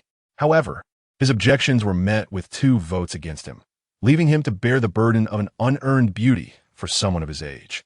Upon returning to the camp and at the registration desk, the trio deliberately adopted an air of arrogance. Su Ran, F-level awakened individual. Shen Hehe, an F-level awakener. Lan Ha, an F-level awakener. The name Lan Lan is merely a playful echo of Shun Lele's antics and even provoked Su Ran's jest. Why not call yourselves Shun Hung Hung and Lan Ha Ha, the duo of Hung and Ha? However, the guards paid no heed to the whimsical names the trio had chosen. Upon hearing the term awakeners, their demeanor underwent a remarkable transformation. The previously languid attitude shifted instantly to one of utmost respect. "Esteemed awakeners, I shall arrange accommodations for you at once." Chapter 64. Acquaintances. The guard demeanor resembled that of a court eunuch from ancient times, bowing respectfully as he spoke. "Ah, please hurry." Su Ran's head was nearly raised to the heavens, causing Shun Lele and Lan Lan beside him to catch sight of the unsightly hair in his nostrils. "Yes, my lord, your residence is at number 36 in the city center." The guard respectfully handed Su Ran a set of keys. "What does 36 mean? Are there 35 awakened ones before me?" Su Ran inquired, his tone brimming with arrogance. "Indeed, my lord, there are currently 35 awakened individuals in the camp, including yourself and these 2 beautiful ladies. That makes 38. Congratulations." The guard's exaggerated expression was particularly amusing. "Enough, let's go." After voicing his thoughts, Su Ran swaggered inside, strutting as if he were the very embodiment of arrogance. How was that? Am I sufficiently ostentatious? Su Ran conferred with the two women after entering, adopting an air of superiority befitting an awakened one, which would likely raise no suspicions among others, given the camp's attitude toward awakened individuals. It was reasonable to assume that the awakened members here were of similar demeanor. Not bad, though your performance might be just a tad over the top, Lon Lon remarked, gesturing for emphasis. By the way, didn't you mention that the Lei brothers only had about 20 F-level awakened ones under their command? Su Ran recalled the number on his doorplate. Perhaps they are new arrivals, Lon Lon mused, uncertain of the situation. Could it be that the Qinghe camp had seen an influx of awakened individuals in just a few days? Let us take it one step at a time. After all, they're all F-level, posing little threat. This statement elicited disdainful looks from the two women, as Su Ran's performance of arrogance seemed far from over. Indeed, the disparity in strength between E-level and F-level awakened individuals was staggering. Much like when Su Ran had dispatched the gorillas, he could have defeated them with a single blow had he not chosen to toy with them. However, among these individuals were F-level awakened ones, whose strength was comparable to Lan Lan's. While Su Ran dismissed one or two, he feared the danger posed by sheer numbers, especially with 3 E-levels in the mix. Upon arriving at the assigned residence, the contrast between the accommodations of awakened individuals and ordinary citizens was stark. The dwellings in the slums were dilapidated, some even with drafty gaps, while the awakened homes transformed into charming 2-story villas, complete with private gardens and ample sunlight streaming through large windows, furnished to perfection. Entering the house, Su Ran marveled at the 2-meter-wide sofa in the living room and the plush bed in the bedroom, feeling as though he had ascended to paradise. However, this was merely a relative improvement. For someone like Su Ran, who owned a mobile home, the living conditions still fell short. Of course, in this apocalyptic world, warmth still relied on fire, but this time, the rudimentary fire pit had been upgraded to a wall-mounted fireplace, a welcome change. After all, the three often found themselves choking on thick smoke when sitting beside a makeshift fire. With the fireplace equipped with a chimney, they could finally escape the acrid odor of smoke. Moreover, this abode boasts not merely one fireplace, but additionally features heating. When the fireplace is ignited, the water within the heating system circulates and warms the entire house. It is quite cozy indeed. Once the fireplace was lit, the temperature indoors rose noticeably. Although it did not evoke the warmth that would compel one to shed their shirt, it was certainly preferable to the frigid conditions of the slums, where only the vicinity of a bonfire offered any respite. As long as the fire was maintained, at least one would not have to be swathed in layers of heavy blankets while sleeping. For Shunlele, several thick quilts felt rather stifling. So, what are your plans now? Lon Lon inquired directly about the most pressing matter at hand. I haven't quite decided yet. Perhaps I shall take a stroll shortly. Su Ran mused, considering that there were not many awakeners in the camp, and venturing out might yield some useful information through encounters. I shall accompany you. The awakeners here likely have ties to their leader, and I fear your inquiries might raise their suspicions. It's better to have an extra set of eyes, Lon Lon suggested, indicating her desire to join. All right then, Su Ran replied after glancing at Shunlele. Since this was the domain of the awakeners, it seemed unlikely that anyone would intrude. With Shunlele being less combat capable, her safety at home was not a concern, so he acquiesced to Lon Lan's proposal. This house is quite tidy. We can simply place our blankets in the rooms we choose, as there is likely little else to organize. This time, each person was allotted just one blanket. Very well, let us tidy up and then set off. Lon Lon and Shunlele ascended to the second floor, each selecting their preferred room, while the one near the staircase naturally became Su Ran's. All right, let us go. Lele, be mindful of your safety at home, he reminded. In just a few minutes, the trio had all descended to the first floor, and after depositing another box of charcoal, Su Ran guided Lon Lon out the door. As they walked along the spacious road, the surroundings, though dotted with charming villas, felt eerily desolate compared to the slums, lacking any semblance of warmth or humanity. After some time, the two found themselves without encountering a single awakener and began to contemplate returning home.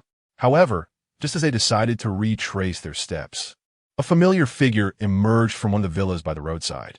It was the portly man Su Ran recognized, yet approaching him was not an option. After all, he had adopted a new identity, and engaging in familiar conversation might reveal too much. "Hey, young brother, did you just arrive?" A new face. The portly man, who Su Ran perceived as increasingly enigmatic, had now surfaced in the territory of the Awakeners. What was his true identity? "Ah, yes, I just arrived today," Su Ran replied, adopting an air of self-importance. "You're quite the dapper young man. Let us be friends. The more friends, the more paths to explore. In our district, there are only a few dozen of us. Chance encounters are indeed a matter of fate." The portly man approached Su Ran with warmth. "Well, all right then. I am Su Ran. It's a pleasure to meet you, Brother Zhang." Initially intending to decline, Su Ran suddenly recalled the information exchange facilitated by Zhang, the corpulent man, and promptly changed his mind, acquiescing instead. "Brother Su, you are being too polite. Who might this be?" Zhang noticed the unadorned beauty of Lan Lan standing beside them, her untamed allure unmistakably apparent. "Ah, this is my little secret," Su Ran replied, wary that labeling Lan Lan with any other designation might incite Zhang's untoward interest, for the current impression could easily be misconstrued. His words prompted Lan Lan to place her hand upon Su Ran's arm. Yet, aside from Su Ran's acute awareness of the pressure she exerted, others remained oblivious to the extent of discomfort it caused him. Chapter 65, Acting Brother Su. "Now that you are here, would you like me to explain the rules of this place?" Zhang the Fat clearly understood the dynamics. "That would be delightful." Su Ran thought to himself, secretly pleased. "We have a total of over 30 individuals here. Among them, 20 are considered the leaders of the camp, while the remaining 15 are idlers." As Zhang spoke, his lips curled into his trademark grin. "Idlers?" Su Ran was taken aback. The fat man had struck upon a topic that piqued his interest, making him increasingly curious about Zhang's unusual persona. "Indeed, for instance, I do not serve under any leader, yet I am still a resident of the camp, which means I must adhere to the leader's directives. Will the leaders not impose their will upon you?" Su Ran recalled what Lan Lan had mentioned about the trio not allowing a powerful individual to leave. "They look down upon our capabilities," Zhang chuckled, and one could only wonder at the astuteness hidden beneath his seemingly simple demeanor. "Well, that may be true. My strength is rather mediocre." Su Ran scratched his head, feigning innocence. "Not necessarily." Zhang's gaze turned predatory as he scrutinized Su Ran. "Huh? What do you mean, Brother Zhang?" Su Ran felt a jolt of surprise, yet he maintained a facade of composure. "Haha, merely jesting. Brother Su, we must look out for one another henceforth." Zhang's expression shifted rapidly, returning to that of an innocuous smile. Despite the polite exchanges, both men experienced tumultuous inner thoughts. Su Ran, due to the enigma that Zhang presented, had to tread carefully with his responses lest his identity be revealed, while Zhang's excitement stemmed from an unknown source. "Brother Su, remember to avoid provoking the leaders, especially the chief. He is quite formidable."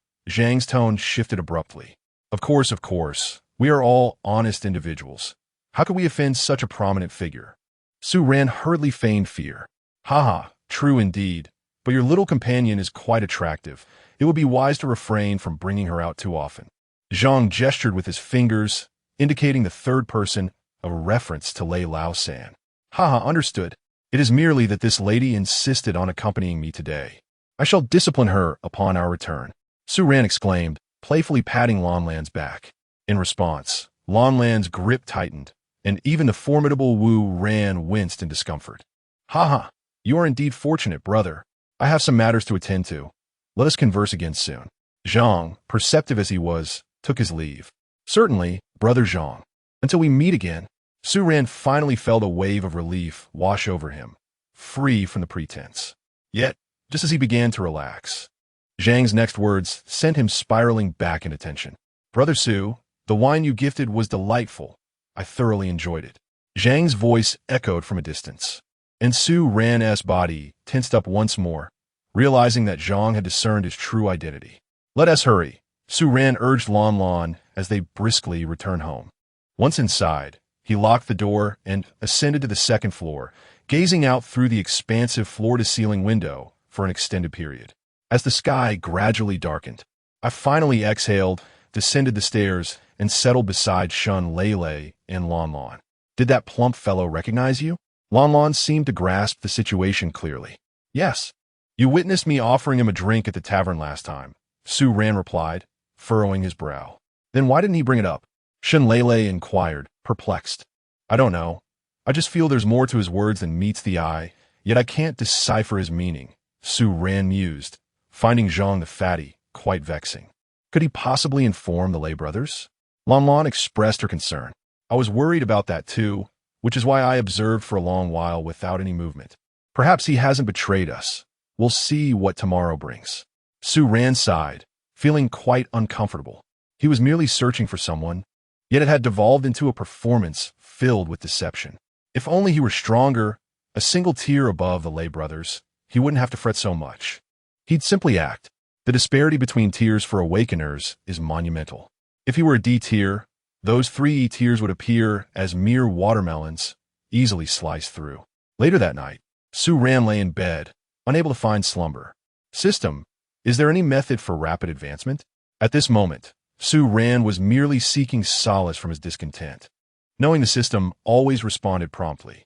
Indeed, the system replied without fail. Oh, what method? Initially, he had only posed the question casually, hoping for an outlet for his emotions. But the system's response jolted him awake, invigorating his spirit. The system featured a shop function that refreshed with various items non-existent in this world. What items? All remnants of fatigue vanished from Su Ran's mind.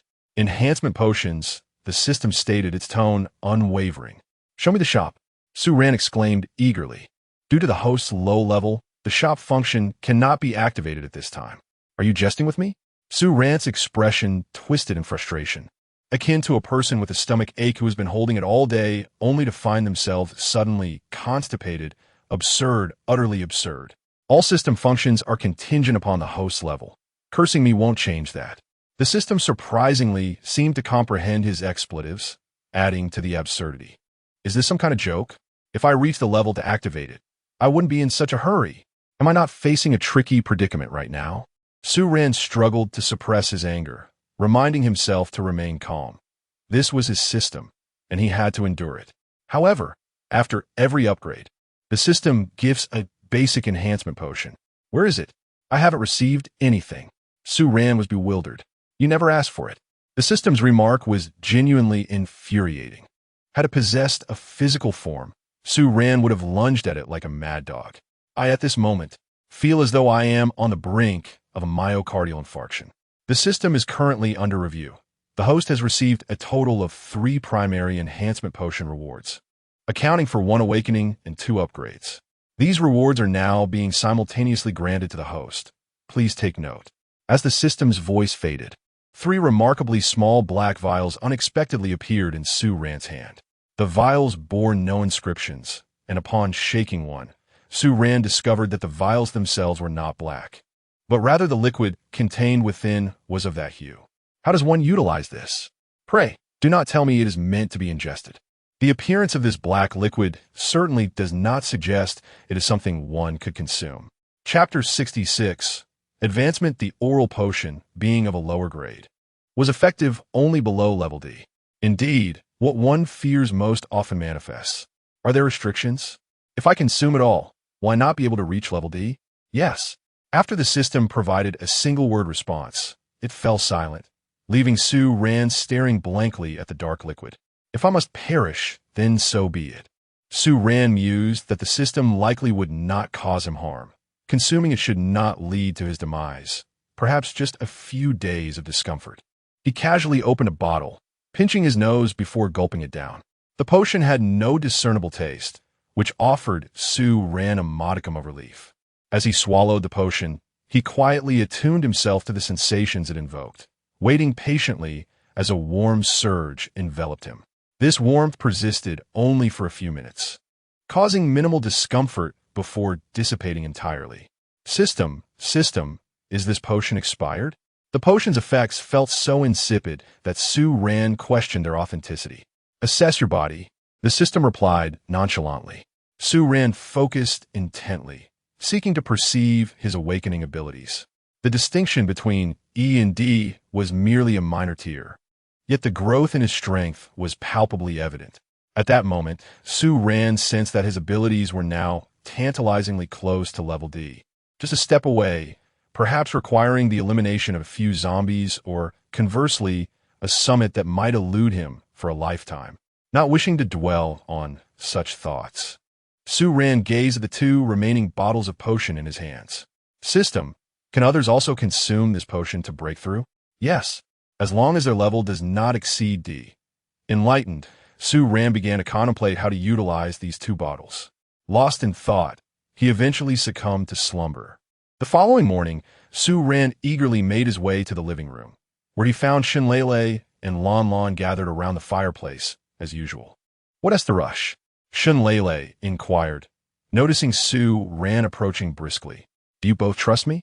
Su Ran did not respond to Shinlele's question, but instead focused on the 2 women as he spoke. Of course, why wouldn't we? Shinlele's unwavering trust was evident, forged through their shared experiences before the apocalypse and their companionship thereafter. I trust you too, Lon Lon responded, slightly taken aback by the unexpected inquiry, but quickly echoing her belief. Now, you must listen carefully to what I am about to say. Do not ask questions. Simply follow my instructions, Su Ran said with utmost seriousness. What do you intend to do? Lon Lon instinctively crossed her arms. Do not question, merely comply. Su Ran rolled his eyes, sensing that Lon Lon viewed him as someone prone to primal impulses. In contrast, Shinlele showed no sign of dissent, merely gazing at Su Ran, awaiting his next words. I have 2 bottles of potion here that will enhance your awakening level. Do not inquire about their origin. If you trust me, take them and drink, Su Ran revealed, extending his palms to display the 2 bottles of dark liquid. Shinlele, shedding her usual carefree demeanor, exhibited no hesitation as she seized the black potion and consumed it. As the liquid slid down her throat, the frown that instinctively formed upon seeing its color gradually eased. Witnessing Shinlele's swift decision, the typically forthright Lon Lon also refrained from further discourse, promptly uncorking her own vial and drinking it down. Following their consumption, the trio engaged in a tense exchange of glances, awaiting the potion's effects. The onset of the effects seems a bit slow. Let's not rush it. Su Ran hastily clarified, attempting to ease the awkward atmosphere. As time elapsed, the potion was fully absorbed by both women, and akin to Su Ran's response the previous night. A warmth began to envelop their bodies. However, the reaction it evoked in the 2 women was intriguingly complex. Shinlele and Lon Lan's faces gradually flushed, their gazes becoming misty. What kind of potion is this? Why is it so hot? Lon Lon, ever perceptive, posed the question, though her thoughts had likely strayed to less innocent interpretations. What do you intend to do? I assure you, I will never submit. Lon Lon's thoughts had indeed wandered, leaving Su Ran in an entirely awkward predicament. This can't be explained. Should I say it's a normal reaction? Never mind, it will pass in a few minutes. Shinlele shared a similar reaction, yet without Lon Lan's resistance. She simply fixed Su Ran with a lingering gaze. Su Ran rubbed his nose, finding it difficult to tear his eyes away from the 2 women's expressions. After a few minutes in this uncomfortable atmosphere, the effects of the potion finally subsided, and Su Ran's ordeal came to an end. Is this an expired potion? As the heat dissipated from their bodies, Lon Lan's reaction mirrored Su Ran's. Both presumed the potion had lost its potency. You 2 should assess your levels, Su Ran said, feigning mystery. The 2 women immediately focused, sensing the monumental transformation within them, their hearts stirred by a tempest of emotions. Unlike Su Ran, who had previously been at level F, both women found themselves elevated directly to level E upon consuming the potion, a significant leap that rendered their experience far more profound. Is this really level E? Lon Lon gazed incredulously at her hands, marveling at the newfound strength that had multiplied several times over compared to before. Why did you give us this remarkable substance? You are the strongest. Wouldn't it be better for you to consume it all, so we need not fear anything? Shinlele's typically exuberant personality was subdued as she began to think practically on Su Ran's behalf. This potion is the most basic kind. It only works for those below level D. I am merely a step away from level D myself, so drinking more would yield no effect. Su Ran explained with a smile, feeling quite pleased that their collective strength had increased, ensuring their safety and further security. Now, compared to the 3 leaders of the Qinghe camp, we have 3 level E awakened individuals on our side. While Shunlele may not possess great combat prowess, Lan Lan is undeniably a formidable fighter. By the way, Lan Jie, I've always been curious about your abilities. From our initial confrontation to now, having turned foes into friends, I still do not know what your powers entail, as you have never explicitly revealed them. My prowess lies in assassination, characterized by an exceptional blend of strength, speed, and reflexes. My awakened skill is called Deadly Strike, which grants me a chance to unleash a force surpassing my own level when wielding cold weapons, inflicting lethal damage upon my adversaries. Lan Lan did not conceal her abilities, openly revealing them to the 2 individuals. Her attributes appear quite balanced, unlike the more common awakened beings who excel in specific areas. However, her reflexes coupled with her skill are truly remarkable, almost akin to a divine talent for an assassin. As Su Ran assessed Lan Lan's abilities, he recalled their previous encounter, during which he had managed to evade her skill, attributing his fortune to mere luck. Otherwise, he would have found himself in a far more precarious situation. Chapter 67. Preparation. This item is meant for the 2 of you. Utilizing it myself would be a waste, as I am not adept at combat. Upon realizing her abilities had significantly elevated, Shunlele understood the immense value of this potion. Nonsense, you pure healer. Your capabilities are what truly ensure our safety. Su Ran retorted. Indeed, combat-oriented awakeners are rather commonplace, but your healing type is a treasure wherever it is found, Lan Lan concurred. After spending these days together, Lan Lan had grown quite fond of Shunlele, appreciating both her character and her appearance. Well, now we have 3 rankers on our side, which certainly provides a sense of reassurance. Though Su Ran expressed this, his sense of security primarily stemmed from his own nearing D-rank prowess. The only concern now was their subordinates, the 20 F-rank awakeners, as well as the remaining dozen or so neutrals. Should a significant event occur, would they lend aid to the camp? It was highly probable, as they relied on it as well, Lan Lan analyzed. Not necessarily. Some F-rank awakeners are hardly a threat. You are already an E-ranker. Cannot you perceive the substantial disparity in levels? Su Ran's statement was neither boastful nor merely comforting. It was genuinely the case. Regardless of his current rank, even as a mere novice E-ranker, he would likely triumph over a dozen or 20 F-rank opponents, not to mention his own formidable awakening ability. That being said, let us not grow complacent. It is best to avoid drawing attention to ourselves. At this, Lan Lan felt a tinge of concern. Although she too was now an E-ranker, the notorious reputation of the Lei brothers lingered in her mind, casting a shadow of doubt. All right, Su Ran acquiesced. Naturally, it would be ideal to maintain our concealment. The trio's spirits were relatively buoyant at that moment. Perhaps it was the increase in their strength that allowed them to subconsciously worry less. As the saying goes, all your fears stem from insufficient firepower. I wish to seek out Fat Jean today. He is an enigma. He has already uncovered our concealment, so it would be better to speak openly with him and discern his intentions. Su Ran's impression of Fat Zhang grew more mysterious. However, Zhang's words from yesterday had made it clear that he was aware of their identities, at the very least knowing their standing in the slums. Yet despite waiting all day, no one from the camp had come, suggesting that Fat Zhang had not reported his secret. Although Su Ran and his companions bore no animosity towards the camp, concealing their identities would naturally evoke suspicion. The Lei brothers were not to be underestimated. Should they discover the truth, how could they refrain from seeking clarity? Very well, I shall remain here, to protect Lele and to avoid attracting trouble.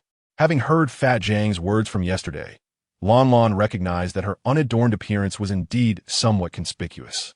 Agreed, then it is settled. Su Ran found this arrangement quite reasonable and promptly made the decision. No, Sister Lan will follow you. Yesterday, it was just the 2 of you who appeared, and all the concerned eyes were upon you. You're safer away from me. Moreover, that hefty fellow is indeed as enigmatic as Brother Su described. It's better for Lon Lon to accompany you for contingency, Shunlele contemplated before voicing her thoughts. That makes sense, but we both worry about you, Su Ran remarked, his gaze towards Shunlele, tinged with curiosity. This young lady's temperament oscillated between whimsical and composed, leaving one quite perplexed. What is there to fret about? At the very least, I am an E rank awakened. My physical prowess surpasses that of an ordinary F rank awakened. If someone were to trouble me, they would find it impossible to both overpower and outrun me, she asserted confidently. Indeed, her current E rank physique was significantly superior to that of F rank awakened individuals. In terms of abilities, Shunlele could even confront 1 or 2 F rank awakened on her own.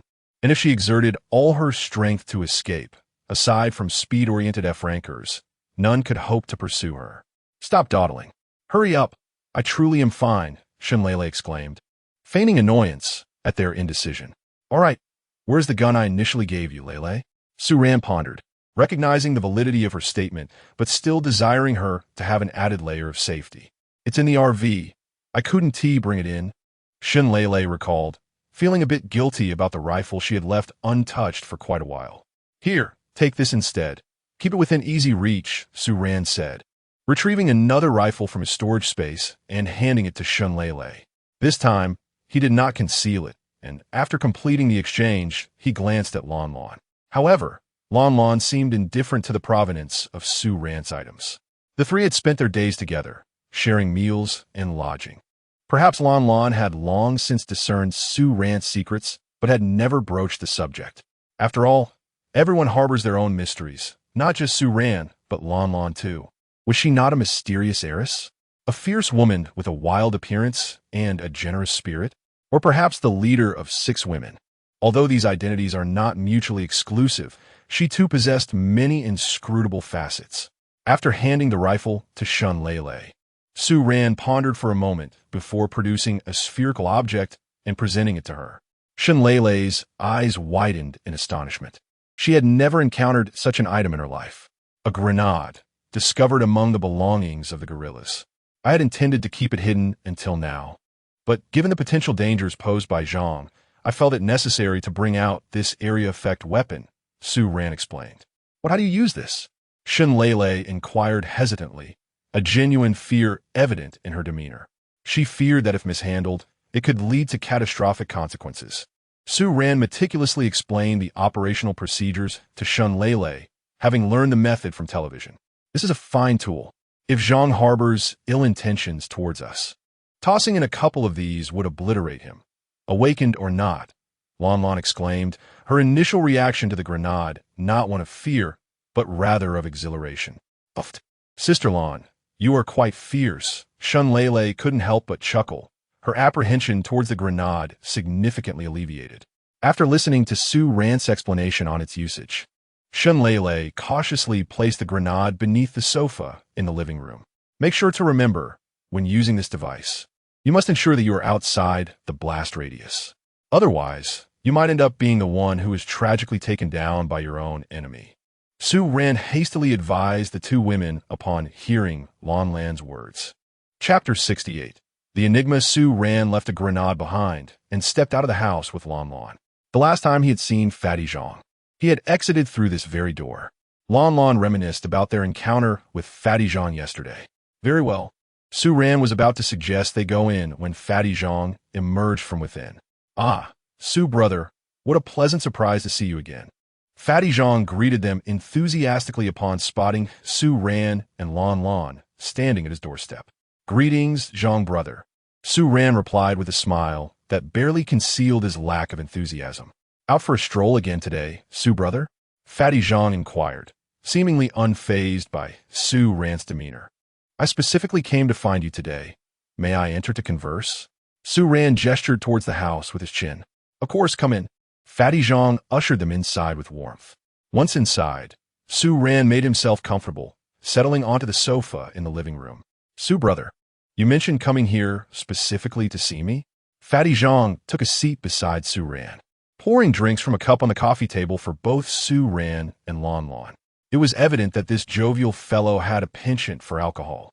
treating his guest with a drink, a rare occurrence indeed. I'll be straightforward, Zhang brother. Since our last parting at the tavern, I trust you have been faring well? Su Ran thought that since Fatty Zhang was already aware of his identity, there was no longer a need for concealment. Indeed, our paths crossed again shortly after that encounter. It seems we are quite fated, Fatty Zhang chuckled, sipping his drink with eyes closed, as if savoring the moment. Is there nothing you wish to discuss with me? Su Ran observed Fatty Zhang's calm demeanor and wondered if his own eagerness was a display of instability. He mimicked the act of sipping his drink, attempting to relish the flavor. Haha, there is nothing to ponder. It's advantageous for me that you aren't awakened. Our acquaintance is beneficial for us both. Fatty Zhang maintained his cheerful demeanor. Are you not curious why I conceal my identity? Su Ran found himself unable to contain his curiosity any longer. This pretense of enjoyment was not his style, so he straightened his posture. Are you not Su brother? What identity is there to discuss? Wachi Mingis. Are you not intrigued as to why, despite being an awakened, I'm masqueraded as an ordinary person? Su Ran was momentarily at a loss for words. Fatty Zhang's feigned ignorance was quite impressive. Haha, what is there to be curious about? Am I not both an awakened and a tavern owner? Fatty Zhang laughed heartily, then suddenly rose and approached the door. Su brother, allow me to introduce you. These are my friends. Fatty Zhang opened the door, welcoming in 14 strangers. Considering what Fatty Zhang had mentioned the previous day, these 14 individuals, along with him, constituted the 15 leisurely souls he had referred to. Zhang brother, since you have friends over, I shall take my leave.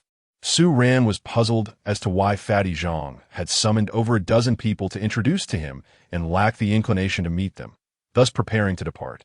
Su brother, we all stand firmly against violent rule and oppression. What about you? Su Ran approached the door when Zhang, the rotund man, unexpectedly uttered a baffling remark. I do not quite comprehend what you mean. Su Ran continued on his way, undeterred. I believe you will understand. I know your capabilities, Zhang called after him from behind. Su Ran maintained his brisk pace until he had distanced himself considerably before slowing down. What on earth does he mean? Su Ran inquired of Lan Lan, who stood beside him. I don't quite grasp it either. His speech is shrouded in ambiguity, rather vexing, Lan Lan replied, clearly irritated by Zhang's manner of speaking. Forget it. Let us return. This trip has left me utterly perplexed. Su Ran and Lan Lan made their way homeward. Meanwhile, Zhang and his group of 15 were seated together, seemingly plotting something significant. Is this the fellow you mentioned? Can we trust him? He hardly appears to be an expert, remarked a handsome young man beside Zhang.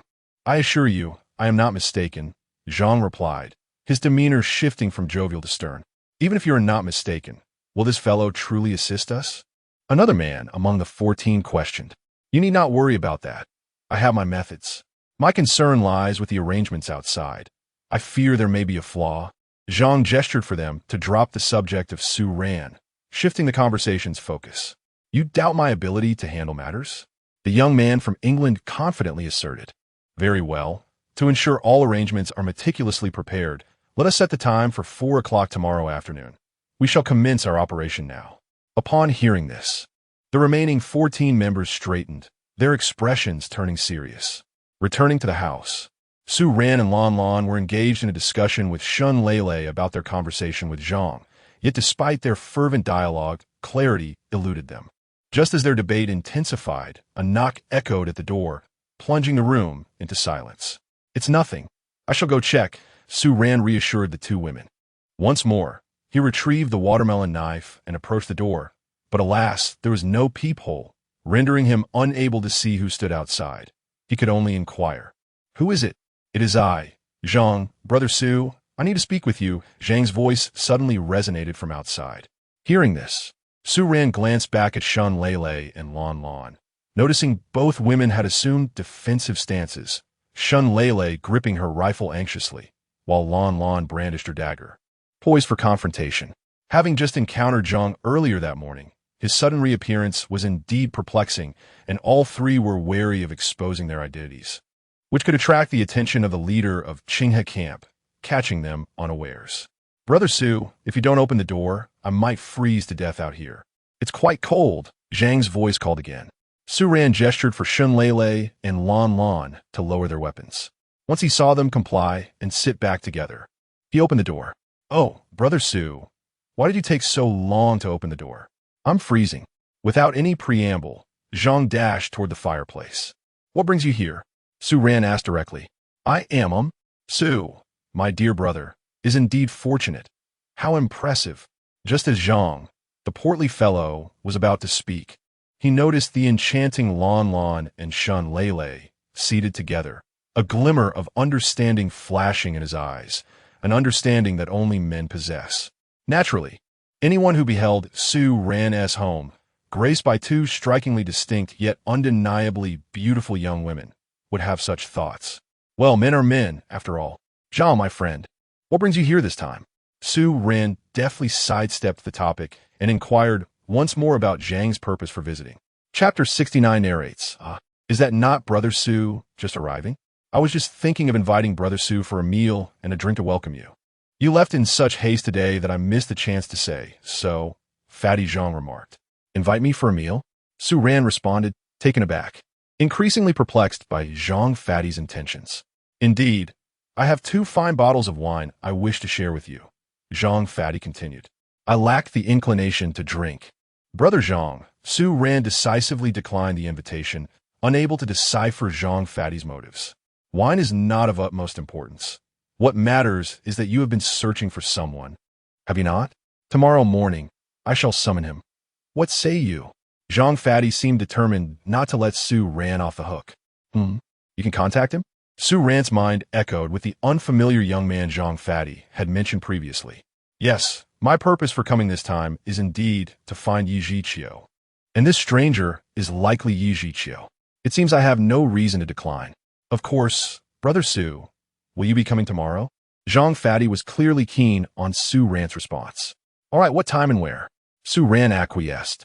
"Tomorrow at 9 in the morning, at my home," Zhang Fatty replied, smiling as he left, leaving Su Ran and the 2 girls staring at one another. "What do you think this Fatty Zhang is up to?" Su Ran asked the 2 girls in bewilderment. "I can't fathom it. All these matters and words are rather intriguing. I have a feeling his intentions are not entirely benevolent." Shun Lele, who had just met Zhang Fatty, immediately lowered her impression of him. "The problem is, we cannot discern his thoughts. If we could, we wouldn't be so passive," Su Ran said, ruffling his hair, causing Shun Lele and Lon Lon to gasp, fearing he might turn himself bald. "Enough of this. If we can't understand, let it be. We shall face whatever comes our way," Shun Lele urged, observing Su Ran's torment. "Oh, how troublesome. If only I were stronger, it wouldn't matter if I were exposed. If they resist, I would simply eliminate them." Su Ran sighed, still dissatisfied with his recent power boost. It is worth noting that throughout this journey, Su Ran's rate of advancement has been remarkably swift. With the comfort and safety of a mobile home and the aid of a divine system, he still finds cause to lament. How infuriating. Another sleepless night ensued, with Su Ran tossing and turning until dawn finally arrived, allowing him a brief respite. Yet, after only 3 or 4 hours of slumber, he was roused by Lon Lon. "It is already 8:30. We must depart for Fatty Zhang's house," Lon Lon announced, glancing at her mechanical wristwatch. It's already 8:30. "I'll get up right away," Su Ran exclaimed, rubbing his bleary eyes. Ordinarily, one would expect that becoming an awakened would enhance one's physique, and elevating to an E level would further amplify it. Even after a sleepless night, Su Ran should not appear so haggard. Yet his night was consumed by thoughts, presumably exhausting countless brain cells. After rising, Su Ran washed his face with a bottle of mineral water, which significantly alleviated his fatigue. Why mineral water, you ask? Because it is a luxury. Because he is affluent. After meticulously organizing everything, Su Ran, after some discussion, once again brought along the formidable Lon Lon. Upon arriving at Zhang Fatty's residence, there was no hesitation. He knocked on the door and entered directly. Zhang Fatty, like a dog eagerly awaiting its master, opened the door the moment he heard the knock, welcoming the 2 inside. "Welcome, gentlemen." Upon noticing Lon Lon behind Su Ran, Zhang Fatty's brows instinctively furrowed, though Su Ran remained oblivious to this subtle reaction. "Brother Zhang, we have come as you promised. Where are the others?" Su Ran surveyed the surroundings, noticing the absence of any other individuals. Don't worry, don't worry. The ones I promised you should arrive by 9 o'clock, but they may have been delayed due to unforeseen circumstances, Zhang Fati replied with a forced smile. All right, we shall wait a little longer then. Having searched for Yichio for quite some time, Su Ran was not perturbed by a short delay. Shall we have something to eat while we wait? Zhang Fati proposed as he turned to fetch some food. No need.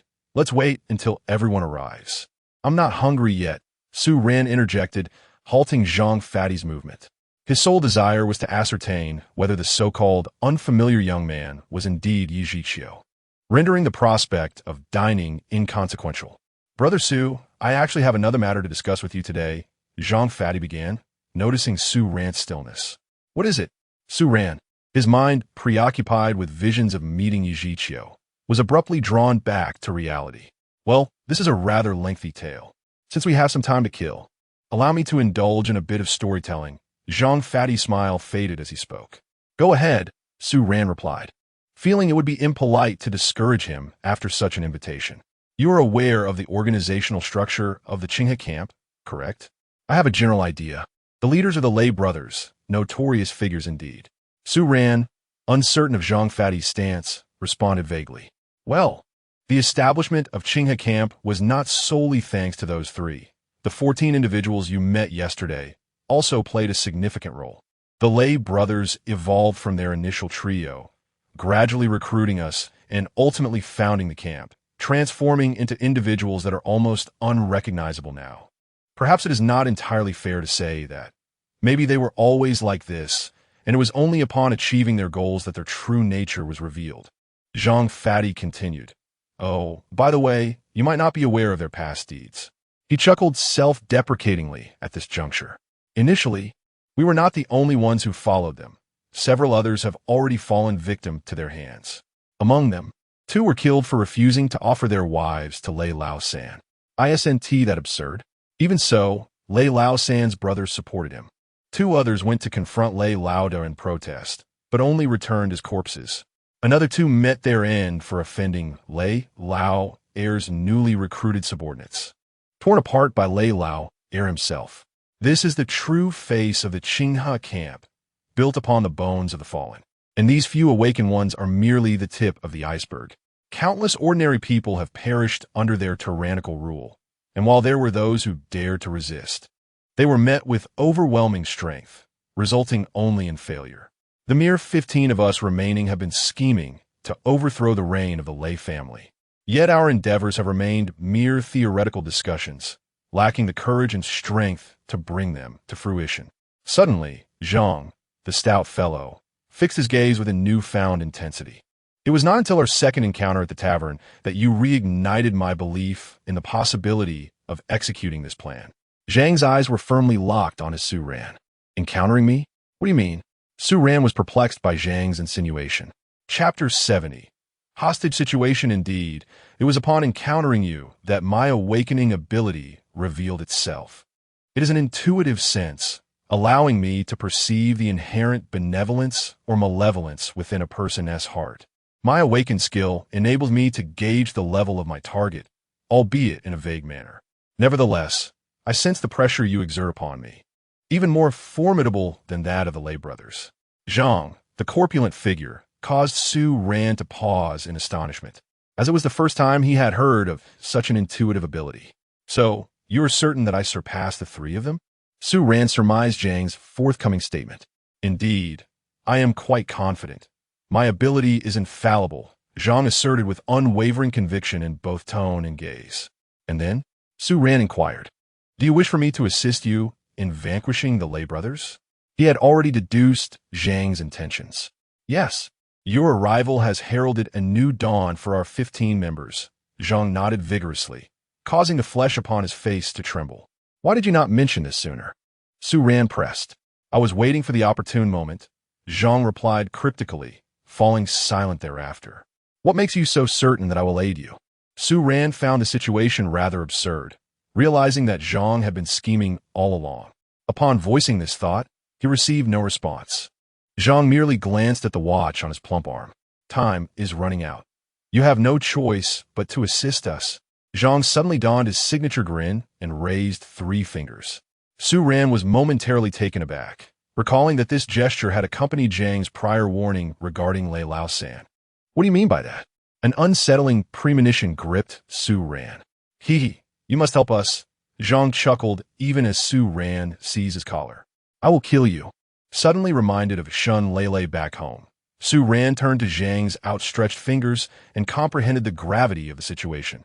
Enraged, he unleashed a punch that distorted Zhang's visage, leaving him sprawled on the ground, uncertain of his fate. We must go. Lei is in danger, Su Ran urged, pulling the bewildered Lan Lan as they hurried homeward. Upon entering, they were met with a chaotic living room, resembling the aftermath of a fierce battle. Shell casings littered the corners, and there were traces of blood on the floor. Su Ran hastily searched upstairs and down, yet Shun Lei appeared to have vanished without a trace. Lei! Lan Lan called out loudly at the door. Stop shouting.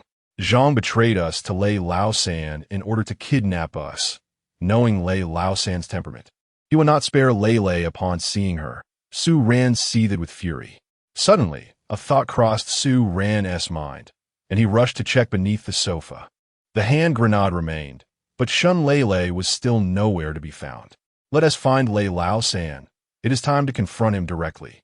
Now, I hope that person is not Yichio, lest the Lei brothers use her to blackmail us, Su Ran declared, pulling Lan Lan along as they set off in search of Lei Lao-san's whereabouts. Lei Lao-san resided in the villa at the heart of the camp, where the 3 brothers all dwelled. Just then, a voice echoed from a distance, yet Su Ran paid it no heed, racing toward the center of the camp. Su Ran, accompanied by Lan Lan, dashed towards the 3-story villa at the center of the camp. A few armed guards stood at the entrance of the villa. Just as Su Ran was about to accelerate and charge in, a voice echoed from afar. The zombie tide is coming. The zombie tide is coming.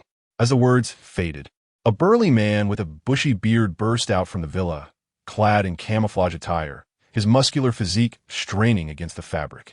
Upon seeing the man emerge, Su Ran quickly took refuge beside a nearby wall, waiting until the man, accompanied by several guards, departed before making his way towards the villa. Judging by the man's appearance and demeanor, Su Ran surmised he was the brutish Lei Lao heir. Regardless of the truth behind the warning of the zombie tide, Su Ran's sole focus was to locate Shun Lei swiftly, lest Lei Lao-san inflict harm upon her. In theory, Shun Lei could escape if confronted by several F-grade awakened ones. But she was unfortunate enough to be targeted by Lei Lao-san himself, a bona fide combat-oriented E-grade awakened one renowned for his speed, leaving her with no opportunity to flee. Soon, Su Ran arrived on the villa's first floor, which was eerily vacant. He and Lan Lan split up to search every nook and cranny, yet they found nothing. Upon reaching the second floor, just as they were about to commence their search, they heard Shun Lei's piercing cry, "Get away from me." Her voice rang clear throughout the entire floor. Following the sound, they approached the door of the room from which it emanated. Su Ran unleashed his full strength, delivering a powerful kick that caused not only the door but the entire room to tremble. Who is it? A man, adorned with slicked back hair and a painted face, was hiding in front of the bound Shun Lei. Upon hearing the commotion, he turned and shouted, "It's your grandfather. Let her go." Without hesitation, Su Ran entered, brandishing a watermelon knife and aimed it at Lei Lao-san. Only when he noticed Shun Lei's attire remained intact did he breathe a sigh of relief. "If you come any closer, I will kill her." Sensing Su Ran's formidable entrance and the speed of his blade, Lei Lao-san, though brash and attention-seeking, was not foolish. Realizing Su Ran's strength upon entry, he quickly resorted to using Shun Lei as a hostage. Lei Lao-san was terrified of death, acutely aware that losing his life would mean the end of enjoying the pleasures of existence. At that moment, Lan Lan unexpectedly launched an attack from the opposite side, striking Lei Lao-san's back. However, Lan Lan's intention was not merely to strike his back. Lei Lao-san, with his swift reflexes, managed to evade the blow. The injury he sustained was trivial, but caused him to tighten his grip on Shun Lei even more fervently. As Shun Lei, drenched in sweat from the pain, was seized, the gun in Lei Lao-san's other hand pressed firmly against her head. Su Ran and Lan Lan dared not make any further movements. Lei Laosan glanced at the shattered door behind Su Ran and began to inch Shun Lei towards it. Su Ran and Lan Lan could only watch and follow, maintaining a cautious distance from Lei Laosan. Thus, they confronted each other until they reached the threshold. Upon spotting Lei Laoda waiting outside, Lei Laosan felt a surge of hope and pulled Shun Lei towards his elder brother. Chapter 71. The Teasing Brother. Where's second brother? Lei Laosan approached Lei Laoda with a sigh of relief and inquired. A horde of corpses has suddenly appeared outside, and your second brother is currently dealing with it. What has transpired with you? Have you stirred up trouble with a woman again? Lei Laoda, well acquainted with his younger sibling, had already deduced the situation upon witnessing the scene. I haven't seen such a captivating young lady in ages. Who would have thought she is an awakened one? I almost let her slip away, Lei Laosan remarked, seemingly dismissive of Su Ran. Ayu, I hardly know what to say to you. Just don't let her meet an untimely end, Lei Laoda admonished Lei Laosan, though his tone carried an air of indifference, as if lives were mere trifles. All right, brother, it's just that this lad has some skills. He nearly landed a hit on me earlier. And that girl, oh, I must say she's quite to my taste, Lei Laosan continued. But his attention was suddenly drawn to Lan Lan beside Su Ran, stirring something within him. Gentlemen, shall we converse? Upon hearing his brother's recounting, Lei Laoda squinted at Su Ran and Lan Lan. Despite their evident tension, they bore no trace of fear, indicating they were not ordinary individuals. How dare you? Su Ran, now bereft of patience, felt a pang of concern at Shun Lei's expression. Do you not appreciate the kindness I extend?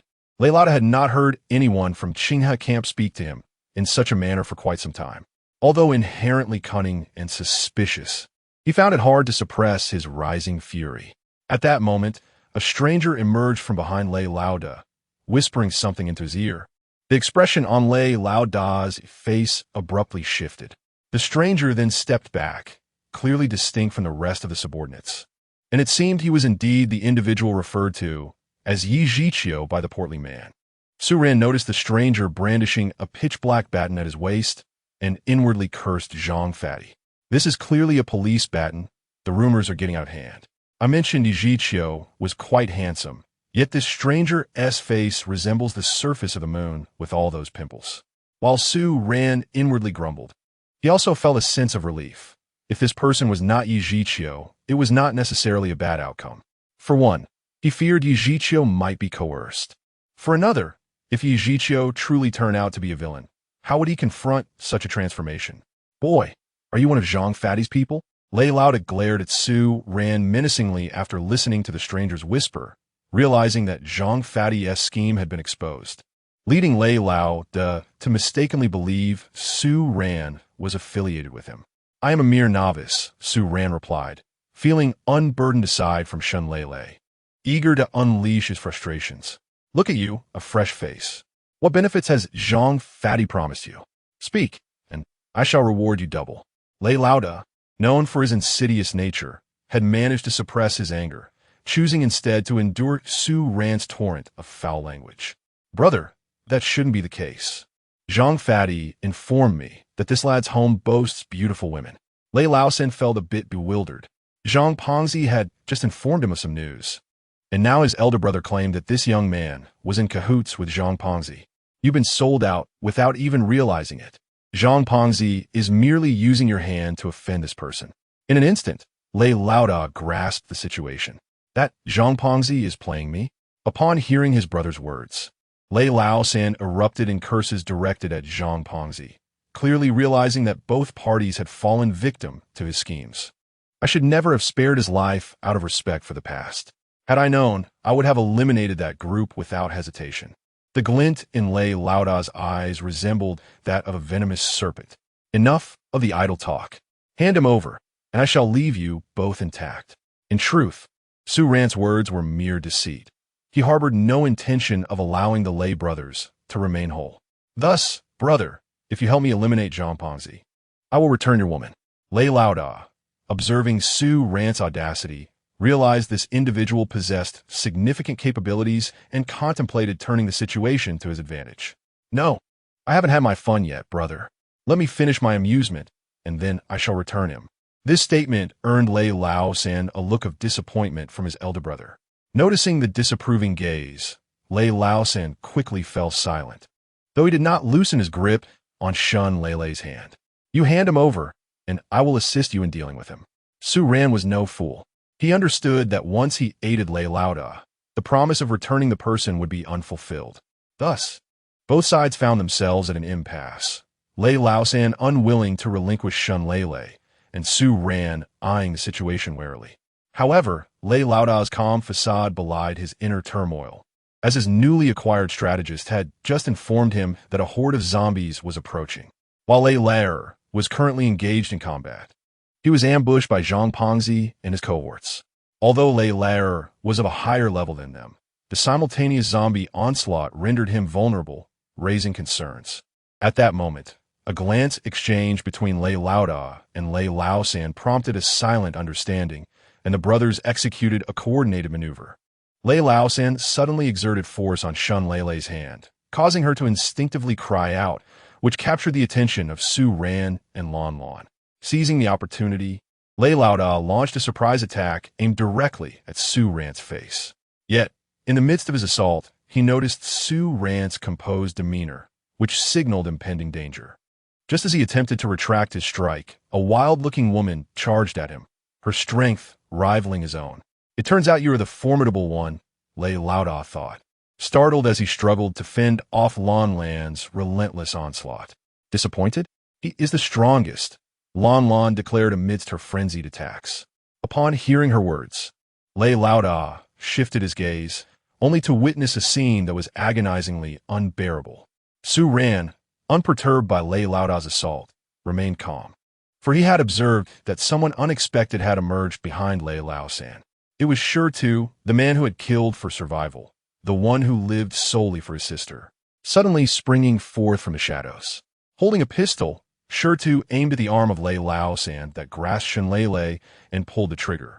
Perhaps fearing that he might miss and inadvertently harm Shun Leilei, Shurtu chose the larger target of the arm rather than aiming directly at the hand.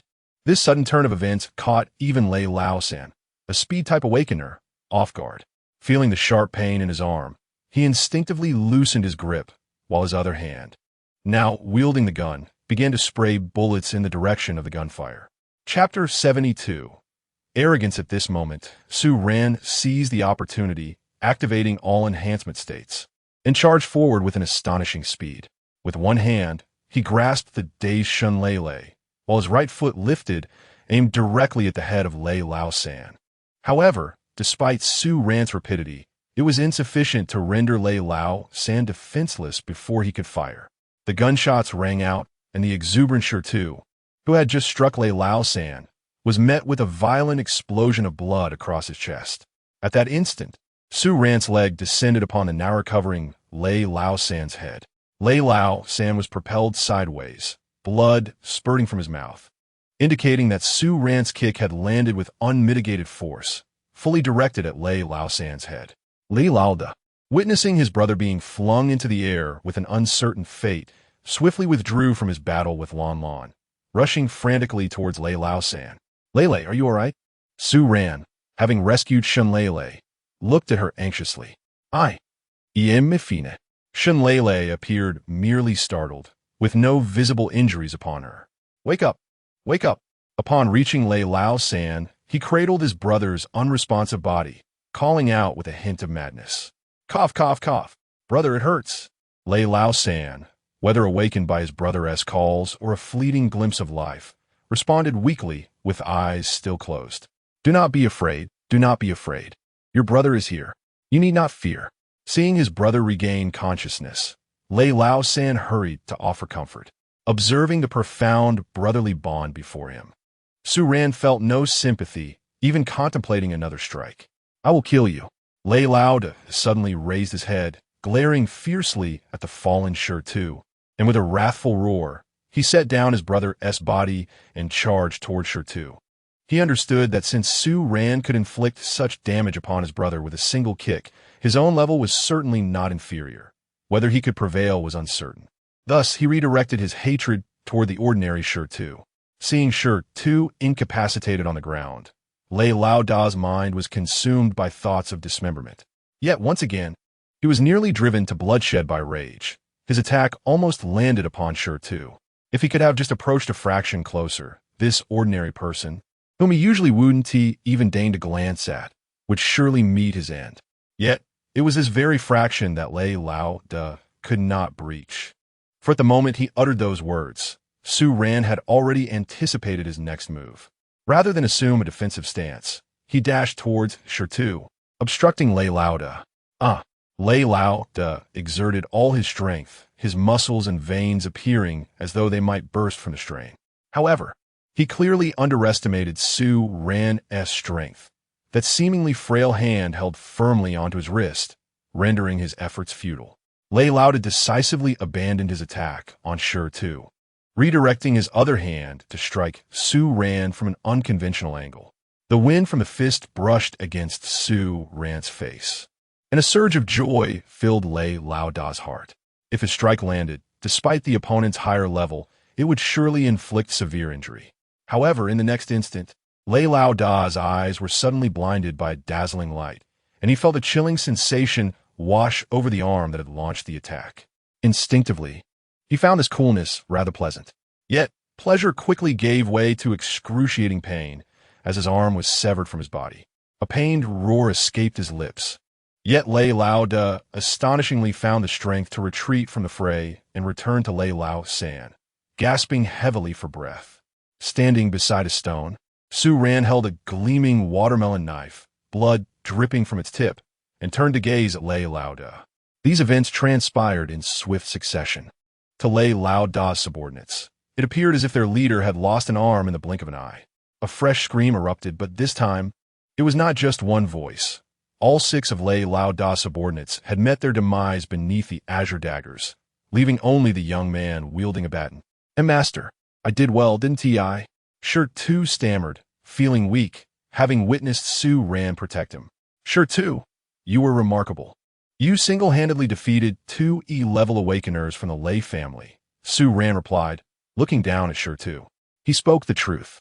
Had it not been for Tu's unexpected appearance, the standoff might have continued, and it could be said that Tu was the architect of the Lei brothers' downfall. Although they were not yet dead, in Su Ran's eyes, the 2 brothers were no different from corpses at that moment. "Master, Tu, I implore you, after I am gone, please take care of Xiaoying," Tu uttered, as if expending the last of his strength, unable to utter another word. Blood spilling from his mouth. "I have no time. You must look after your sister yourself," Su Ran said, lifting Tu and returning to Shun Lele. Shun Lele wasted no time. She understood that the key to her salvation was this ordinary person, Tu. Thus, she swiftly began to heal him. Unlike her previous efforts, now that she had ascended to E-level, a radiant halo enveloped her entire being, casting a serene and beautiful glow. Meanwhile, Lon Lon concluded her assault on the F-level awakeners and returned to Su Ran's side. The situation had transformed. Su Ran and Lon Lon stood unscathed at the forefront, while Shun Lele tended to Tu behind them. In stark contrast, Lei Laoda was in a dire state, his severed arm cradling his gasping brother, with only the terrified young man with the baton left standing behind them. "Just one more to go. Never mind, I shall deal with the other later." Su Ran's expression was boastful, exuding arrogance, making it seem to an uninformed observer that his side was the true villain. "Kid, don't think you've won. It's not over yet." Lei Laoda gritted his teeth, clearly unwilling to relinquish the last shred of resistance. "In truth, I wish to convey that even in the absence of Zhang the Fatty and the onslaught of corpses detaining Lei Laodi, I alone could have managed the situation." Su Ran nonchalantly shrugged his shoulders, speaking with unabashed bravado. Lei Laodi, however, remained skeptical of Su Ran's grandiose claims. "What level are you precisely?" he inquired after a moment's contemplation. "I am soon to reach level D," Su Ran replied, unsure of why he was engaging in such idle chatter. Nevertheless, he answered and gradually approached Lei Laodi. Contrary to the cinematic trope, where the verbose villain meets his demise at the hands of the protagonist, Su Ran advanced without incident, and Lei Laodi chose not to flee, perhaps unwilling to abandon his brother. Of course, there was no sign of reinforcements or a backup plan. Chapter 73. Su Ran approached the two brothers of the Lei family, gazing down at them with an air of indifference. "Do you still believe you have a chance?" he inquired coolly. "Ha, you speak too much nonsense." Leda, the elder brother, responded without even glancing at Su Ran, his focus solely on his weakened sibling. Su Ran chose not to engage further, swiftly delivering a kick. Leda dared not evade, for should he attempt to dodge, the blow would inevitably land upon his brother once more. The force of Su Ran's kick sent Lei sprawling several meters away, causing Lei San, cradled in his arms, to fall free. As Leda struggled to regain his composure from the impact, he turned to his brother, only to witness Su Ran brandishing a glimmering watermelon knife, drawing it across Lei San's neck, unleashing a torrent of blood. "No!" Leda cried out, his voice filled with anguish. Yet Su Ran showed no signs of halting his actions. With a firm grip on the knife, he silenced Lei San before the latter could utter a sound, allowing his lifeless body to fall backward, while Su Ran held the head aloft, the defiance in its gaze lingering. "Oh, justice! Leda Solbit, mother and father entrusted you to my care. It is my fault for not protecting you." His cries echoed with a heart-wrenching despair, a stark contrast to the cunning and treacherous demeanor he was known for. In this moment, he resembled a lost child, helplessly gazing at his brother. Ultimately, Lei San's character was a product of the indulgence from his elder brothers. He had long taken advantage of their protection, recklessly exploiting their influence in the camp, leaving a trail of suffering among countless female survivors, and contributing to the demise of many innocent lives before the apocalypse. Before the cataclysm, Leida's life had been far from prosperous, spending his days working at a repair shop alongside his second brother, while Lei San squandered his time idly, living off the hard-earned money of his brothers.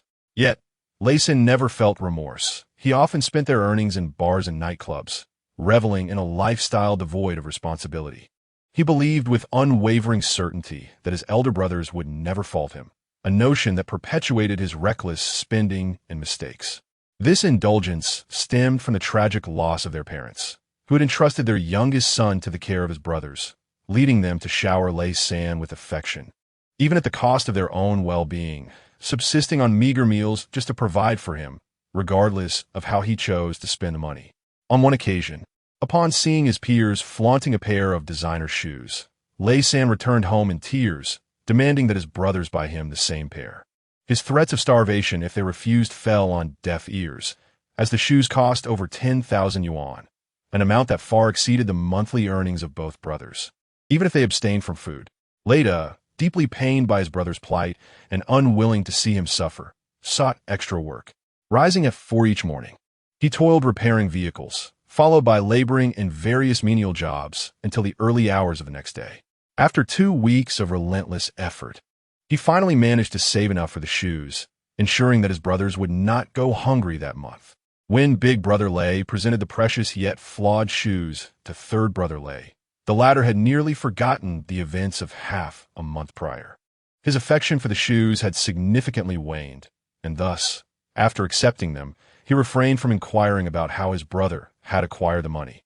He also overlooked the weariness etched on his brother's face, merely uttering a perfunctory "thank you, brother." However, this simple expression of gratitude invigorated big brother Lei, filling him with exuberance for several days. From that moment forth, whatever third brother desired, both older brothers would strive to procure, even if it meant exhausting themselves with relentless overtime or resorting to theft. As the eldest brother, big brother Lei may not have excelled in many aspects of life, but he was undoubtedly a commendable sibling. Yet, his manner of doting on his younger brother inadvertently propelled the latter toward a path of ruin. After unexpectedly gaining awakened abilities in the post-apocalyptic world, the three brothers turned their fortunes around, gradually establishing themselves as the dominant force within their territory through strength and cunning. Big brother Lei's indulgence towards his brother remained unwavering, even intensifying. He would assist in finding beautiful women for his brother, handle disputes arising from third brother's bullying, and eliminate any who dared to oppose him. Throughout the years, both big brother Lei and second brother Lei remained unmarried, perhaps understanding deep down that they had come to treat their youngest brother as if he were their own child. This bond was profoundly ingrained, akin to the present moment when third brother S head was carelessly tossed aside by Su Ran, who even added a kick for good measure, cautiously glancing at his shoes afterward, as if fearing they might be sullied by third brother S' severed head, displaying a look of disdain. Yet, this scene drove Big Brother Lei to madness, as he cried out incessantly and desperately crawled toward the direction of third brother's head. However, the force of Su Ran's kick was not easily endured. Big Brother Lei barely made any progress before spitting blood, likely suffering internal injuries. Gripping the ground with all his might, his remaining hand was bloodied and raw. Yet he persevered, ultimately reaching third brother's side, cradling his brother's head while weeping softly. Big brother, third brother, run. There's a terrifying zombie outside. At that moment, second brother Lei returned, drenched in blood and in a disheveled state. Upon seeing his elder brother with their beloved younger brother in such a dire condition, he was momentarily rendered speechless in shock. Third brother, what happened? Who did this? Second brother Lei, known for his fiery temper, wasted no time in unleashing his fury upon witnessing the scene, pounding his bloodied fists against the ground with tremendous force, kicking up clouds of dust. Second brother, you must leave. Big Brother Lei lifted his head, urging second brother to flee. He understood his brother's temperament. Once he grasped the truth, he would undoubtedly remain to confront Su Ran, yet he would be no match for him. I want tea. Big brother. What happened to third brother? Second brother Lei was deaf to his elder brother's pleas, ignoring even the words of someone he typically revered. It was me. Su Ran interjected suddenly. You must be second brother Lei. How convenient that I found you. You? I'll kill you. Upon hearing Su Ran's words, Lei Lao was consumed by rage and charged towards him. Lao, come back. Don't throw your life away. Lei Lauda, fully aware of Su Ran's terrifying prowess, was desperate to prevent the loss of yet another brother and hurried to intercept Lei Lao. However, in his weakened state, he was powerless to halt the enraged Lei Lao. Ultimately, as Lei Lao reached Su Ran, he was met with a sudden punch that sent him staggering back. Given that they faced each other directly and Lei Lao was somewhat prepared, the blow did not inflict severe injury. Instead, it merely caused his arm, raised in defense, to tremble violently. Chapter 74. Mutation's second brother. You cannot defeat him, thundered Big Brother Lei from the sidelines. Yet, Lei, consumed by fury, remained impervious to his elder's counsel. Oh, you can do better than these two pathetic fools, who fell with a single blow, Su Ran taunted, further inciting Lei's wrath. With a furious cry, Lei launched himself at Su Ran once more. Su Ran did not attempt to defend. Instead, he swiftly grasped a watermelon knife, crouched low, and slashed horizontally at Lei's legs with remarkable speed. In his rage, Lei's reflexes faltered, resulting in his legs being cleanly severed by the blade. Before Lei could utter a cry of anguish, Su Ran executed the same maneuver again, raising his leg to deliver a kick to Lei's head as he toppled downwards. A resounding thud echoed as dust flew, revealing Lei's battered form. The onlookers beheld a sight of utter disarray. Lei's lower legs had been completely severed, and a substantial portion of his head had caved in from the kick. He lay there, eyes wide open, exuding a sense of unwillingness, while blood gushed from the corner of his mouth like a fountain. Why must you resort to such brutality? Your third brother has already perished. Big Brother Lei, witnessing his brother's lifeless body, felt a surge of rage that turned to cold fury as he spat blood, his voice shifting from a roar to a calm tone. Do you hate me? Su Ran merely smiled, sidestepping the question. Hate? If I could, I would gladly trade my life for yours, if it meant your demise would be more agonizing than anyone else's. I would care not. Big Brother Lei's words dripped with profound animosity towards Su Ran, and he saw no need to conceal his feelings. With both brothers fallen to Su Ran, he found himself powerless, perhaps soon to join them in death. What need was there to hide his hatred? Surely, this man who had so suddenly appeared would not spare him simply because he bore no ill will. Hate is essential. Only through hatred can you comprehend the anguish of those you have harmed. Death holds significance only when it is meaningful. Otherwise, your demise is devoid of purpose. Su Ran remarked. a smile gracing his lips at the mention of hatred. Huh. To live in such a brutal apocalypse and still spout these lofty ideals. How have you managed to survive? Big Brother Lay scoffed at Su Ran's words. Enough of this dialogue. All you need is to harbor your hatred, Su Ran concluded, his mind made up. He strode directly towards the last standing Big Brother Lay. Make your move. Why play the saint? Big Brother Lay appeared to have surrendered completely, awaiting the inevitability of death. Su, Bado Su. Suddenly, a large figure dashed forward, urgency lacing his tone. You're still alive. Do you intend to save him? Su Ran turned to regard the newly arrived Zhang Pengzi, who, in his current state, was a picture of disarray, bloodied and caked in mud. One might have thought he had just escaped a fierce battle with an alligator in a swamp. Of course not. Zhang the Fatty was uncertain whether it was due to his obesity or the frantic running, but his breath came in ragged gasps. Su Ran's hands were unceasing in their motion, striking at the formidable Lei Lauda, whose eyes reflected a tumult of emotions, resentment, fury, and a sense of liberation. The blade descended directly upon Lei Lauda's crown, cleaving him in two.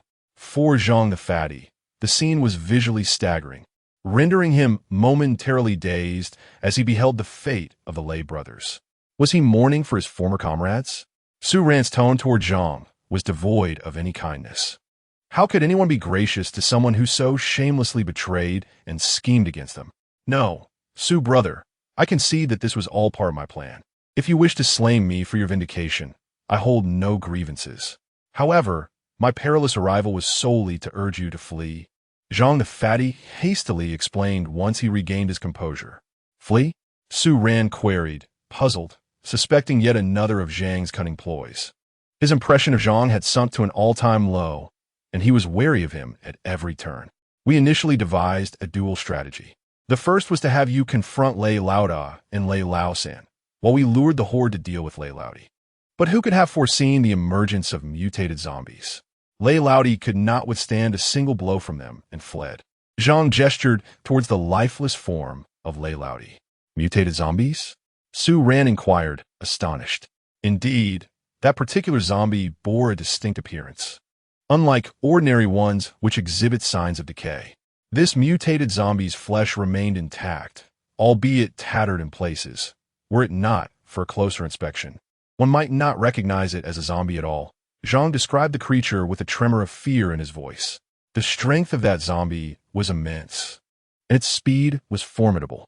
Our dozen or so comrades fell victim to it, having no means to retaliate. Furthermore, the Horde seemed to regain its fervor upon the arrival of the mutated zombie, standing still as if to welcome their king. Most terrifying of all, within the eyes of the mutated zombie, there flickered a hint of emotion. Initially, it bore a look of disdain during battle, but upon Lei Laudi's retreat, that disdain morphed into rage. Su Ran, upon hearing this, was filled with disbelief, yet the sincerity in Zhang's tone suggested he spoke the truth. Zombies are typically devoid of any human traits, but if there exists a zombie with power surpassing that of an E-grade awakened one, coupled with a semblance of emotion and the ability to command a horde, humanity would be thrust into an even more precarious situation. For both mutated zombies and awakened beings appear at random. The greater their numbers, the higher the likelihood of their emergence. Currently, the human population is vastly outnumbered by zombies, and if Su Ran's suspicions were correct, the quantity of mutated zombies would not be insignificant. Dealing with a mindless, soulless corpse is perilous enough for ordinary individuals. The advent of mutated zombies raises the stakes even higher, putting even awakened beings at risk. Then how did you manage to escape? With a skeptical gaze, Su Ran turned his attention to Zhang Pengzi. The lives of over a dozen brothers had been exchanged for his chance to escape. We all felt a sense of remorse for dragging you into this mess, which is why I came to share this news with you. To grant you the time to leave. Zhang Pengzi's expression was earnest, yet Su Ran remained unconvinced. Having lost all reason to linger here, he waved goodbye to Lon Lon, signaling that the unfamiliar young man who had witnessed the entire affair could meet his demise. Chapter 75. Breaking Free the Unfamiliar Young Man. Witnessing the wild beauty of the woman brandishing a dagger, gradually recalled that escape was indeed an option. Yet, how could the E-level awakened Lon Lon allow him to flee? In a flash, she was at his side, and with a couple of deft swipes of her dagger, she extinguished the young man's life. Thus, without uttering a single line, he unwittingly accompanied the lay brothers to their demise, perhaps perplexed internally by the enmity that had nothing to do with him. However, he would never have the chance to voice his confusion. After Lan Lan ended his life, she executed a graceful turn, feeling no remorse for the young man's utter lack of resistance. Zhang, the hefty man, regardless of his intentions, we are leaving now. Initially, I intended to kill you, but now I find myself rather reluctant to lift a finger. Su Ran also turned, striding towards a stone that had just been treated by Shun Lele. How do you feel, Stone? Su Ran inquired, gazing down at him, disregarding the anxious Zhang at the side. Brother Su, I'm not lying this time. That mutated zombie is terrifying. I wish you all the best. I'm leaving first. With that, Zhang did not linger, sprinting off in the opposite direction. Was he speaking the truth or merely acting? Su Ran pondered Zhang's hasty departure, uncertain of what to make of it. I'm fine now, my lord. Regardless of whether that hefty man speaks truth or fiction, I must go and find my sister, Stone declared, staring at his unscathed body, incredulous yet consumed by urgency. After hearing Zhang's words, the only thought lingering in Stone's mind was to find his sister and escape this place. If Zhang were lying, Stone could only dread the consequences of remaining, for Zhang was evidently working for Su Ran. Once Zhang ascended, how would he treat Stone and his sister? Conversely, if Zhang spoke truthfully, he must ensure that he and his sister left this perilous land, where even a group of awakened individuals could not contend with such a formidable foe. His presence here merely served to provide sustenance for the zombies. After voicing his thoughts, Stone paid no heed to Su Ran and the others, racing towards the direction of the slums. Su Ran contemplated intervening, but ultimately lowered his hand. Stone's actions moved him deeply, yet Su Ran was reluctant to harbor further concerns, as both siblings were merely ordinary individuals. Let us depart as well. This venture has proven fruitless. Though Su Ran had relished the kills, his spirits were not as high as they appeared, for his initial aim had solely been to locate Yichio. Turning to glance at the unfamiliar young man lying on the ground, Su Ran could not help but chuckle, for this fellow had unwittingly become a symbol of their futile endeavors. Having spent days infiltrating the Qinghe camp alongside Shen Lele and Lan Lan, enduring countless trials, they ended up with nothing to show for it, a true exercise in futility. It certainly doesn't feel right, Su Ran mused silently. Lele is unharmed, and though you did not find the person you sought, this mission can be deemed complete. Let's be on our way. Lan Lan, arms crossed, regarded Su Ran, whose expression was a tapestry of complex emotions. Let us go. Su Ran strode forward with determination, followed closely by Shan Lele and Lan Lan as the trio approached the camp's exit. As they traversed the slums, just a short distance from the camp's threshold, a cacophony of zombie howls erupted, deafening in its intensity, suggesting that the undead were perilously close. Could it be true what the rotund man had claimed? Had the zombies truly breached their defenses? Su Ran's expression shifted subtly as he scrutinized the direction of the sounds. Let us go. Seemingly having glimpsed something, Su Ran hesitated no longer and urged the two women to run alongside him. As they sprinted, Su Ran glanced back, witnessing a dark tide of corpses surging towards them. The sheer volume was beyond what any individual could withstand. At that moment, Su Ran felt an unprecedented sense of helplessness. Previously, encounters with zombies had been manageable, either by crushing them under the RV's weight or by relying on his own formidable strength. But today's horde instilled a deep-seated panic within him. With a sudden surge of adrenaline, he slammed the accelerator, and the RV barreled forward like a wild stallion, crushing the zombies in its path. As they burst through the horde, Su Ran dared not ease his speed. Glancing in the rearview mirror, he saw the relentless swarm gradually diminishing, yet still in pursuit. Having exited the city, the zombies continued their relentless chase. We can't return to the resort. Lan Lan intozet suddenly. I know, Su Ran replied, his demeanor grave, his foot unwavering on the accelerator. He understood her implication. Returning to the resort now could lead the zombies back to Lan Lan's sisters, endangering them. Su Ran was also unwilling to let the zombies continue their rampage in Qinghe City. Thus, he contemplated alternative routes to effectively shake off the undead. The awakened individuals in the Qinghe camp were nearly all deceased, and it was likely that the zombies had ravaged the area. Yet, Su Ran held on to a flicker of hope that some ordinary souls in the slums might still cling to life. He was neither a savior nor a saint, incapable of rescuing so many. However, having escaped the tide, he did not mind drawing the zombies out of the city. The RV pressed onward until it reached a point approximately 20 to 30 kilometers from Qinghe City, where the undead were completely out of sight. Just as Su Ran exhaled a sigh of relief while fixating on the rearview mirror, Shun Leilei's voice pierced through the tension. "There's someone ahead." Su Ran swiftly turned his head and slammed on the brakes, causing the two women to be thrown forward by inertia. Steadying himself, Su Ran focused ahead, where a girl clad in tattered black robes stood before the vehicle. She appeared to be no more than 15 or 16 years old, dazed and motionless. Her skin an unnaturally pale shade that betrayed no hint of color. "What on earth is this? A scam?" Su Ran instinctively uttered a remark, then turned to gaze at the two girls sprawled in disarray, silently acknowledging that the situation was dire. It was not that Shun Leilei and Lon Lon could contend with Su Ran, nor would they ever resort to physical confrontation. However, the incessant chattering of the two girls left Su Ran feeling quite embarrassed. "Well, it's not my fault," he said, scratching his head awkwardly. At that moment, Shun Leilei and Lon Lon rose from the ground, casting Su Ran a fierce glare as they tidied their clothing and directed their attention toward the girl outside the vehicle. Chapter 76. Fury as the car door swung open. The two women disembarked first, followed by the remorseful Su Ran. "Little sister, standing there is perilous," Shun Leilei inquired with excessive concern, gazing at the girl before her, whose alabaster skin seemed almost ethereal. It was not that the trio lacked awareness of the apocalyptic circumstances. They were merely E-grade awakeners, confident in their abilities against what appeared to be a frail girl. Yet, the girl remained rooted in place, staring vacantly at the three. "What is the matter? Can she not hear us?" Lon Lon approached, curiosity piqued as she studied the girl. In the next instant, the girl opened her mouth, emitting a sound that startled the trio. It resembled not speech, but rather the guttural moan of a zombie. Faced with the sight of a girl who appeared human, yet emitted such a horrific sound, Su Ran felt his heart race, a troubling thought flashing through his mind.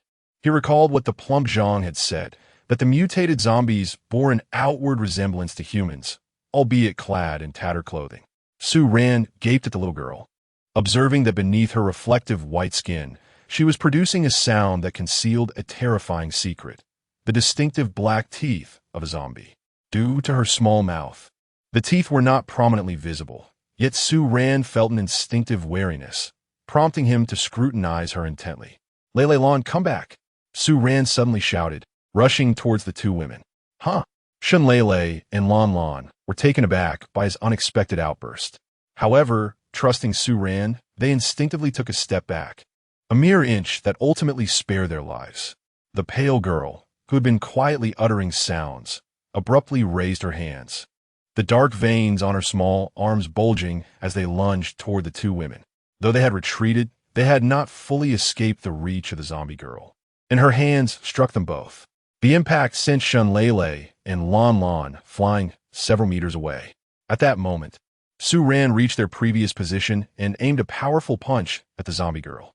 To his astonishment, the girl effortlessly parried his blow, the force of his strike, potent enough to fell an equal-tier awakener in a moment of distraction, felt as though it had collided with an impenetrable wall.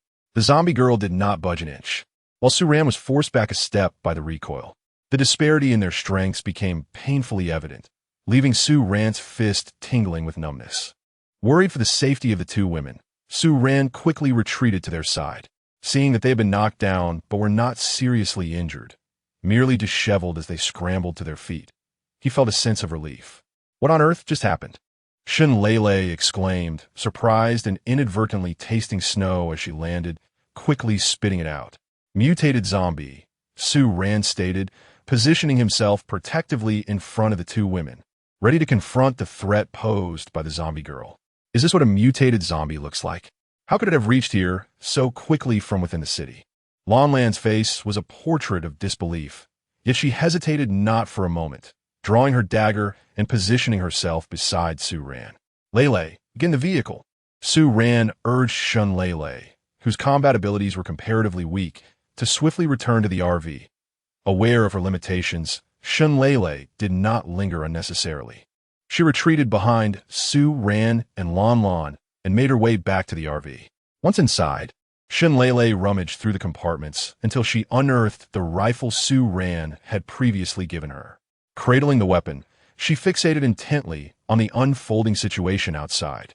Though she understood that the rifle would likely prove ineffective in the current battle, holding it provided her with a semblance of comfort. Observing Shun Lele's return to the RV, Su Ran felt a significant alleviation of his concerns.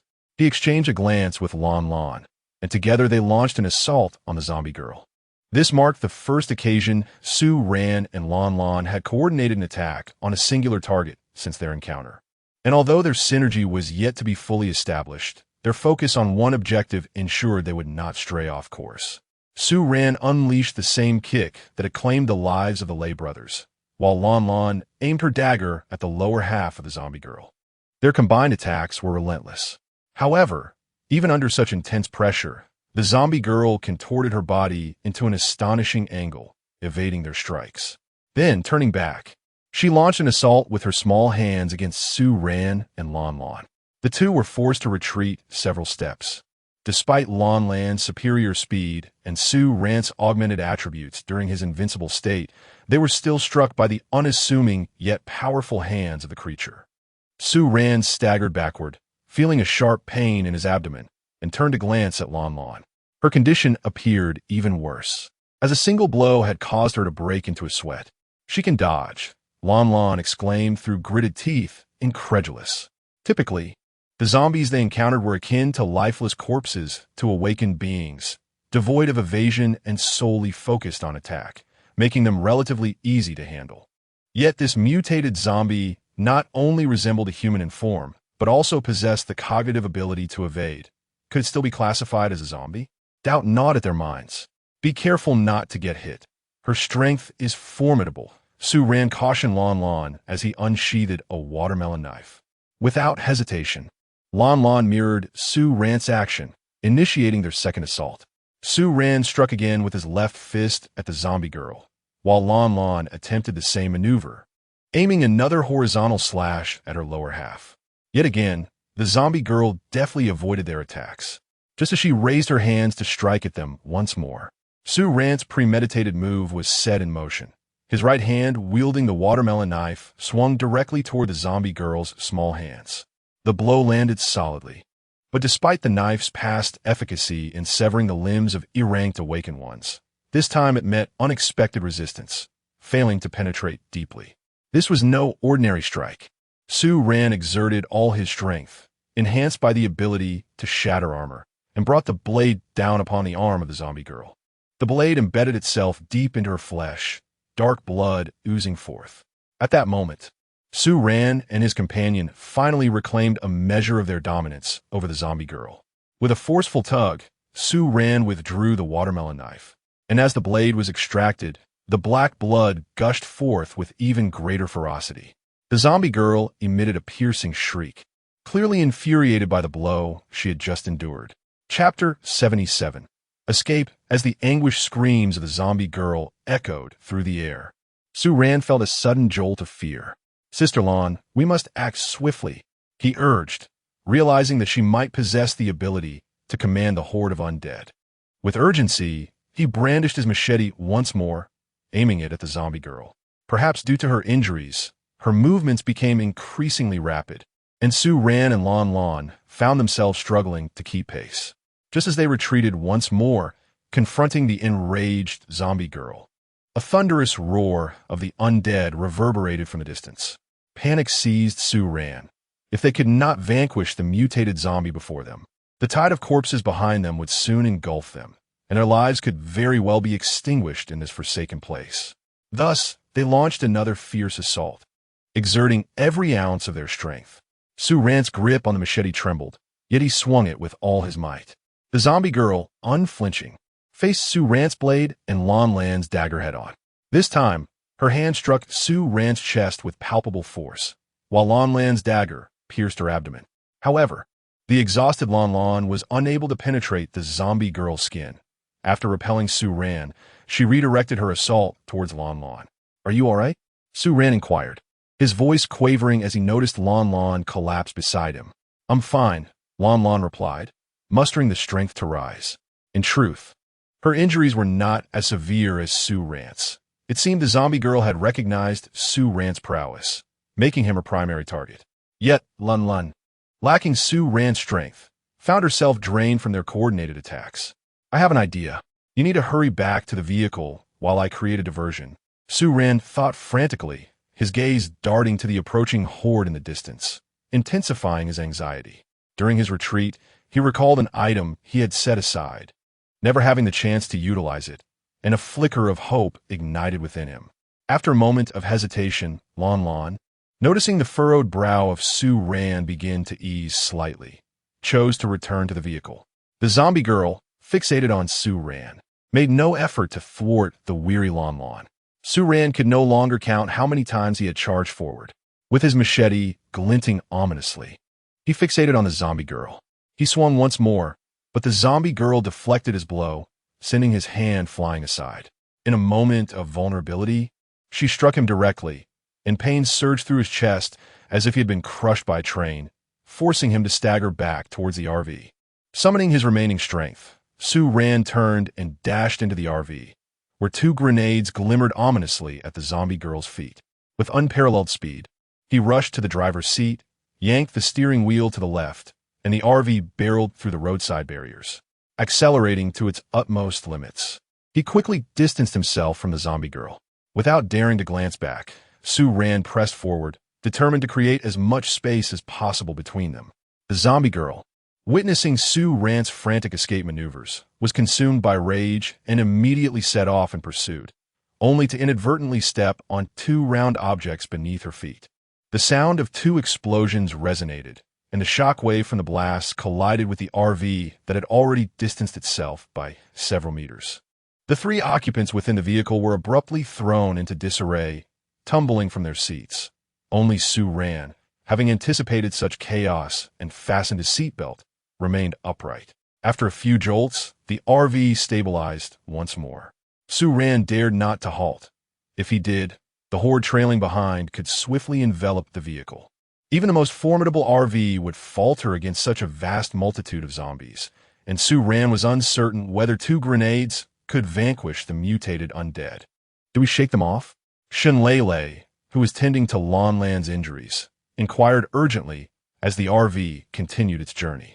"I believe so, but I cannot afford to stop." Su Ran gritted his teeth, fatigue and pain suddenly overwhelming him, causing him to lose consciousness. The RV, devoid of its driver, careened forward, colliding with an obstacle. When Su Ran regained consciousness, he found himself lying in the RV's bedroom, a spacious bed he had not enjoyed in some time. Although still weak, he felt a sense of relaxation wash over him. However, as thoughts of his previous state flooded back, he promptly sat up. "Stay down. You scare me half to death with those injuries." Shun Lei entered, carrying a steaming bowl of kanji. "Where are we now? Have we completely evaded the horde?" Su Ran bombarded her with questions. "I'm not sure where we are, but we definitely got away," Shun Lei replied, lifting the bowl to feed him. "Mm." Su Ran instinctively opened his mouth for the spoon, but as soon as the porridge reached his lips, he yelped from the heat. "My apologies. I forgot it was hot," Shun Lei said, appearing genuinely embarrassed as she blew on the kanji. "What happened after I fainted? How long was I out?" Su Ran asked while she cooled the porridge. "You were unconscious for quite a while. It's already midnight. Thankfully, Lan Lan can drive, or we wouldn't have escaped the zombies." "Where is she?" Su Ran inquired, just as Shun Lei's spoon blocked his mouth. "She's in the shower. Should I call her?" Shun Lei turned her gaze toward the bathroom. Never mind. It's fine as long as we're safe." Su Ran gestured for her not to summon Lan Lan, and Shun Lei resumed feeding him. "Are you awake?" Lan Lan emerged from the bathroom, clad in Shun Lei's clothing, which clearly did not fit her well. This was not merely a matter of height, but rather of physique. Shunlele, being younger, had not yet developed as fully as Lon Lon. Su Ran gazed at Lon Lon, nearly overwhelmed by the sight. Her long, slightly wavy hair glistened with droplets of water, trailing down her face and onto her ill-fitting attire, creating a striking tableau. Ahem, Sister Lon, where exactly are we? Unable to obtain any information from Shunlele, Su Ran turned to the more reliable Lon Lon. I have no idea. It's far too dark to discern our surroundings. In any case, we managed to shake off the zombies. While driving, Lon Lon focused solely on evading the undead, oblivious to their location. By the time she realized the situation, the night had enveloped them completely, rendering the environment indistinguishable. It was only with the aid of the RV's headlights that they discovered a seemingly suitable parking spot. After parking the RV, the two women meticulously observed their surroundings for several hours before they felt secure enough to begin their evening routines. Chapter 78. The Southern River. Su Ran assessed the state of his injuries, which had largely healed. He turned his gaze to Lon Lon, who had also sustained injuries but appeared to be in decent shape. This was indeed the advantage of having a healer in the team. What shall we do next? Lon Lon inquired naturally, seeking Su Ran's opinion as he regained consciousness. Let us wait until tomorrow to see where we are, Su Ran replied, cautious of the darkness surrounding them. The three exchanged goodnights and retired to their respective quarters. Lying on the comfortable bed, Su Ran reflected on the encounters with the mutated zombies that day. System, what exactly is the nature of these mutated zombies? Su Ran believed that the system was the most reliable source of information. It would surely provide answers to his queries. Humans can evolve into awakened beings. It is not surprising that zombies can mutate as well. The system confirmed Su Ran's suspicion regarding the mutated zombies. Similar to awakened beings, mutated zombies also possess levels. The one you encountered today was at least a D-grade mutated zombie. It likely let you escape without exerting itself.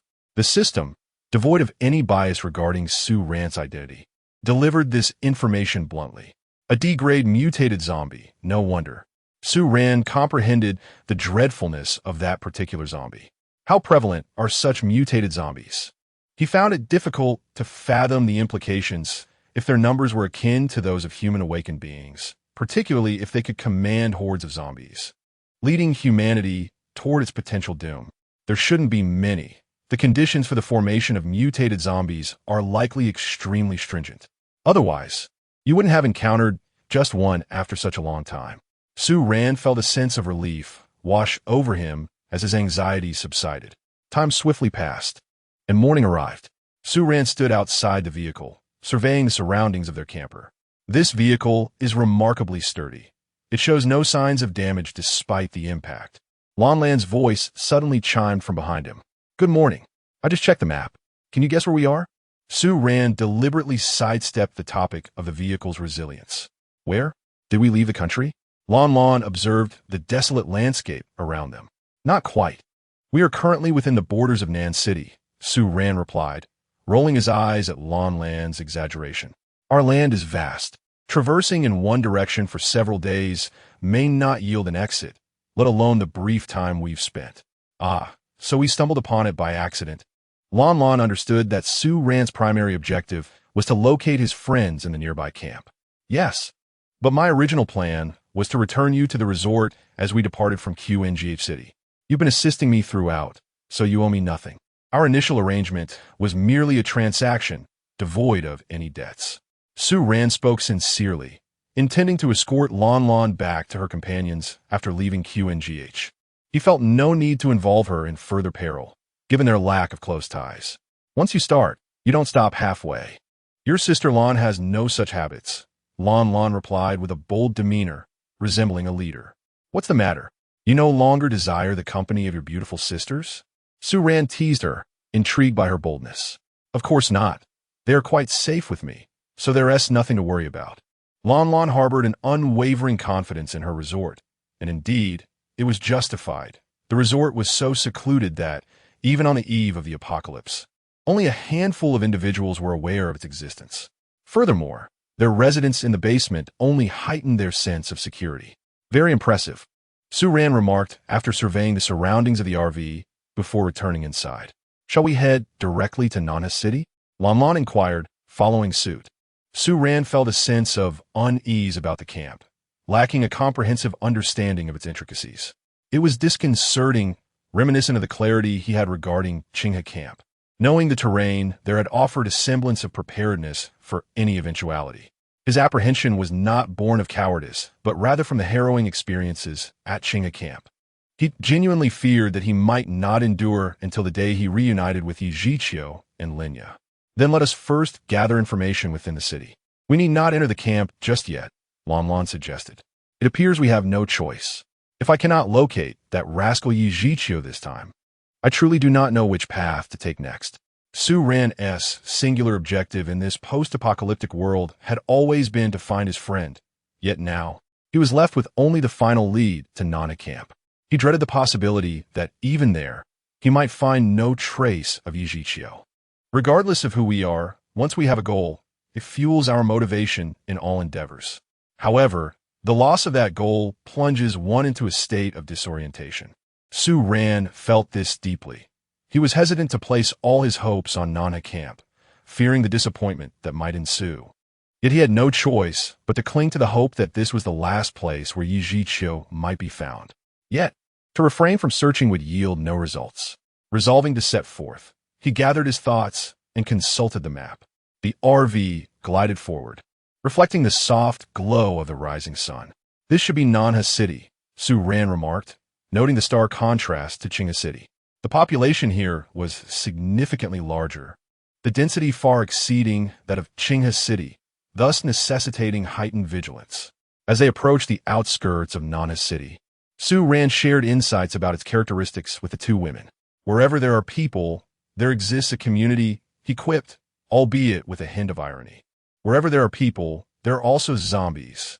The prevalence of zombies significantly increases the likelihood of encountering mutated variants, thus rendering their journey through Nana City potentially more perilous than their previous expedition to Qinghe City. As the RV entered Nana City, they traversed the fringes of the urban expanse. This is rather unusual, Su Ran observed, noting the desolate streets devoid of any wandering zombies. Indeed, Nana City is a populous area. How could there be no zombies? Lanlan's expression grew grave as she scanned their surroundings. There are several possibilities, Su Ran analyzed. First, there may be mutated zombies in Nana City that command the ordinary ones, resulting in the absence of stragglers. Second, it is conceivable that the security is exceptionally tight, with the camp's fighters having eradicated the zombies, though this scenario is nearly impossible. Third, it is plausible that Nana Camp has fallen, leading zombies to congregate there, as survivors would essentially equate to a concentrated food source. Su Ran continued to assess the circumstances surrounding Nana City. The second and third possibilities seem rather unlikely. I should be hearing news from Nana City shortly. A camp cannot be so swiftly annihilated. If it were indeed eradicated, it could only be attributed to the first possibility, mutated zombies. The mere mention of mutated zombies still sends a shiver down the spine of the three. That little girl was a D-class mutated zombie. If an even higher level one were to emerge in Nana City, we might unwittingly find ourselves as easy prey. After Su Ran conveyed this thought, he proceeded to inform the two women about the levels of mutated zombies as per the system. Let's not speak of it, shall we? Superstitions, Shun Lele interjected suddenly. Chapter 79. A desolate silence. The three of them engaged in discussion while driving along the outskirts of Nana City. They wandered almost the entire day, from dawn until dusk, only to discover that not a single zombie or survivor could be found, which filled them with deep concern. An unsettling sense of the unknown loomed over them. As their RV approached a supermarket, Su Ran disembarked alone, halting the two women from following him. I'll take a look. There's no need for confrontation. Everyone needs to eat to survive. Thus, the supermarket is likely the most probable place where people might still be alive or have once lived. Su Ran returned to the vehicle shortly after entering the supermarket, reporting his findings. Inside, there were hardly any supplies left and no signs of struggle.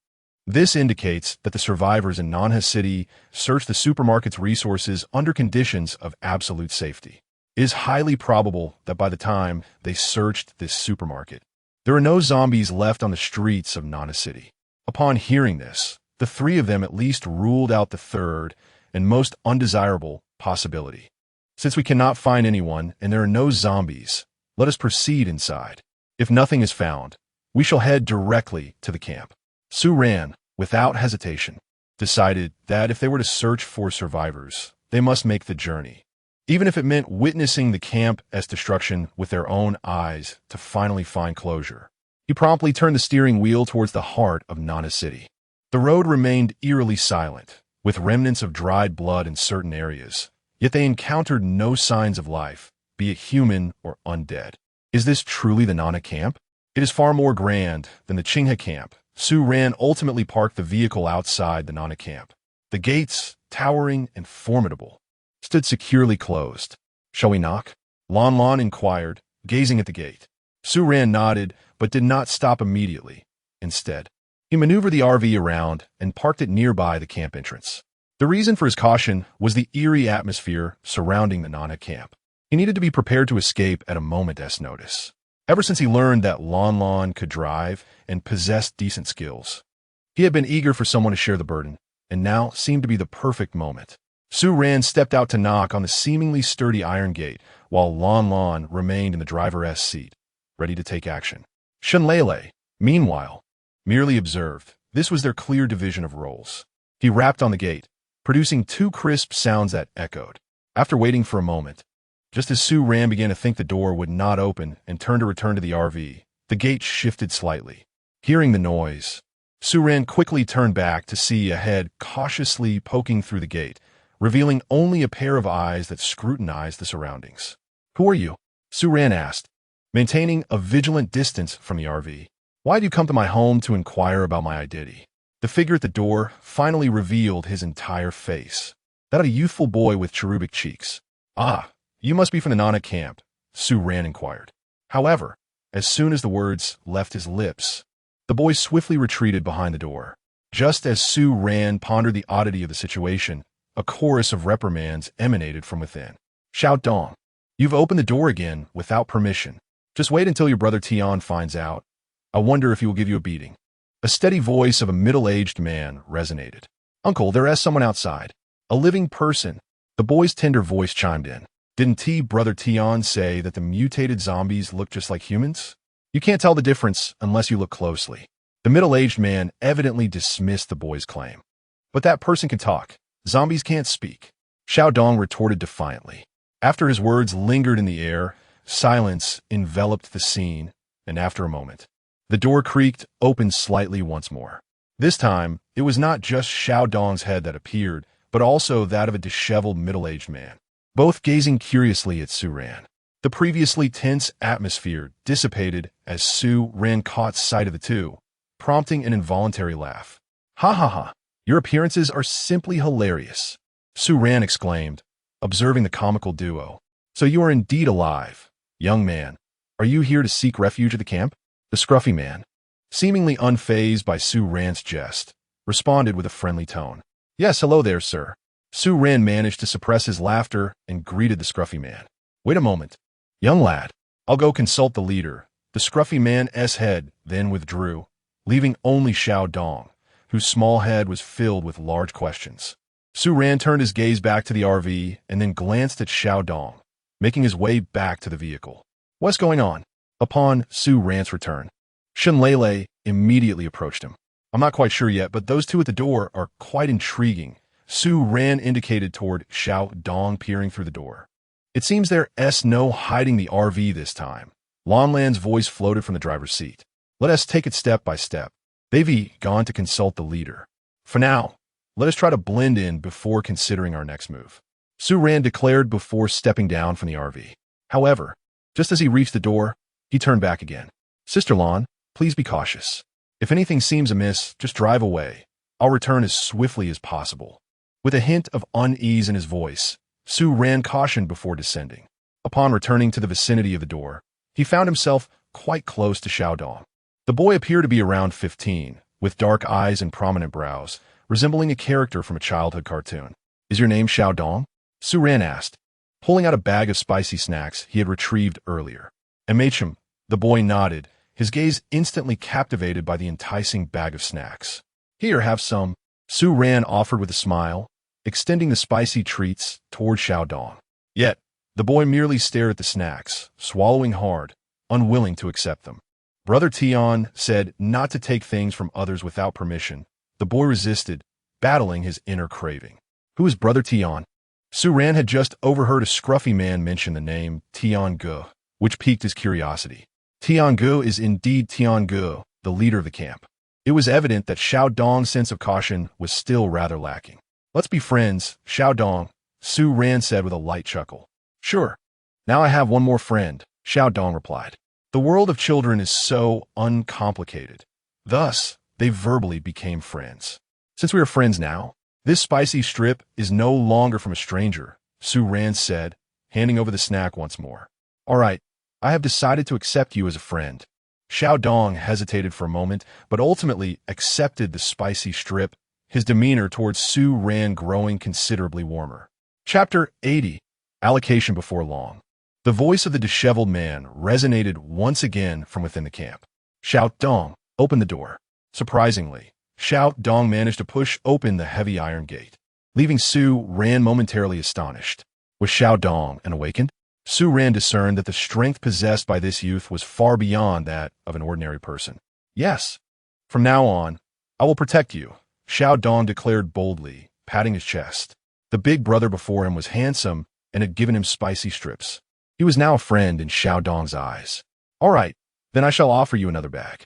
Upon hearing this, Su Ran produced another bag of spicy strips, causing Xiao Dong to beam with delight, almost believing Su Ran to be like Doraemon, hiding delicious treats in his pocket.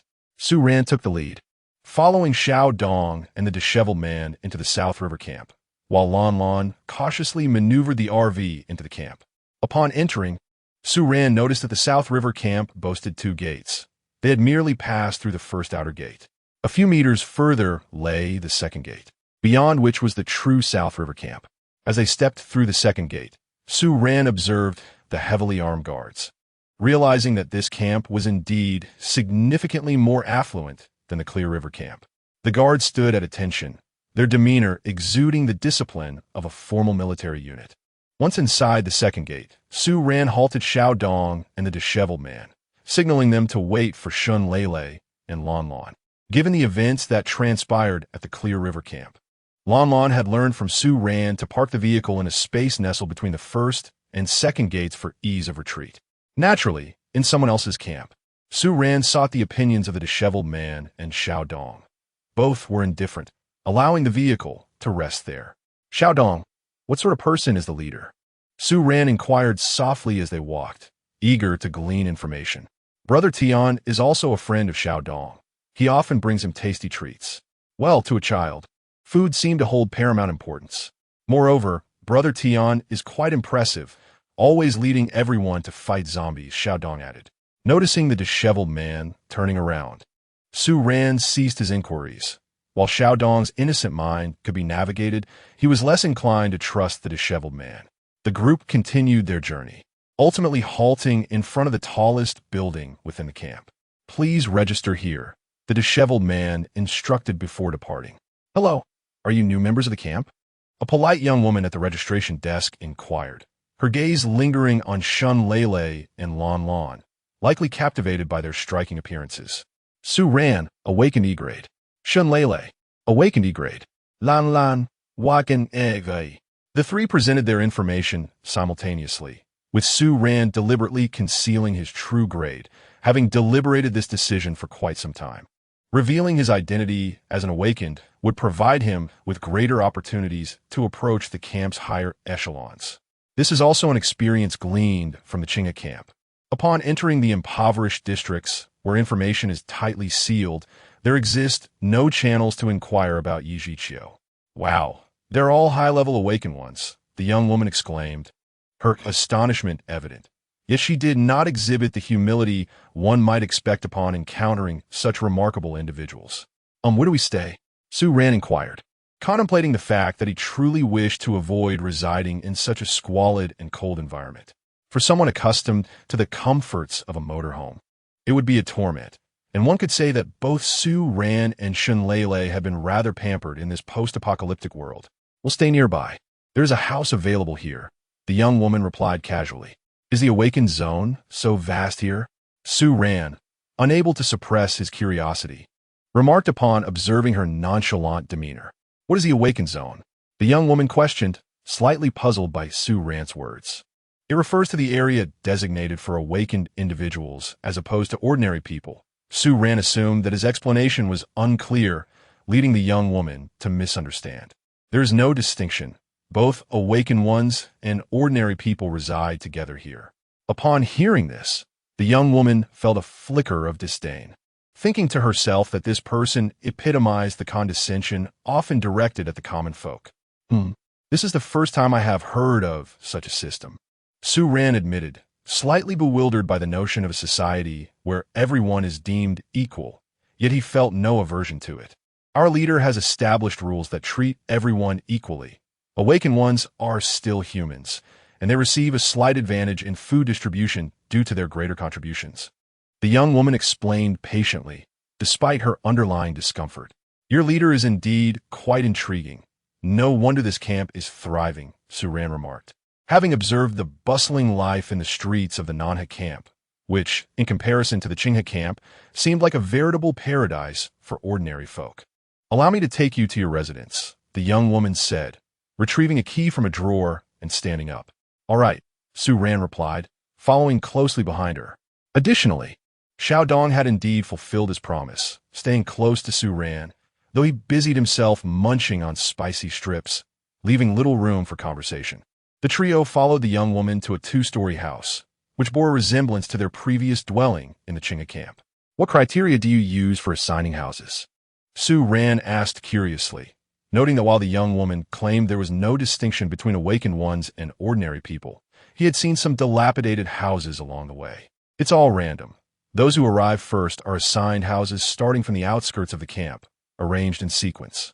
You are fortunate to have received this small villa, the young woman stated as she unlocked the front door.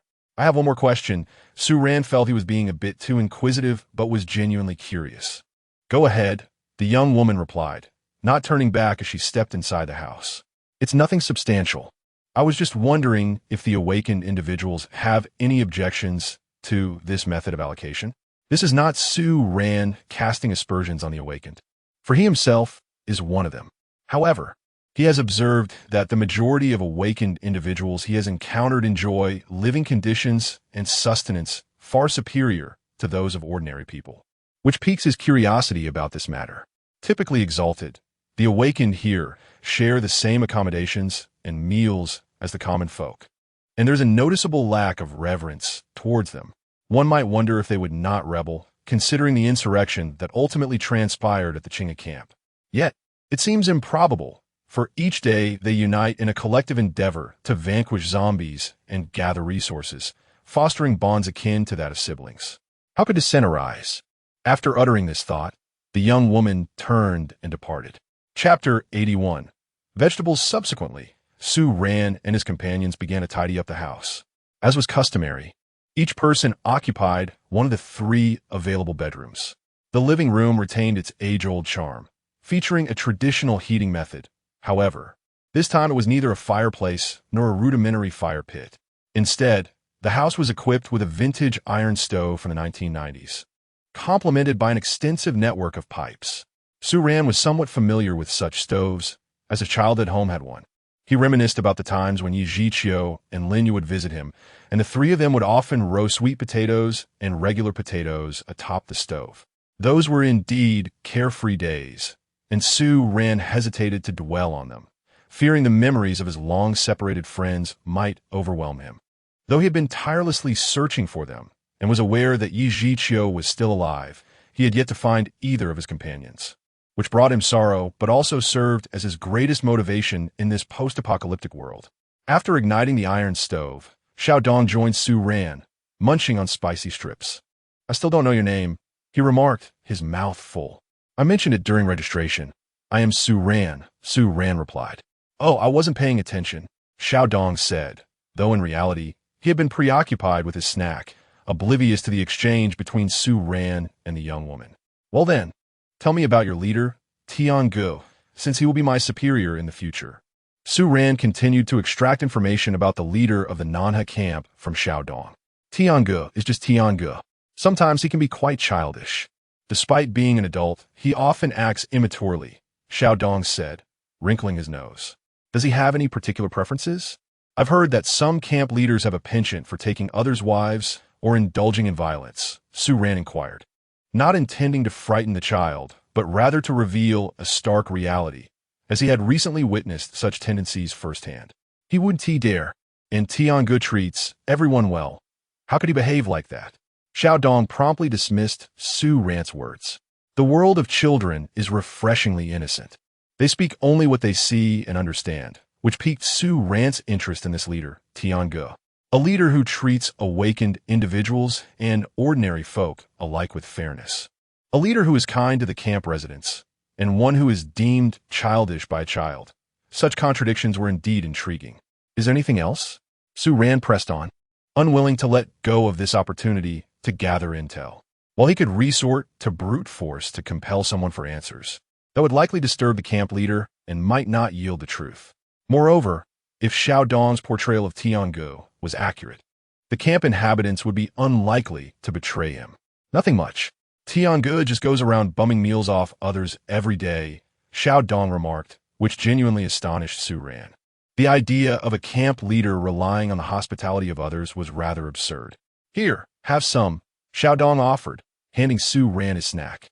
As Su Ran was in the midst of his inquiry, he noticed that Xiaodong had finished his spicy strips, prompting him to offer a bag of potato chips. Xiaodong's eyes were once again captivated by the chips. It is understandable, for in a post-apocalyptic world, one seldom encounters such indulgences as spicy strips and potato chips. At least for the first couple of months following the cataclysm, the readily consumable food supplies have been largely depleted. What remained were primarily non-perishable items. And unlike the warmer southern regions, the northern climate did not allow for the cultivation of food. In such frigid conditions, the soil had become too hard for planting. Moreover, given Xiaodong's tender age, his cravings for snacks were undeniable. The allure of Su Ran's spicy strips and potato chips was indeed immense. However, Xiaodong did not immediately take the chips. Instead, he sat there, tilting his head in contemplation. No, friends should engage in a reciprocal exchange. You wait for me, he thought. After a moment of deliberation, he sprang to his feet and hurried away. Huh? Su Ran looked on, bewildered by Xiaodong's sudden departure. That lad is quite adorable, Shun Lele remarked, particularly fond of Xiaodong's thick eyebrows, reminiscent of the character from Crayon Shin-chan. Su Ran intended to engage in further conversation, but found it difficult to decipher the thoughts of the young boy. While it's still light, I shall take a stroll through the market, he decided, knowing that gathering information required a broad approach. I'll accompany Lele. After the incident where Shun Lele was captured by Lei Lao San, Lon Lon had become particularly vigilant regarding Lele's safety. I shall join as well. At least this camp does not appear as perilous as Chinga camp. Lele was also disinclined to remain alone at home, for during their time at Chinga camp, she had the company of Shiring. Thus, the trio ventured into the streets. Their residence was not far, situated near the center of the camp, and stepping outside led them directly into the bustling market. Are there fresh vegetables for sale? Although Su Ran's storage contained a plethora of items, fresh vegetables had become a rarity on their journey. The sight of fresh produce in the camp was indeed a feast for their eyes. Hello, how much for these vegetables? Su Ran inquired as he approached the stall. The vendor was a middle-aged woman, her figure slender from the scarcity of resources in the aftermath of the apocalypse. She greeted them with a warm smile, a sight that felt refreshingly rare, in a world filled with scattered survivors and the grim realities of their existence. Such smiles had become a precious commodity. Despite the evident wrinkles at the corners of her eyes, one could easily surmise that she was once a beauty in her youth. You can exchange for goods of equivalent value, the woman replied, her expression one of mild surprise as she regarded Su Ran and his companions. Although the Southern River camp was populous, the residents coexisted harmoniously, making it common for individuals to recognize one another, even if they were not personally acquainted. Su Ran and his companions were clearly unfamiliar faces, yet their appearances were strikingly handsome. their attire and physiques seemingly untouched by the trials of the apocalypse. "Are you newcomers?" inquired a middle-aged woman. "Yes, we just arrived," Su Ran replied, his heart filled with goodwill at the woman's warm smile. Thus his tone was amiable. "Then these vegetables are a gift for you, a token of welcome," she said, as she gathered a head of cabbage, a bunch of spinach, a handful of bok choy, and 2 cucumbers from her stall, and presented them to him. Su Ran was taken aback. Not only did he wonder about the origin of these fresh vegetables, but he also pondered the immense value of such produce in a post-apocalyptic world. What prompted her to be so generous merely because they were newcomers? Chapter 82. The Return Gift. "I cannot accept something so precious," Su Ran hastily declined, fully aware of the significance of the vegetables despite having an ample supply in his storage space. "Please take it. You've just arrived at the camp, and I imagine your provisions are scarce." "It is indeed arduous to venture out there alone," the middle-aged woman insisted, pressing the vegetables into Su Ran's hands. "I feel quite embarrassed," Su Ran said as he accepted the vegetables. Turning discreetly, he retrieved several packets of self-heating meals and a 10-pound bag of rice.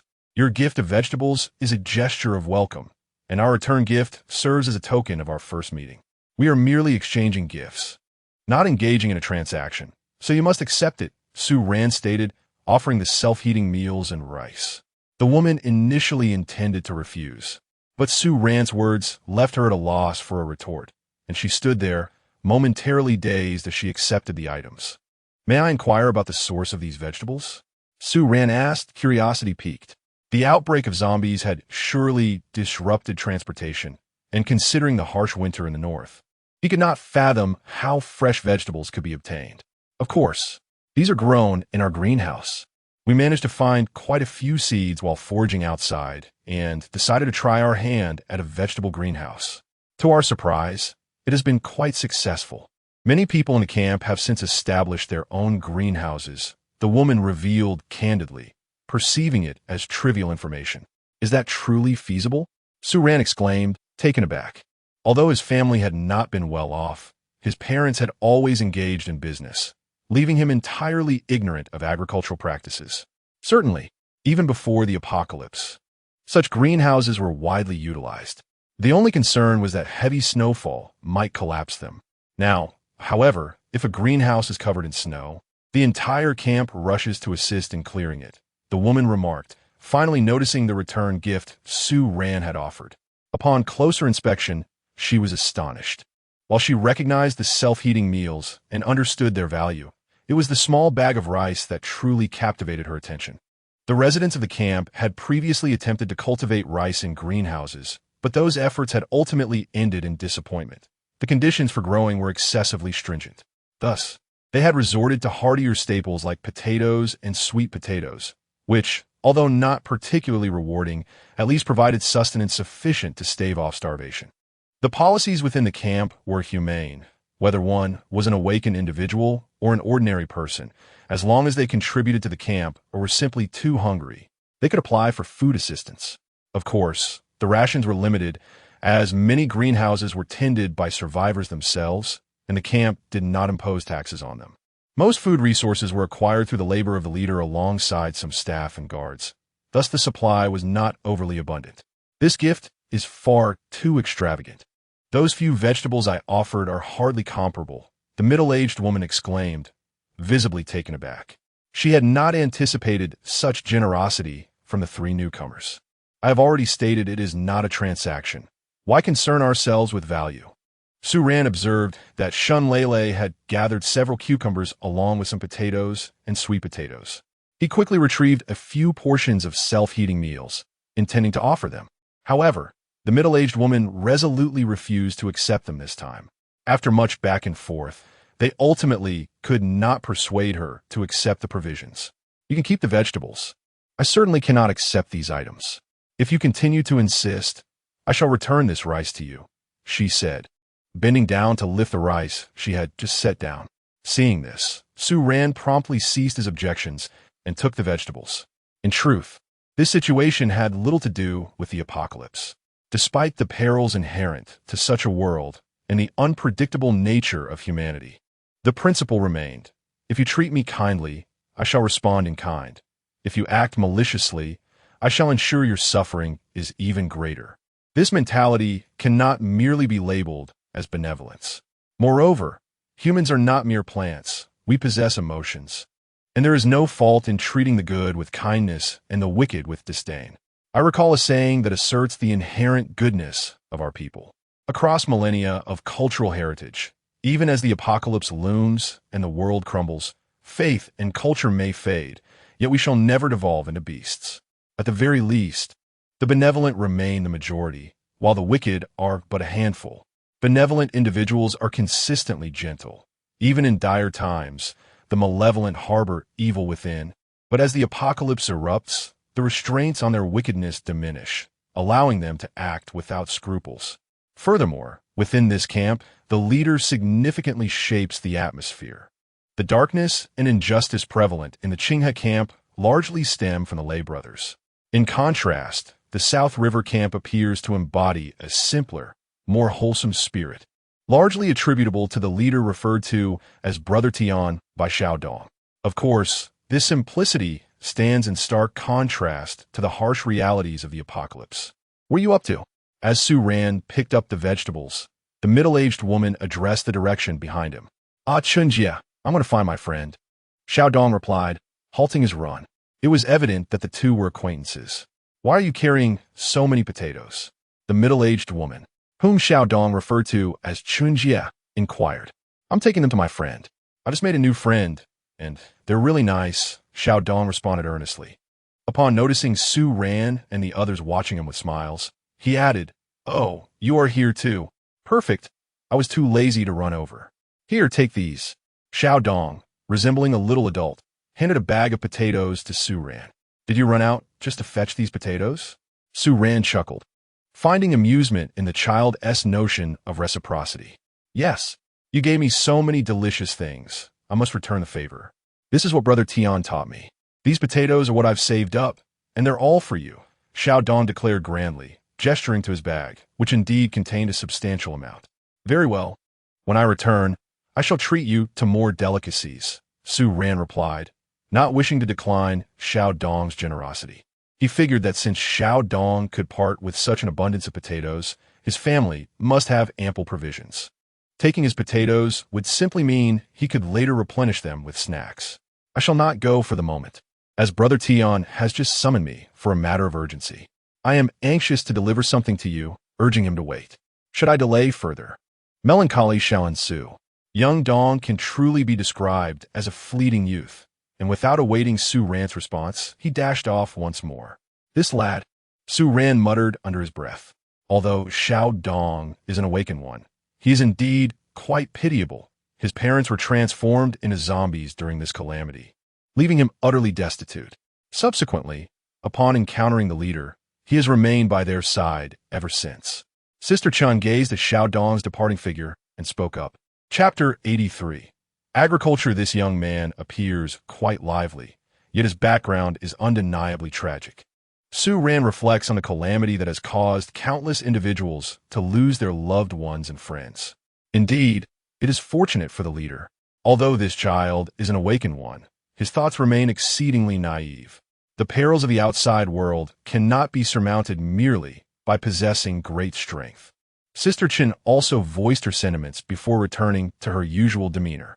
The post-apocalyptic world is a desolate landscape, with humanity in disarray.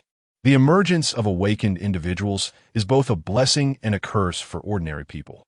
On the one hand, humanity has finally acquired a modicum of retaliatory power. Previously, they could only contend with ordinary zombies. The abilities of the awakened are seemingly insurmountable, yet now, zombies have begun to mutate, and the current levels of the awakened appear insufficient. Su Ran possesses a system that has propelled him to the pinnacle of E rank, aided by the use of stimulants. Among other awakened individuals, E rank is indeed a rarity, as evidenced by the Qinghe camp. If not for Su Ran's arrival at the camp, the lay brothers would have been the undisputed kings, unchallenged by anyone. Of course, it must be noted that this rarity does not diminish the exceptional talents of our great nation. One can never know which hidden corners may harbor individuals of extraordinary capabilities. After Xiao Dong's departure, Su Ran and his companions bid farewell to Sister Chun and continued their stroll, refraining from inquiring about Yichio's whereabouts. Through their conversations with Xiao Dong and Sister Chun, Su Ran concluded that the camp exhibited a remarkable degree of unity. Should Yichio have engaged in any activities here, asking a single individual would likely result in the entire camp being aware of it. Consequently, Su Ran decided that it was unnecessary to resort to subterfuge to gather information within this camp. He resolved to wait for Xiao Dong's return and request that he accompany him to meet the leader, Tiange. At that time, he would discern the true nature of Tiange. If he proved to be a commendable individual, Su Ran would not hesitate to inquire directly. However, if Tiange turned out to be a hypocrite, Su Ran would not mind revisiting the events at Qinghe camp. This overconfidence, a side effect of his drug use, was indeed a flaw in Su Ran's character.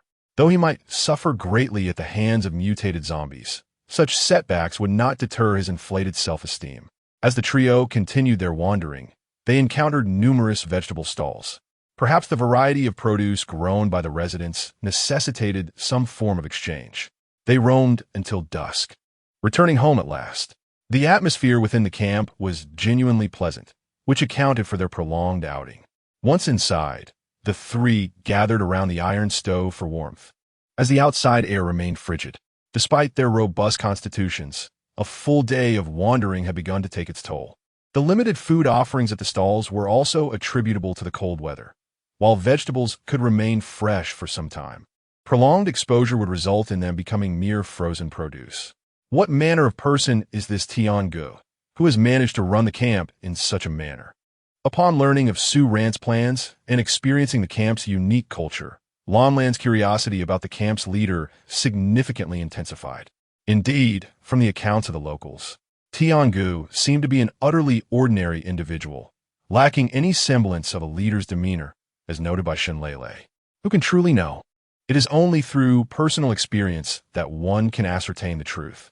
Su Ran pondered this dilemma, realizing that relying solely on hearsay to form an opinion about an individual is inherently unreliable. Seeing is indeed believing. Inquiring about someone through the perspectives of others is merely a last resort. For each individual is unique, and one's character profoundly influences their judgments of others. For instance, while Xiao Dong describes Tiange as rather immature, Chun Jie views him as dependable. These assessments are shaped by their respective viewpoints. Nevertheless, after a day of inquiries, it is evident that Tiange stands in stark contrast to the lay brothers.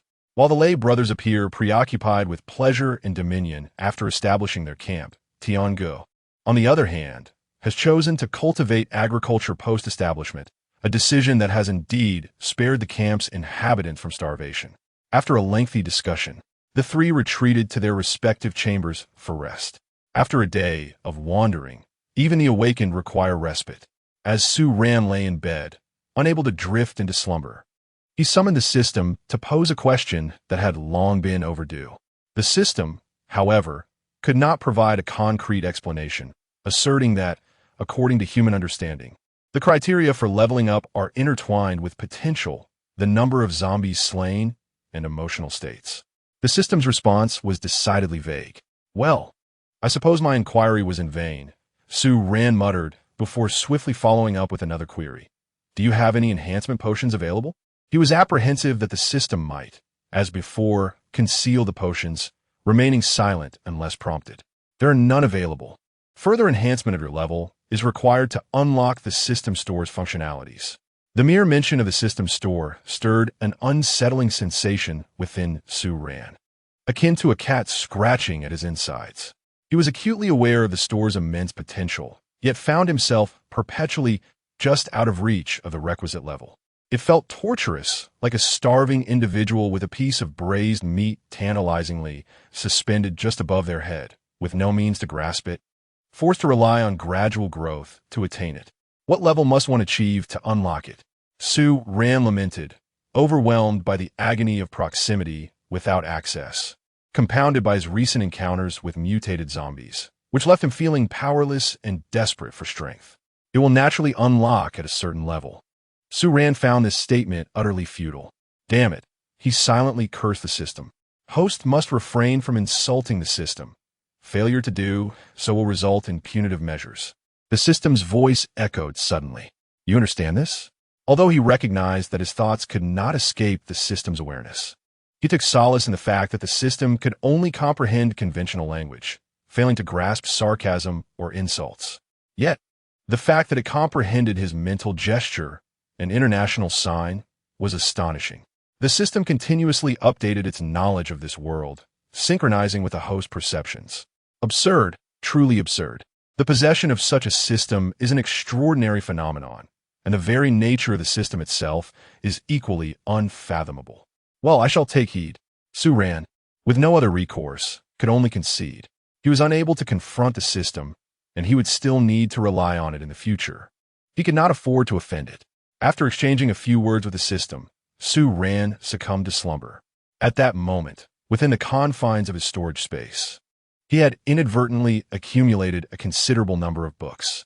Among these, one particular tome was curiously turning its pages by itself. Chapter 84. Inquiring as expected, early the next morning, Xiao Dong came knocking at the door, and to everyone's surprise, the little fellow arrived bearing gifts. Su Ran, I'm here to play. Xiao Dong exclaimed as he placed several carrots down and settled on the sofa, promptly indulging in the bag of potato chips Su Ran had given him the day before. Initially, he had declined the chips, opting instead to rush home to fetch potatoes as a gift for Su Ran, and now, with the addition of the carrots he brought this morning, he felt justified in enjoying the chips. What a clever demonstration of reciprocity. Upon hearing Xiao Dong's voice, Su Ran descended the stairs and found Lan Lan already sitting downstairs, warming herself by the fire. You're up so early, Xiao Dong, Su Ran greeted him. My brother Tian always drags me out for morning runs. It's so childish, Xiao Dong replied, crunching on chips while dismissing his brother's antics. Do you have anything planned today? Su Ran asked, engaging with Xiao Dong, who often spoke with the gravitas of an adult. Nothing much. Xiao Dong licked the flavor from his fingers, contemplating his reply. If that's the case, would you take me to find your brother Tian later? I have a small matter to attend to. Sure, he doesn't have much going on anyway, Xiao Dong readily agreed. At that early hour, having not eaten, Su Ran felt too lazy to prepare a meal, so he retrieved 4 portions of self-heating food. What is this? Xiao Dong inquired curiously about the self-heating rice. Having never seen anything like it before, it resembled instant noodles, yet was distinctly different. It's delicious. You'll see once you try it. Su Ran replied as Lan Lan proceeded to heat the 4 meals, while Xiao Dong watched in rapt fascination. Su Ran then returned upstairs to rouse Shunlele, who was still asleep, and soon all 4 of them gathered on the sofa, eagerly awaiting the heating of their food. Oh, there are canned peaches too, Xiao Dong exclaimed, watching as Lan Lan opened the packaging for the side dishes. Yes, do you like them, Xiao Dong? Su Ran chuckled at the sight of Xiao Dong's expression, his thick eyebrows knitted together in delight. I do. I only got canned peaches when I had a cold before. Xiao Dong's remark triggered a wave of nostalgia among the 3. Ah, yes, except for Lan Lan, the privileged one. Su Ran recalled vividly how he had longed for canned peaches as a child, only to be denied by his parents for being too expensive. Each time he was fortunate enough to have canned peaches, it was typically after falling ill, as if the syrupy fruit could cure his ailments. However, during those times, everything tasted bland, and the canned peaches never felt satisfying, which made them one of the most coveted treats for children. As an adult, Su Ran once indulged in a vengeful spree, purchasing 10 cans of canned peaches purely for enjoyment, yet he had overestimated his capacity, becoming overwhelmed after just 4 cans, the sweetness leaving him nauseated at the very sight of them for a while. That night, he nearly spent the evening in the bathroom. For the survivors in this post-apocalyptic world, such a delicacy could undoubtedly be deemed a luxury. Although canned goods generally have a longer shelf life, the scarcity of food has left little that remains unconsumed. Observing Xiao Dong relishing the canned peaches, Su Ran handed him a bottle of water, as the self-heating rice had just finished warming. Xiao Dong, which flavor would you like? We have black pepper beef, soy sauce fried rice, mixed fried rice, and braised pork with preserved vegetables fried rice, Su Ran inquired, gesturing toward the 4 portions of rice on the table. This question left Xiao Dong in a quandary for quite some time. He desired to taste them all, and they all appeared quite appetizing. Sitting there, he pondered his choice. Noticing Xiao Dong's indecision, Su Ran couldn't help but interject, "Stop staring. At this rate, they will grow cold. Just pick one. You can always try the other flavors next time." "All right then, I'll have the black pepper beef." Xiao Dong finally settled on the savory option. After the four of them finished their breakfast, Xiao Dong took Su Ran to the building where they had registered last time. He sought out Brother Tian. The young woman who had registered Su Ran and the others yesterday looked up upon seeing Xiao Dong and greeted him warmly. "Sister Yao Yao, my friend has a matter to discuss with Brother Tian." Xiao Dong proudly pointed to Su Ran. "Oh, you may go find him. He is probably still snoozing." The young woman, referred to as Sister Yao Yao by Xiao Dong, dismissed them and returned to her work. Su Ran had sensed yesterday that the young woman did not hold him in high regard when he mentioned the treatment of awakeners, so he refrained from initiating conversation, sparing himself any embarrassment. Ascending to the 6th floor in one breath, Xiao Dong stood at a room's entrance, skillfully retrieving a key from beneath the doormat and unlocking the door. "Brother Tian, I brought a friend to see you," Xiao Dong shouted upon entering, showing little reverence for the fact that the occupant was the camp leader. "He is probably still asleep. Let us go in," he added. The apartment featured a living room, with the bedrooms located on the 2nd floor, and Xiao Dong led Su Ran directly up the stairs. Brother Tian, arriving at the bedside, Xiao Dong saw Brother Tian snoring and felt embarrassed in front of his friend. Thus, he shouted even louder, causing Su Ran's ears to ring, not to mention the startled Brother Tian. What is going on, Xiao Dong? Why the ruckus so early?" Brother Tian sat up abruptly, looking alarmed at Xiao Dong. "I brought a friend to see you. How can you still be sleeping?" "Isn't there a sense of responsibility that comes with being the camp leader?"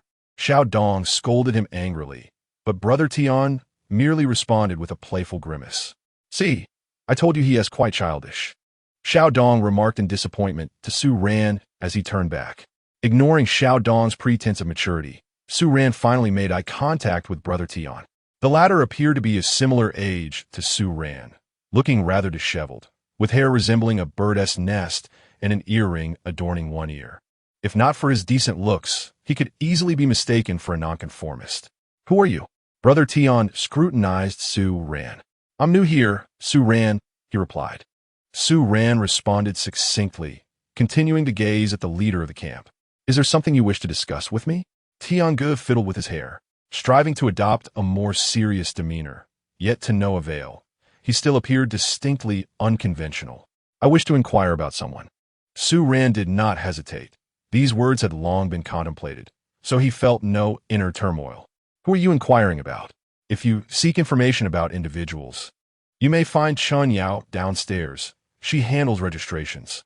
Upon hearing that it pertained to inquiries about people, Tian Ge lost interest and desired to recline once more.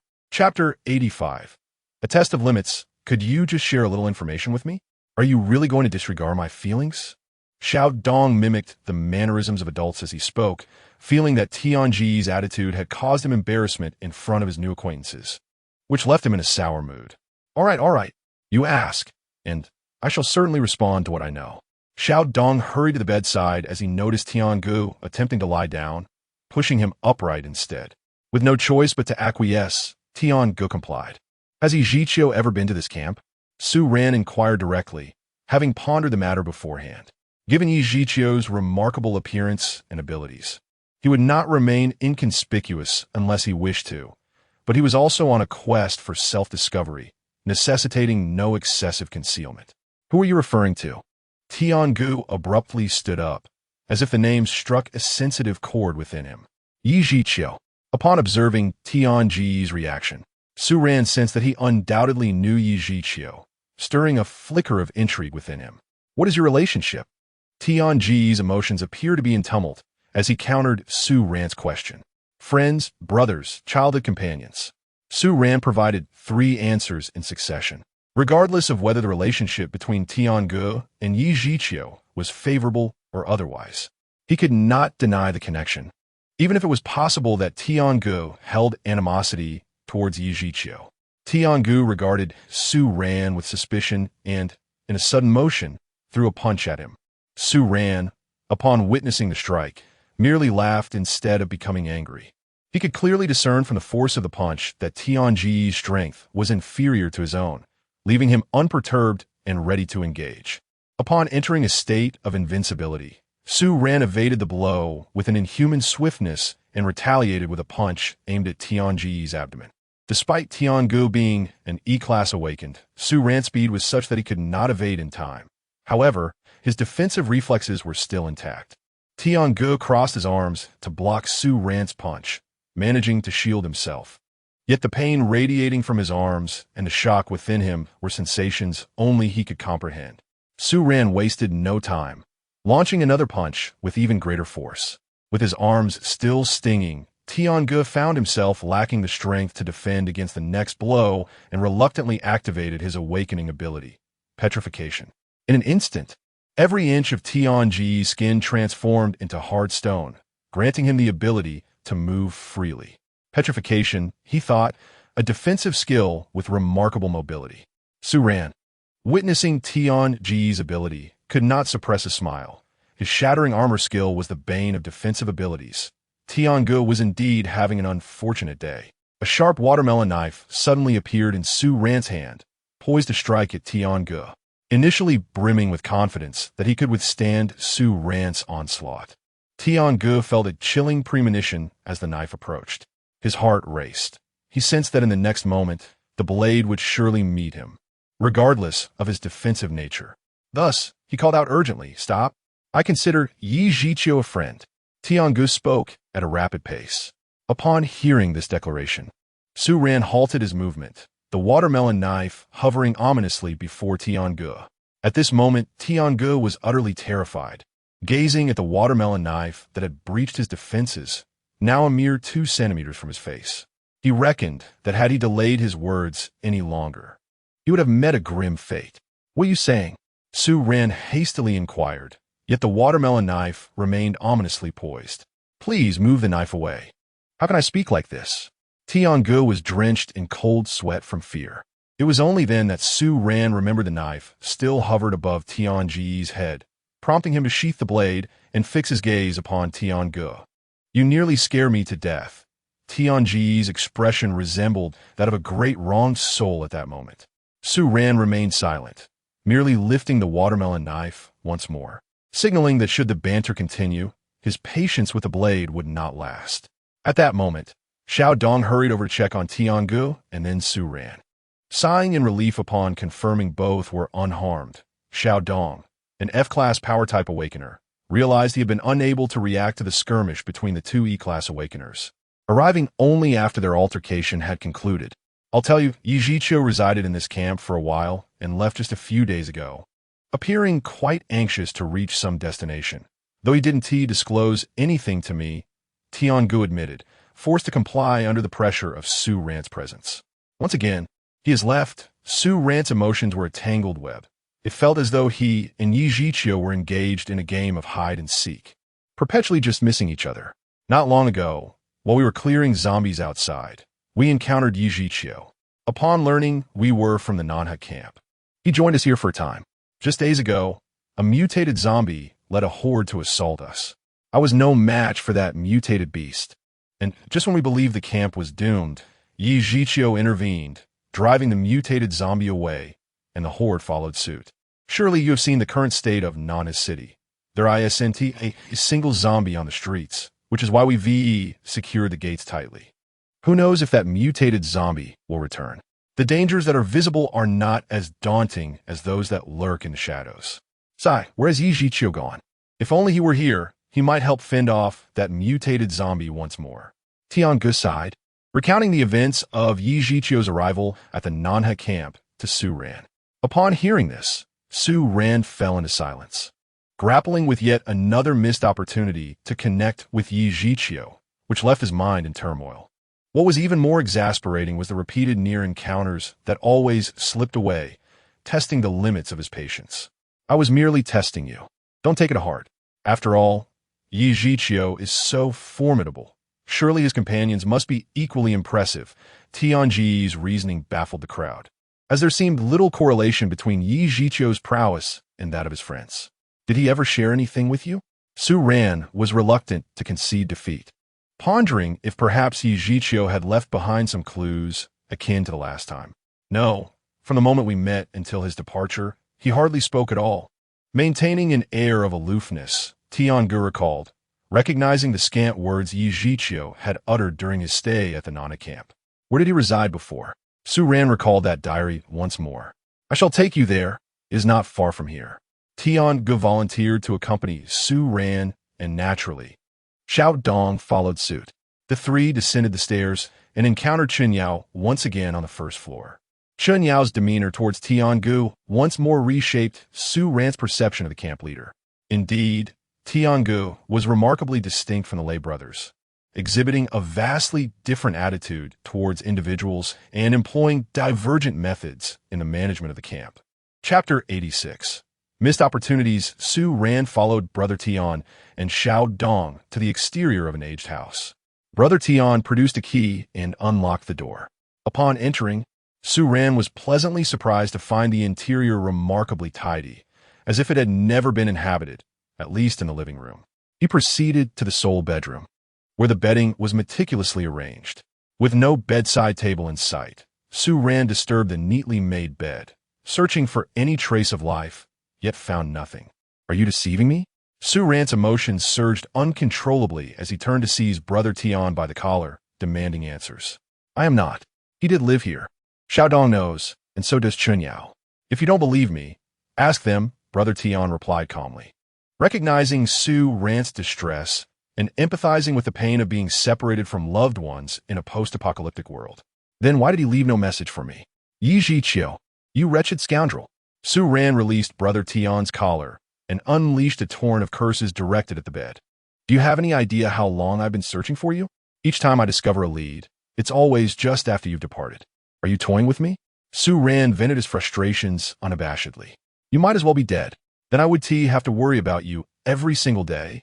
I'm either searching for you or on the path to find you. What do I owe you? I'm done searching. If you want to live or die, that's your business. Su Ran continued to vent his anger. Brother Tian and Xiao Dong exchanged glances, unsure of how to respond to Su Ran's seemingly deranged outburst. They felt awkward offering comfort, yet hesitant to remain silent. Eventually, exhausted from his tirade, Su Ran sank to the cold floor, unbothered by the chill, relishing the release of his pent-up emotions. As he raged, he suddenly noticed a white notebook beneath the bed. His heart raced with excitement as he eagerly retrieved it. Upon examining the notebook, hope rekindled within him, reminiscent of the diary he had once seen at home. He thought of embarking once more on a quest for answers, believing that any clue was a step forward. However, upon opening the diary, he found it filled entirely with the names of himself and Linya, a whole volume dedicated to their names. It's evident he thinks of you both, Brother Tian noted. Realizing the depth of the bond between Su Ran and Yichio upon hearing Su Ran's name and witnessing the contents of the notebook. What a fool. Writing names instead of keeping a proper diary, Su Ran muttered, flipping through from the first page to the last. Though his anger had subsided considerably, a lingering irritation remained. Could you grant me the key to this house? Su Ran asked Brother Tian, striving to regain his composure. Of course. He saved the entire camp. It is only right that this house remains for him. Brother Tian readily acquiesced, handing the key to Su Ran. With that, Su Ran turned to leave, with Brother Tian and Xiao Dong following closely behind. I'm heading back now. Thank you for today. Although there was a match in between, Tiangu has always retained the house where Yichio once lived, and Su Ran felt a hint of gratitude for that. It's nothing. Actually, I have another matter. Tianji's somewhat bashful demeanor was indeed a rarity. What is it? Su Ran stood in place, awaiting Tianji's next words. Could you stay at the camp a few more days? After a moment's hesitation, Tiangu finally voiced his request. Are you asking me to assist in fending off the mutated zombies? Even without Tianji's explicit words, Su Ran could surmise his intention. Indeed, and it seems Yichio left in quite a hurry this time. What if he has some temporary matters to attend to and returns in a few days? Tiangu quickly attributed the reason to Yichio, which, while not entirely misleading, was somewhat speculative. However, based on Su Ran's understanding of Yichio, the likelihood seemed rather slim. All right, But I must make it clear that I cannot contend with D-class or higher zombies. I was previously bested by a D-class mutated zombie. Su Ran was forthright, not one to indulge in pleasantries. When you refer to D-class, are you distinguishing it according to our awakened classification? Tian Yi, intrigued by Su Ran's terminology, inquired further. Yes, a D-class mutated zombie is equivalent to a D-class awakened, albeit stronger than an awakened of the same level, as they can control the horde. Su Ran nodded in affirmation. Then the mutated zombie I encountered must be below D-class. Although it was stronger than I managed to withstand a considerable amount of its attacks. If it were a D-class zombie, I would likely be gravely injured, if not dead. Tiangu reflected on their earlier battle with the mutated zombie. Anything below D-class is manageable. Su Ran maintained a degree of confidence. As long as the opponent was not D-class, he believed victory was within reach. You're almost a D-class, aren't you? Tianji's reaction was rather tardy. Su Ran had subtly revealed his level earlier, yet Tiangu only now realized that Su Ran, whom he had just defeated, was actually a step above him, perilously close to D-class. Yes, I should reach it very soon. Su Ran was certain of this, a statement born from the system itself. He was merely a step away from becoming a D-class awakened. No wonder you're so formidable, Tiangu exclaimed, giving Su Ran a thumbs up in admiration. All right, I will stay here for the time being, and I will inform you when I leave. Part of this decision stemmed from Tianji's speculation about Yichio's return, and another part was his fondness for the camp's atmosphere. Having lost his objective once again, Su Ran felt a sense of confusion regarding his next steps. However, having explored the two nearby camps, it no longer seemed practical to keep Lan Lan. Thus, he intended to return home and discuss this matter with her. That is splendid. Come, let me take you back to my home. I may not have much to offer you, but I can certainly provide plenty of vegetables. And I have 2 hidden bottles of wine.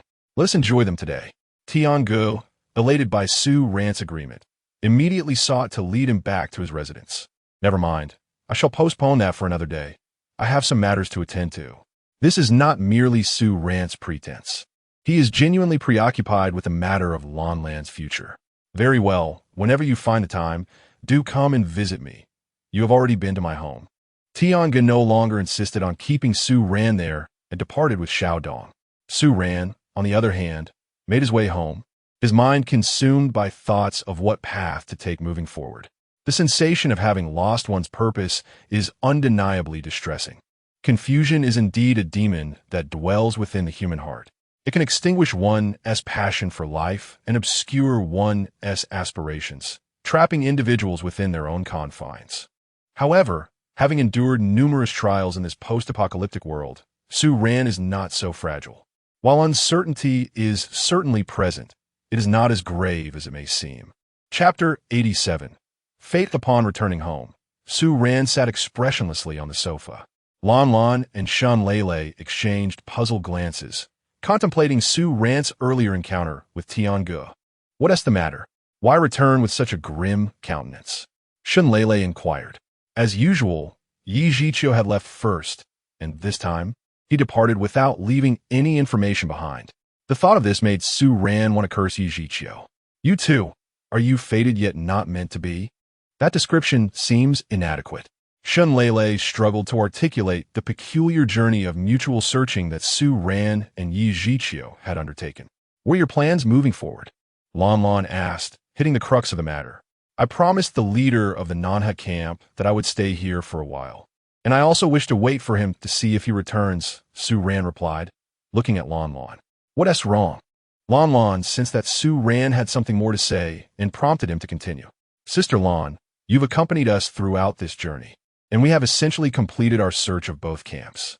I suppose I can consider my mission fulfilled. With this statement, it was clear to Lan Lan that Su Ran's words held deeper meaning. But you still have your sisters, don't you? In truth, from their initial encounter, through conflicts and misunderstandings, to mutual assistance during their adventures across the 2 camps, Su Ran and Shun Lele had developed a sense of camaraderie with Lan Lan. To Su Ran, Lan Lan was a dependable ally, a comrade he could trust with his back, a fact evident from their battle at the Chinga camp. Moreover, Lan Lan's personality closely resembled that of his friend Linya, which instinctively fostered a sense of closeness towards her. For Shun Lele, Lon Lon represented an older sister figure, someone reliable who offered companionship and care. Encountering such a person in a post-apocalyptic world was truly invaluable. For Lan Lan, Su Ran and Shun Lele provided a feeling unlike that of her sisters in their presence. She could relinquish her role as the leader and pillar of her group and embrace the vulnerability of being a protected woman. She could follow them without the burden of contemplating survival for tomorrow, carefree and at ease. Thus, the three felt a mutual reluctance to part ways. Yet, since Su Ran had made a promise to Tian Ge, he would honor that commitment and remain for a time. Lon Lon could not abandon her sisters at the resort either. Of course, there was the option of bringing her sisters to live at the Nana camp for a while. But both Su Ran and Lon Lon understood that the camp was not as peaceful as it appeared on the surface. Having just endured an attack from mutated zombies and a horde, they were uncertain when the next onslaught might occur, which was their greatest concern. Therefore, it was time for Lon Lon to return. In this world where communication relied on shouts, the likelihood of their paths crossing again was exceedingly low. No one could guarantee who would survive until tomorrow. Yes, I still have them, so I truly should leave, Lon Lon said, a tinge of reluctance evident in her smile. Tomorrow, then, we will see you off, Su Ran decided after some contemplation, opting for one last day together before Lon Lan's departure. All right. Lon Lon merely replied with a simple okay before settling onto the sofa, as usual, nestled beside Shun Lele, basking in the warmth of the fire. Su Ran pondered for a moment. Since he had already confronted Brother Tian, the need to conceal the RV seemed diminished. Why should the three of them continue residing in this house? Thus, Su Ran departed the dwelling, making his way towards the outskirts of the camp.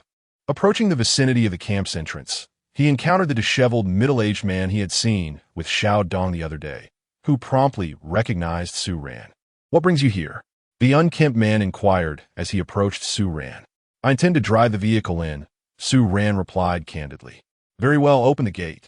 The disheveled man instructed a nearby guard, who appeared to heed his command and immediately unlatched the tightly closed gate. Not too shabby here, is it? Su Ran remarked as he walked towards the RV, with the unkempt man accompanying him in casual conversation. Quite different, utterly overturning my preconceived notions of private camps. Su Ran spoke without the slightest hint of insincerity. The atmosphere, management protocols, and living conditions at Nanny Camp were unlike anything Su Ran had encountered elsewhere. I heard that Qinghe Camp was annihilated by a man and 2 women. Rest assured, you will not experience the same ambience here. The unkempt man gazed intently at Su Ran. Su Ran, taken aback by this revelation, regarded the man with surprise. It was indeed remarkable that he could acquire information about other camps amid the apocalypse. They exchanged glances until Su Ran broke into a light chuckle. Not likely. The Lei brothers have yet to exploit me. Otherwise, I wouldn't bother with them at all. Given that the man had mentioned this, it was evident he was aware that Qinghe Camp had fallen by Su Ran's hand. Thus, there was no need for further concealment. Of course, the demise of Qinghe Camp could not be attributed to Su Ran alone. It was entirely the doing of Fat Zhang, and he had merely eliminated the Lei brothers. Upon returning to the RV, the disheveled man remained stationary, his gaze penetrating as he watched Su Ran's retreating figure. Su Ran parked the RV before the house, and upon entering, he found Shun Lele leaning against Lon Lon, discreetly wiping away tears. Although Su Ran felt a twinge of emotion, he could not afford to be as sentimental as Shun Lele. He had people to seek and paths to traverse, and thus must remain resolute. Let's return to the RV. There's no need to suffer here any longer, Su Ran addressed the 2 women. All right, I haven't truly enjoyed your RV yet. I've only ever heard about it from Lele. Each time I boarded, it was either in haste or in flight, Lon Lon acknowledged, and indeed, neither she nor the others wished to linger in the house, especially when a more comfortable RV awaited them. With little to pack aside from the vegetables gifted by Sister Chun and Xiao Dong, they carried them back to the RV. Su Ran settled into the aircraft seat beside the sofa and activated the massage function, while Lon Lon perched on the sofa, awaiting Shun Lele to brew coffee. The 3 individuals returned to the motorhome, embarking on a life of comfort and luxury. Although the space within the motorhome was not as expansive as that of a house, it was equipped with all essential amenities.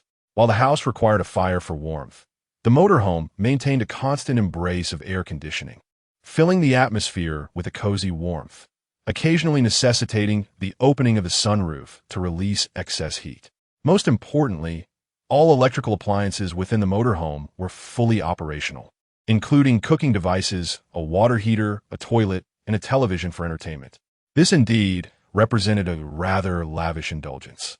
By the time dinner arrived, the three had undergone a refreshing transformation. Su Ran, freshly cleansed, donned a delicate white tracksuit, while Shun Lele adorned herself in her princess dress. Lan Lan, in striking attire that perfectly matched her vibrant personality, exuded both charm and elegance.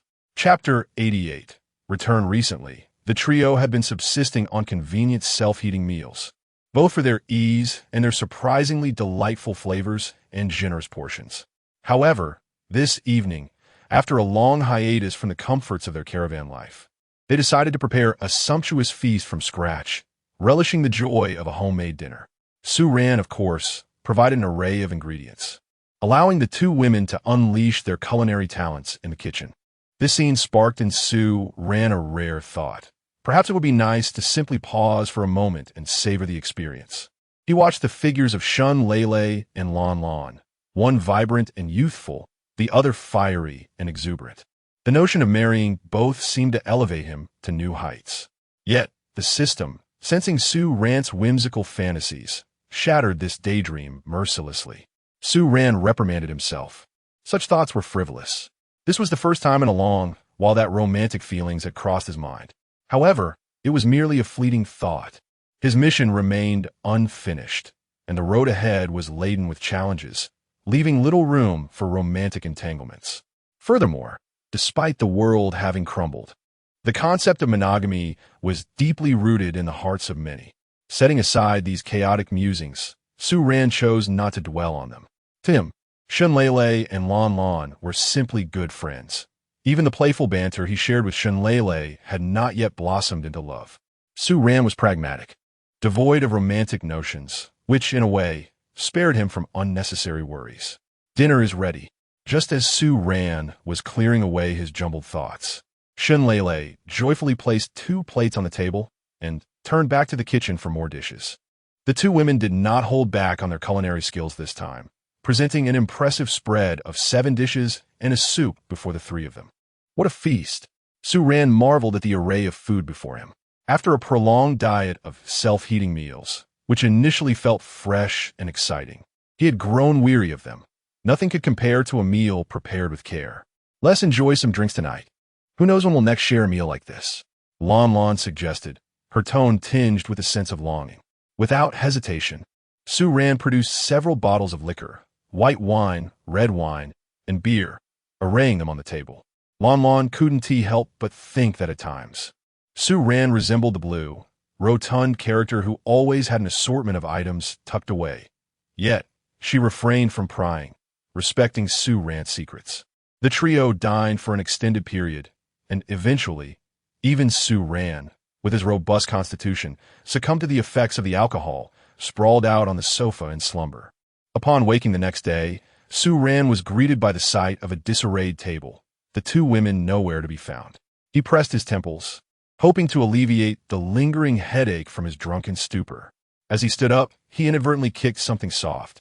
Looking down, he was astonished to find Shun Lele and Lan Lan curled up together, fast asleep beneath the table. The caravan's floor was solid, and the interior temperature was quite warm, alleviating any concerns about coldness. Yet, Su Ran was puzzled as to why they were unbothered by the hardness beneath them. Gasping, Su Ran's gaze fell on the two women, and he was taken aback, inhaling sharply. The reasons are simple. The RV was warm, and both women felt completely at ease with Su Ran, so they were not dressed heavily. After drinking, they slept in a disheveled manner, tossing and turning. The breathtaking scenery stirred Su Ran's blood, and he averted his gaze, reminding himself not to indulge in inappropriate thoughts. After gently carrying both women back to the bedroom, he tidied up the remnants of the previous day's revelry. They had indeed consumed a considerable amount of alcohol, causing Shun Lele and Lon Lon to sleep until noon, only waking up with sleepy eyes. While Su Ran prepared lunch, the two women freshened up, and, after sharing a meal together, it was time to see Lon Lon off. "Let us set off," Su Ran announced, driving the RV slowly away from the Nana campsite. He informed the scruffy man at the gate of his intention to drop someone off before returning, and the man readily opened the gate without objection. Lon Lon suddenly slapped her forehead, realizing she had been negligent in forgetting to bring back some fresh vegetables for her sisters. "No worries, I have some," Su Ran reassured her. He felt no need to be stingy with friends, even if he gave away half of the food in his storage. There would still be enough left for him and Shinlele to last several lifetimes. Such was the advantage of having a system. The distance from Nanha campsite to the resort was not short, requiring several hours of driving for the three of them. They encountered few zombies along the way, leading Su Ran to feel that since the appearance of the mutated zombies, most had learned to cluster together like humans, becoming increasingly rare in number. Perhaps this was the effect of having an organizational leader. Zombies were no different. As Su Ran followed Lon Lan's guidance and arrived once again at the idyllic resort, the sky had gradually darkened, and they entered the resort in the dark once more. The resort maintained its tranquil and serene atmosphere, enveloping the trio as they stepped out of the vehicle. Having been away for some time, Lon Lon feigned indifference about missing her sisters, but upon arriving at the villa, she headed straight for the basement. The basement remained dark, and despite holding a flashlight, Su Ran and Shinlele closely followed Lon Lan's footsteps to avoid losing their way. After descending another flight of stairs, they reached the second underground level. Standing before a solitary door on this floor, Lon Lon took out her key and unlocked it. Illuminated by the flashlight, Su Ran beheld an exceptionally spacious living room, showcasing the power of wealth through its decor. Not seeing her sisters, Lon Lon hurried down a corridor lined with bedrooms and pushed open the first door. Su Ran, trailing behind, noticed Lon Lon suddenly stiffen, leading him to suspect danger and heighten his vigilance. "It's me. No need to be alarmed," she reassured, easing the tension when she felt the gun pointed at her head. "Blue sister, you're finally back," a clear female voice from the darkness exclaimed, imbued with palpable delight. "Everyone come out. Lun Lun Tal lit." Turning back to the expansive living room. Noticing how dim it was, Su Ran retrieved several candles from his storage space, lighting them and placing them on the table. "How have you all been lately?"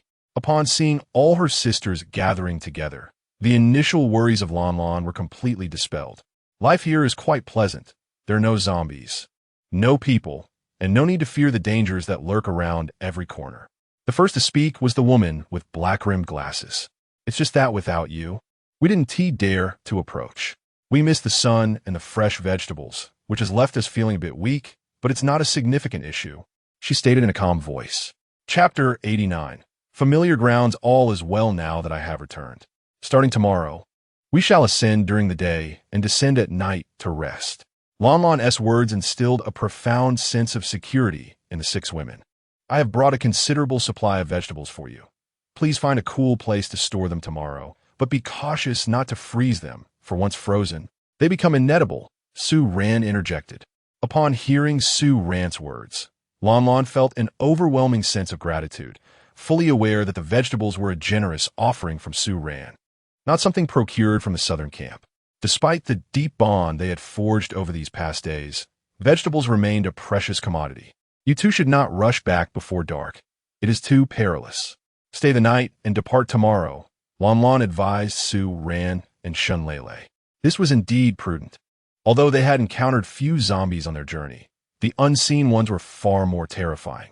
Who could predict when a massive horde might emerge from the shadows? "Very well.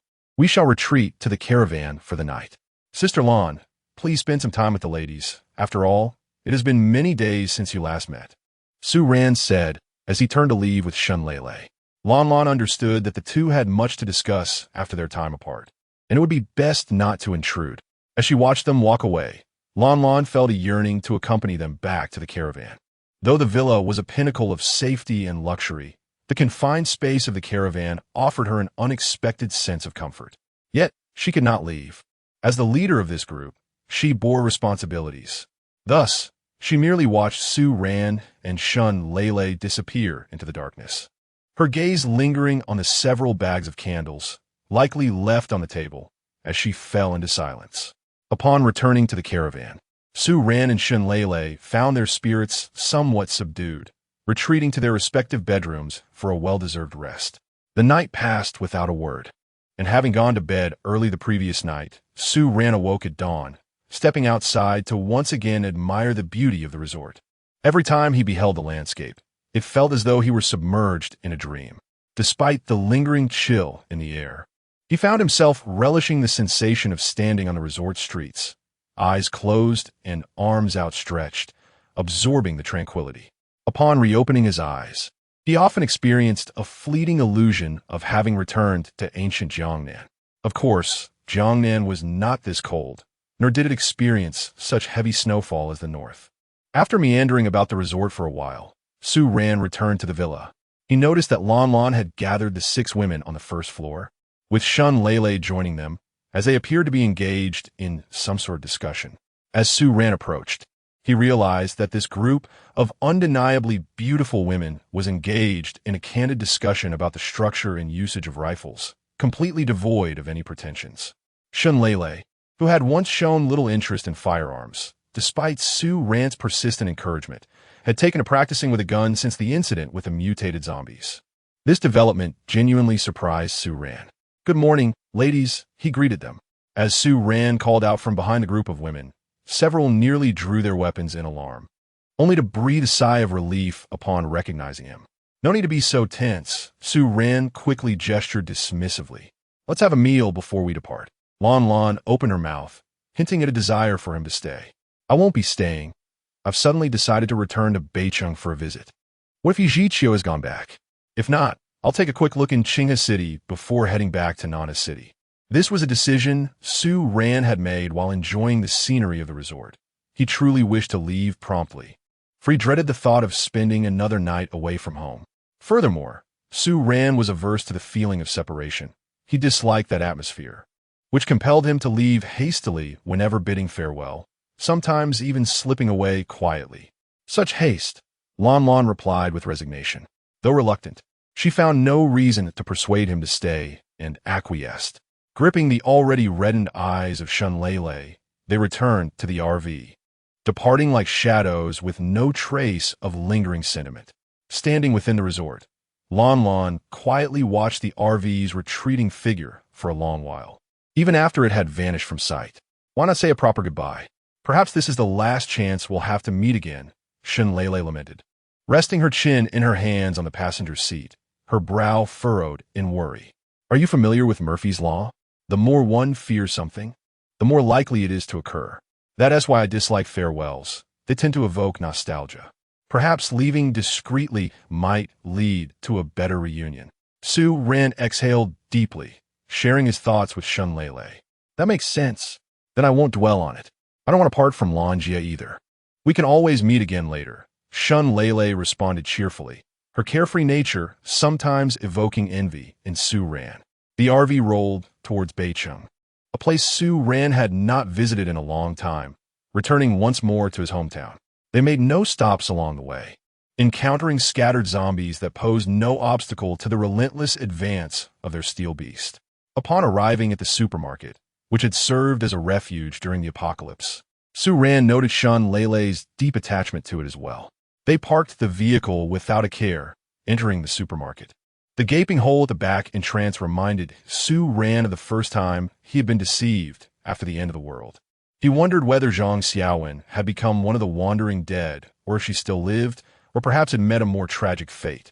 Initially, Su Ran harbored a great animosity towards her. Although he had suffered no significant loss, the feeling of betrayal was hardly pleasant. Now, however, Su Ran had grown beyond the pettiness of such grievances. The hatred for someone as insignificant as Zhang Xiaowen no longer held any sway over him. He had not returned to the supermarket since. Together with Shun Lele, he searched every corner of the store, yet they found nothing. Subsequently, they drove back to the old house, which remained unchanged, with dust once more settling upon the furniture. Regarding his hometown, Su Ran harbored little hope. Yet a flicker of luck lingered in his heart, though at this moment, even that glimmer had entirely vanished. Upon exiting the dilapidated old neighborhood of his childhood home, Su-Ran suddenly recalled the malevolent figure he had encountered, the demon who nurtured his zombie wife, Lin Xiaonan. Thus, he returned to the familiar haunt, the hot pot restaurant. However, upon re-entering the establishment, he was met not with the aromatic allure he once remembered, but rather an overwhelming stench that assaulted his senses. As Shun Lele stepped inside, she nearly succumbed to the urge to vomit. Chapter 90. The flavor of the new year upon returning to the second floor. The once arrogant and grotesquely ill Lin Xiaonan had transformed into a mere collection of skeletal remains suspended from the ceiling. His zombie wife had vanished without a trace, presumably having freed herself from her chains and consumed her husband's flesh and blood before departing. The roller shutters below were tightly closed, leaving Su-Ran puzzled as to how she had escaped, until he noticed the gaping hole in the window behind him, revealing that her exit was anything but conventional. Sensing Shun Lele's discomfort in this environment, Su-Ran decided to lead her away from the hot pot restaurant. Their next destination was the Qinghe camp in Qinghe City. To be honest, as Su-Ran contemplated returning, a sense of trepidation gripped him. The memory of the mutated zombie had left a profound impression. Yet, the desire to witness the transformation of this camp, once rife with sin and injustice, compelled him to revisit. He also longed to discover the fate of Shur-Tu, the one who had selflessly aided him. Was he alive or dead? The journey was surprisingly devoid of zombies. Had Su-Ran not battled the mutated creature himself and recognized its ability to command hordes, he might have believed that the zombies had simply vanished and humanity had triumphed. Upon arriving at Qinghe camp, Su-Ran drove through the open gates, only to be met with a scene of utter devastation, a testament to the absence of life. Nevertheless, he found it hard to believe that a settlement of thousands had been obliterated so thoroughly in an instant. Determined, he continued to drive around the area, yet the outcome remained dishearteningly empty. From the slums at number 326 to the tavern, from the Awakener's villa to the battlefield in front of the Lei family estate, Su-Ran traversed every familiar location, only to be met with chaos and ruin. Wandering through Qinghe camp once more, he felt a bittersweet pang in his heart, mingled with sadness and an odd sense of accomplishment, though this satisfaction was solely derived from having eradicated the malignant presence of the Lei brothers. Exiting Qinghe camp, he pursued the setting sun toward Nanhe camp, and the journey, filled with pauses, evoked a myriad of emotions within Su-Ran. Upon returning to Nanhe camp, he and Shinlele parked the car outside the housing distribution office. The house, now lacking one resident, felt even colder and less inviting, rendering further habitation unnecessary. Days turned into weeks, and a month passed in the blink of an eye, reaching mid-January as the year drew to a close. Throughout this month, Nanhe camp remained peaceful, untouched by the attacks of mutated zombies. The camp leader had consistently ordered the gates to remain closed, forbidding excursions for supplies. Fortunately, the inhabitants had become self-sufficient, ensuring that hunger would not claim their lives. Life continued serenely, and Su-Ran gradually became acquainted with the camp's residents. For instance, Sister Chun, the vegetable vendor, was the mother of Chun Yao from the registration office. Tinga's name was Lu Xiaotian, while Xiaodong was known as Chen Xiaodong. Additionally, his neighbor, Wang Lei, was persistently pursuing Chun Yao, despite her repeated rejections. This fellow was quite the character, fighting and failing time and again, yet resolutely refusing to give up. It has come to my attention that the disheveled middle-aged man is named Zhang Guohui, a retired veteran and the sole E-level awakened individual in the camp. Aside from Tian Ge, even more surprising is Chun Yao, who had previously displayed displeasure when Su-Ran inquired about the disparities in treatment between awakened individuals and ordinary people during his registration. To his astonishment, it turns out that Chun Yao is an F-level awakened individual. The total population of the Nanhe camp has exceeded 8,000, with 2 E-level awakened individuals, which is indeed inferior to the Qinghe camp. However, the number of F-level awakened individuals in Nanhe camp has reached over 50, with several on the verge of advancing to E-level. Although the upper-tier strength may appear weaker than that of Qinghe camp, The level of unity within Nanha Camp surpasses that of Qinghe Camp by several folds. The new year is fast approaching. On this day, Su Ran was returning to his RV when Shun Lele suddenly sprang out. Indeed, there are merely a few days left until the new year, marking the first anniversary since the apocalypse began. Su Ran found himself reflecting quietly on the days following the cataclysm, which had passed so quietly. Right? Let's go out for a stroll later and see if there are any goods for the new year that we can barter, Shun Lele suggested. What new year goods are there at this time? We might as well just get some better food, or perhaps new clothes, Su Ran replied, and he was not wrong. Amidst the apocalypse, the concept of New Year goods seemed almost ludicrous. Having something to eat was already a significant achievement. Of course, Su Ran had no shortage of food or clothing, and he momentarily could not think of anything else that could be categorized as New Year goods. Nevertheless, since Shun Lele had made the suggestion, Su Ran felt no need to decline her modest request. Since parting ways with Lon Lon, Shun Lele had been rather downcast for a while, expressing her desire to find someone to confide in, lamenting that Su Ran, being a straightforward man, made her feel rather bored. Whenever she voiced her grievances about Su Ran's lack of emotional depth, he would often offer to take her to the resort, which Shun Lele naturally refused, leading those conversations to an abrupt end. Although Su Ran had become acquainted with the people of Nanha Camp, he refrained from forging deeper connections, knowing that prolonged interaction could lead to emotional attachments, which he dreaded. He loathed the thought of parting ways, especially since he had his own mission and would eventually depart. Since he had initially agreed to Lu Xiaoyan's request to stay a few days, he had now spent an entire month living in Nanha Camp, partly due to his inability to trace Yichio's whereabouts. Without any leads, he was at a loss regarding his next steps. Instead of wandering aimlessly, he found it preferable to remain in the camp, which offered a sense of comfort. As the two prepared to set out, they arrived at the bustling streets, where Su Ran noticed an astonishing array of items infused with the spirit of the new year. For instance, some individuals were using paper and brushes to write auspicious characters and couplets on site, while others had extracted gunpowder from bullets to craft rudimentary firecrackers. Truly, it could be said that artisans flourish among the people, showcasing a variety of skills during this festive season.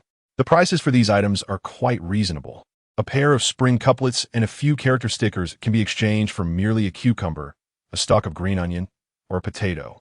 It seems that everyone seeks merely to enhance the atmosphere, as the South River Camp, in comparison to other camps, is undoubtedly a place where one can enjoy hearty meals, warm accommodations, and a commendable level of safety.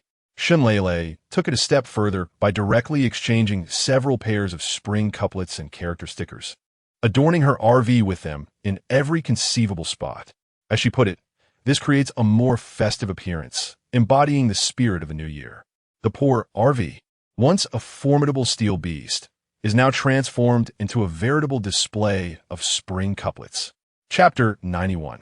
The siege. Su Ran followed Shun Lele into the fray, her vivacious spirit infusing their otherwise monotonous lives with a delightful vibrancy, particularly enhancing the festive atmosphere as New Year's Eve approached.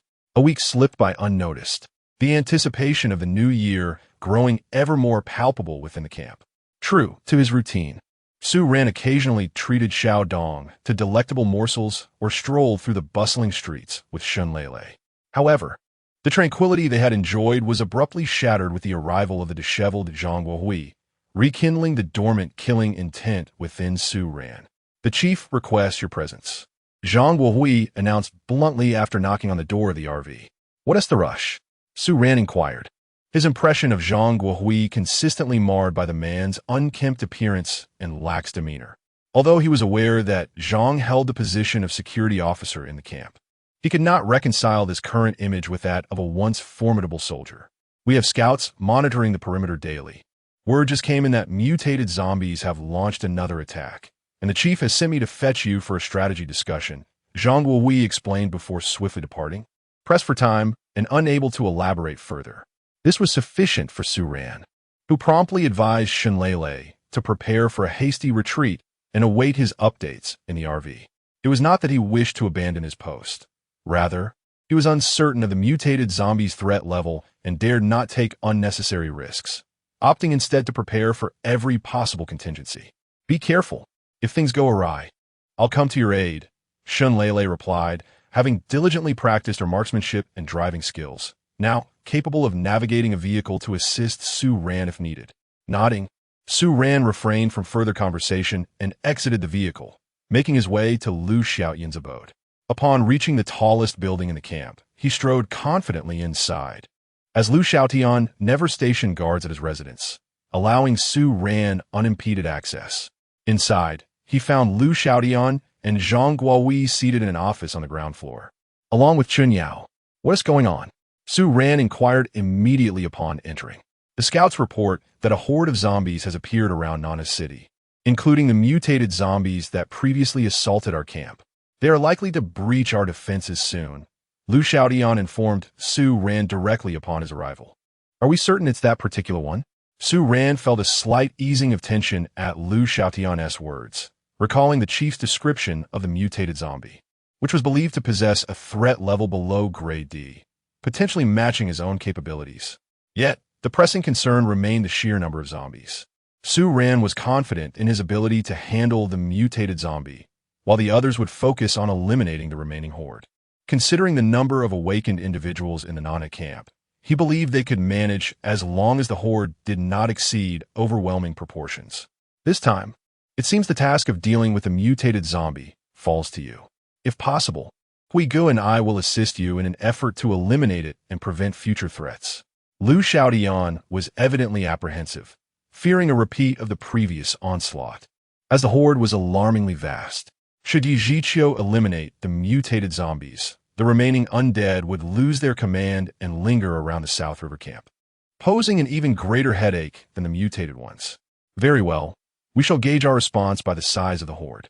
If he can manage the remaining zombies, signal me, and I will strive to eliminate the mutated ones, he declared. Su Ran also recognized this point. If the horde was excessively large, the optimal strategy would be to drive away the mutated zombies or lure them elsewhere for elimination. However, if the horde was manageable, it would indeed be wiser to eradicate them entirely. We shall adapt as needed. If we survive this ordeal, our camp will no longer live under the shadow of an unknown threat. Yet, should we falter, I hope someone can return to organize a swift evacuation. I have already informed the residents to gather their belongings. When the moment arises, we must prioritize survival above all else. As he spoke, Lu Xiaotian wore an expression of noble resignation, as if he had already prepared himself for the ultimate sacrifice. Yet he still sought a chance for survival for the residents of the camp. The situation should not be as dire as it seemed. I can contend with mutated zombies of this level. Even if the horde proves overwhelming, we can buy some time, allowing the residents to withdraw before we retreat ourselves. Without the mutated zombies, it should not be insurmountable for so many awakened ones to escape unscathed. Su Ran, however, had not experienced the previous siege and was unaware that not all awakened individuals possessed the extraordinary abilities he did. This scenario would indeed be ideal. If, and I emphasize if, the circumstances are as grim as Xiaotian suggests, the awakened within the camp must be prepared to make the ultimate sacrifice for its survival. There are no deserters at South River Camp. Zhang Guohui spoke up, confident in his leadership over the guards and awakened individuals, ensuring that his men would not falter in the face of danger. Chief, the zombies have begun their assault. Suddenly, a young man burst through the door. Su Ran recognized him as Zheng Dong, one of Zhang Guohui's guards and an awakened individual, a cheerful lad. Let us go, Lu Xiaotian commanded, rising and leading the way, followed by Zhang Guohui and Su Ran, with Chun Yao, clad in combat-ready attire, bringing up the rear. When Su Ran first encountered Chun Yao, he perceived her as a sweet young woman, only later to discover the steadiness beneath her charming exterior, which was why she managed the camp's internal affairs. Zhang Guohui commanded the troops. Chun Yao oversaw internal matters, while Lu Xiaotian occupied a role akin to a spiritual leader, uncharitably described as a mere figurehead. Today, Chun Yao emanated a chilling aura that Su Ran had never witnessed before, adding an enigmatic beauty to her already sweet visage. Meanwhile, Zhang Guohui maintained a disheveled appearance, showing little regard for his role in camp management. Lu Xiaotian, however, donned formal attire, seemingly in response to his noble resolve, revealing his deep emotional investment in the camp. "Chief, over here. They have begun their assault on the gates." One of the guards, noticing their arrival, shouted urgently. Even without the guard's shouts, the few present could hear the deafening roars and the relentless banging against the gates, as if announcing to everyone in the camp its intent for vengeance. Was the size of the horde? Lu Xiaotian shouted, for the cacophony of the undead outside was so overwhelming that it was impossible to communicate without raising his voice. The horde is significantly smaller than last time, but their ferocity is even greater. Lu Xiaotian glanced back at the camp before leading the others to scale the walls. Chapter 92. Fearless Su Ran beheld the South River camp, encircled by a dense throng of grotesque zombies, each one howling menacingly towards the camp. At the forefront stood a formidable zombie, strikingly similar in appearance to a human, yet its face was an unsettlingly pale hue, with eyes that mirrored its pallor. In contrast to the mutated zombie girl encountered previously, this creature's visage bore a closer resemblance to humanity, leading Su Ran to deduce that the higher the level, the more closely a mutated zombie's appearance aligned with that of a human. Perhaps at even loftier levels, these abominations could articulate human speech, a notion that sent shivers down Su Ran's spine. The thought of a highly capable zombie, indistinguishable among the masses, possessing both intellect and the ability to converse, was far more terrifying than the relentless tide of the undead. The guards at South River Camp wore expressions of dread, perhaps a lingering effect from their previous encounter with a zombie siege. Su Ran scanned the surroundings and noticed over 50 individuals standing near him, many of whom he recognized. Yang, the vegetable vendor, Wang Lei from next door, and even the youthful face of Xiao Dong, who bore an unexpected resolve that belied his age. These were the awakened, numbering over 50, all below level E. Their ages and attire varied, yet their unwavering determination united them in purpose. Su Ran held great admiration for Lu Xiaotian, who, despite appearing carefree and untroubled, possessed an uncanny ability to unify the camp, fostering a sense of togetherness among the residents. Aside from the 50 or so individuals, including Su Ran, Lu Xiaotian, Zhang Guhui, and Chun Yao, the camp was fortified by ordinary guards and residents who had come together. Each person brandished a weapon, their faces set in grim determination as they faced the camp's entrance, resolute despite the unseen horrors beyond the walls. Among the defenders were robust young men, who had left their elderly, women, and children at home to gather supplies, while they themselves took up arms to stand alongside the camp. Their ranks swelled with newcomers, a steady stream of individuals joining the cause. Witnessing this scene stirred something profound within Su Ran. The awakened had emerged en masse, refusing to shy away from battle, while ordinary citizens united in purpose, drawn together by a shared resolve to confront the threat. This was the essence of safety. Every survivor in this apocalyptic landscape had lost their homes and loved ones. Yet within the South River camp, they had forged a new sanctuary, establishing bonds akin to family. When their newfound home faced peril, they rallied without hesitation. For ordinary people, the encroaching horde represented a grave danger. Once caught by a zombie, the chances of escape dwindled to almost nothing. Su Ran felt deeply moved and turned once more to the tide of zombies and the mutated beast outside, his expression steely. He unleashed a state of invincibility within himself, the gleaming blade in his hand shimmering with an ominous light. Lu Xiaotian did not glance back, fully aware of the circumstances behind him. He knew there were those he needed to protect, as well as those who wished to safeguard him. Thus, he focused intently on the movements of the tide of corpses, leaving no avenue for retreat. At that moment, Lu Xiaotian raised his hand towards the approaching horde, signaling a proactive assault. Over 50 awakened individuals descended from the wall, plunging into the mass of the undead. Following their leap, a contingent of guards swiftly climbed down the wall, leaping without hesitation. Though they were not awakened and lacked extraordinary abilities, they resolved to defend their homeland with their own flesh and blood, standing resolutely in front of the ordinary citizens. The third wave consisted of armed civilians who, with unwavering determination, joined the fray. Outside the encampment, the scene unfolded with over 50 awakened individuals at the forefront, unleashing their powers to their fullest extent, creating a breach amidst the horde. It was not entirely devoid of danger, as numerous corpses lay strewn across the ground. Behind the awakened were the guards, forming a human barricade, vigilant against any stray zombies that might breach their line. Lastly, the ordinary citizens, armed primarily with firearms, stood at the rear, firing into the tide of corpses, effectively reducing the onslaught of the undead. At last, only Su Ran and 3 others remained on the wall. Lu Xiaotian turned to Su Ran, his gaze revealing a plea. He urged Su Ran to confront the mutated zombie.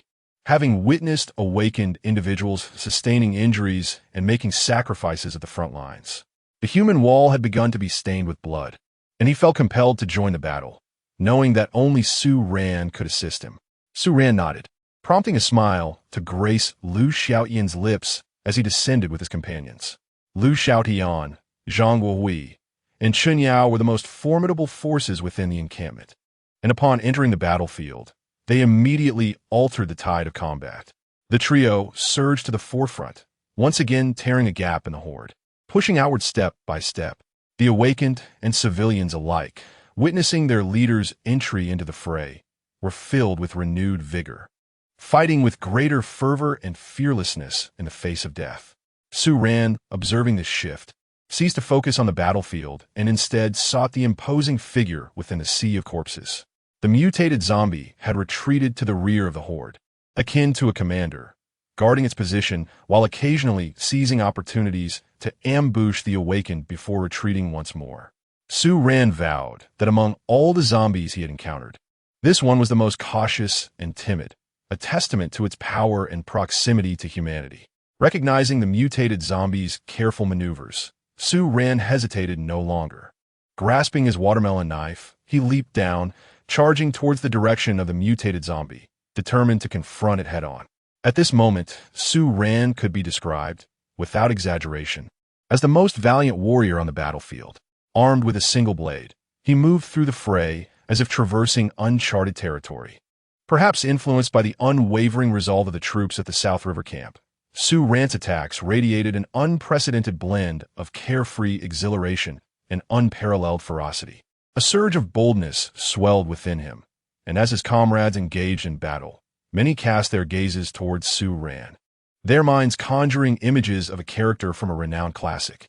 What man has not fantasized about being that ethereal figure who infiltrates enemy lines with ease? And who has not admired the intrepid general clad in white, wielding a spear of fierce courage? In this moment, Su Ran's expression was stern, his demeanor serious. Combined with his handsome visage and the extraordinary prowess he displayed, he increasingly embodied the image of that legendary general in the hearts of those around him. Chapter 93.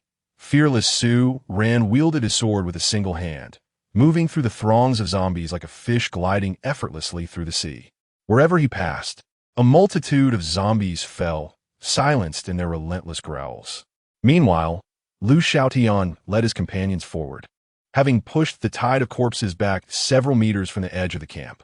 Although it appeared that the South River camp held the upper hand at this moment, there was an undeniable concern that loomed over them. Humans tire, yet zombies do not.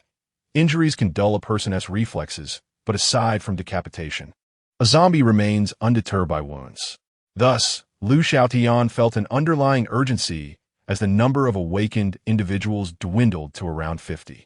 The guards at the rear, seeing a gap, rushed to fill it, but their strength proved insufficient, resulting in lives sacrificed merely to keep the zombies at bay from the retreating individuals.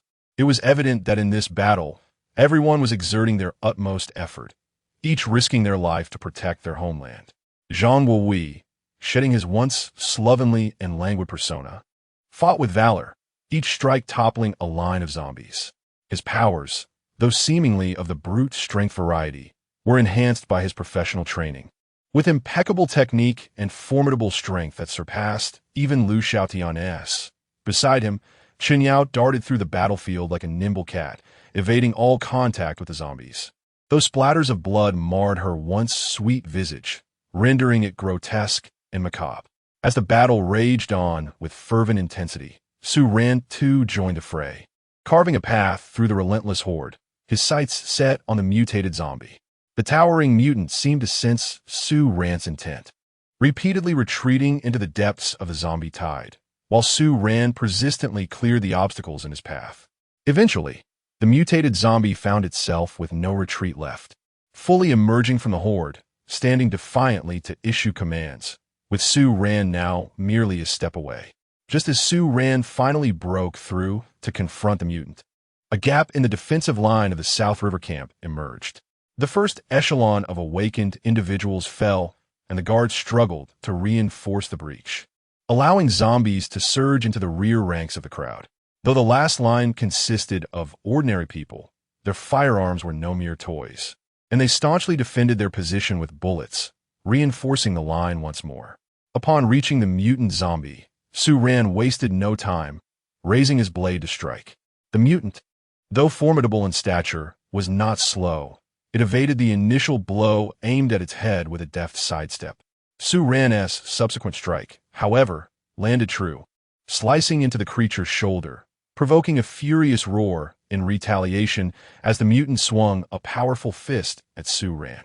In a moment of vulnerability, Su Ran found himself unable to guard against the blow, receiving a hard punch to the chest that sent both combatants stumbling back several paces. Black blood oozed from the mutant's shoulder, and Su Ran felt the impact keenly, clutching his chest and gasping for breath. The confrontation, which had seemed evenly matched, now revealed the toll of exertion on Su Ran, diminishing his earlier advantage. The successful strike had come as an unexpected assault, akin to a stealthy ambush, proving effective in the heat of battle. Yet, having suffered a setback once, the mutated zombie was evidently not one to stumble into the same pitfall twice.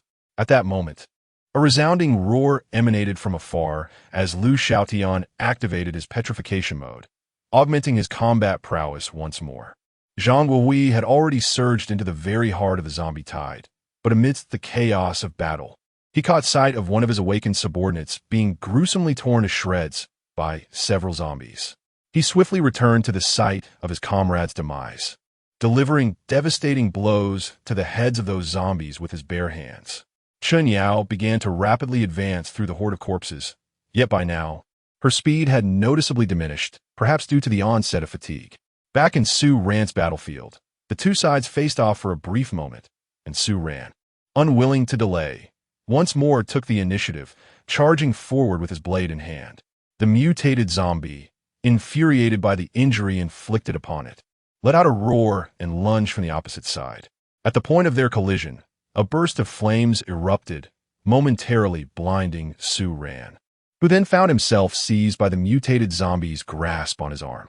Before he could comprehend the source of the fiery explosion, an intense pain shot through his left arm. Glancing up, he saw the mutated zombie gripping his knife-wielding arm with the intent of wrenching it off in retaliation for the injury it had sustained. Naturally, Su Ran was not one to succumb without a fight. The grip on his captured hand slackened, causing the watermelon knife to fall to the ground. This action was noticed by the mutated zombie, which assumed Su Ran had surrendered. Just as it began to relax, Su Ran bent down, deftly seizing the handle of the knife with his other hand. In that position, he could certainly sever the mutated zombie's leg with a downward strike, but he refrained from doing so. Such an act could very well cost him an arm in exchange for a leg of the mutant, which seemed a poor bargain, especially considering the numerous tasks still awaiting his completion. Thus, Su Ran abandoned the idea of attacking the zombie's leg and instead thrust the watermelon knife powerfully into the creature's abdomen. Feeling the knife penetrate its belly, the mutated zombie instinctively loosened its grip on Su Ran's hand, allowing him to finally break free. Su Ran understood that stabbing the abdomen would not inflict a fatal wound on the mutated zombie. Even with its intestines spilling out, it would remain capable of movement. Yet, this strike was a matter of necessity, prompted by the sudden burst of light that had erupted where his blade met the zombie's claws, causing his momentary lapse.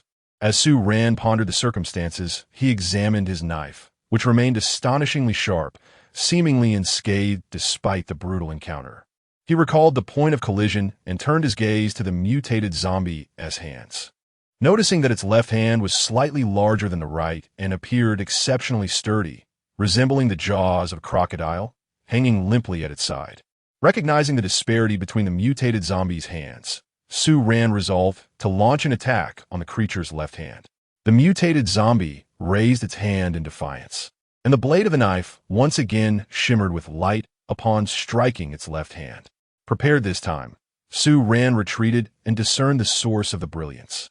The left hand of this mutated zombie was as hard as steel. When the sharp watermelon knife collided with it, sparks flew, akin to the friction generated when a sharp weapon clashes with another. Finally comprehending the situation, Sue recognized the most vulnerable point of the mutated zombie, and a plan began to form in his mind. Chapter 94. No retreat at this moment.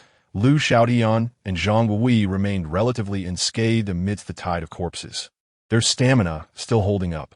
However, Chun Yao and the remaining awakened individuals clearly exhibited signs of exhaustion, their strength and speed significantly diminished. I will kill you all." A cacophony of roars erupted from the crowd, intertwined with the guttural growls of the zombies and the anguished cries of the living. The third echelon of ordinary people had begun to suffer casualties.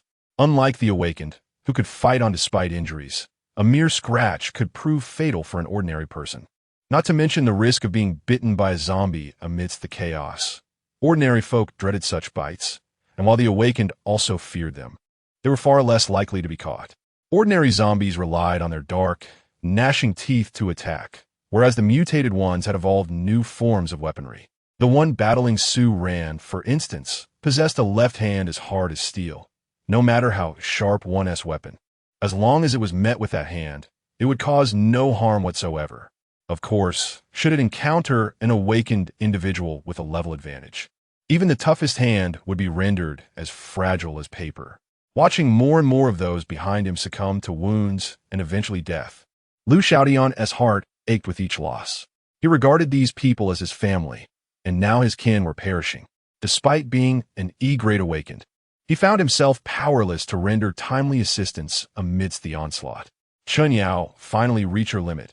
Utterly spent, she came to a halt, her body marred with numerous wounds. Thankfully, most of the zombies lacked the ability to transmit the virus through bites.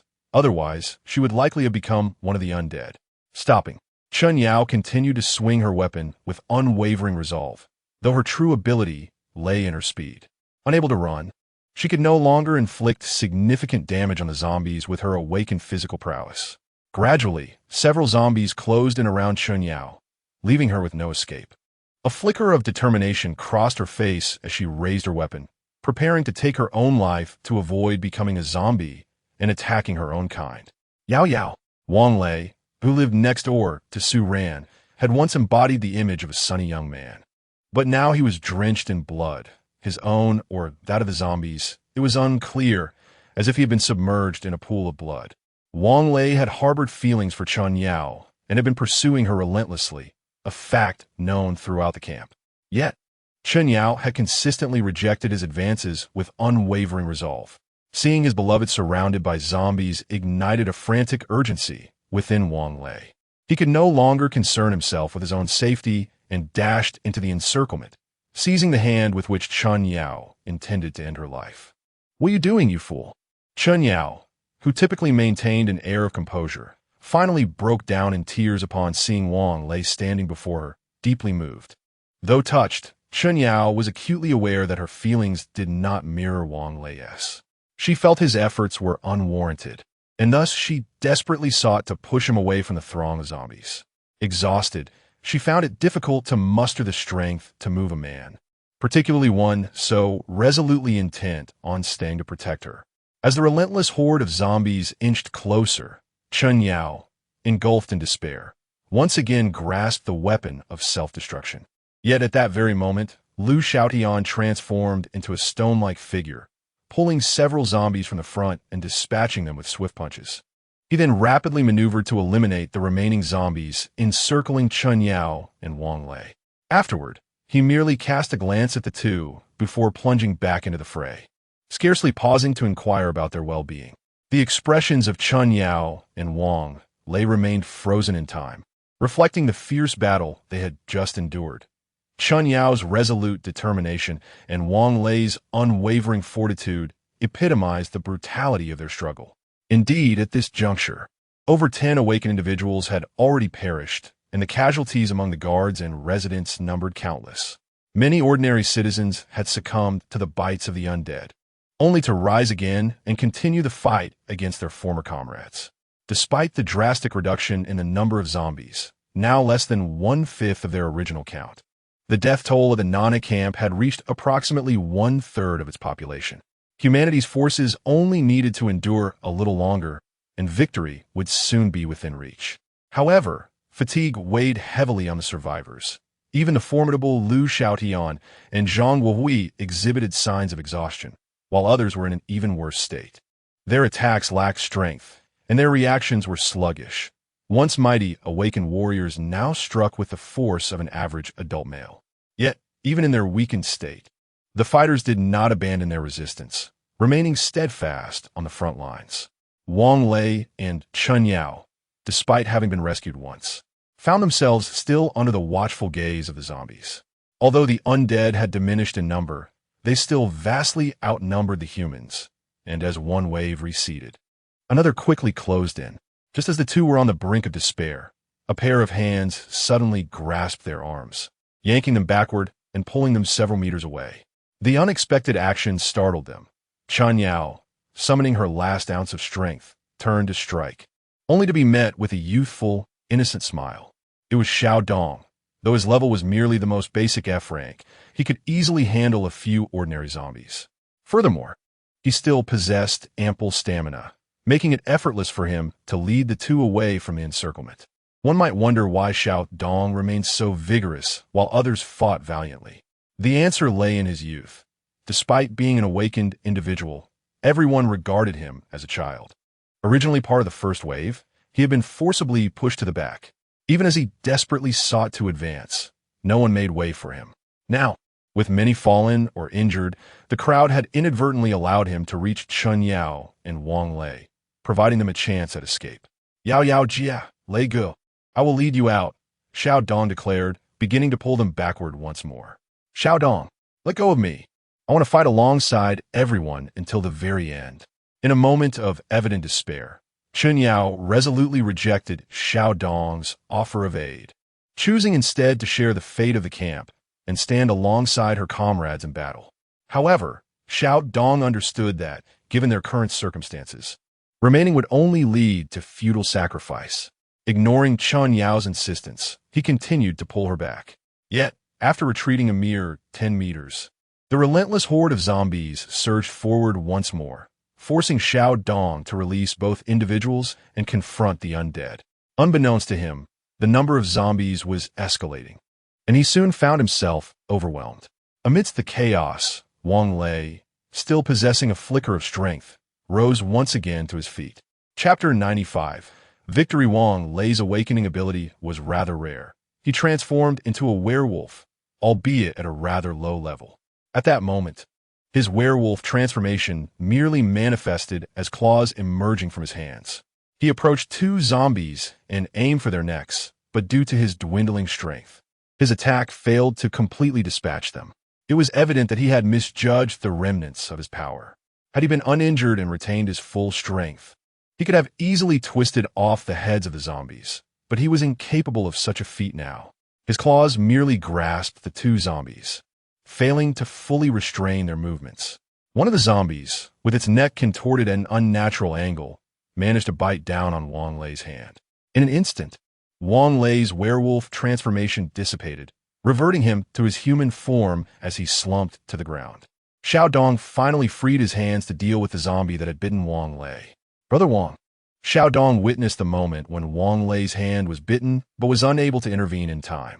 After eliminating the surrounding zombies, he hurried to Wang Lei's side.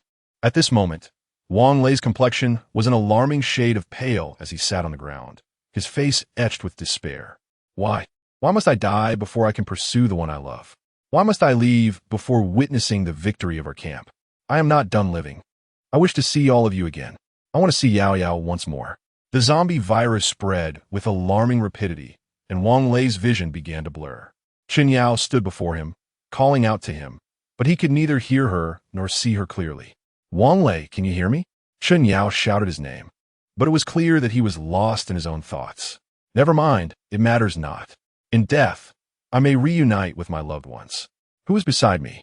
Please, grant me release. Wang Lei continued his soliloquy. Meanwhile, Chen Yao grasped Wang Lei's hand, hoping to convey her presence to him. Is it you, Yao Yao? At last. I can hold your hand, he murmured, feeling the soft touch of her hand, confirming it was indeed Chen Yao's. As a civilian worker at the camp, her hands were more delicate than those of women engaged in labor. Yao Yao, please help me. I do not wish to become a zombie and harm you and everyone else. I want to be remembered as a brave man, Wang Lei. After uttering these words, he closed his already blind eyes, awaiting the arrival of death. Feeling at ease as he held the hand of his beloved, Chen Yao bit her lip, her brows furrowing in contemplation. After a moment's hesitation, she picked up a gun that had been carelessly discarded nearby. She thought perhaps using the gun would alleviate some of Wang Lei's suffering, so she aimed it at his forehead. As Wang Lei sensed the gun before him, a smile crept to his lips, and he tightened his grip on Chen Yao's hand. Bang! With a single shot, Wang Lei fell lifelessly to the ground. The proximity ensured Chen Yao's aim was true, striking him directly in the forehead, mercifully sparing him the agony of pain. This was the stark reality of the battlefield in the apocalypse. There was little time for extensive dialogue. A few words of farewell sufficed. In the midst of battle, time is a luxury seldom afforded. The situation evolves rapidly, and the human faction continues to struggle valiantly. Even as the number of zombies dwindles and victory seems imminent, exhaustion renders humanity perilously vulnerable. Returning to Su Ran's battlefield, he observed the formidable hardness of the mutated zombie's palm, fixating intently on its left hand. Suddenly, with a fierce onslaught, Su Ran lunged at the zombie's left hand. The mutated zombie, anticipating the strike, raised its left hand to deflect the sharp watermelon knife. Yet, Su Ran executed a swift change of direction, targeting the zombie's right hand instead. The zombie, quick to react, attempted to block with its left hand. In a fleeting moment, the zombie's speed proved sufficient to successfully defend itself. Unbeknownst to the mutated zombie, Su Ran had struck its left hand twice, neglecting to utilize his formidable technique, shattered armor. This oversight led the zombie to mistakenly believe that Su Ran could not penetrate its left hand's defenses. The next moment, however, Su Ran's knife severed the zombie's left hand at the wrist, black blood gushing forth uncontrollably. Enraged, the mutated zombie let out a furious roar. Su Ran, undeterred by his success, maintained his unwavering focus on the creature. Ignoring the peril, the zombie charged at Su Ran with all its might, its remaining hand brimming with ferocity. Su Ran found himself unable to withstand the force of the attack, sent reeling backward. With a painful gasp, he coughed up blood. The impact had been tremendous. Despite his already formidable physique, he felt as though all his internal organs had been struck, engulfed in excruciating pain. Not far away, Lu Xiaotian watched in alarm, calling out to Su Ran with a voice tinged with concern, urgency, and desperation. The number of survivors at the Nanha camp dwindled, the tide of zombies nearly vanquished. While Su Ran's battle lingered in uncertainty, Lu Xiaotian yearned to swiftly dispatch the zombie before him to assist Su Ran, hence his anxious tone. Su Ran, don't fall. At that moment, the weary onlookers fixated their attention on Su Ran, their hopes resting upon him. Sensing their collective gaze, Su Ran mustered the strength to rise once more. Before he could fully react, the mutated zombie launched another attack, identical to the previous one. In his current state, Su Ran had little chance of defense.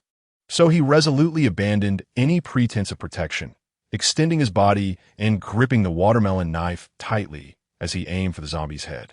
This maneuver was fraught with peril, risking his own injury to claim the life of the mutated zombie, particularly given his own severe wounds. Yet, the crowd could only watch in anticipation as the zombie's attack struck, just as Su Ran's blade met its target. Once again, Su Ran was sent sprawling, while the mutated zombie remained standing. As Su Ran lay motionless, failing to rise, the spectators held their breath, their eyes glued to the fiercest confrontation. 3 seconds later, Su Ran's fingers twitched, and though the zombie still stood, its head fell first. We won. A frenzy of jubilant shouts erupted from the crowd. Liu Xiaotian and Zhang Guohui completed the final eliminations of the remaining zombies and rushed towards Su Ran's direction. We won. We finally won. Some individuals, amidst their cheers, shed tears. They are simultaneously joyous yet sorrowful. Upon glancing back, one can see that the vicinity of the Southern River camp is strewn with the lifeless bodies of both the undead and the living. A harrowing sight reminiscent of a hell on earth. Su Ran, how are you? Liu Xiaotian rushed over, tightly embracing Su Ran, gazing at his tightly shut eyes and pallid complexion, feeling somewhat at a loss. Su Ran's injuries are grave. His internal organs have suffered severe trauma, rendering his bloodied visage quite terrifying.